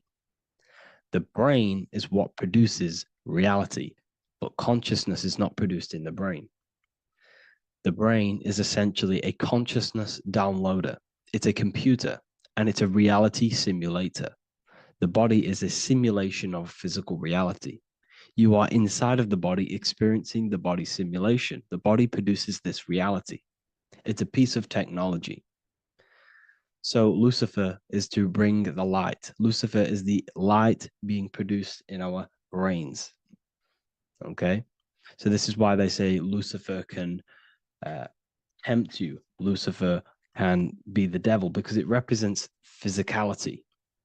It represents the false light. Lucifer can trick you because it represents the physical world can trick who you truly are.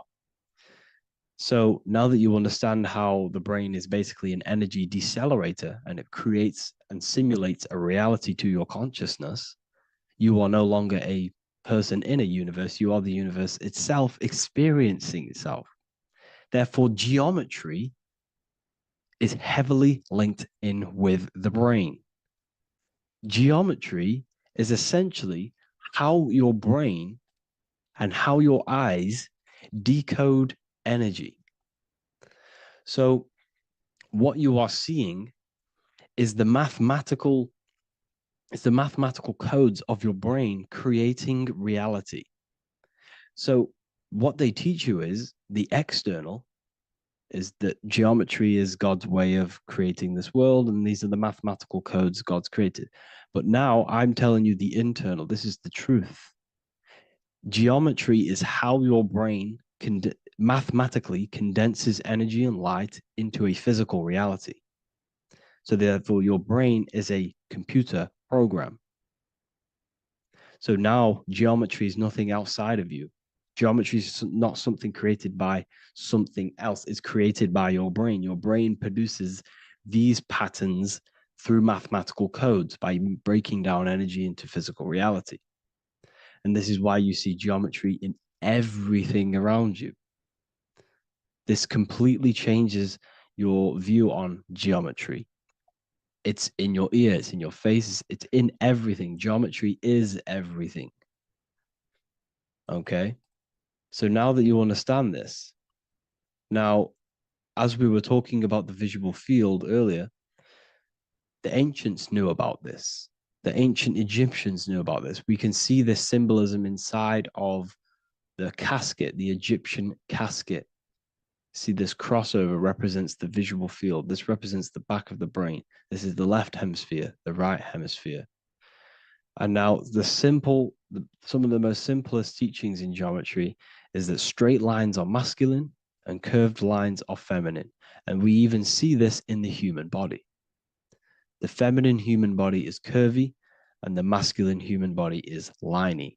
And even with the genital reproductive area, we have a line and a curve, 0 and 1, the binary code of all creation, 0 and 1, because that's basically all that exists. Nothingness and one, nothingness and God, nothingness and consciousness. That's all that exists. Now that I've told you that, the basics of geometry and the line and the curve and the feminine and the masculine, what do we have here? You see this stick here? This is a curve. And what's the right hemisphere? The right hemisphere is the feminine, the feminine energy, the feminine aspect of our brain.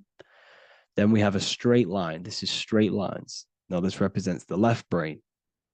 So the Egyptians are showing you the left masculine brain and the right feminine brain because of the curve and the straight line. And this is the visual field, the crossover.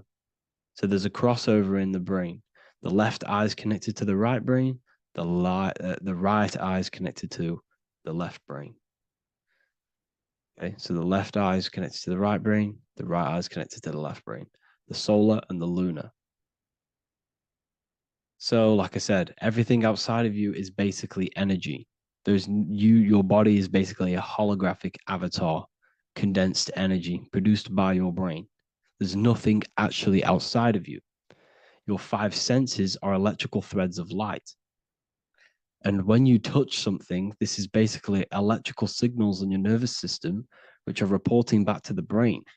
Therefore, what you touch is actually, you're not touching. The feeling that you feel when you touch something is not the true feeling. That's your nervous system you're feeling. You're feeling your nervous system in the brain. It's electrical signals to your brain. So the 5 senses do not decode, well, what you're experiencing as the 5 senses is not outside of you. This is your brain interpreting electrical signals. You don't experience the world, you experience your nervous system and your brain. The nervous system is an extension of the brain. So this is the truth. This is not woo-woo spirituality. This is true consciousness science that I'm teaching you here. Okay? So nothing is truly outside of you. It is a universe. You yourself are the universe, the fabric of the universe itself. The only thing that exists outside of you is essentially energy. That is it. And your body and your brain condenses this energy into reality. So when we look into architecture, why is architecture, the ancient architecture, so important? Because what did I tell you at the beginning? Shapes and physical matter is condensed energy. Each shape holds specific energy. Some shapes hold more energy, emit more energy. Some shapes condense energy. Some shapes transfer energy. Each shape, each geometric shape has an energetic principle because matter is essentially energy. So when we look into cathedrals and the ancient buildings, they were filled with geometric patterns, geometric shapes, because they understood the energy principle.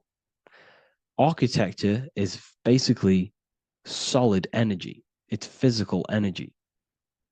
If we create this pattern here is an energy code. And if you stand next to it, you're going to gain that energy. It's going to be imprinted on your body. So essentially, they filled their buildings with high energy geometric shapes, points, triangles, pyramids are very, very energetic. This is why you have crystal pyramids made, orgonite pyramids. They're always in pyramid shapes. That's why the Egyptians built in pyramids, because pyramids hold high energy. They emit high energy. So this is why you see all these different geometric patterns. Okay.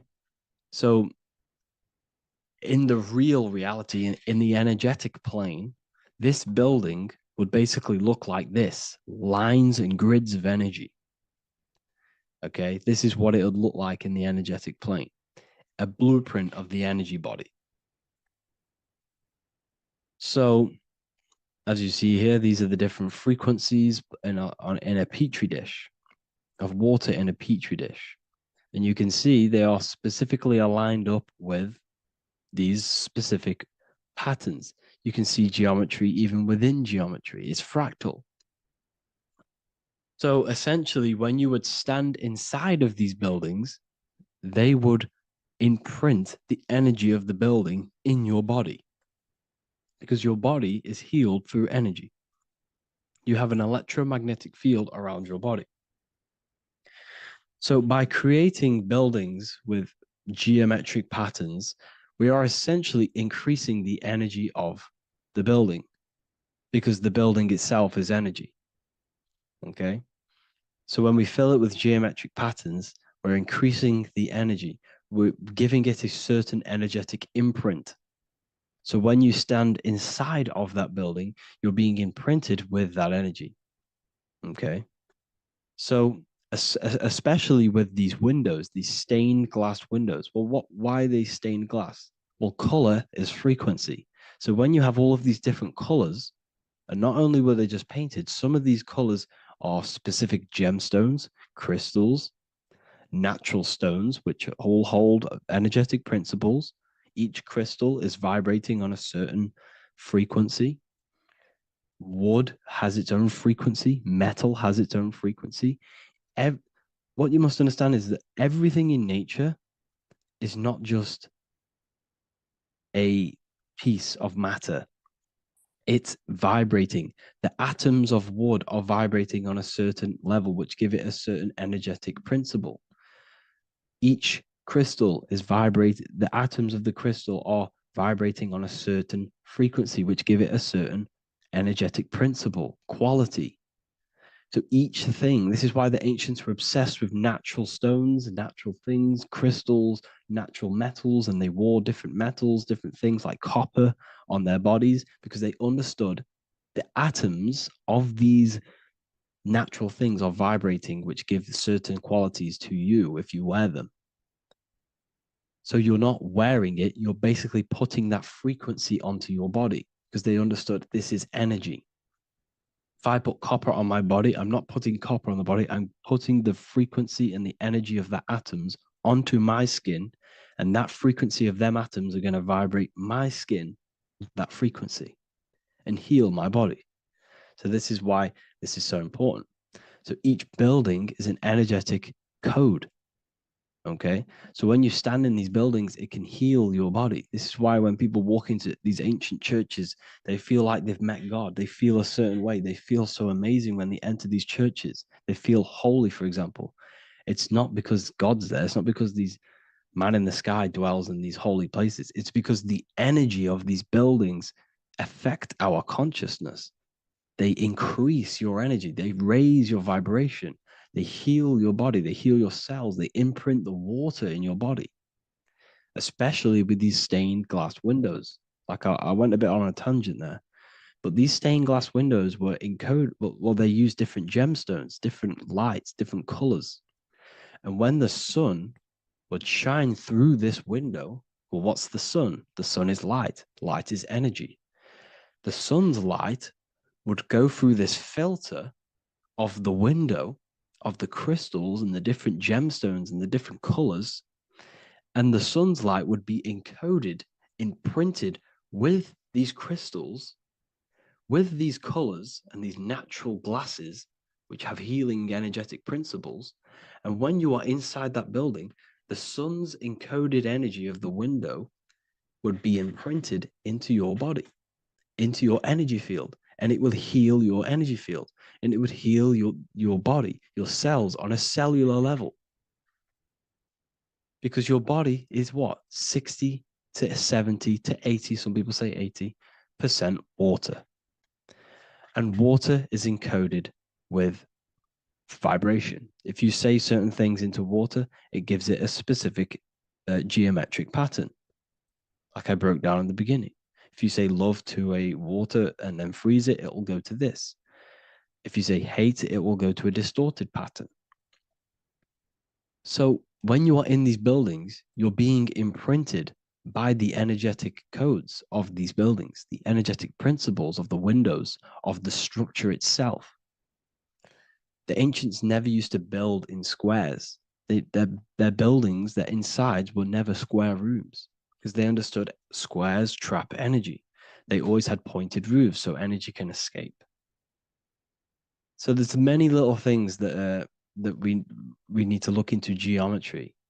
For example, when you see magicians, when you look at ancient magic, why do they stand in circles with different geometric patterns? They use different geometric shapes. Why? Because shapes are energy. They hold specific energy. So when the magician stands in a circle with a pentacle, they're working with the energy of that pentacle.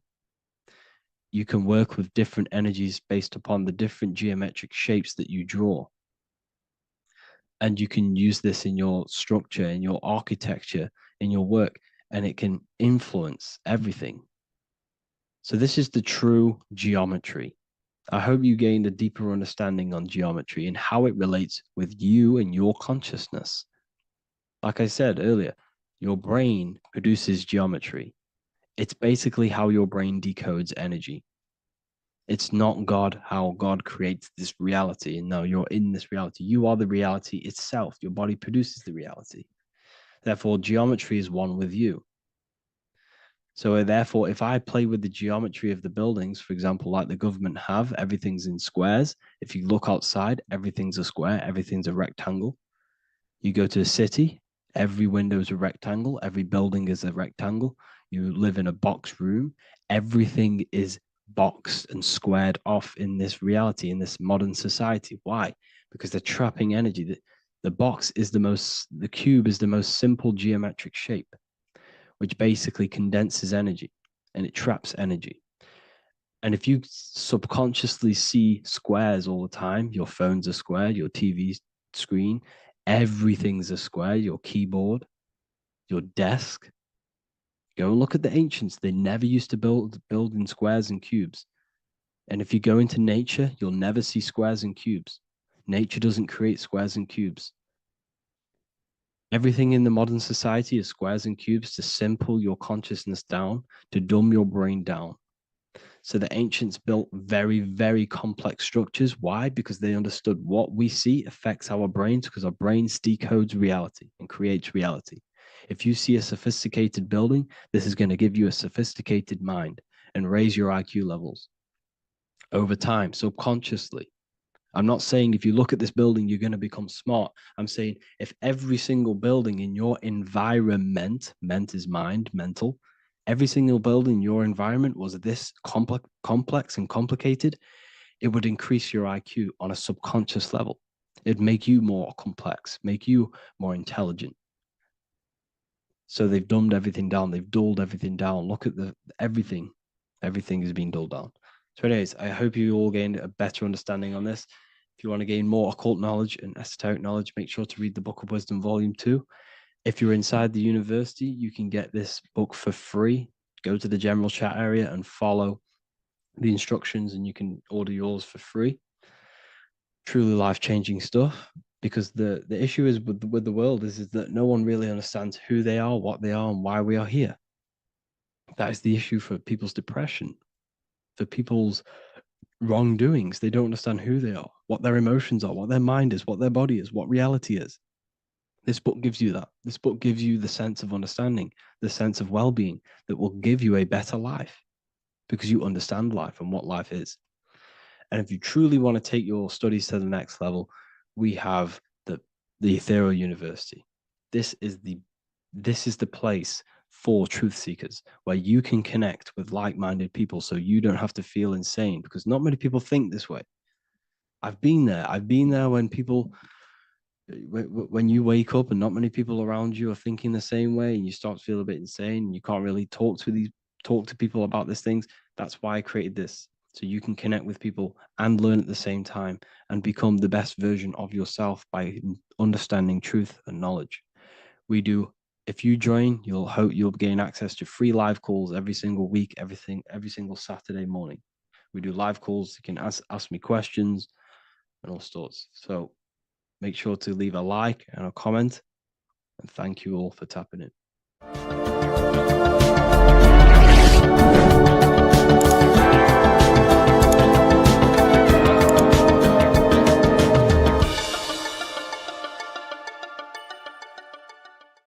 Hey everybody, welcome back to Living Life with Miss Faye. And today I thought I would talk about the Book of Wisdom, because to me, this is information that should be in every household. And you really shouldn't pass this by, because information like this may not be out here forever. But this information is so important, especially for you today, because so many things have been hidden from you about the world, about our living in the world, about our own existence. So many things have been hidden. And these books, the Book of Wisdom, this is book 1, and this is book 2. And they both are jammed with hidden knowledge. Now, I realize, I have been promoting this material for some time, because I wholeheartedly recommend that this material should be in everybody's home. Your children should be exposed to this material, because when they go to school, they're taught one thing. They're taught to be not to be free thinkers. They're taught to be followers in school. And this information goes into why that happens and why the system keeps you in the dark. All right. And also your religion has a lot to do with it. Now, even in your religion, a lot of things have been misconstrued, and some of it is just downright lies that have been told to you. But in this material, it tells you exactly what's going on. It really does. And it tells you the meanings behind a lot of the artwork that we've seen, and the beautiful figures and the way that the chapels are painted. There's a meaning behind all of that we are not privy to. But this information reveals it. These people have really dug deep into finding the truth. And I am a truth seeker. So I am all about finding out the truth. Now, in book 1, it's an overall summary, and it really opens your eyes about a lot of things. Look at this. Know thyself. Do you really know who you are? Do you really know who you came from? Do you really know how powerful you are? the powers that be don't want you to know that you have power. They want you to live your life in fear, number one, because when you're fearful of everything, then it's easier to control you, easier to manipulate you. And people look at it. When you go to school, what are you taught in school? You're taught to follow instruction. You're taught a skill to work for someone else. You're not taught to work for yourself. You're not taught to think for yourself. You're taught to obey orders. People, you're bigger than that. You're more intelligent than that. And this book of wisdom will help to open your eyes. You're not stuck in a life that you have no control over. In book 1, it talks about man is God made flesh, and it tells you why that is. We're all a part of the God source. That's how we were made, being a part of it. And a lot of us don't know that. We just think we're just out here flapping in the wind, and that's not true. It talks about the influence that the moon has over our lives. You know, in a full moon, you realize that there's a lot of activity that goes on during the full moon because it energizes people. You know, it energizes, and a lot of times there's a lot of crime that goes on because people are energized. They don't know what to do with that energy, but they're being affected by the moon. And it tells about Saturn and what Saturn has to do with your religion and what Saturn has to do with our existence. Okay? This book goes into all of it. And what it does, like I said, book 1 is more of an eye-opening summary of it all. And it says here, this discerning wisdom doesn't merely offer easily assimilated insights. It serves as a guide, illuminating the intricate threads weaving between our essence and the cosmic expanse. It provides an abundance of information to facilitate the evolution of your mind, your body, and your soul. This is genuine awakening.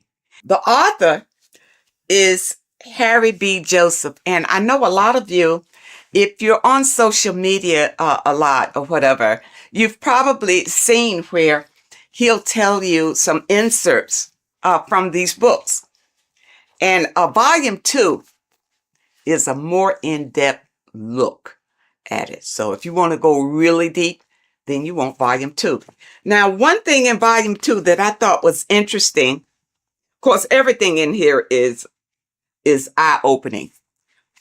But I wanted to bring this one to you because it's about the significance of sex. It says sex is a sacred ritual that transcends the physical realm and also takes place in the astral plane. So, you know that saying, as above, so below? Everything that happens here on this plane happens in the astral plane. So when you have sex with someone, you have bonded with them in the astral plane. And that's why you can't just walk away from a sexual experience and not have the energies from that person, because you have shared energies during this sexual ritual. And really, that's why it's better to wait until you are married to have sex and not have casual sex with all sorts of people. Because even here it says, casual sex, often driven by superficial desires such as greed, lust, and monetary attraction, tends to vibrate at a lower frequency on the astral plane. Now, what does that mean? If your casual sexual experiences are vibrating on a low low vibrational astral plane. Well, what's in a low vibrational astral planes? Demons, low entities that will attach to you, because that's where you are. They will attach to you and make your life miserable. You see, that's one way how we get these entities attached to us like parasites, because of casual sex. You got to be careful of that. And the only way that you can break the tie from a casual sex is through a spiritual awakening. See, when you have casual sex, these entities feed off of that energy. That's why they attach to you so easily. This is what you need to be aware of. And a lot of you don't understand why your lives are in the toilet. It's because of the things that you are doing and the people that you are interacting with. And if you had this material beforehand, then you would be aware and able to guard yourself from a lot of heartbreak and disappointments in your life. Because once these entities attach themselves to you, they're not bringing you any good. They're going to bring you harm. Okay? And devastation. You don't want that. When sexual activity is engaged from a place of love, deep passion, and high vibrational energy, it fosters a protective and positive atmosphere. Protective and positive. When you engage in a sexual experience and you both love each other, it's genuine love. Okay? That's what you get. Not when somebody's fooling you and tricking you and making you think that it's love. And as soon as you've had sex with them, now they disappear. Now they have nothing to say to you. Now they'll tell you that they didn't want to get involved. You know, they're not looking for a relationship, that sort of thing. But no, that's still low vibrational because you didn't wait until you got to know the person. Just had sex with them. Don't do it. And when you have a love-based connection, elevates the energy, creating a shield against negative influences and ensuring that the experience aligns with higher spiritual principles. Okay, and that's what you want. See, this book goes into everything, and it goes into the foods that you should be eating, the foods that you shouldn't be eating. And it goes in a lot of Masonic symbolism because the Masons have been ruling for a long, long time. And we're not aware of it. It just passes us by, you know, because we are in survival mode. And the powers that be have put us in survival mode. We hardly have time to just enjoy our lives because we have to work for the elites. Work hard for the elites, you see. But if you have knowledge and understanding about how they maneuver and how they manipulate and control you, it will help you to improve your own life. In this book, you will discover more than just knowledge. You'll unlock the mysteries that lie beyond the veil of the ordinary. Dive deeper into the cosmic currents that flow through the universe, guiding your mind, body, and spirit toward a higher plane of existence. People, you don't realize how powerful you are because you have been dumbed down from the time you got here and made to believe you don't have any power. There's an external God that you must pray to for forgiveness of your sins, for anything that you desire in your life. You pray to that God, and that God will deliver it to you. Now, has it happened? Have you received all that you desire from the God that you have been worshiping? If not, maybe you need to know the truth about things. Maybe you need to look deeper into things. Now, it also talks about symbolism, and symbolism is everywhere. But many times we don't understand what the symbolism is. And we see people doing these mantras, and we think, it's evil what they're doing. What they're doing is calling in power from the entities that are around them, because they understand that we are all energy. And they do these mantras to bring in energy, whether it's for confidence, whether it's for strength, endurance, or whatever. That's why you see a lot of celebrities doing these mantras that you think is evil, because you don't know, because your mind is closed and you're living in fear of everything. You don't understand, but you see them progressing and doing better and better and better and doing all these evil signs. These signs are not evil, number one. They're not evil. They have learned how to manipulate energy to their benefit. And you don't know how to do it. That's why you need the information. You need the information to learn how to manipulate the energy that's already here to better your life. The first book will open your eyes to it. When I first got this, I tell you, when I first got this book, I was so impressed by it. I bought my people a book, sent them a book, whether they can understand it or do something with it or what. But I think it's so important just to have it in your home, because somebody is going to pick it up and this information will resonate with them and put them on a path of enlightenment. And those of you who have your book, spend a little time every day reading and understanding, because there's so much information, even in the first book, that it will take you a while to go through, where you can understand what it's saying in every page. The advertisement on social media talks about this book. He goes through some key points, but don't think that he's covering all of this information. It's too much information to cover in a 1 or 2 minute stint, but it's information that can change your life. This is the thing, people. It's worth every penny, even if you don't have much. If you don't have much, you need to save enough to get these books. Get both of them. You see, I got both of them. Start with this one.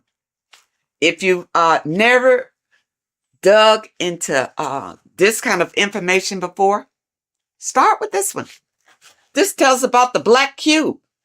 These things are in the world today that you don't know what it means. You don't know anything other than what your leaders have told you about it. Well, who's to say they're telling you the truth about what it is? Okay? It's all here. Okay? All here. It talks about the scam. It talks about scams in here. And what this one is, you see NASA right there? You remember the moon landing? All of this is to deceive you. And this information brings out the truth, the absolute truth. And volume 2, you see, volume 2 is thicker than volume 1 because it goes deeper. It goes deeper. And even if they come out with a volume 3, I'll be ready for that one too. This one opened my eyes to so many things that I had questions about, as far as heaven, hell, the gospel, the Bible. For a long time, I just rejected the Bible totally. I rejected it because the stories in the Bible didn't really make sense to me. It really wasn't logical. Going through this material, I realized that the Bible is written in parables. All right. It's like morals to a story. It's like lessons that you learn from the stories that they tell. Okay? Because think about it. In the Bible, it says that, the apostles wrote these chapters in the Bible. During those days, those apostles couldn't even read or write. So how they write that? Okay. But from whichever documents that they pull certain information out and put the Bible together. All right. But the Bible, and I'm going to use this little slogan that I heard that I really like. The Bible is basic instructions before leaving Earth. It's not for you to take the stories literally. It's to take the meaning behind the story and apply it to your life. And because many of us have not read the Bible, and many of us have. The Bible is written in a way to it's hard really to understand. That's why you go to Bible study, so somebody can tell you the meaning of it or what. And most of the times when you go to Bible study, they don't know any more than you do. They haven't ventured out into research to know exactly what those scriptures mean. In this information, it goes through it. It goes through your scriptures and tell you what it really means. Okay? And it leaves no stone unturned, really. And it opened my eyes so much to the Bible until now I can embrace it. I can embrace the Bible because I understand that these are stories for you to learn from. But you got to understand the meaning and what it means. For instance, water is emotions. Okay, it's not just water. It stands for something. It stands for your emotions. The light is the Christ energy. The Christ energy is light. And we all want to embrace the light. All right, so people who follow the Bible, understand the Bible, understand what the Bible really is. Don't be deceived by the interpretation of the stories. Many of the interpretations that you are given is to put you in a subjective role, a slave than a master. Puts you more in a slave role if you take those stories literally. And that's why you're not encouraged to go out and look for other information, especially in your religious institutions. They don't encourage you to venture out for other information because they'll tell you the information. Just keep coming here. We'll tell you all you need to know. You see, but I understand about religion because I was raised Christian. And the thing about it, even when I broke away, it took some strength because your mind, you have a mindset about it. Being raised as an infant in the church, that's all you know. Every Sunday, you go to church. Yeah, you go to church. Your body is used to going to church. But then when you decide, well, no, it's not working for me. I'm not, my life is not changing. My life is the same. I just come here on Sunday, maybe to be entertained and maybe not, but it's really not worth it. And then you listen to your pastor or whoever is delivering the message. And what he's doing is giving you the spiel that was given to him in theology school. That he's doing. He's giving you the interpretations that he was given. That's all he's got. Because he hadn't done any research on his own. He didn't know any different. You see? And there are many people out here who feel like ignorance is bliss. I know you've heard that. Ignorance is bliss. No, it's not. Especially in today's world with so many changes coming down the pike, and fear is leading it. Fear is right in front, leading all these changes down the pike. And fear is leading it so that you won't buck against it, so that you will be so afraid you'll just hold on tight and hope that you come out okay on the other end. But if you get this material under your belt, it will give you strength and a way to grab the power that you have inside of you so that you won't feel desperate and you won't feel afraid. You'll feel empowered. And that's what we all want. That's why I feel like everybody should have this material in their home. Everybody. And your kids should grow up reading this before they go to school, and their little minds be manipulated to believe whatever the system wants them to believe. Because really, they're just grooming them to be little worker bees, You see? People, you have the right. You have the right to be the master of your own reality. But if you don't know the information, you don't know where your power comes from and how to use the power that you have, doesn't mean anything. All you got to do is open yourself up to new information. That's all it takes. And your life could change drastically by just the information that is revealed in these pages. And it's I tell you, it's funny because years ago, I guess I was, I was in the Christian faith when I ran across information from one of the folks who contributed to this material. And when I heard him talking about it, it resonated. Something he said resonated in me, and I never forgot it. And then when I found this material again and I saw his name, I think his name was Santos Benucci or something. I don't want to destroy anybody's name, but I know he is referenced in some of this material. This is it. When he talked years and years ago about it, and now here it is in printed form.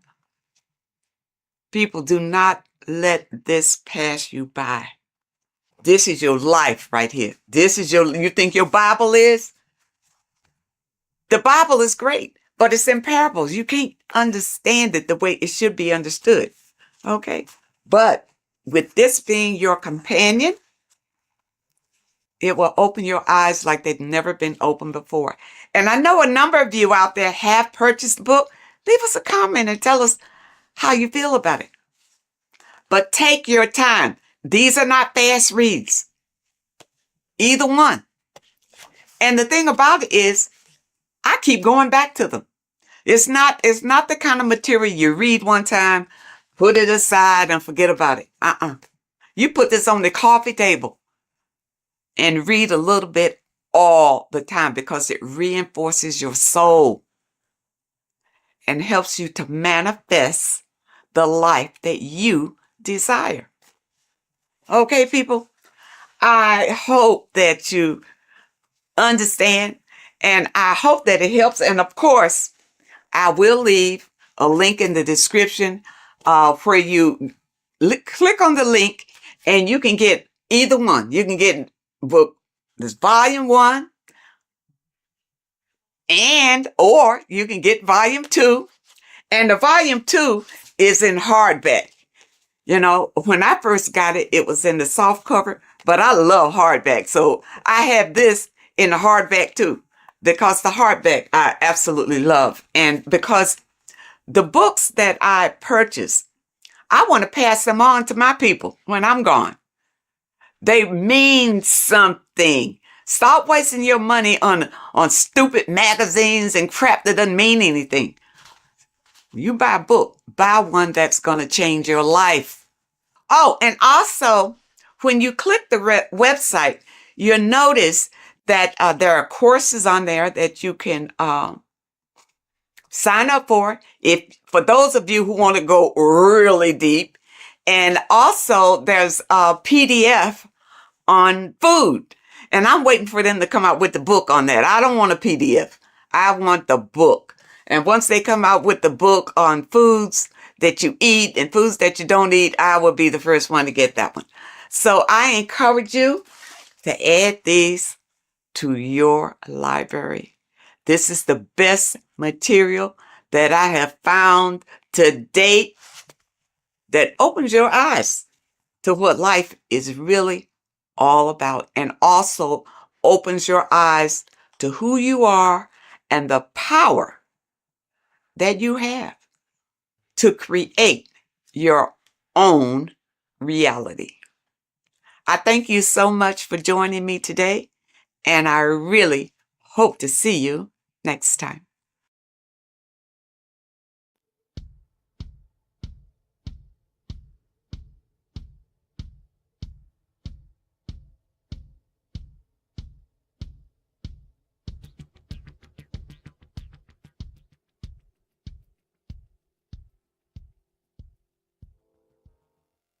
Welcome people, we're back with another video.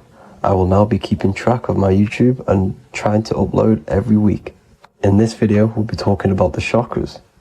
The chakras are the 7 attributes of God, and they are the 7 planets. These are literally vortex portals within us that connect us to these vices and characteristics of God. Each one of these energy centers are a spinning wheel of energy which controls the cells and organs in that particular area of the body. For example, it's literally a mini brain for that area of the body. Each chakra has a vice which you need to turn to a virtue in order to climb up through the system. They work like a stairway system. You have to go through each chakra in order to unlock the one above. This process is turning matter into spirit as you descended from spirit to matter. Saturn is Satan, that's why it's the lowest chakra, and that's why the devil is red, because red is the lowest vibrational color. When you are in these lower states of consciousness, you are in your animal nature. This is your physical side of your nature, and you are mainly being driven by your animal instincts, or your ego. Moving back to your higher self or your spirit self is not an easy process, it takes a while. However, with discipline, consistency, and motivation, you can achieve this, and this is what the ancients called Christ consciousness. Once you have achieved this, it is basically a state of mastery of the mind. You no longer lust for the lower animal nature things. Now let's start with the root chakra. This is located at the base of your spine, and you can feel this chakra by tensing your anus. This energy center is in control of your survival needs, your vitality, stability and security.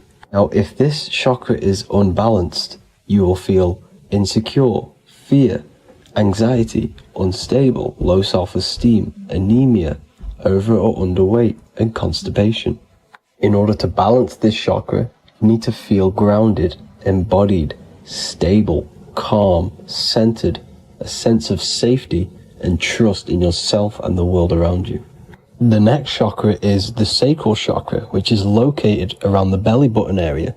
You can feel this chakra just by sucking in your belly. This chakra is to do with relationships, self-worth, creativity, empathy, and most importantly, sexuality. This is the most important one in order to start to raise your vibration overall, is giving up the over-sexualized nature. In order to balance this chakra, you need to come into harmony with all the toxic relationships that you have.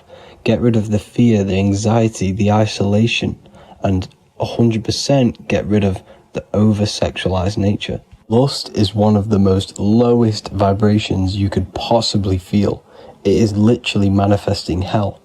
In order to work on this chakra, you need to feel self-worth. You need to do creative things, empathy, healthy relationships, and 100% being confident. The next chakra is the solar plexus. This is to do with personal power, will, metabolism, eating, happiness, and your self-esteem and self-identification. You can feel this chakra just above your belly, below your ribs, and you can suck in this area.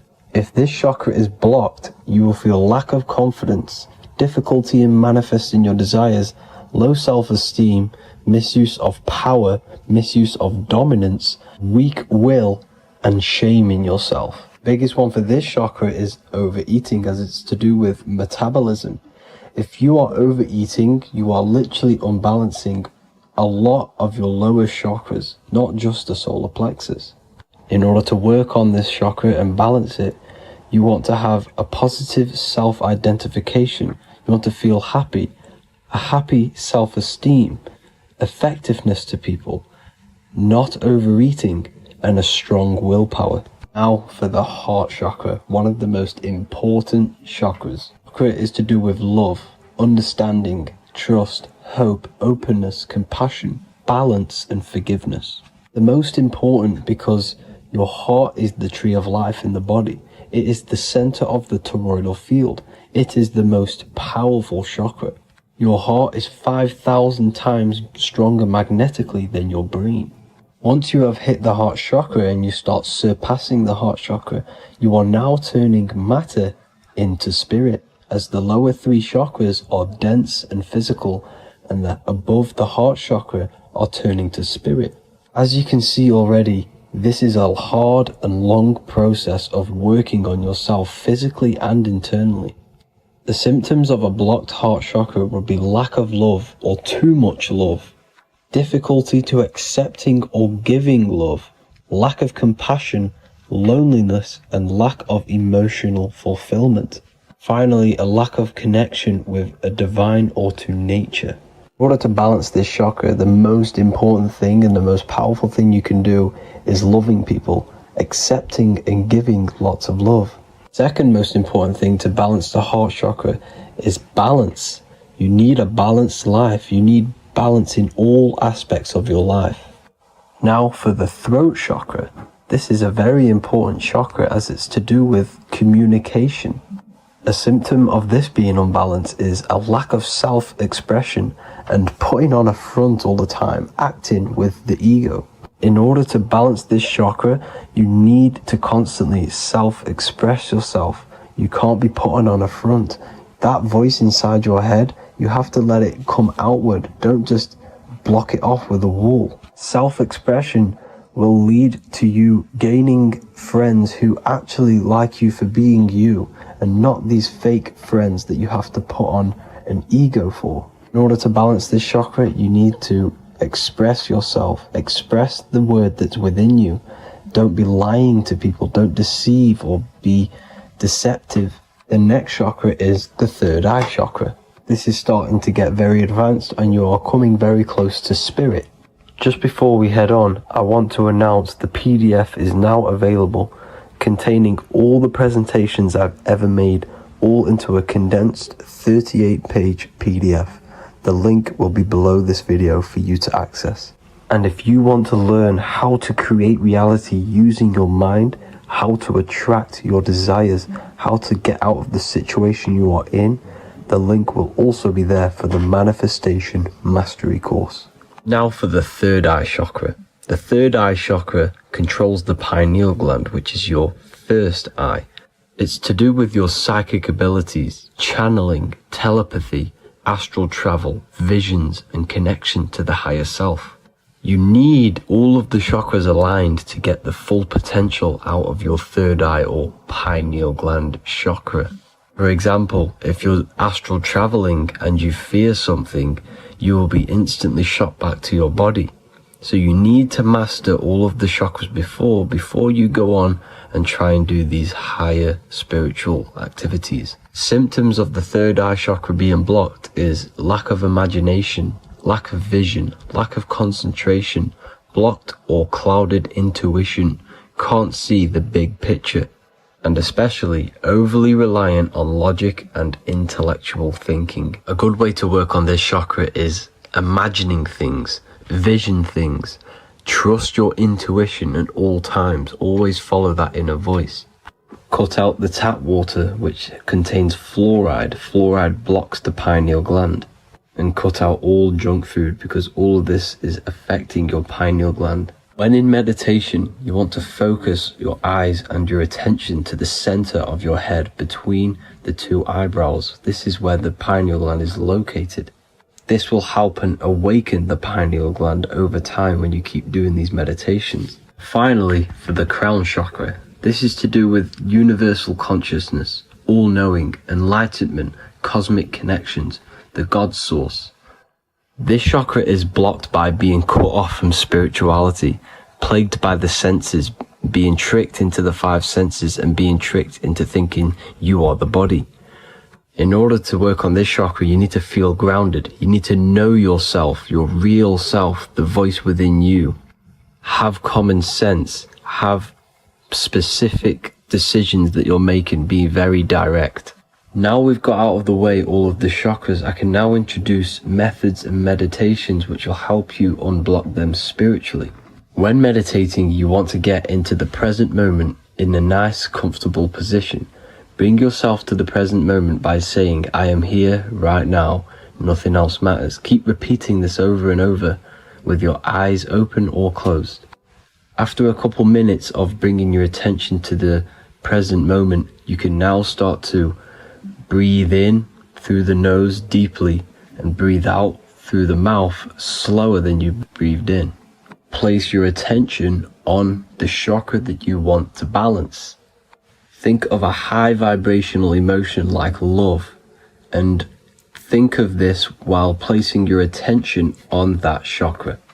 You can do this exercise every day for 10 to 20 to 30 minutes. The longer the better. Another practice you can do is by chanting the Bijis for each chakra. They are here starting from the root chakra all the way to the crown chakra. Or you can chant the 7 vowels. There are not 5, there are actually 7.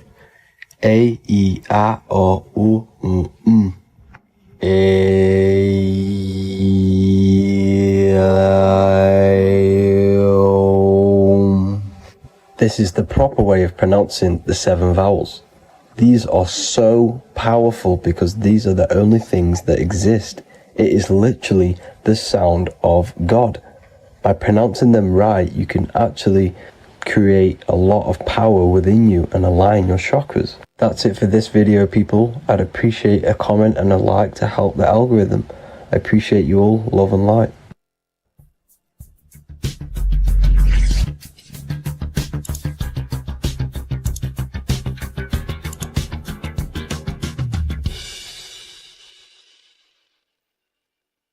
Welcome to Revival of Wisdom. This video is going to be about the flat earth and the breakdown of the whole cosmology. We're going to be digging very deep. I've got a lot of pictures and images to show you, and a lot of dots to connect. So let's start with the Freemasonry art. So this artwork we have here is the Freemasonic cosmology as they know and believe. So what is it symbolizing? We obviously have to start off with the 4 pillars representing the 4 corners of the earth. The 4 corners with duality. You see, there's everything on earth. There's good and evil. Good, evil, positive, negative. Good, bad. This is the checkerboard. This is what it symbolizes. Okay. Obviously, we have the sun, the moon. The sun gives you energy. It's the anode. The moon is the cathode. It's the opposite. It takes your energy. So therefore, you become sleepy when the moon comes out. You see, everything on Earth, everything in the universe is balanced. There's complete balance symbolized by duality. There's always 2 opposites. We have the all-seeing eye, and obviously 7 stars representing the 7 planets, but not planets as in we know planets. They're not physical spinning balls of gas. They are energies, they are lights emitting from the realm above this realm. They are lights through the firmament, through the electromagnetic field. So let's go through that again. The 4 corners, duality, positive and negative, cold, dry. Everyone on Earth has an opposite. Everyone, there's 2. Okay, and then we have the sun, the moon, the 7 planets with a 5-pointed star. What's the 5-pointed star? Of course, it's the 5 elements: spirit, water, earth, fire, and air. Okay, that's what the 5-pointed stars symbolizing, the 5 elements of Earth. And then, most importantly, we have the compass. The compass is very, very important, hence why it's in the center. The compass is symbolizing many, many things.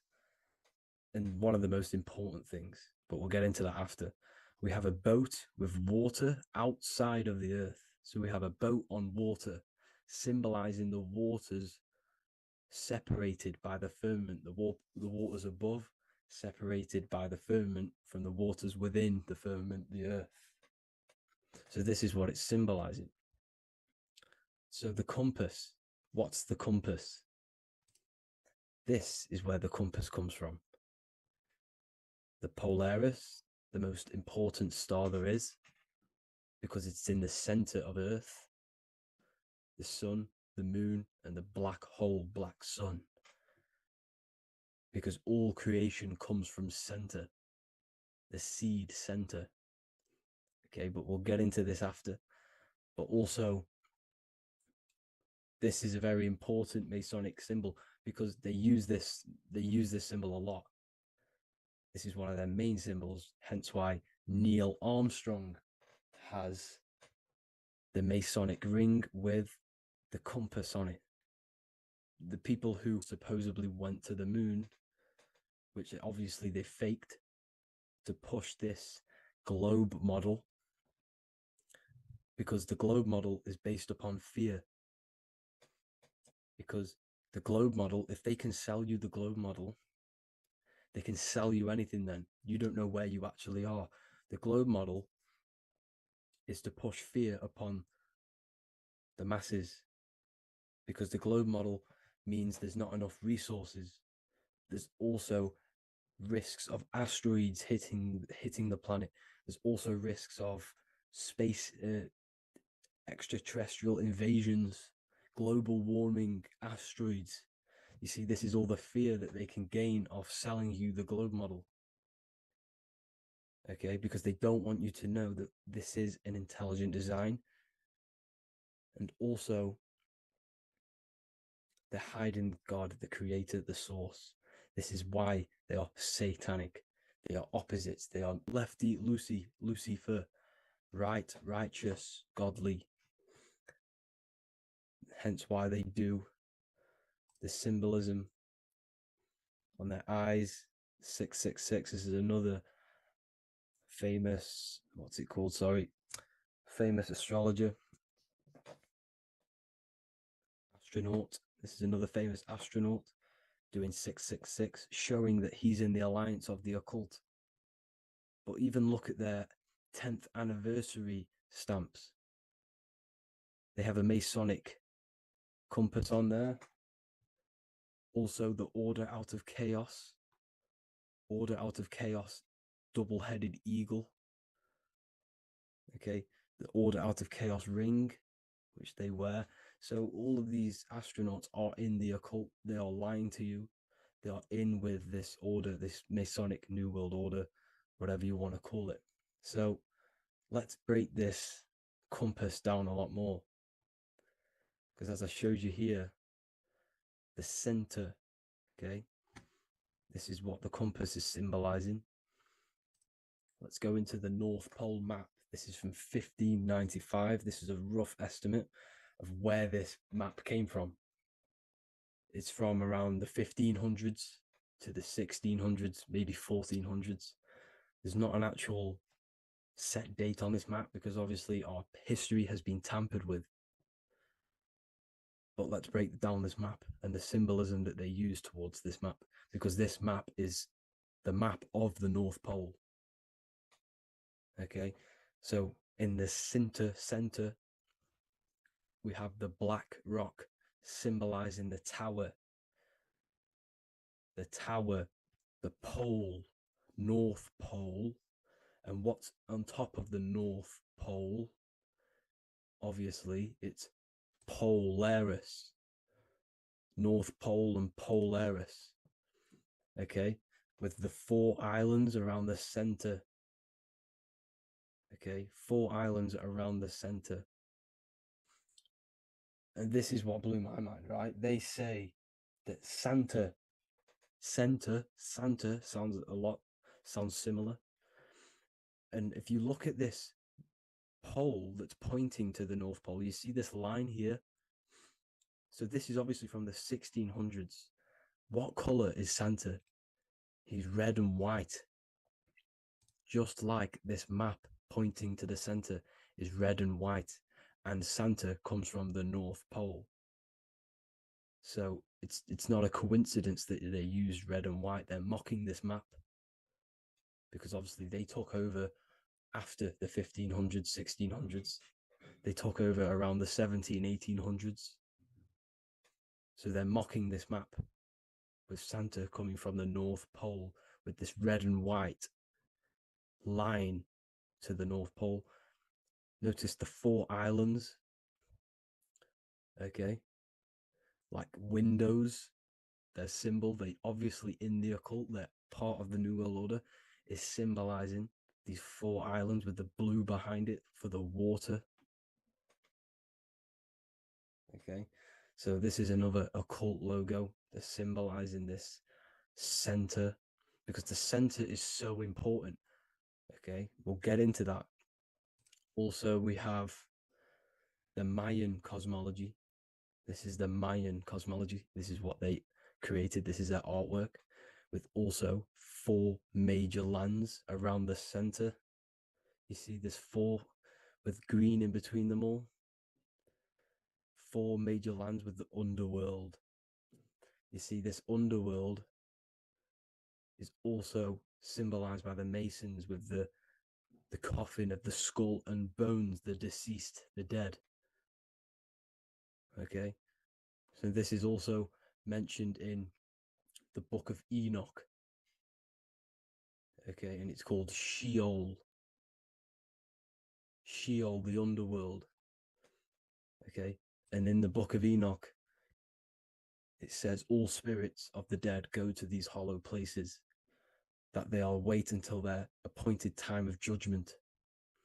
And it also says in the Book of Enoch, there are 4 hollow places underneath. 4 as above, so below, representing the 4 islands. As above, so below. That's where that could link in. Okay. The Book of Enoch is very important because it was found in a cave thousands of years ago. And has a lot of truths about this realm and about this world we live in. So let's go back to the Mayan cosmology.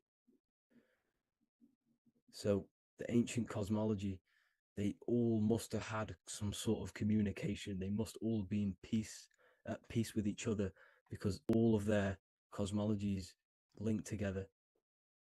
See, the Greek, Babylonian, Indian, Celtic. Okay, they're all linked in together. They all knew that they were in an enclosed system with an underworld and obviously a firmament. Okay, so this is what they all knew. They all must have had some sort of communication. They were a lot more advanced than us. They knew the center of the realm. Okay, and obviously the United Nations flag also symbolizes their center. You see how it has like a grid with a circle around the center. It's symbolizing that center of the realm, because that center of Earth is so important.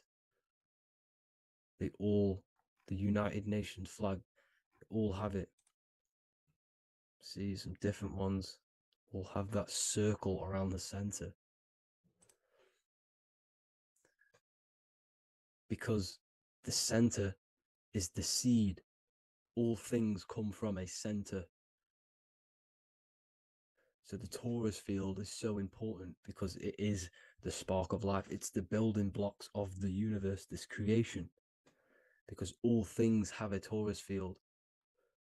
Just like an apple with what's in the center of an apple, a seed. Because the center is where the energies hold, is where the energies meet, and it creates that spark of life. Just like your heart is the center of your body, and it has an electromagnetic field.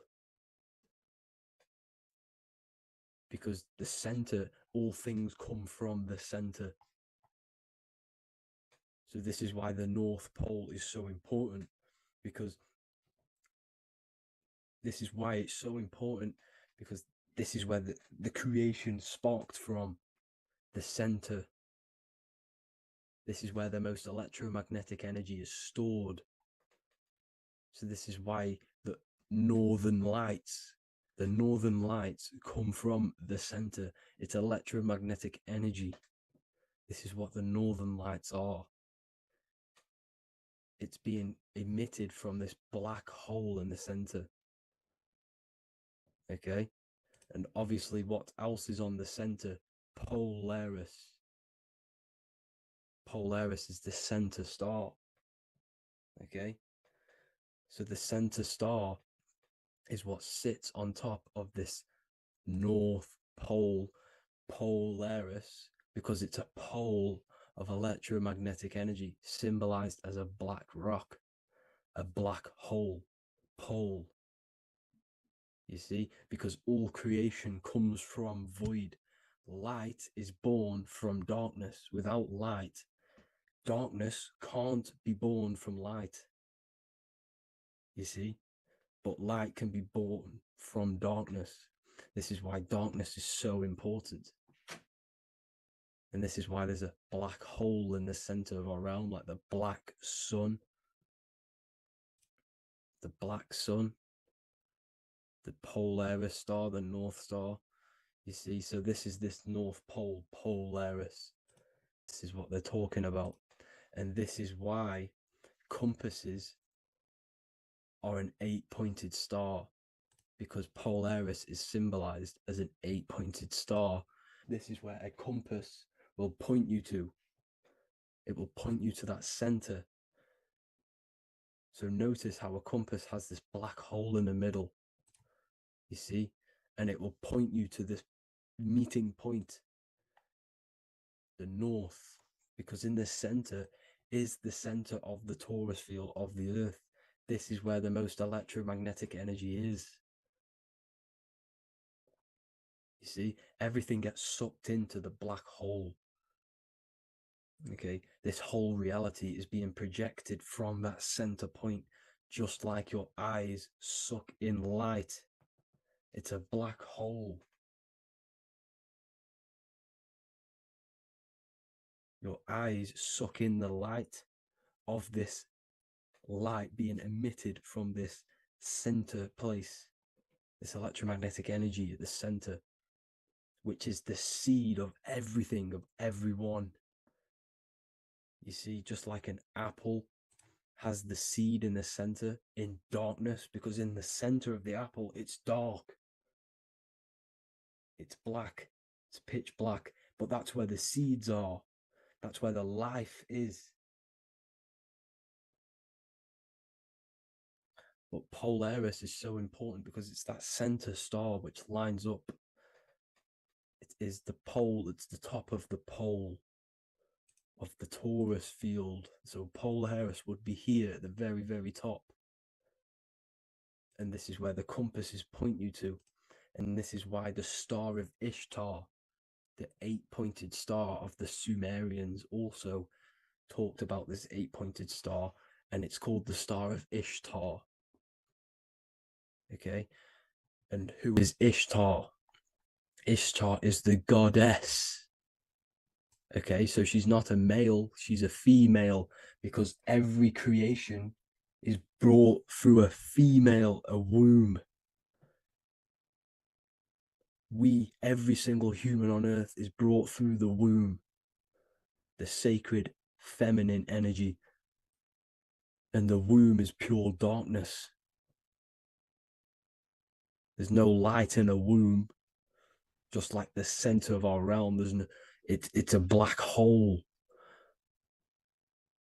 Okay, and guess what? She's the god of fertility and sexuality. She is responsible for all life. Okay, so the Star of Ishtar is the Star of Polaris, which is symbolizing the responsibility for all life, the center of our realm, the black sun, the black hole. Okay, so this is what that god of Ishtar of the Sumerians is talking about, the goddess, the womb, the seed of creation. So this would be the portal, more than likely the portal in and out of our realm, because it's the top of the Taurus field. And what's above this realm is the heavens. So this is where you get sucked in from the heavens. Your soul gets sucked in and brought onto this plane of existence called Earth. These are some space NASA symbols. Look how much Polaris symbolism there is. And notice how it's at the center. You see this circle? This is like a half circle. And at the center is an 8-pointed star of Ishtar. It's the same thing. It's Polaris. It's at the center. And notice on some of these, look, this one is a bear holding the key and an arrow pointing to the Polaris star, so that they hold the key to Polaris. Another one with like a demon holding a key to the what? Polaris on top of him.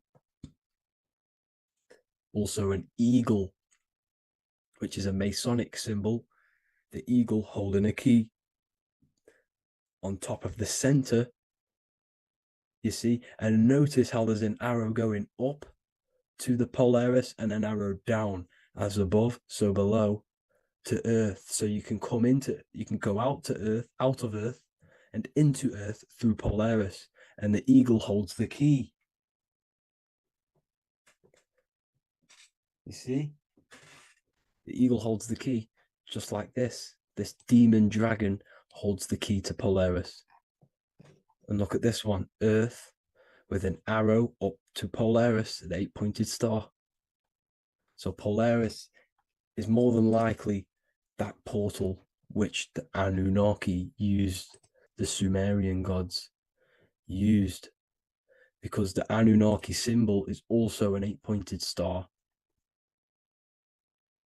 Okay, and like I said, that center is the seed of creation. The center is the black hole.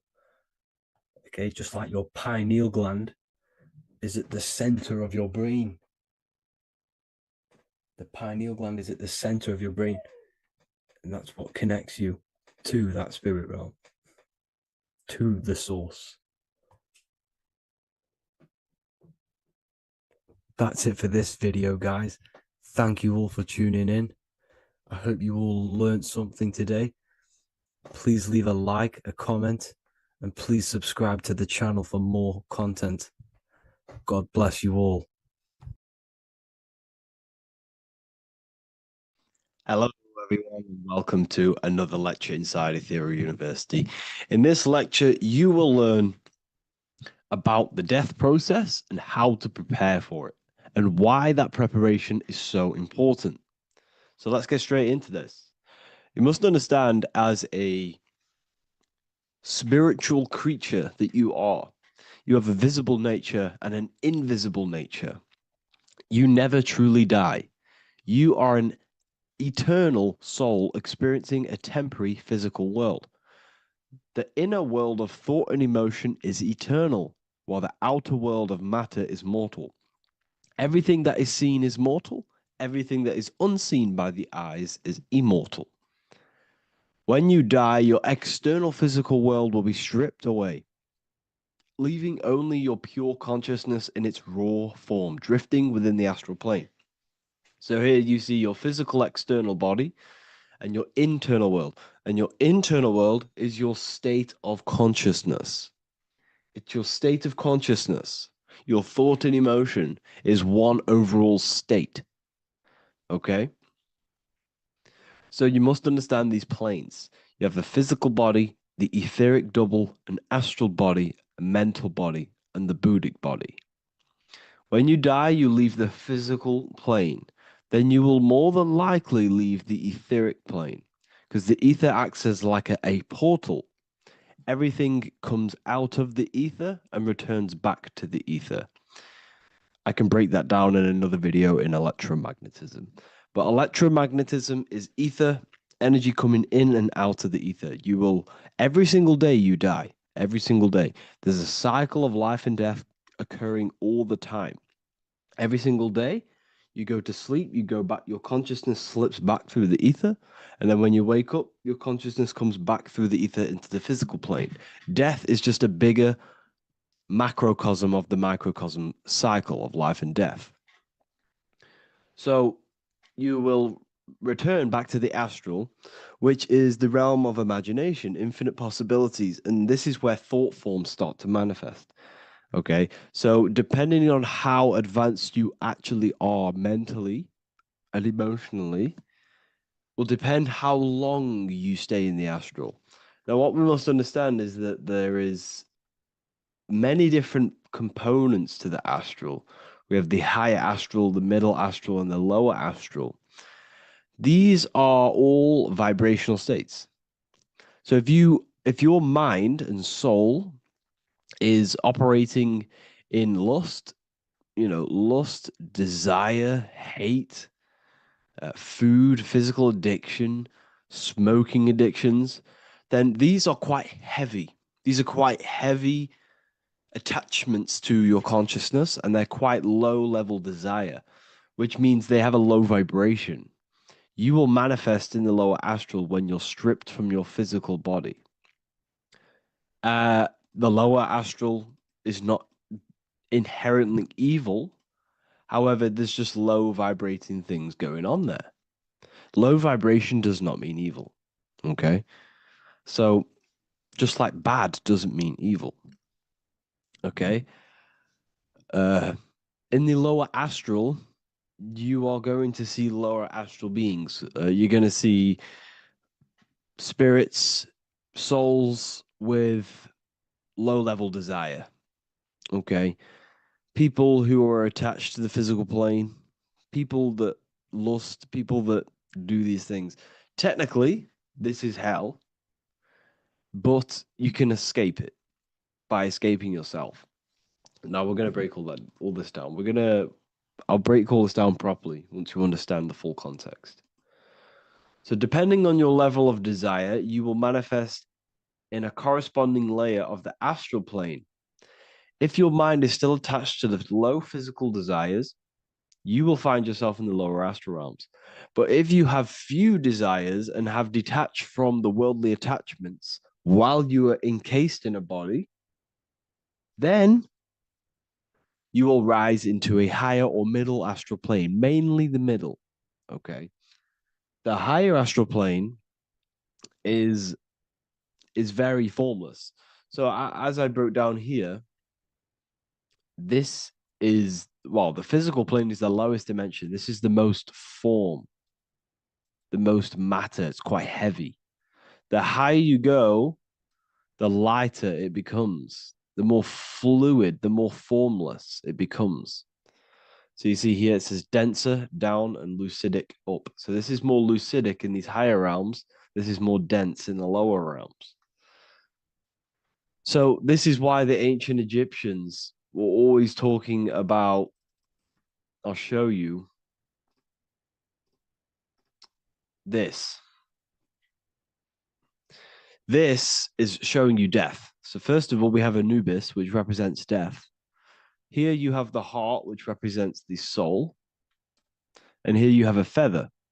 And this is a scale. You see how this is a balanced scale? So what this is symbolizing, this represents death. This represents your heart, and this is a feather. So when you die, your heart must be as light as a feather, which means your emotions, your soul, should have no attachments to the world. It should be light. It should be detached. This is why the word light and light are the same. Light is in heavy and light is in very bright. Because when you're less attached to the things, your soul shines. You're authentic. You're light. You're very bright soul. And you have no attachments. Your light is in not heavy. So you must detach from the worldly desires. We have to detach from the smoking, the food. This is why we should fast. Smoking, this is why we should detox. We should also meditate. We should also be able to sit with ourselves for long periods of times. Okay, I'm going to break all this down properly. But that's why the Egyptians show you the symbolism here. Okay. So you're stripped of your material body. So that state of consciousness you're in right now, your inside world, if you shut your eyes, that state you're in, that is what you're going to experience when you die. Okay. And you're going to be manifested into the astral. In the physical plane, you can mask or hide almost anything. But in the spiritual realm, you cannot. The astral body, your thoughts and emotions directly shape your spiritual body, your astral body, revealing your true inner state. So your desires that you can hide in the physical plane, your emotions, your thoughts, you can't hide any of that in the spiritual plane, in the astral plane. That will directly shape who you are, your color of your astral body, and your astral body as a whole. So here we have Kim Kardashian. If you could see this lady's astral body, you would run so far that you would be horrified for the rest of your life. If you could see their spirit, their astral form, it would be horrific because their mind is so attached to, physical things, so attached to desire, money, fame, worship, power. These people do not want to die. These billionaires and millionaires will never want to die. They will do whatever they can to stay alive because they understand what when they die, they have to face themselves. They have to face their inner world. And their astral body, their true authentic self on the inside is horrible and horrific and so low vibration. So this is where it comes in. You must be as light as a feather. This is what the Egyptians are showing you in their artwork. Your soul must be as light as a feather. In order for the soul to ascend to a higher plane and not look at that physical plane and say, I want to go back or I want to desire things down there, you must detach now and prepare for death. Hell is not a place. It's your own personal suffering born from within. If your mind and soul are deeply attached to mental fixations, emotional wounds, and physical addictions tied to the material world, that pain will follow you into the astral. This is your true judgment day. You judge yourself when you die. You see your authentic self. There's no hiding. Right. Imagine right now that you that everything you cling to was stripped away. No matrix, no electricity, no food, no TikTok, no phone, no possessions, no distractions, no one else. Could you sit alone with yourself for just 1 hour? Could you sit alone with your thought and emotion? That moment of truth is what you must begin to prepare for. Could you sit alone with yourself? Can you sit alone for long periods of time and just think? And if you cannot, then you're running from your internal world. You're running from your thoughts. You're distracting yourself from your thoughts. This is what we must address. Now, don't feel bad if this is you. We've all have problems. We all have internal problems. But this is what we have to face directly in order to prepare for life after death. We must meditate for long periods of time. Not even meditation. We should be able to sit with ourselves with no distractions and just think. This is what the people of the past used to do when we had no technology. People would sit and think for hours. This is what we need. Because if you cannot sit with yourself, imagine sitting with yourself with no physical body. That's the level that's going to happen. And we need to prepare for that. The soul and mind must become as light, as weightless, as radiant as a feather to ascend to a higher plane and move beyond the physical life. To rise, they must release heaviness, attachments, burdens, fears, and desires. The lighter and brighter your inner being becomes, the more freely it can rise into a higher state of existence. Ascension is not about going somewhere, it's about becoming something pure, clear, and luminous. Okay, this is very important. Very, very important. We must detach from the worldly things. So enough of that. How do we do it? How do we attach? How do we prepare? Number one, you must detach from the material things. Start loosening your grip on things, possessions, titles, even identities. They are temporary. Appreciate them, but don't let them define you. Let nothing outside of you define you. Nothing. Your name is not you. Your job is not you. Your reputation is not you. Your bad past is not you. Your good past is not you. Your business is not you. Everything outside of you is not you. Now, what I'm saying is, I'm not saying go full right-hand path and never care about anything physical, never care about your family, don't love your family. I'm not saying that. What I am saying, love these things, love these outside things, but do not become attached and do not let them define you. You must be okay with losing anything that is outside of you. You must be okay with that, because you must understand the physical plane is, it's promised that everything is temporary. Everything is temporary in this plane. So don't ever think it's going to be there forever, because it's not. And you must remind yourself, not remind yourself, but I think about this sometimes when I start becoming a bit attached to work and stressed. I just remind myself that I'm going to, this is temporary. I'm going to leave this world one day and I'm not going to care. So you must have the balance. Okay. The balance is key. You can go down that right-hand path and just fully cut off from the world like a monk and shave off your hair, disconnect from the physical world. You can do that. That's not wrong. There's different paths in life. You have the left-hand path, purely physical. You have the middle path, which is balance between the physical and spiritual. Then you have the right-hand path, which is monk mode, where you fully disconnect from the world. They shave their hair off to disconnect from the physicality. They meditate for long periods of time. This is what they're doing. They're preparing for death. Monks prepare for death. They understand this. They understand that you don't die. Your inner world is the true world. The inner world is the only world that exists. Everything outside of you is an extension of you. Number two, cleanse the mind. Watch your thoughts. Are they rooted in fear, anger, regret, or craving? Meditation, mindfulness, and inner reflection help purify the mind. The cleaner your thoughts, the lighter your spirit. So your astral body is formed by your thoughts. It's formed by your emotions. If you sit around thinking about eating all day, you're going to have a very heavy astral body. It's going to manifest in the lower planes. But if your mind is thinking about good things with good intentions, love, knowledge, expansion, you're going to manifest even the middle or the higher.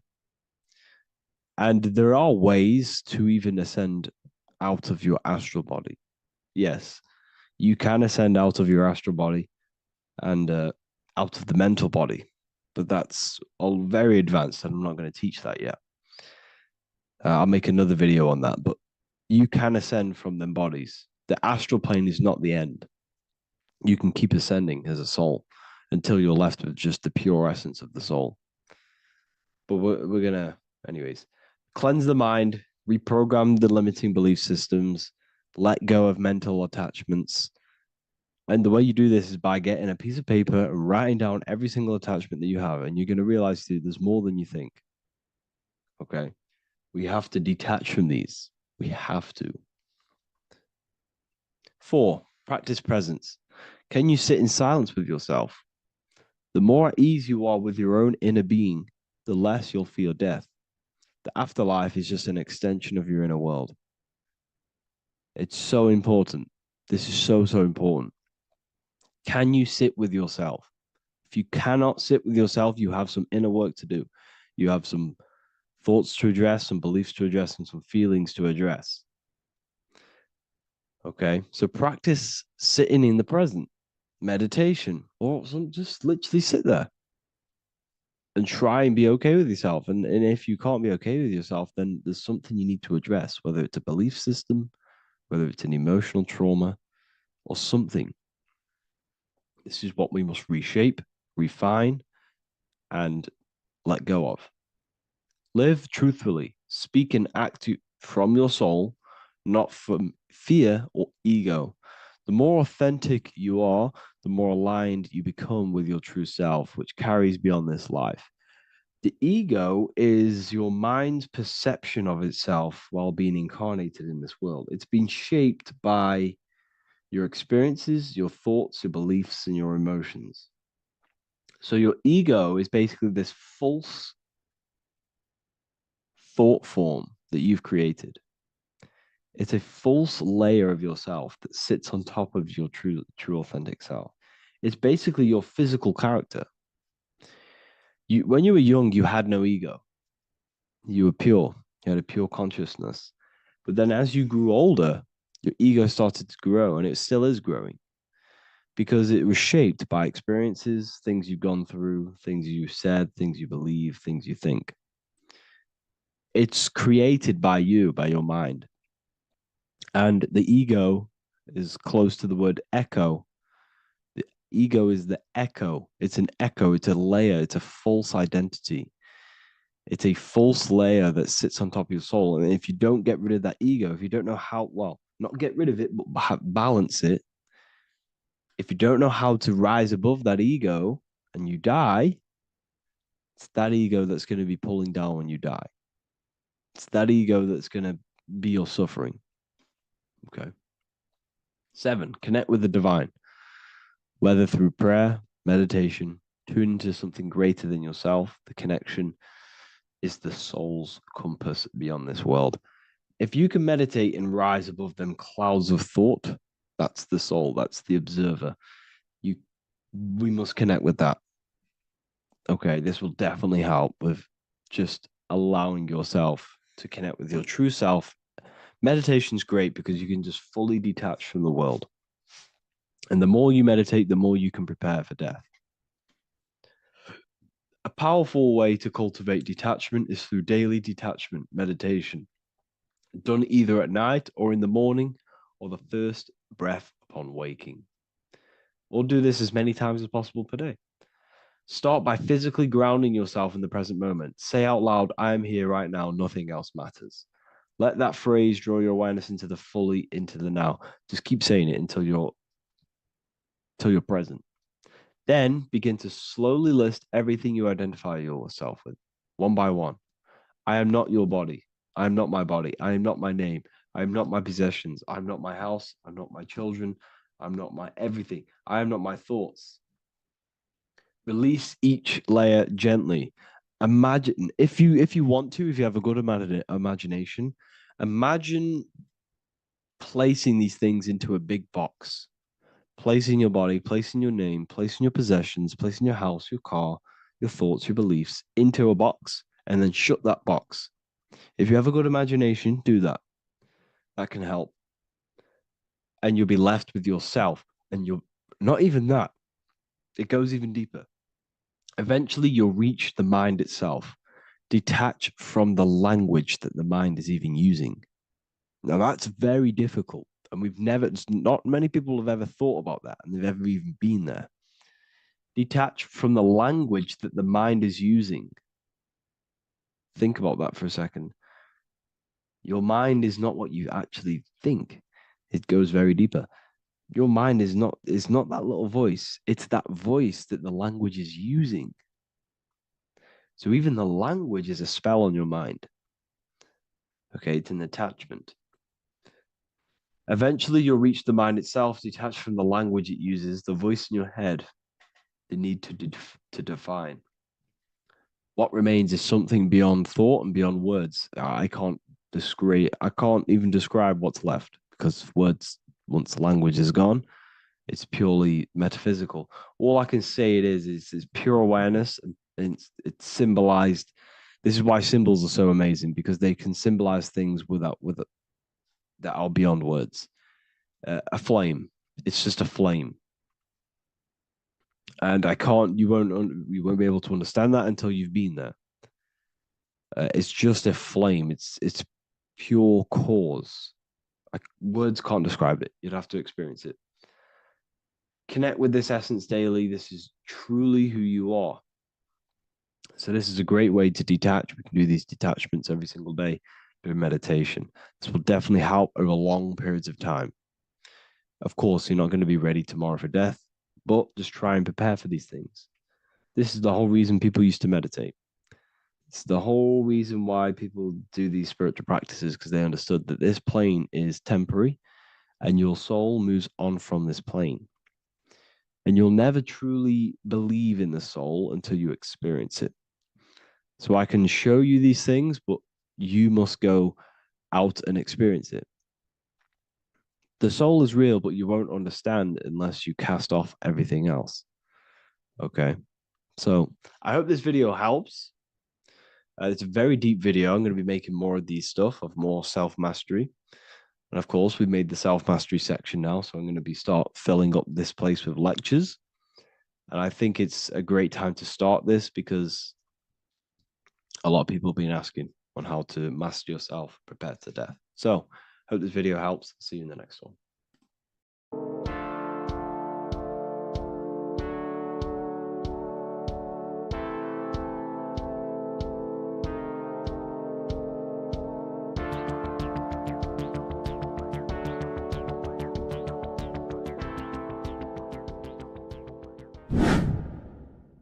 Welcome back, people, to another occult lecture by Revival of Wisdom. Today we're going to be talking about magic and how it's being used on us for the New World Order. Magic has the word mag within it, which is magnetism. Magnetism is the force. Magic is influencing forces, natural or supernatural forces, and using it for a certain agenda to gain something out of it. Now, magic is not what everyone's being thought. It's not some sort of fantasy thing. It's actually very common, and we all do it, whether you believe it or not. Magic is all to do with the mind. As I said, always say in my lectures, your mind is what creates matter. Your mind is what creates your external world. So it's all about manipulating and planting seeds within the mind, because your mind is a garden, and thoughts and words are seeds which are being planted in that garden. Your life, your physical life, the people you have in your life, your friends, your car you own, the job you have, is all a reflection of the thoughts that you've been thinking in the past. You are where you are in life because of the thoughts that you've been thinking. Therefore, your life is a direct reflection and manifestation of your mind, the Garden of Eden. Okay? The mind is what they are targeting.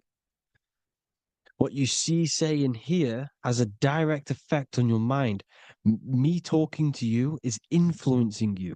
The words I'm saying is planting seeds within your mind. Now it's up to you to consciously act on these thoughts or these words, or to maintain these words. As above, so below. As within, so without. What's inside of me is outside of me. What comes into the storehouse comes out of the storehouse. You have the left, you have the right, you have the up, and you have the down. As above, so below. Whatever is in your mind will be expressed in some sort of way, consciously or subconsciously, spiritually or physically. The mind is what manifests everything. And this is what we need to understand. We need to understand is that the mind is not physical. All things spiritual manifest physical. All things seen come from the unseen. The words you're thinking, that everything you have is coming from the unseen. The actions that you do come from the unseen mind. Another expression for as above, so below is you are the universe itself. You are a universe, a mini universe. But just because you are mini does not mean you are the whole thing. If I take a little piece of infinite, let's say there's an infinite light source. Let's say I take a little chunk of that infinite light source. That little chunk I took is still infinite because it's been taken from infinite. You are the universe. Your awareness, your mind is the universe. It's information. You are the universe experiencing itself. This is why we say we are all God. As above, so below. What is in me is outside of me. The sun, the physical manifestation of the sun is your soul. The 12 constellations are manifested in the physical body. The 5 elements are manifested in the physical body. They're manifested in the 5 fingers you have. As above, so below. This is manifested, well, this is a symbolized in Freemasonry and secret societies as the 2 pillars. The mirroring reflection, the reflection of reality, the mirror, as above, so below. What happens in the mind, what happens in the astral, happens in the physical. This is Aleister Crowley. This is all symbolism. This is the 2 pillars with the all-seeing eye and the triangle at the top. Aleister Crowley was a master magician, very powerful dark magician, black magician. There's 2 types of magic. You have white and black, just like the checkered board, the Masonic checkerboard. You have white and black. You have good and evil. White magic is influencing natural forces to gain something that will help the collective consciousness, help the collective, help the earth, help other people. Black magic is something you manipulate something so you can get something personal out of it. Doesn't matter if it's good or bad. It's still considered as black magic because you're being selfish. Everything you do should be contributing towards the collective consciousness and helping others. And this is why the ancients lived in a system where everything was in unity. We understood that I am you and you are me. What I do to you happens to me because I am you and you are me. We are the same mind substance on the inside. We're all the same mind substance being expressed in different bodies. So what I do to your mind will have a ripple effect on my mind because all of our minds are connected within the mental plane. So this is why they know all this knowledge. They know all this knowledge. So yeah, this is the mirroring effect of reality, the 2 pillars, or symbolizes the number 11. The number 11. We'll go deeper into that. The technology we're using is magic. It's a form of magic. Television is tell-a-vision.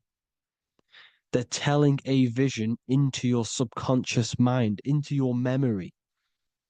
And when you turn on the television, you get a program because they're telling a vision to create a program within your subconscious mind. You see, the conscious mind is only 10% of your mind, which is to do with your, what you're aware of, your five senses. What are you consciously aware of? Well, I'm aware I'm here, I'm talking.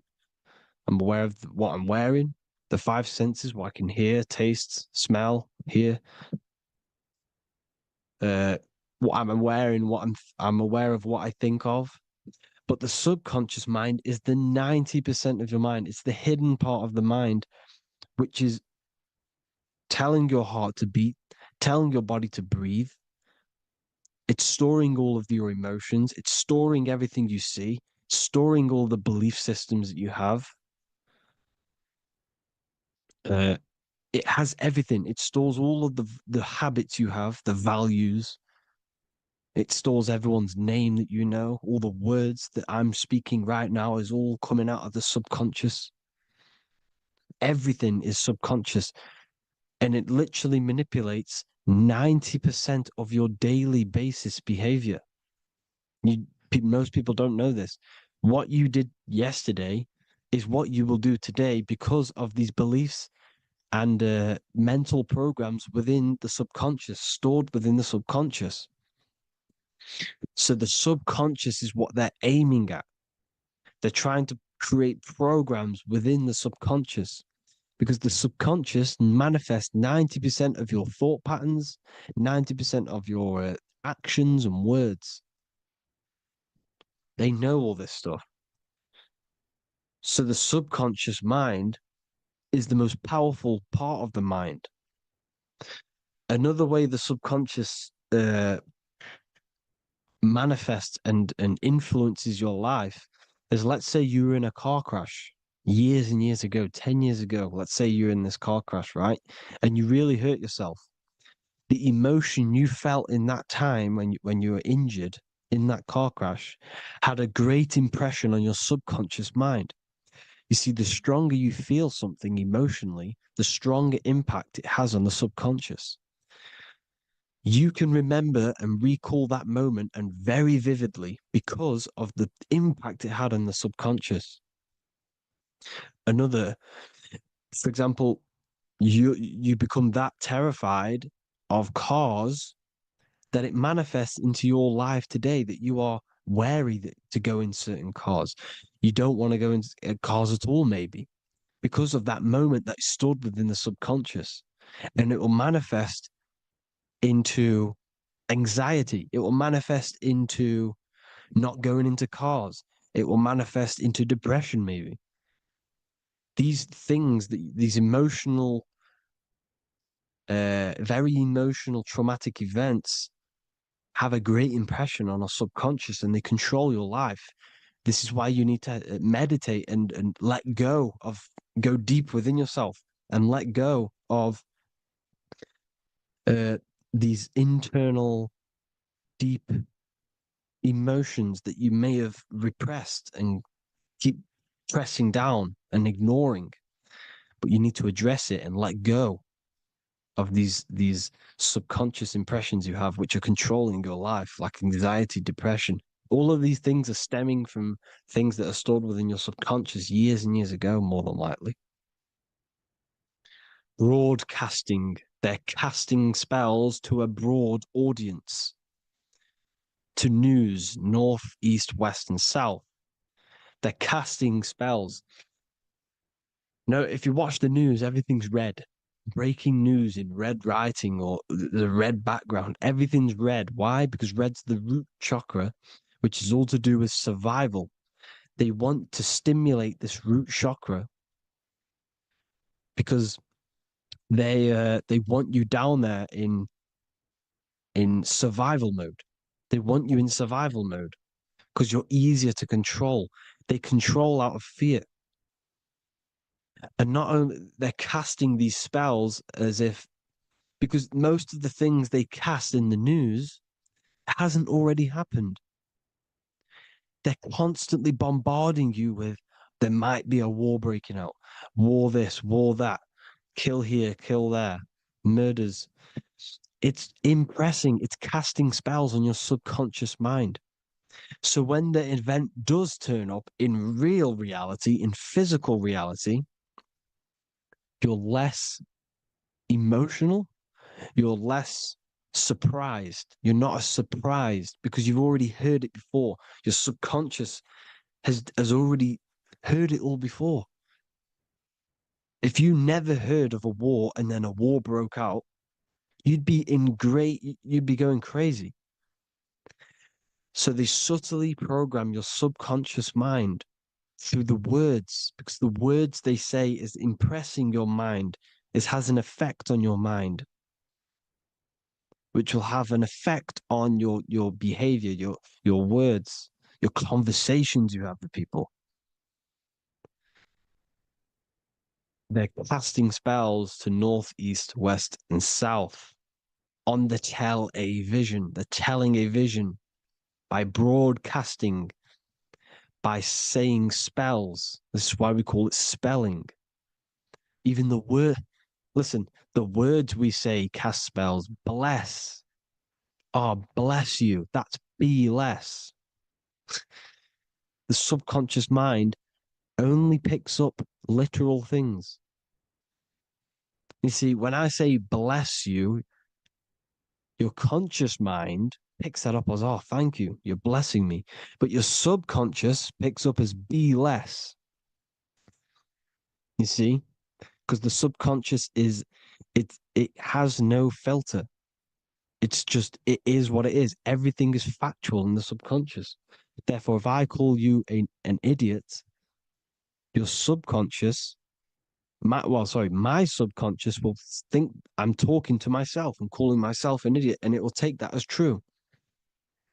That is truth. Everything is truth within the subconscious. And the subconscious manifests your behavior. The devices this is the biggest one. Black scrying mirrors, device, the devil's vice, the device. Okay? Black scrying mirrors, black screen is scrying. Black scrying mirrors were used to communicate with spirits within the astral plane in the medieval times. They're still being used now by black obsidian mirrors. And look at your phone, it's a black mirror. And there's some sort of, I'm not saying this is fact, but personally, I believe these are portals for spirits and ethereal entities to come into your life, to come into your surroundings. So this is the next big thing: the TVs, your iPhone, your iPod, all black mirrors. And mirrors are very, very powerful. Even just a normal mirror. Mirrors have an effect. Whatever you say into a mirror, what you say is energy. And when you say something into a mirror, you're saying it into yourself. It's an infinite cycle of words, of energy, because it's being reflected infinite times. When you say something into a mirror, it has a massive effect. You're saying it directly into your eyes, into your mind. So what you say in a mirror should be said with precaution. Never say anything negative into a mirror, because mirrors are very, very powerful ways for you to reprogram your subconscious mind for the good. You can say very positive things into mirrors and it will reprogram your subconscious mind. Okay? Manifesting is all magic. It's all magic. Everything is magic. But consciously doing it is what they're doing. They hid this knowledge. Your phone is magic. It manipulates your mind. The iPhone, okay. See, magic isn't all of this with wands. See, Harry Potter, okay, that was created to give you this perception of a mystical and amazing form of magic with magic wands and all sorts of stuff like that. Yes, that stuff was true, when the collective conscious minds were on a higher level and our belief systems believed in these things, because the universal mind, all of our minds contribute to reality. If the masses don't believe in magic, if the masses don't believe in a certain thing, it's going to have an effect on physical reality. So when the collective minds are higher and have more open minds, things like Harry Potter can come true. See, it's all in the mind. The iPhone, the I is the symbol for the mind, the invisible intelligence. The triangle is the ethereal plane. Okay. So the eye in the triangle is the eye that sees into the beyond the ethereal planes. The square is the physical plane. So the iPhone, your phone, is a black box, just like the Saturn black cube. It's a black mirror. It's taking photos of you every 2 seconds. And it's your mind. Your mind is in that phone. Everything you like, everything you text, everything you type in Google, everything you say to someone, every conversation is all recorded on the phone. Therefore, it is a direct reflection of your mind. Your mind is imprinted into your phone because your mind, everything you think in your mind, you're manifesting into typing, saying, taking pictures into the phone, and it's collecting it and storing it. And what they're doing, and this is for all forms of magic, it's manipulating the mind. It's all manipulating the mind. Reels, Instagram, TikTok, this is all dopamine. It's all controlling the mind. Every like you get, every follow you get, every share that you get is dopamine within your brain. They're literally targeting your brain and mind. It's all manipulating, because what they're pushing through the phones, through the media, through the news, through the televisions is visions and programs. You are the one manifesting the New World Order. They're not manifesting the New World Order. They're giving you the information so you can manifest the New World Order. Everything they say is contributing to your mind. For example, digital money and all the information they put out for you to see is contributing to your enslavement. Your mind is manifesting the New World Order. They know this. They don't manifest it. There's billions of us. We could easily run over them physically. But on a mental level, these people have the knowledge and they hide it from us and they let us manifest reality because we are the collective. They give us the information which manifests their agenda. It's all magic through the phones, the media, the television. So your phone is a manifestation of your mind. It's a record of your mind. Hollywood, holly tree, holy tree. They used to make wands out of holy trees, because it was the most holiest wood, the best for casting and transmitting energy. So they used holly trees to cast spells. That's what Hollywood is. And in Hollywood, they have the red tear, the blood drop next to the Hollywood sign, because it's all satanic. They're all black magicians. They use Hollywood to cast the spells through the music, through the films. You see, music is a form of magic. All of this is magic. Everything they do is a form of magic because they want an agenda behind it. But it's not black magic. They're letting us create our prison. This is what you have to see. Yes, they're evil, but they're not doing anything evil, or else they would face the karma. They let us manifest this agenda through through giving in the information, by telling you what's going to happen in the movies. Everything that happens in a movie, it's all there on purpose to program your subconscious, to plant a seed within your garden, your subconscious, your mind. Because when the mind is already seen something, when it comes up and turns up in physical reality, you will be less shocked and you won't rebel. So they lure you slowly. They make you aware of these things over time. They make you gradually think it's okay. Like the technology, we never used to use these phones. How did we become so addicted and reliant on them? Well, because first they gave you a little flick phone. Well, no, sorry, they gave you a phone in your house. And then once you got used to that, they say, oh, here's the newest version of a little flick phone. You started texting your friends. Everyone was loving it in high school. They could now meet up without saying, let's meet on the weekend at this point at this time, like your parents probably did. Or maybe some of you watching this, you probably had to tell your friend to meet on the weekend at a certain time because you had no way of communicating. So everyone got these phones and got addicted to them. Then they slowly got addicted to the new iPod with the touch screen. Now they invented touch screen. Then everyone got addicted to touch screens. Then because all of this is producing dopamine in the brain, which creates you to become mentally addicted to things and physically addicted, chemically addicted. Because dopamine's a chemical.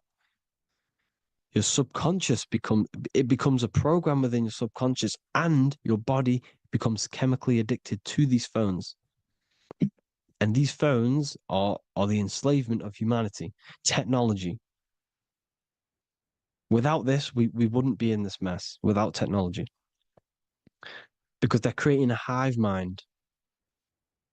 We're creating a hive mind. So back on track anyways, they program you. Look at the films, 9/11, 9/11, all produced by Hollywood. Here's the 11, like I said at the beginning, the two pillars which reflect reality. What happens in the mind happens in the physical. What happens in the astral happens in the physical. Okay, what happens in the physical happens in the mind. It's the two pillars, the mirrors. 9/11. 9 plus 1 plus 1 is 11. Flight 11 was hijacked. New York is the 11th state. New York adds up to 111. This is not a coincidence. It's all a form of magic. It's a ritual, energy harvesting ritual, because your mind produces energy. Your mental attention produces energy. And they're feeding off this energy in the astral plane, these demons. Music is the most powerful. Personally, I think the music is one of the most powerful forms of magic they're using. Okay. Music is hypnosis. It puts your brain in a hypnotic state. It influences your electromagnetic field through vibrational energy. It reprograms your subconscious mind. Why do you think you remember the lyrics? You see, your subconscious stores all of the memories. Remember, the subconscious manifests 90% of your behavior. So therefore, the music you're listening to is manifesting your behavior. You wondered why some people wonder why they have drug addictions and they can't get out of violence and they can't get out of all this negative mind space. It's because the music they're listening to is creating a negative mind space. The words you listen to have plant seeds within your mind. So the reason you remember the lyrics is because that song created a program within your subconscious. Yes, that is what happens. You can use magic to reprogram your mind, but you can use music to reprogram your mind because it's all forms of magic. It's using natural mental energy forces to manipulate the physical reality. You manipulate your mind, you manipulate reality, physical reality. Okay. So the music, another very, very big one. when you turn on the radio, it's just all talks about alcohol, drugs, and sex because they want you down in the lower three chakras. They want your mind attached to matter when it's mind over matter. Your mind's not physical. You see, the word spirituality is the new trend. It's not about your spirit. It's not about your spirit. It's about your mind. It's not about, you know, uh, spirituality and looking after your spirit. And they've got you focused on your spirit. Why? Because they hide your mind from you. You see, a lot of people think their mind is their brain, but the mind is everything. There is no physical reality without mind. You can have a brain. Imagine if you had no mind but a brain. It wouldn't work. The mind is everything. The mind controls your avatar. It begins in the mind before it happens in the brain. Then the brain manifests through the body. The brain's just an electrical computer. So that they've got people scared, or do I have a soul or not, and all this stuff. Listen, if you have a mind, you have a soul, because you are not the mind. This is why everything is sort of an illusion, because beyond the mind is your soul. But what is the soul without a mind? You can't have a soul without the mind. But if the mind didn't exist, the soul doesn't exist. You are the person listening to your mind. I shouldn't say person because you're not the body. You're the entity behind the mind. But if you didn't have that mind, you couldn't understand what you even were. You would just be an observer who couldn't think. So yes, we all have a soul. If you have a mind, you have a soul. Everything is mind. Everything has mind. Mind creates everything. God is mind. And they're manipulating your mind through TV, your phone, every little thing. The school, it's all about the mind, people. Control your mind, you control your reality. Just the last thing, here you go. Aleister Crowley, the dark magician, Kanye West doing the exact same thing because they're implementing magic in the music. Here's the Beatles with Aleister Crowley in the background. Bet you never noticed that. Aleister Crowley was influencing music and placing magic within the music to influence the subconscious. This is what Baal worship was. This is why they kill children. They sacrifice these children. Why? Well, because in order to ascend, in order to raise your consciousness internally, godly, by being good, God, or being in order to be good and raise your consciousness and to get something in the physical world, you have to sacrifice yourself. And what do I mean by that? In order to raise your consciousness and ascend, you have to sacrifice the lower nature of yourself. You got to abstain from having sex to retain your sexual energy, to transmute it, or staying away from negative, some poisonous foods like meat. So staying away from blood. We shouldn't be consuming other animals' blood. We should be keeping our blood pure. We are humans. We shouldn't consume chicken blood, chicken germs. We are the most divine creatures on this creation. We are the most intellectual creatures in this creation. Therefore, we should keep our temples pure. We are not animals. If you want to associate yourself with an animal, go out in the wild, go and find a wild boar and go and try rip its guts out with your bare teeth, because you can't do it. You're not a cat. You're not a carnivore. Okay? So in order to ascend, you have to kill and sacrifice your lower part of yourself to ascend up to your spirit self, your mind self, the highest version. And the elites don't want to do this. So they sacrifice other things like babies to kill them, to exchange their life over to the astral plane, so these demigods in the astral plane can give them something in return in physical. They don't want to sacrifice their lower self, so they sacrifice other things for exchange, for physical pleasure. But the godly person sacrifices their lower self for their higher self to do good and ascend. So this is what all the Baal worship is, people, and this is why they're doing it. Hope you all had an amazing lecture.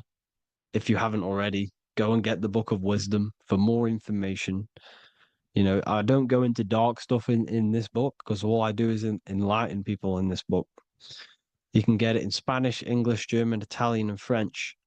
Worldwide shipping, you can get the PDF or paperback. Or there is also a new one called the Human Health Guide 2.0. It gives you a list of all the foods, grains, oils, and nuts, you know, everything that's alkaline and positive for the body and not man-made and hybrid. It tells you all the products to stay away from, how to fast, how to improve vision, how to improve everything, literally. So the Human Health Guide has been released. If you want that, I'll pull all the links in the bottom of the description. Hope you all enjoyed the lecture, people. God bless you all.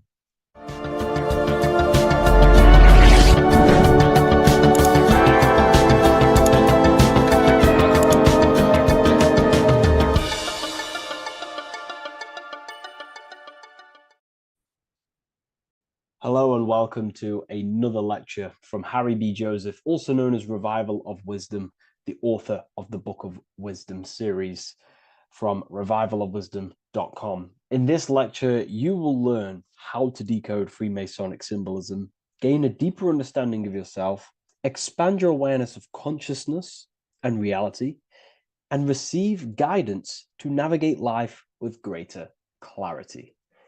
So today we're going to be breaking down this particular piece of artwork, this Freemasonic artwork, and how this relates to you and reaching a higher consciousness. Ultimately, this is what it's about, okay? Freemasonry is considered a craft, and this craft is crafting a better brain and heart, crafting a higher consciousness, crafting a better self. Why? So we can operate in the world at a higher degree, operate in the world more efficiently, live a better experience in the world, and getting to know thyself. Okay? So we're going to start from bottom to top because this is important. Every placement of this symbolism is on purpose, has meaning, especially the placements of the symbols. Okay? So we're going to start from the very bottom of the artwork, which represents lower down. When we're looking at symbolism, especially occult symbolism, that's what the word occult means. The word occult means hidden, hidden from the eyes. It has its roots in the word oculus. I'm pretty sure that's Latin, which means eye. So the word occult comes from oculus, which means eye. And the word occult means hidden, from the eye, the unseen, studying the unseen aspects of self. We're studying the brain, we're studying consciousness, we're studying the body, the heart, we're studying the self, the hidden aspects of the human psyche and the hidden aspects of self. Okay? Because ultimately, this is what gives you power in the world, depending on how you use that power, whether for good or bad, depending on the consciousness wielding that power. This is why we say knowledge is power. But I would actually say knowledge of self is power. Because when you know how you function, you gain power. You gain personal power. You gain mastery. Ultimately, this is what Masonry is about. self-mastery, crafting a higher consciousness. So at the very bottom of this artwork, we have a checkered board with a coffin. The coffin is the beginning of the artwork, the very base. This is the foundation of consciousness. The coffin symbolizes unconsciousness, the state that myself was in, maybe yourself, before we woke up and before we came conscious of our spirit, before we came conscious of ourselves. That ignorant state of acting without purpose, acting unconsciously, experiencing the world and not actively living in the world, simply reacting to external circumstances. This is an unconscious state where one is ignorant. 80% of the world is in this unconscious state. And this is symbolized as the darkness, the tomb. Look at how the tomb is fully blacked out, representing dull, no emotion, it's dark. This represents the darkness of self. The spirit is buried. The spirit is in the tomb. They're not even aware that they possess consciousness. They think they're the material body flying on a ball millions of miles per hour through space, and the sun is, they think they're a monkey evoluted. They've never questioned themselves. They stay in ignorance. They're in the spiritual darkness, okay? And they're furthest away from the light. Look at the top. This is the light sources. They're in the darkness, okay? They're in spiritual darkness. They're in ignorance. And they're in division. Their mind has no power. Their thoughts contradict themselves. They say they're going to do something, but then their mind tells them, oh, I'm going to fail. Or I want to do this, but my mind says this, and I believe this about myself. They want to, they want to write a book, but their actions are scrolling on TikTok, and their emotions about, feeling about their past person in their life. That's division between the self. That's divided consciousness. They also have a divided brain hemisphere. They do not see reality through a true lens, because the brain acts as like a lens on how we perceive things.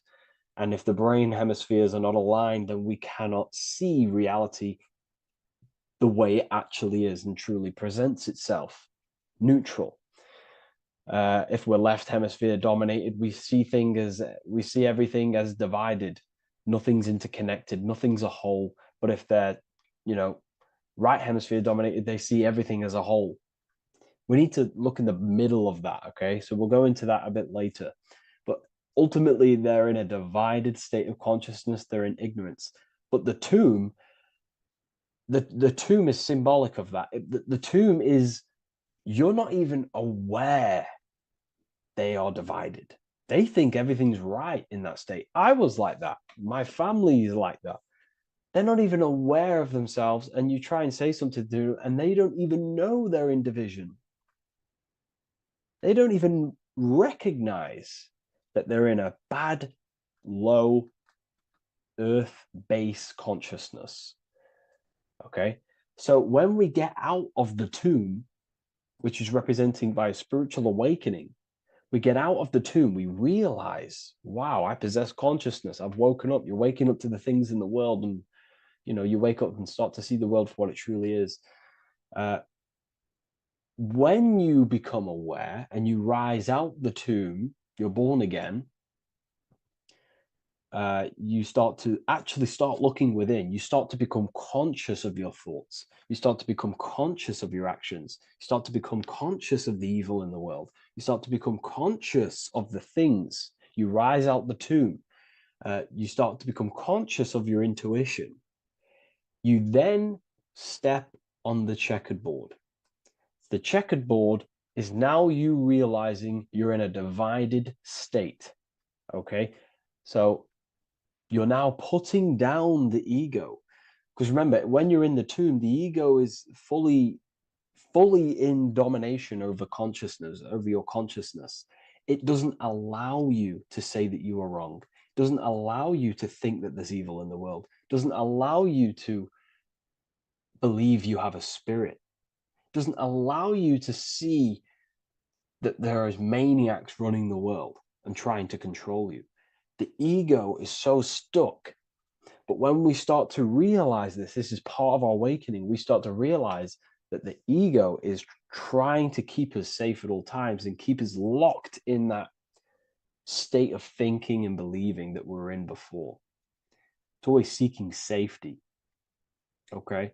So when we come out the tomb, we start to put down the ego and start to,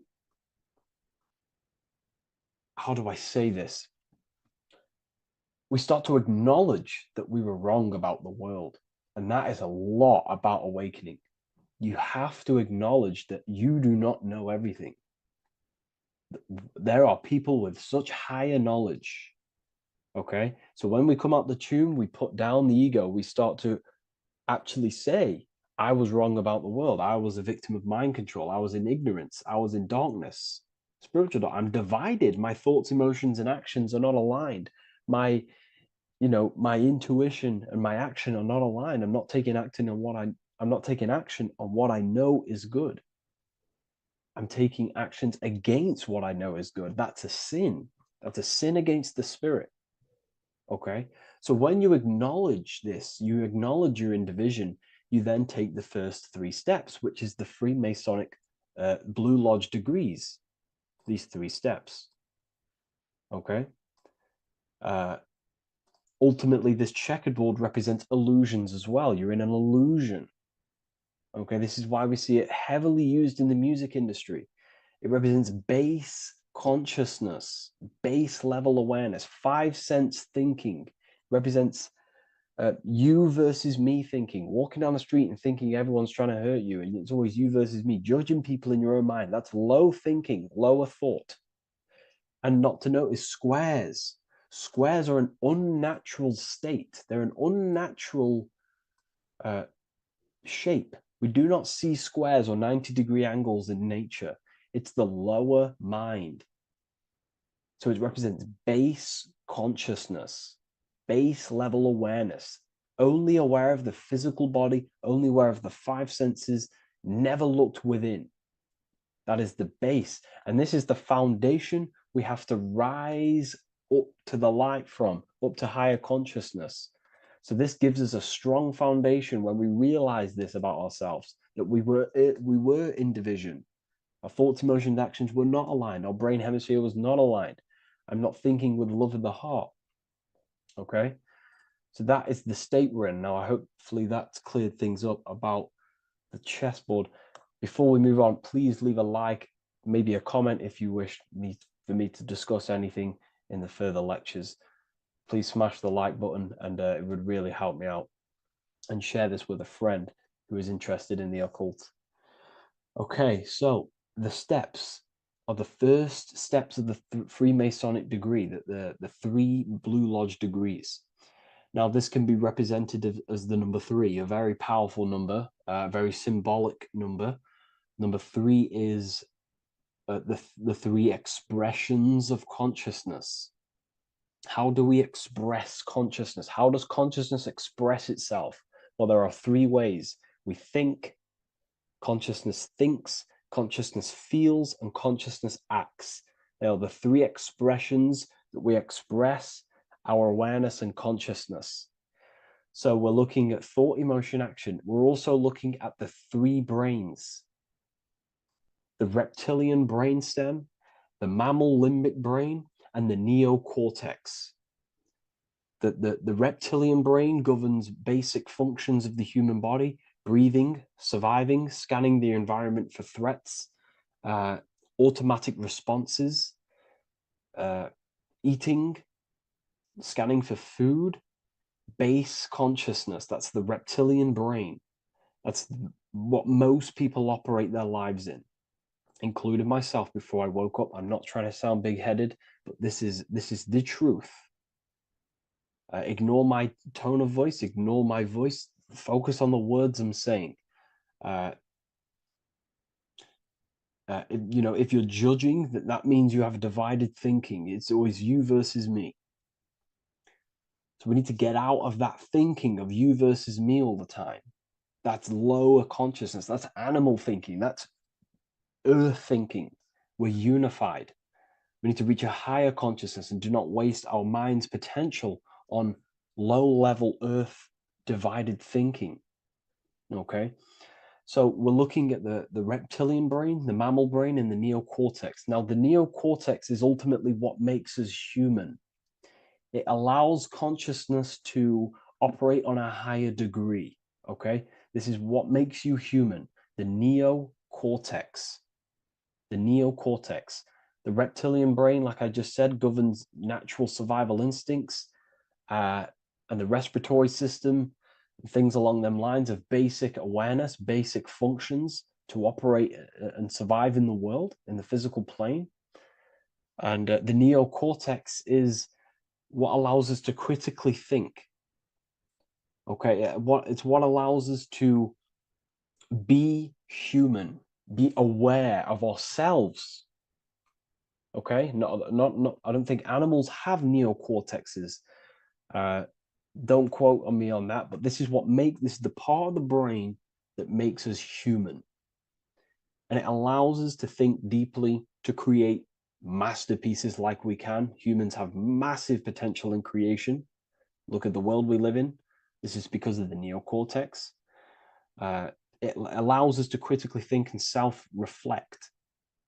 Now, when we start to operate from higher thought, we start to think with higher thoughts, the higher parts of the mental dimension, we ultimately start using this brain more. We start functioning from the higher brain. Now, this is why Neo from the Matrix is called Neo, because he uses he was in the reptilian brain. If you watch the film The Matrix, if you notice, he gets plugged out of the Matrix and he's plugged in on the back of his neck into the brainstem.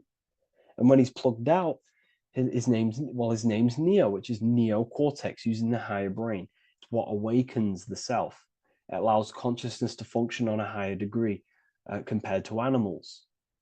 Okay, so we're looking at thought, emotion, action. We're becoming conscious of thought, emotion, action. Becoming conscious, what am I thinking, what am I feeling, and what am I acting in the world? And what can I do to master these, to operate more efficiently in the world? How can I use these towards higher consciousness and use these actions, these thoughts, emotions, actions to reach a higher state of awareness of self?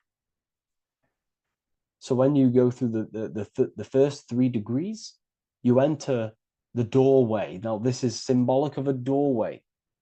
Now, looking at this with a right hemisphere dominated view, you would see a doorway, right? The right hemisphere sees this as a holistic doorway, right?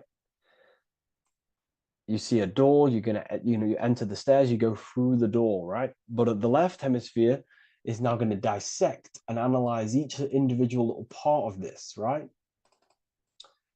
So the right hemisphere sees the trees, the left hemisphere sees the woods. So to dissect this down on a right hemisphere, sorry, going back to the right hemisphere, we're entering the door. The door is symbolic of entering the unknown. You're entering a higher consciousness. You're entering the door. You're going beyond. See, this is the earth here in the background. This is the darkness. The darkness represents the abyss, the unknown. You're entering in the self. Okay?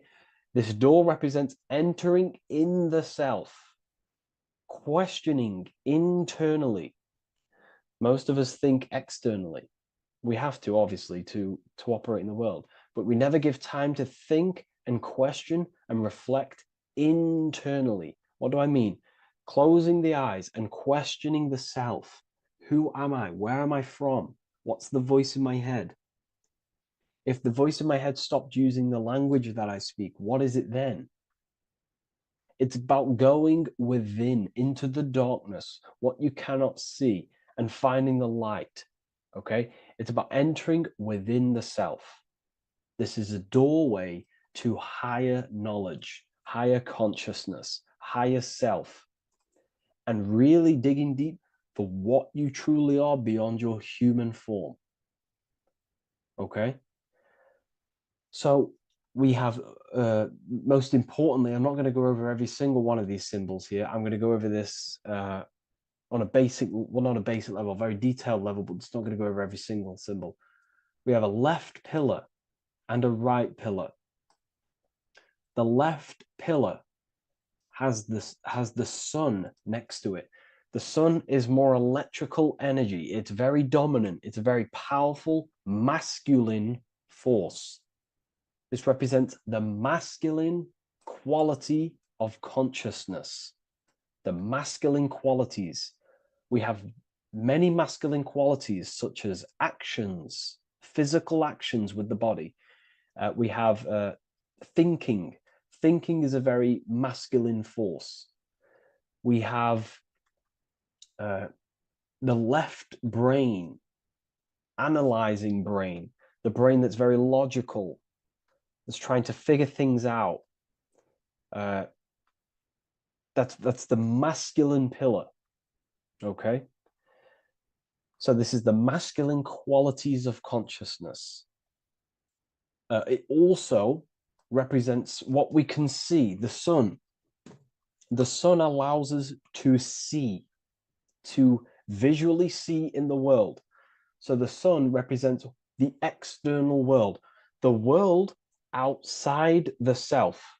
When we close our eyes, we have a self, an internal dialogue, an inner voice. We have an inner world, outer world. This represents the world we take physical action in, the material external world outside you. Okay? The world we can see. And then on the right pillar, we have the moon, which is associated with feminine qualities of consciousness. Now, the moon is in the night, what we cannot see. The moon is the nighttime. The darkness symbolizes what we can't see. So it's representing the internal world, the world of the self, the immortal world. Okay? The self in the mind is immortal. When you close your mind, you go in the mind, that self inside you is immortal. In the mind, you are immortal. Outside the mind, you are mortal. You will die. This body will die. Okay? So this is representing the internal world on a holistic understanding.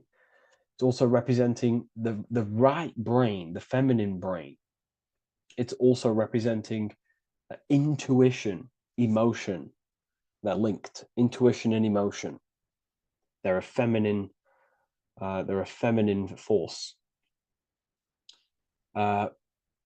Also, we're looking at the heart, the right pillar.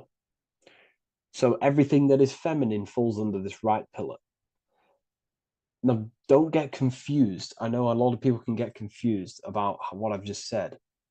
So this represents the inner world, the outer world. It also represents everything masculine and feminine. So thought is, although it's an internal quality, it would fall under the left pillar, because thought is a masculine force. It's a penetrating force.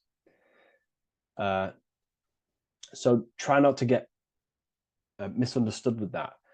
On a holistic scale, it's also represented inner world, outer world, and how they are reflections of each other. Now, these pillars, they're the same height, they're the same structure, but just different in sun and moon, which represents their reflections of each other.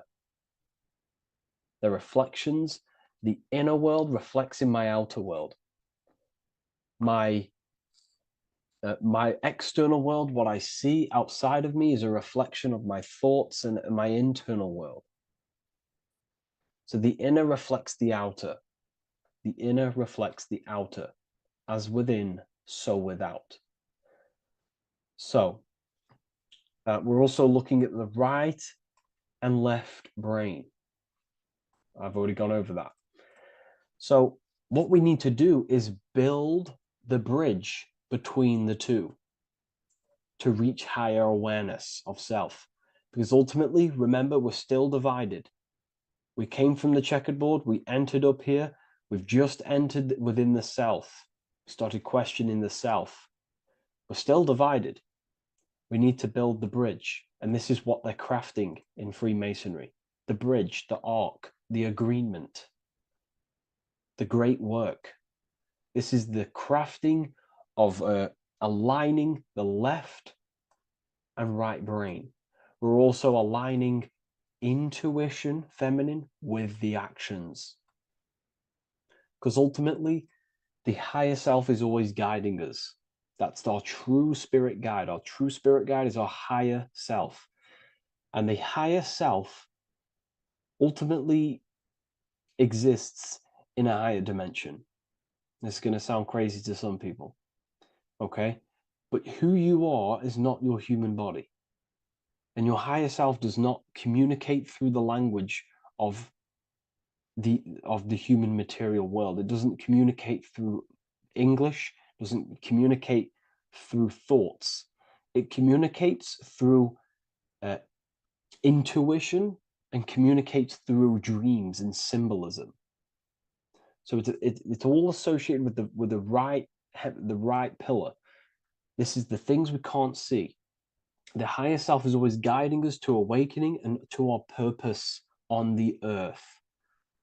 Okay, so this left pillar also can symbolize what we're born into the world with, our circumstances, our external world. What are we born into? You know, our family, our current financial situation, where you're located in the world. So it's also symbolizing this. It's also symbolizing the qualities you bring here, the natural abilities you have when you're born, and what we need to do with our environment to ultimately reach a higher consciousness and reach our and transmute our environment we're born into to realize who we were and why we came here. Okay, so we need to build the bridge between intuition and action, and always take action on what we know and feeling is right at all times. That's unity consciousness. And when we do this, we gain the light. We gain more light, symbolic of more information of the self. Because the higher self is always guiding. It's always watching over. And it's always trying to give us knowledge of awakening, of why we came here. And when we take action on what we know and feel is right at all times, it's like a domino effect and a stepping stone that pushes you closer and closer towards your life purpose. Okay? We're also aligning the right and left brain to perceive the world in truth, to see the world in its true form, to see the world in what it actually is, instead of any distorted left or right hemisphere dominated beliefs or thoughts. We ultimately do that by acknowledging that, yes, you have a self, you have, the left brain is more ego, this like divided thinking, everything's separate, and the right hemisphere is more holistic.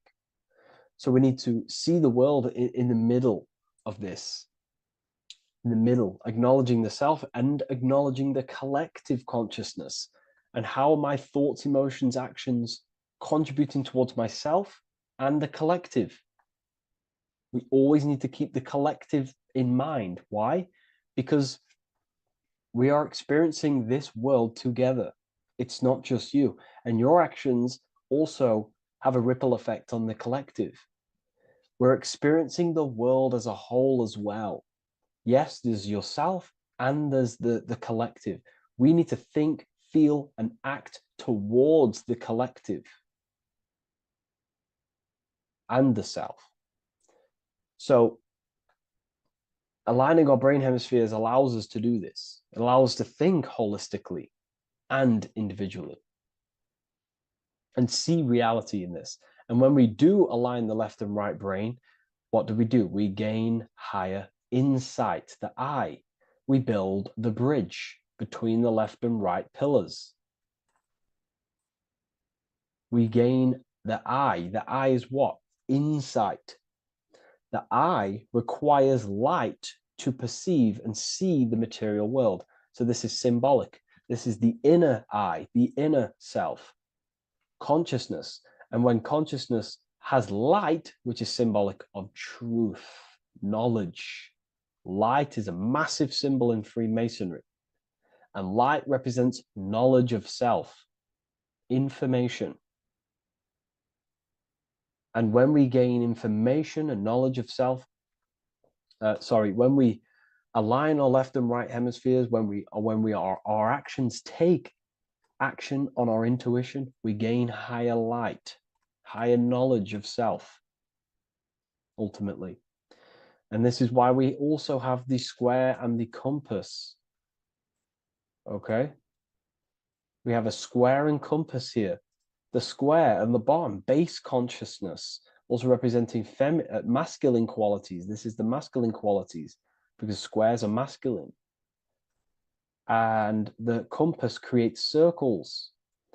So we have the circle on top of a square. Circles are divine. This is oneness. The circle is one line. The square is 4 lines. It's divided. So we need oneness over division. We need to unify the masculine and feminine qualities.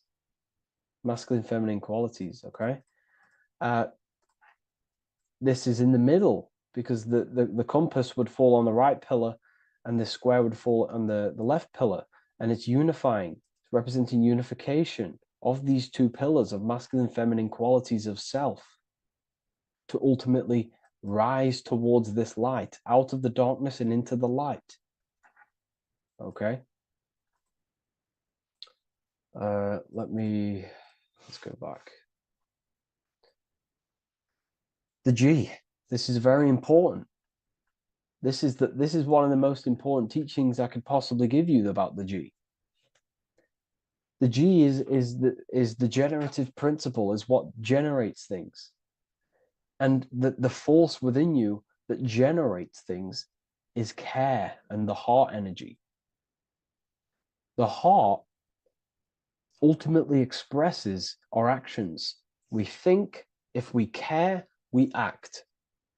Everything in your external world is in front of you because your heart cares. You care about the video and gaining knowledge. You're now here watching this video. That's the care energy expressing actions. So in order for us to truly get out of this divided consciousness, we have to go through the G. We have to go from base consciousness, the square, divided, we go through the G, because we have to care. And if we care, we'll reach the higher mind and gain higher self-knowledge and master the self. You cannot do this if you do not care.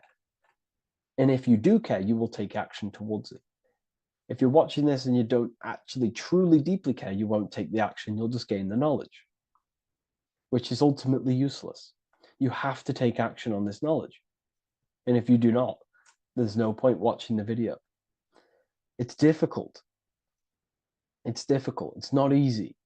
And things, throw us off our path sometimes. I understand.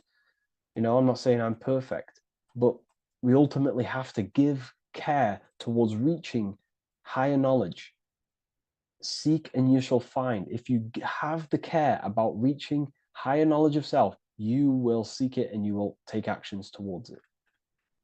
Okay. We see this everywhere, and I mean everywhere. The Temple of Solomon has the 2 pillars, Jachin and Boaz pillars, feminine and masculine qualities. Sol, O, Mon. Sol is sun, Mon is moon. It's building the temple, which is the temple is the inner self, ultimately. It's symbolic. The temple's not a real place. The temple of self, building the Temple of Solomon and reconstructing the Temple of Solomon, is about reconstructing the self through masculine and feminine qualities. We see it everywhere. And this is very symbolic, you know, like very symbolic. We have the two pillars, we have building the bridge, and we have a stairway that goes to what you can't see because it's going to the unknown. You have to have faith. Okay? What I'm about to say is very important. You don't know what higher consciousness is, okay, until you get a little bit higher. This is hard to explain.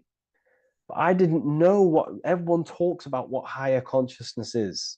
I can't give you my higher consciousness. It doesn't work like that. You have to enter in and go within and have faith, going into the unknown, because you're ultimately going into something you do not understand. Higher consciousness, I cannot give it you. You have to enter the door and take action and think, feel, and act towards it, and you will go to the place, and then you will understand what higher consciousness is. Ultimately, what higher consciousness is higher knowledge and understanding of self, what you actually are. Okay, that is what's being symbolized here. It's again in the Masonic art. We have the darkness. We have to have faith to leap into the darkness, into the unknown. We see this everywhere. Like, you know, you'll see, when I say this everywhere, and I mean everywhere, you'll see this. Every doorway has this symbolism in the ancient world, because ultimately this is what it's about, people. The door represents going within into a new light, a new room, a new level of understanding of self. Okay. Here we have Astro World. Now, this is obviously a darker aspect of this. But again, we have the two pillars. See you on the other side. That's the doorway. The other side. And I'm not going to break down, you know, this ritual, but you can guess what I'm on about here. That's for the university, of course. I can't break that down on YouTube. It's way too deep. But there's knowledge out there that is so deep you couldn't even comprehend it with the current mind, even for myself. And this is the power of symbolism. The more you learn about yourself, the more these symbols reveal to you. It is a journey of self. And I can't give you these understandings. You have to go within and question and meditate on these symbols yourself, and have thinking exercises of meditating on a symbol and seeing what your mind does with the symbol, what it lets you think about that symbol, and you'll unlock deeper meanings.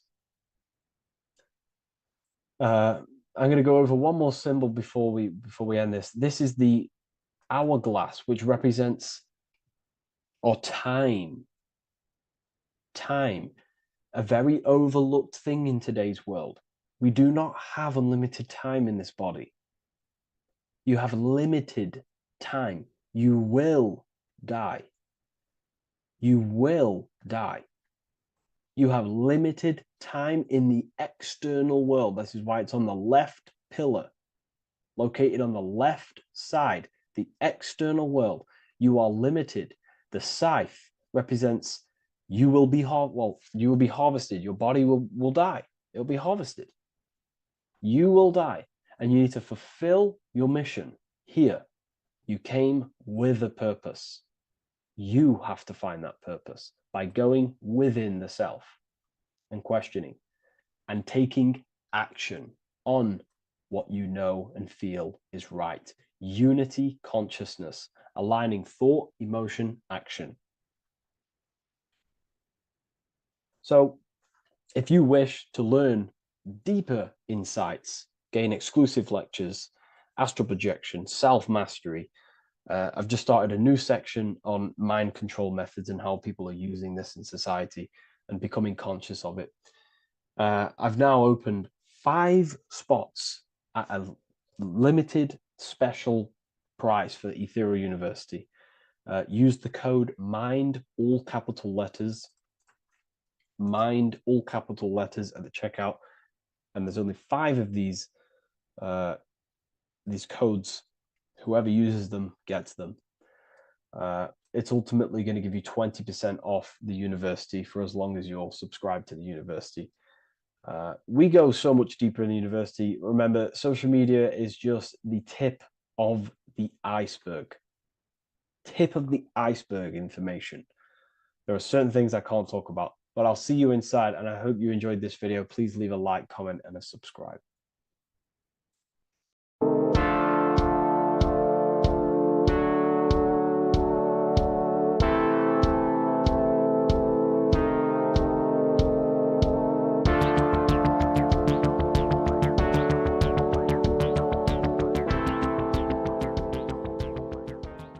Welcome back everyone to another video. Today we're going to cover everything that you need to know about the mind, starting with the 2 aspects of the mind, the conscious and the subconscious. The male aspect of your mind is the conscious. This is the 10% of your mind. The conscious part of your mind is only aware of everything around you, your vision, your sight, your smell, your taste, your hearing, and your current state of emotion and thought. Every thought that you consciously think about has an emotion directly attached to it. That emotion is then impressed onto the subconscious part of the mind. The subconscious part of the mind is the female aspect of your mind. It is also a whopping 90% of your mind. Subconscious mind is controlling all of the subconscious processes which happen within your body. For example, your subconscious mind is controlling your heartbeat, your digestion of food, and all of the things that you do not have to tell the body to do. It is the hidden part of our mind which is controlling all of the hidden things. The subconscious mind is like a recording supercomputer. Everything that you have experienced in your life is all recorded and stored within the subconscious mind.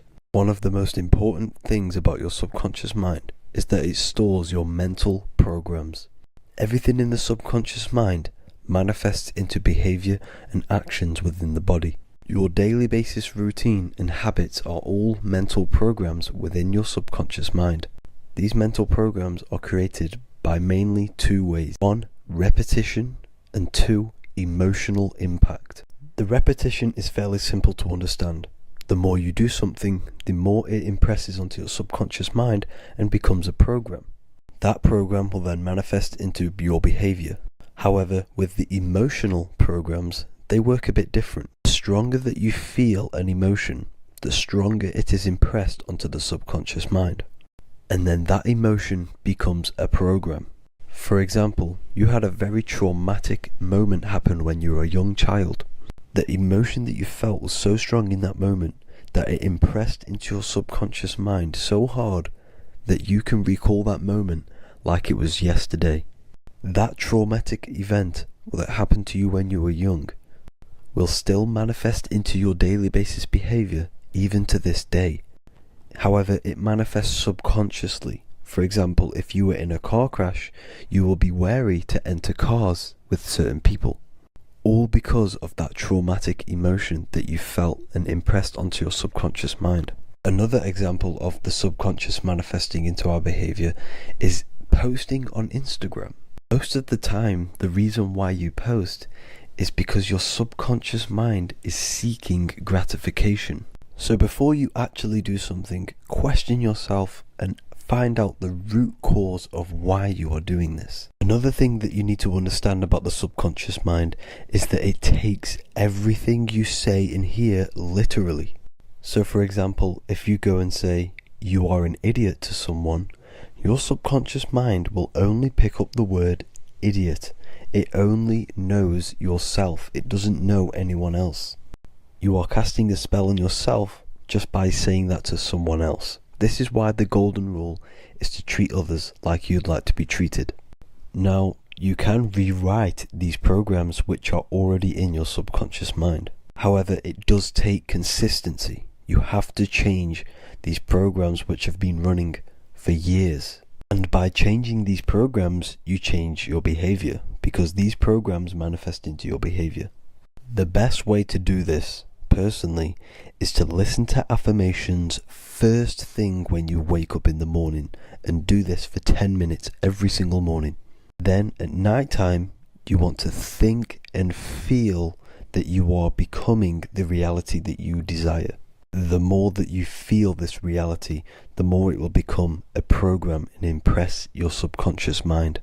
For example, you're trying to gain financial freedom. If you trick your subconscious mind into creating a program saying that you are financially free, this will manifest into your behavior.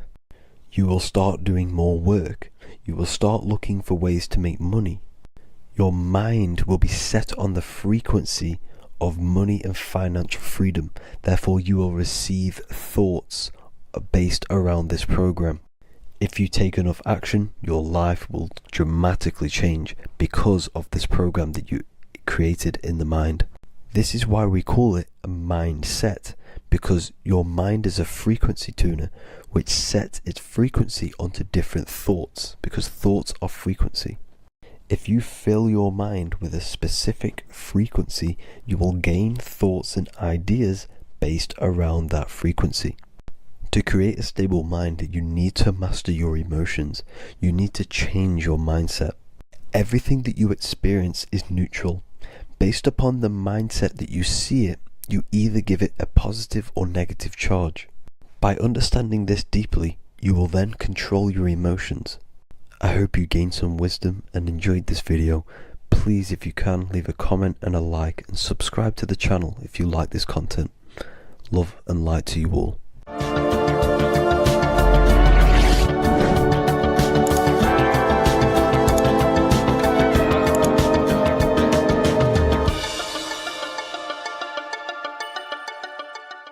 By the end of this video, you will understand the 3 expressions of consciousness, how to use them to create the life you truly want. You'll discover the hidden meaning of the word God, the secret power of the number 3, and how consciousness itself is the key to your reality. We have 3 main expressions of consciousness. We think, we feel, and we act. God is 3-fold. It stands for generator, operator, destroyer. The generator is the mind. This is what thinks, generates ideas. This is the beginning of all creation. This is the first expression of consciousness. It is the first form of consciousness, not a physical form, but a spiritual form. Then we have the operator, which is emotion. When we think something, if we have care or any emotion towards it, then we take physical action. The body, the destroyer. We think, we care, we act. Thoughts and emotions are the 2 spiritual forces which merge together and give birth to actions. Think about it. Why are you watching this video? Because you had a care to watch the video. Therefore, the reality in front of you is because you had a thought, you had a care, you took action to express that reality. Everything goes through this 3-fold process. This is why we say, follow your heart, because the body does follow the heart. We think something in the mind, we feel something in the heart, and the body takes action towards it. Everything operates on the care energy of the heart. The body follows the heart. If you do not care about something, then you do not act towards it. It is the care energy that guides our actions in this world. Going back to the generator, the mind is a part of the mental plane, the infinite dimension of infinite information. There is no limitations in the mind. Everything already exists as a piece of information or a thought. This is the beginning of all creation, the spark of creation itself, thought, the mental plane. And our mind exists like a radio, our conscious mind. This is why we call it a mindset. What we set our mind onto through attention, mental attention, whatever we set it on, we receive thoughts that are very similar to what we set it on. The mind is like a radio, and whatever we tune that radio to, we receive that frequency and play that song. So if we purify our minds through ritual work, meditation, and affirmations, the mind can become a temple to receive higher thoughts, higher ideas, and better genius ideas. Going back to operator, this is the Holy Spirit. This is what we care about, our emotion. This is the feminine side of consciousness. Thoughts is masculine, the Father. Emotion is the Holy Spirit, which is feminine. And these 2 create a child, which is Jesus, the Son, which is actions. When thoughts and emotions merge together, you have a physical action, which is a masculine force, which is why it's a son. The Holy Spirit represents a purified heart, love consciousness, holding love in the heart. And when we purify our minds, we have an effect and purify our hearts. And the reason why I say that is because whatever we think in the mind directly corresponds to what we feel in the heart. As above, so below. Thoughts create emotions. If we think something and our heart tells us that is bad, we have a feeling that that is wrong, then we should not take physical action towards it. And if we do take physical action against the feeling of knowing it's bad, then you are going against the spirit. That's what the word Satan means, or Satan. The Hebrew word for Satan is Satan. It means adversary or opposer. You're opposing the Holy Spirit. You're opposing what you know is good. You're taking a sin against the Spirit, against the guidance from your soul, the knowingness of good. So when we do purify our mind, we purify our hearts. And when we cultivate love for the self and one another's in our hearts, we gain the Holy Spirit, which is love consciousness. And when we think in our mind with the love of the heart, and we merge our thoughts with love, it gives birth to perfect actions. This is what the true Christ consciousness is. We think with the love of the heart, and it gives birth to perfect actions. And if everyone did this in the world, we would live heaven on earth. Everyone would be balanced within themselves, and the world as a whole would be balanced. So we need to gain full mastery over these three aspects of our consciousness, over our what we give mental attention to, gaining love for ourselves and the collective in our hearts, and gaining a strong disciplined willpower for our physical actions. And if you can gain full control over these three-step process, you can gain full control over your reality. The number 3 represents this 3 aspects of creation or transformation. This is a transformative process from going invisible to the visible. This is also why Jesus dies in a cave for 3 days. It's all about transforming the self. Transformation is the number 3. Me personally, I think the Holy Spirit has been replaced for the sacred feminine aspect of consciousness.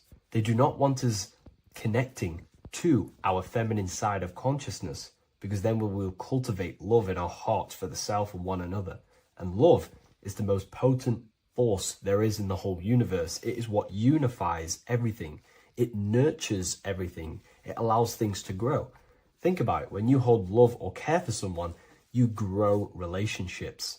The sun is the perfect symbol and representation of love energy. The sun gives abundantly, expecting nothing back, and allows everything on the earth to grow. It's a caring, nurturing, feminine force that allows things to grow and unify and come together. In today's world, we mainly have thinking and acting without emotion, without care, without the judge of our hearts. It's all about gaining unity consciousness. We think, we care, true care for one another and the self, and we act. And if you align these 3 forces towards something, your business, whatever you're trying to create, you will fully create that reality, because these are the 3 forces that you can use to generate a reality. You can do ritual work to create care in your heart about something, and then you will take more action towards it. The book I'm using here is the Book of Wisdom, Volume 1. You can get this paperback or PDF on my website. So I hope this video has helped you. Please leave a like, comment, and a subscribe on the channel if you like the content. Let me know what you think about the Holy Spirit and if it is covering up the feminine side of consciousness in the comments section. What if I told you you don't have one body? You in fact have 4. There's a secret hidden right in front of you, and most of you overlook it. And by learning these teachings today, this will change your perspective on life, on yourself, and completely change the conception of yourself. This is the key to your highest potential. If you stay with me today, you will find secrets about yourself that will change your life.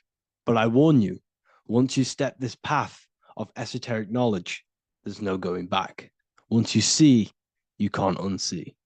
So stay with me and we will discuss the four bodies of your soul and how you can master yourself to reach your highest potential. The first thing we must understand is that there is a sun.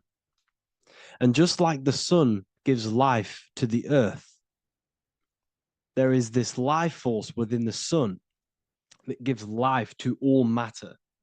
We must understand that matter itself is dead.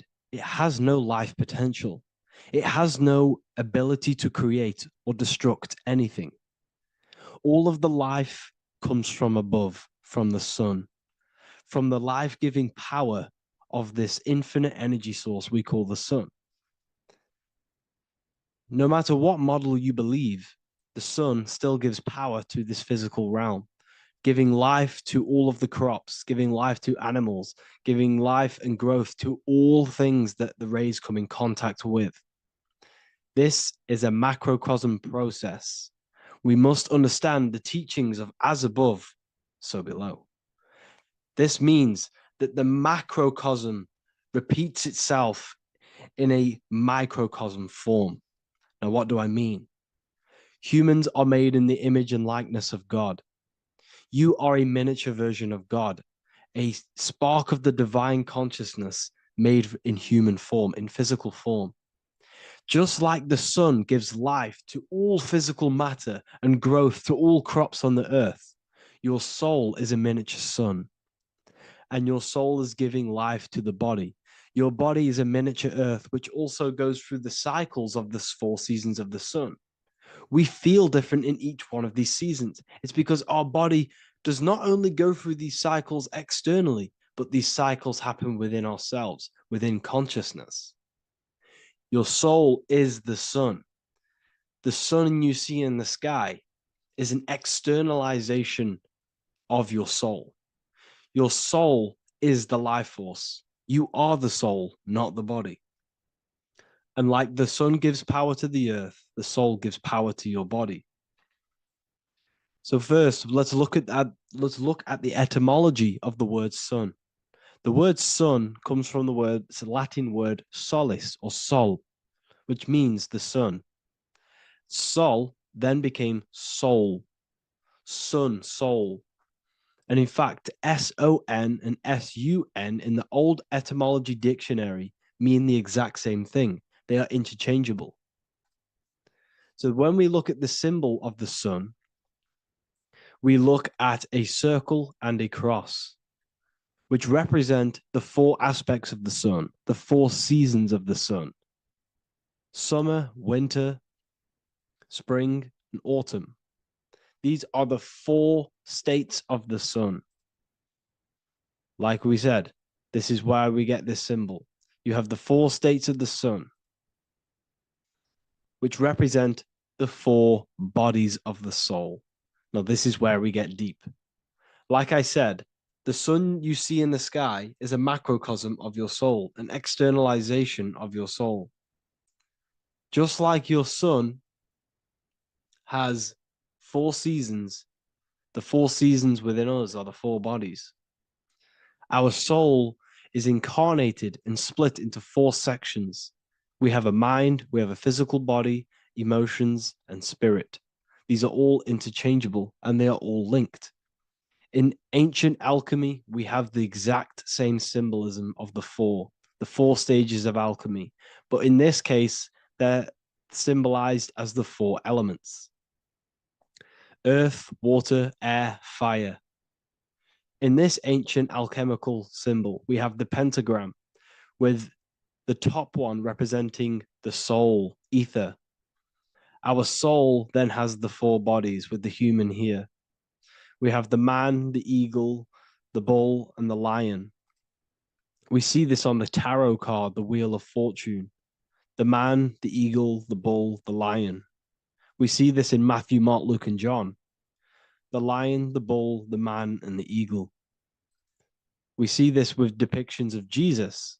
Jesus, the man, the bull, the lion, and the eagle. These represent the 4 fixed signs of the zodiac: Taurus, the bull; Scorpio, the eagle. Scorpio was symbolized as an eagle. It's an ancient symbol. Now it's been changed to a scorpion, of course. Leo the lion, Aquarius the man. These represent the 4 fixed signs, which are 4 different elements. Taurus is an earth sign, Scorpio a water sign, Leo a fire sign, Aquarius an air sign. Taurus is the earth, as above, so below. The earth is the physical body. Leo is fire. Fire is the spirit. Scorpio is water, which is the emotions. Aquarius is the mind, which is an air symbol. Air is the mind. That's why we call people airheads. Okay? So what we're actually looking at here are the 4 aspects of our soul. We have the sun in the middle and the 4 bodies of the soul. This is what Jesus is symbolizing. Jesus represents you. God made flesh with the 4 aspects of the soul. The 4 gospels are all depicting Jesus in 4 different ways according to the different body of consciousness. The wheel of fortune are representing the 4 bodies of the soul. This represents the 4 bodies. Now, how are they 4 bodies? They are 4 dimensions of consciousness. The mind is not made of the same substance of the emotion. The emotion is not made of the same substance of the physical body. The spirit is not made of the same substance as the physical body also. They exist in 4 dimensions of consciousness. They are 4 bodies of our soul. And the most important teaching here is what I'm actually getting to, is the powerful one. This is what gives you power. Most of us live in chaos. Our mind is thinking of doing something. Our emotions are feeling something else. Our body is lusting and wanting to do something else. And our spirit's energy is completely off. Most people live in unbalance. None of these 4 bodies are working together. This is why we produce chaos in our lives. When these bodies are in balance, are not working together. So in alchemy, they symbolize the 4 elements, which are the 4 bodies of consciousness. These are the furnaces with the fire. They represent transmutation of each body. We have to sync these bodies. We have to sync the mind with our emotions, and our emotions with our actions, the physical body, and with our spirit. These 4 key bodies need to be in line in order for us to create consciously in our life. Because each one of us is a creator, a miniature version of God, creating our own earth, creating our own material reality.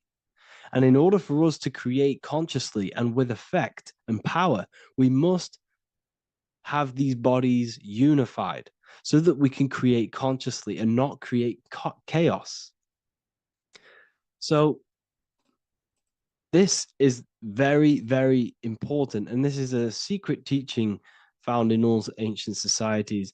But this is what the hidden symbolism of astrology actually is. The sun is our soul, and the 12 zodiacs are 12 aspects of our soul. And we have the 4 aspects of the 4 main bodies. This is what we're looking at. We're not looking at the sky. We're actually looking at aspects of ourselves, aspects of our soul that we must master and transmute in order to become our highest potential. So I hope this makes sense. And it may take a while for you to fully understand this, but the key knowledge in order for you to understand any of these teachings that I've gone through today is the major, major teaching of as above, so below. What is above is below. What is within is without. Your inner reality projects the outer reality. What is inside of you is outside of you in some form or way. Whatever trees, whatever roots that go down will always shoot up. When you throw a bouncing ball, you shoot it down, it will go up. As above, so below. As within, so without. God did not make a creation separate from himself. We are all extensions of the divine made in physical form. And we are incarnated into 4 sections. Our soul is separated into 4 sections. These are the 4 corners of reality. These are the 4 pillars of reality. that we must control. So in order to access our soul in meditation, we must turn off these four things. Turn off the mind, the emotion, the spirit, and the body. And then we access the soul. So I hope this video helps today. And you can learn all about this in the Book of Wisdom, Volume 2. This book is a revolution in consciousness. I do not recommend everyone reads this book. This book is only for people who are serious and want to transform their lives. This book is a book that will change the scope you see reality. It will change your perspective on yourself because you will resonate with this. This book does not just give you information, it gives you a sense of well-being. It gives you truth, and you will find your power from this information. This information is not just information, it's a key to your path of enlightenment and transformation. So you can find this book in the description of this video. And if you are part of the university, I will see you on the live calls. Thank you, everyone. Please leave a like, subscribe, and a comment, and let me know whatever videos you want me to make next. Anything that you fail to understand or have any confusion with, I can make a video on it. So let me know in the comment section any reviews or anything I should do. Thank you all, people. Have a great day.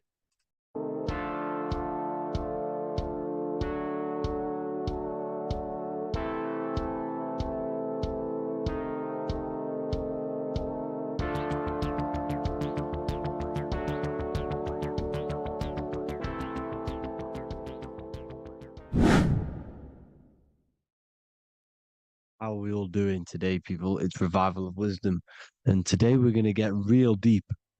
This video is going to get real deep. A lot of people are not going to be ready for this sort of knowledge. Okay, you really have to do is to really deprogram the mind, because everything we've been taught is a complete lies to keep us trapped.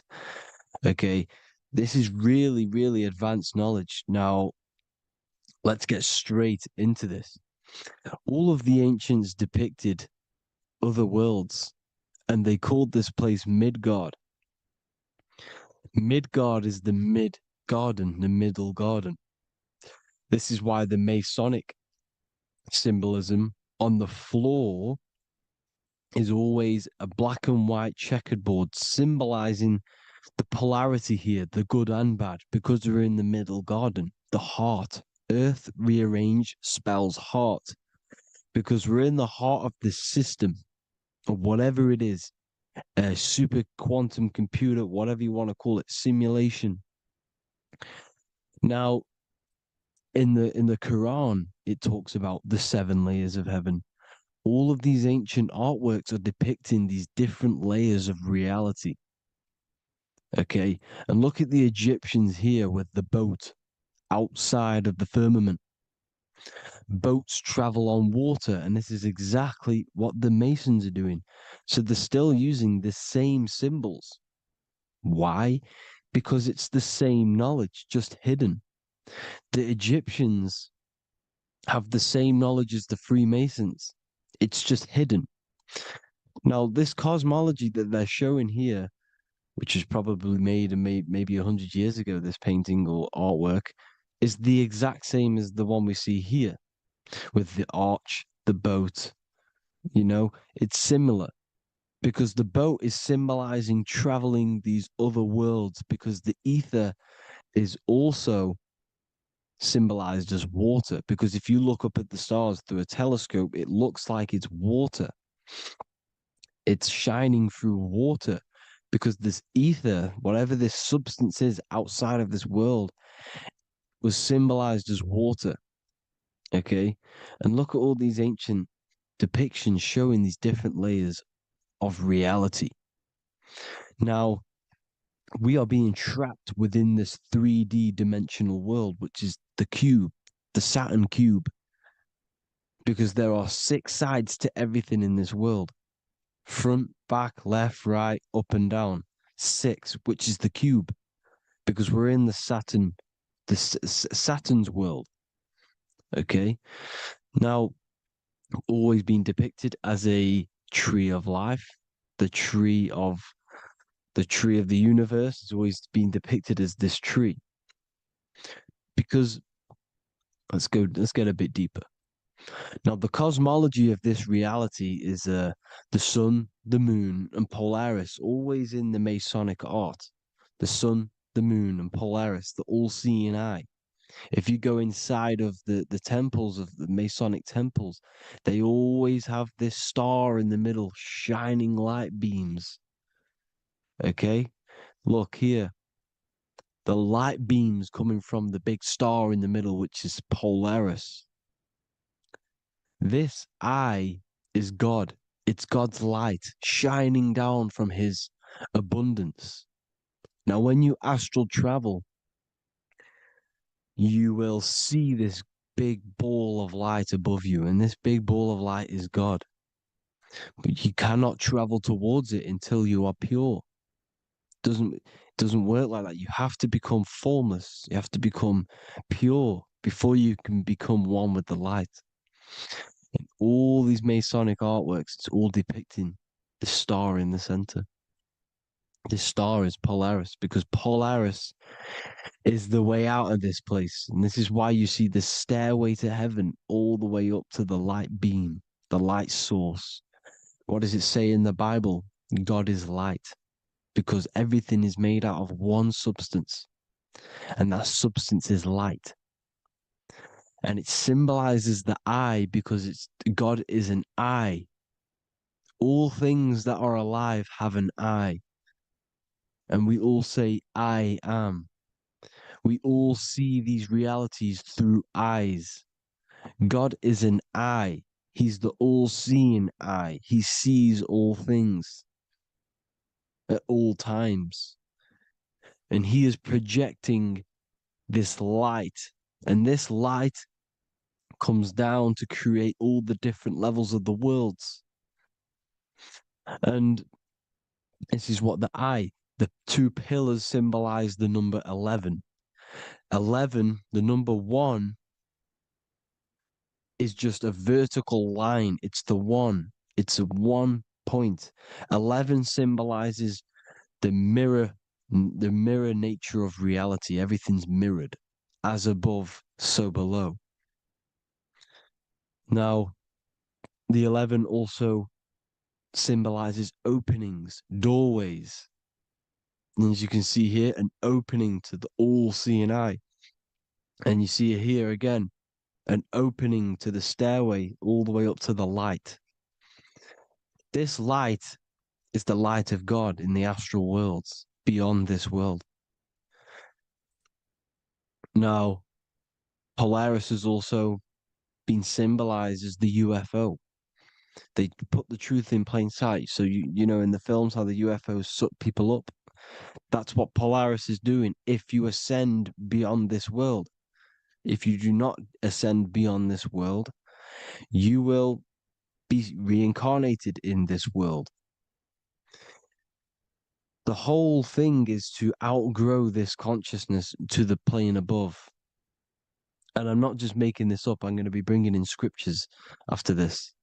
But you can see with the Christmas tree, we always put a high, big star at the center, at the top, which is the star of Polaris, which is exactly what the Masons are doing here. The star at the top. And it's on top of our Christmas trees. And all of these symbolize the other stars, because Polaris is the most high star. And all the other stars are wrapped around the firmament lower than Polaris. And that's exactly what the Christmas tree is. And it's a triangle. It's a triangle, just like light beams travel from one point in the triangle, just like the all-seeing eye. It's a triangle. The light is coming from one point and sending its rays downward. You see, it's kind of like you see here with the water. And the lower you go, the darker it gets, the more evil it becomes. And this is what the ancients would call hell. Now, this all-seeing eye is Polaris. And below Polaris is Mount Meru, the North Pole, the magnetic North Pole. The Tower of Babel which is in the Bible. The etymology of the word Babel, Ba meaning spirit, which gives the ability to move the soul through the world, which is that's the ancient Egyptian description of the word Ba, meaning of the word Ba. You have the Ka, the Ba, the Ak, but the Ba is the one that gives the ability for the soul to move through the worlds. Your soul can't speak into a world without incarnating into it.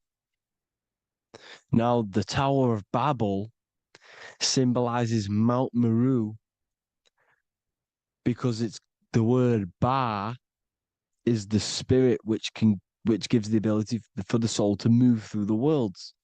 The Tower of Babel is the magnetic North Pole, Mount Meru, which gives the ability to move through these different worlds. And you can see the ancient Tibetans always showing this depiction of these different worlds coming from the center. Because we have to ascend our consciousness. It's not about how good you are to reach heaven. It's about how you expand your consciousness, you expand your mind.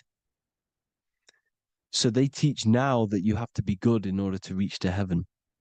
It's about expanding the mind, expanding your consciousness to these different planes, these different realms. So that's what it's about. And Jesus was known as the fisher of man. Now, Jesus is a massive part of this. He was known as the fisher of man because he was fishing. He could have been fishing. He could have been one of these deities that had come down from these different higher realities and pull people up. So they would so they called Jesus the fisher of man. And he says unto them, follow me and I will make you fishers of men. So these deities that we see in the past, like Buddha, Krishna, Hermes, Thoth, Jesus, could all be these entities who were coming down to pick up the minds that were worthy enough to see the higher planes of reality. And this is why they called him the fisher of man. Now, when Jesus walks on water, there is a parable with Paul. And he says, but Jesus immediately said unto them, take courage, it is I, don't be afraid. He's talking about astral travel here. He's talking about leaving the body. Because when you leave the body in astral travel to see these alternative realities, you can't be afraid because fear is a bondage, which is what the Emerald Tablets talks about. Lord, if it's you, Peter replied, tell me to come to you on the water. The water.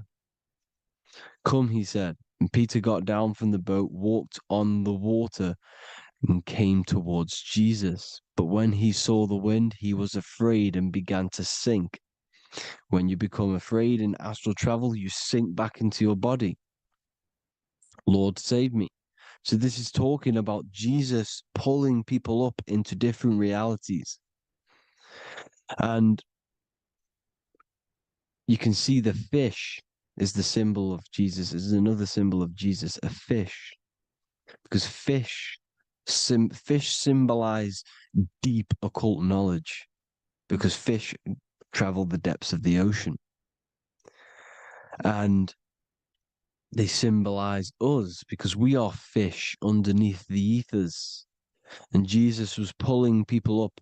You see, so the Bible is a people today believe the Bible is a book telling you how to reach to heaven, how to become godly and reach heaven. But you've got to become the Jesus Christ to see these alternative realities. Now look at the Emerald Tablets is a massive part, and it speaks so much about these different realities. Look what it says here. This is in Emerald Tablet 3. Then in my heart grew a great longing to conquer the pathway that led to the stars, which is exactly what the Masons depict in all of their art. Look, the ladder to the stars. And then he goes on to say, years after years, I sought after wisdom, seeking new knowledge, following the way, until at last my soul, in great travail, broke from its bondage and bounded away, broke from the bondage of the body. Free was I from the bondage of earth men. Free from the body, I flashed through the night. The stars. The stars are a massive part in the astral world. Each star is a different reality. And the true astrology is the star that you came from. You came through a star to reach this, to reach here. There is a reason why you are here. There's a reason why you have the personality traits, because your soul came from a specific star. This is why we call them stargates, because they are gates in and out of this reality. And Polaris is the way out to the higher worlds. Now look, far into space, my soul traveled freely into the infinite circles of light. Beyond knowledge were some planets and great gigantic beyond dreams of men. Then he goes to say, lift up your flame from out of the darkness, fly from the night and ye shall be free. Lift up your flame. Your flame is your soul, because it has to be lifted up out of the darkness. This is the darkness, this world, this body is the darkness. Because it's a bondage. You need to break free. You need to learn how to astral travel, people. You have to learn this. If you want to get out of this world, you have to learn how to astral travel and see the other realities. Traveled I through space-time, knowing my soul at last was set free, knowing that now I must pursue wisdom until at last I pass to a plane hidden from knowledge, known not to wisdom, extension beyond all that we know. So he's talking about he went to a place where we cannot even comprehend here, a place that is not even known to Earthmen. He's telling you he's ascended out of this world to the planes that are beyond. And it says here in the Emerald Tablets, man is in process of changing to forms that are not of this world. Grows he in time to the formless, a plane on the cycle above. Know ye must be one, ye must become formless before ye are one with the light. The light, the same light that I was talking about, the Masonic light, with the triangle, God, the one source. Ye must become formless before ye are with the light. Formless, you have to leave the body. You have to leave the body. You have to gain the ability to leave this body and travel to these other worlds. Now, it says here, not as man am I, for free have I become of dimensions and planes. In each I take on a new body. In each I change my form. Know I now that the formless is all there is of form. You see, all things created come from the things that, all things that you see come from the things that you cannot see. All of us have the same spark of consciousness, the same I am. Every dog, every animal, every human has this same I, this same thing which sees through the eye. It's formless. It takes this formless entity is the same entity of us. We are all the same entity in different bodies. And this entity it was represented as the flame, the cosmic flame, which is inside of all of us. And this is why the Masons depicted your spine as a candle or the Holy Grail.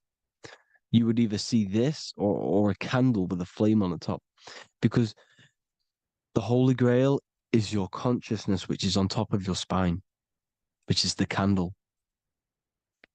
Now, Jesus, Thoth, Buddha were all these deities which were coming down to lift people up because they were fishermen of men.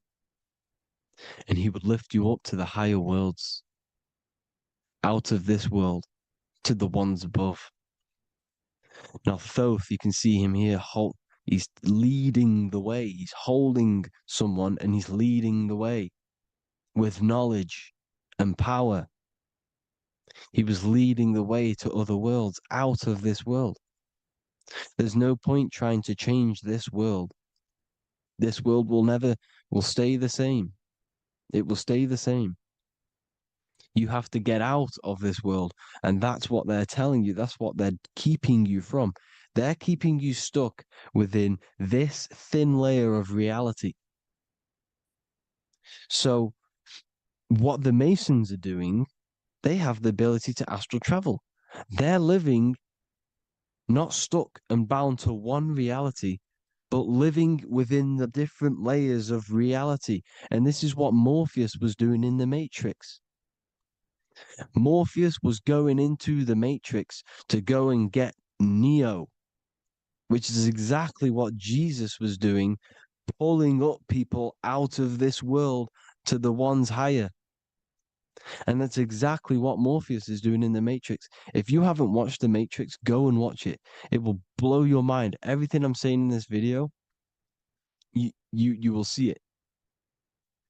Except that you don't need to use a machine to enter the Matrix. You just use your body. Well, you use your consciousness to leave this body. You see, Neo was also uploading himself into the simulation to pull people out of the simulation. And this is exactly what all of these gods were doing. The fisher of man. Look, he was pulling people up out of this reality with the knowledge. Now, Jesus was always depicted with the mushrooms. Look at all this mushroom art. Mushrooms were literally the origin of Christianity. You can see it everywhere. There's mushrooms in all of the ancient art. Every single one of these paintings you see here, there's mushrooms on them. Mushrooms have the ability to see alternative states of consciousness. Now, if you go and do them and you go to sleep, if you pop mushrooms, you go to sleep and you will wake up in another reality. You will wake up in another reality. Don't try it if you don't want to do it. But if you've got the heart to do it, do it. Eat them and go to sleep. You'll wake up in another reality. And Jesus was handing out mushrooms to the bright minds, to the minds that he wanted to fish out and pull up to the higher realities. He was giving them mushrooms to see themselves in an alternative state, in an alternative reality. This is why there was so much mushroom art. And it's not just ancient Christians, it's Sumerians, it's the Mayans, the Celtics, the Egyptians, all used mushrooms. All of them. Look at all this art. It's on stones. It's everywhere. Because mushrooms, see, everything in nature is a macro. Look at the form of a mushroom. It's literally your spine and brain. Because they alter your consciousness. Your body is just a radio receiver. Everything that you're experiencing is a program being ran by the central nervous system, and your consciousness is experiencing this program, these electrical impulses of the nervous system, because it's all feeding back to one point, which is the pineal gland. And this is the candle with the light on it. Type in Masonic candle and you'll see it. It's your spine with your spark of consciousness on top of the spine. And it's a mushroom because this sends you to alternative states of consciousness, alternative realities. Now, they were all doing this, the Egyptians, the Mayans. Now, there's more symbolism which goes into this. Look at the Christmas trees we use. The Christmas tree with the presents underneath them. Magic mushrooms grow under trees. And these are the presents under the trees that we symbolize today with Christmas. Santa's red and yellow for the red and yellow mushrooms. The same mushrooms Mario has to collect. And when he gets enough mushrooms, he levels up. And then what does he do when he go past the world? When you win that world in Mario, you go to another reality. You go inside of another world. It's truth in plain sight. And it's using mushrooms. It's using mushrooms. Everything, all of the characters in Mario, well, a lot of them are mushrooms. Look at this one. The presents, black, yellow, and red and white. Red and white mushrooms. And the bow on the top is the mushroom head. That's a bit of a reach, but you know, the symbolism never lies, is what you need to understand. And it's as above, so below. Now look at the Sumerians. The Sumerians were also multi-dimensional beings. Okay, look at how they have the double faces. They had 1 foot in this reality and 1 foot in another reality. And look at this one, a double-headed god inside of like a portal.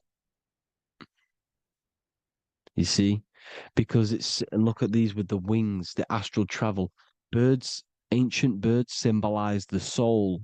Because the soul is a bird, it flies to different worlds, it flies around the cosmos. And mushrooms gave you the ability to see these alternative states of consciousness, these alternate realities. Because you exist in infinite realities. You exist in infinite realities. Now look at the 33rd degree Ordo Ab Chao badge. You get this badge when you become a 33rd degree Freemason. And it's a double-headed eagle. A double-headed eagle. And you can see this in Sumeria first. Sumeria have the same symbol. A double-headed, bird. You can see it here as well. And the Masons are still using this symbol today. And when you become a 33rd degree, 33 vertebrae on the back of your spine, above the vertebrae is your consciousness, and it's a double-headed eagle. One reality in one, you become a multi-dimensional being in the 33rd degree. And I've heard many interviews of Masons say it becomes Luciferian. You see, they speak in code. These Masons can't tell you about what they learn about, but they will speak in code. They said it becomes Luciferian. The word Luciferian is lucid.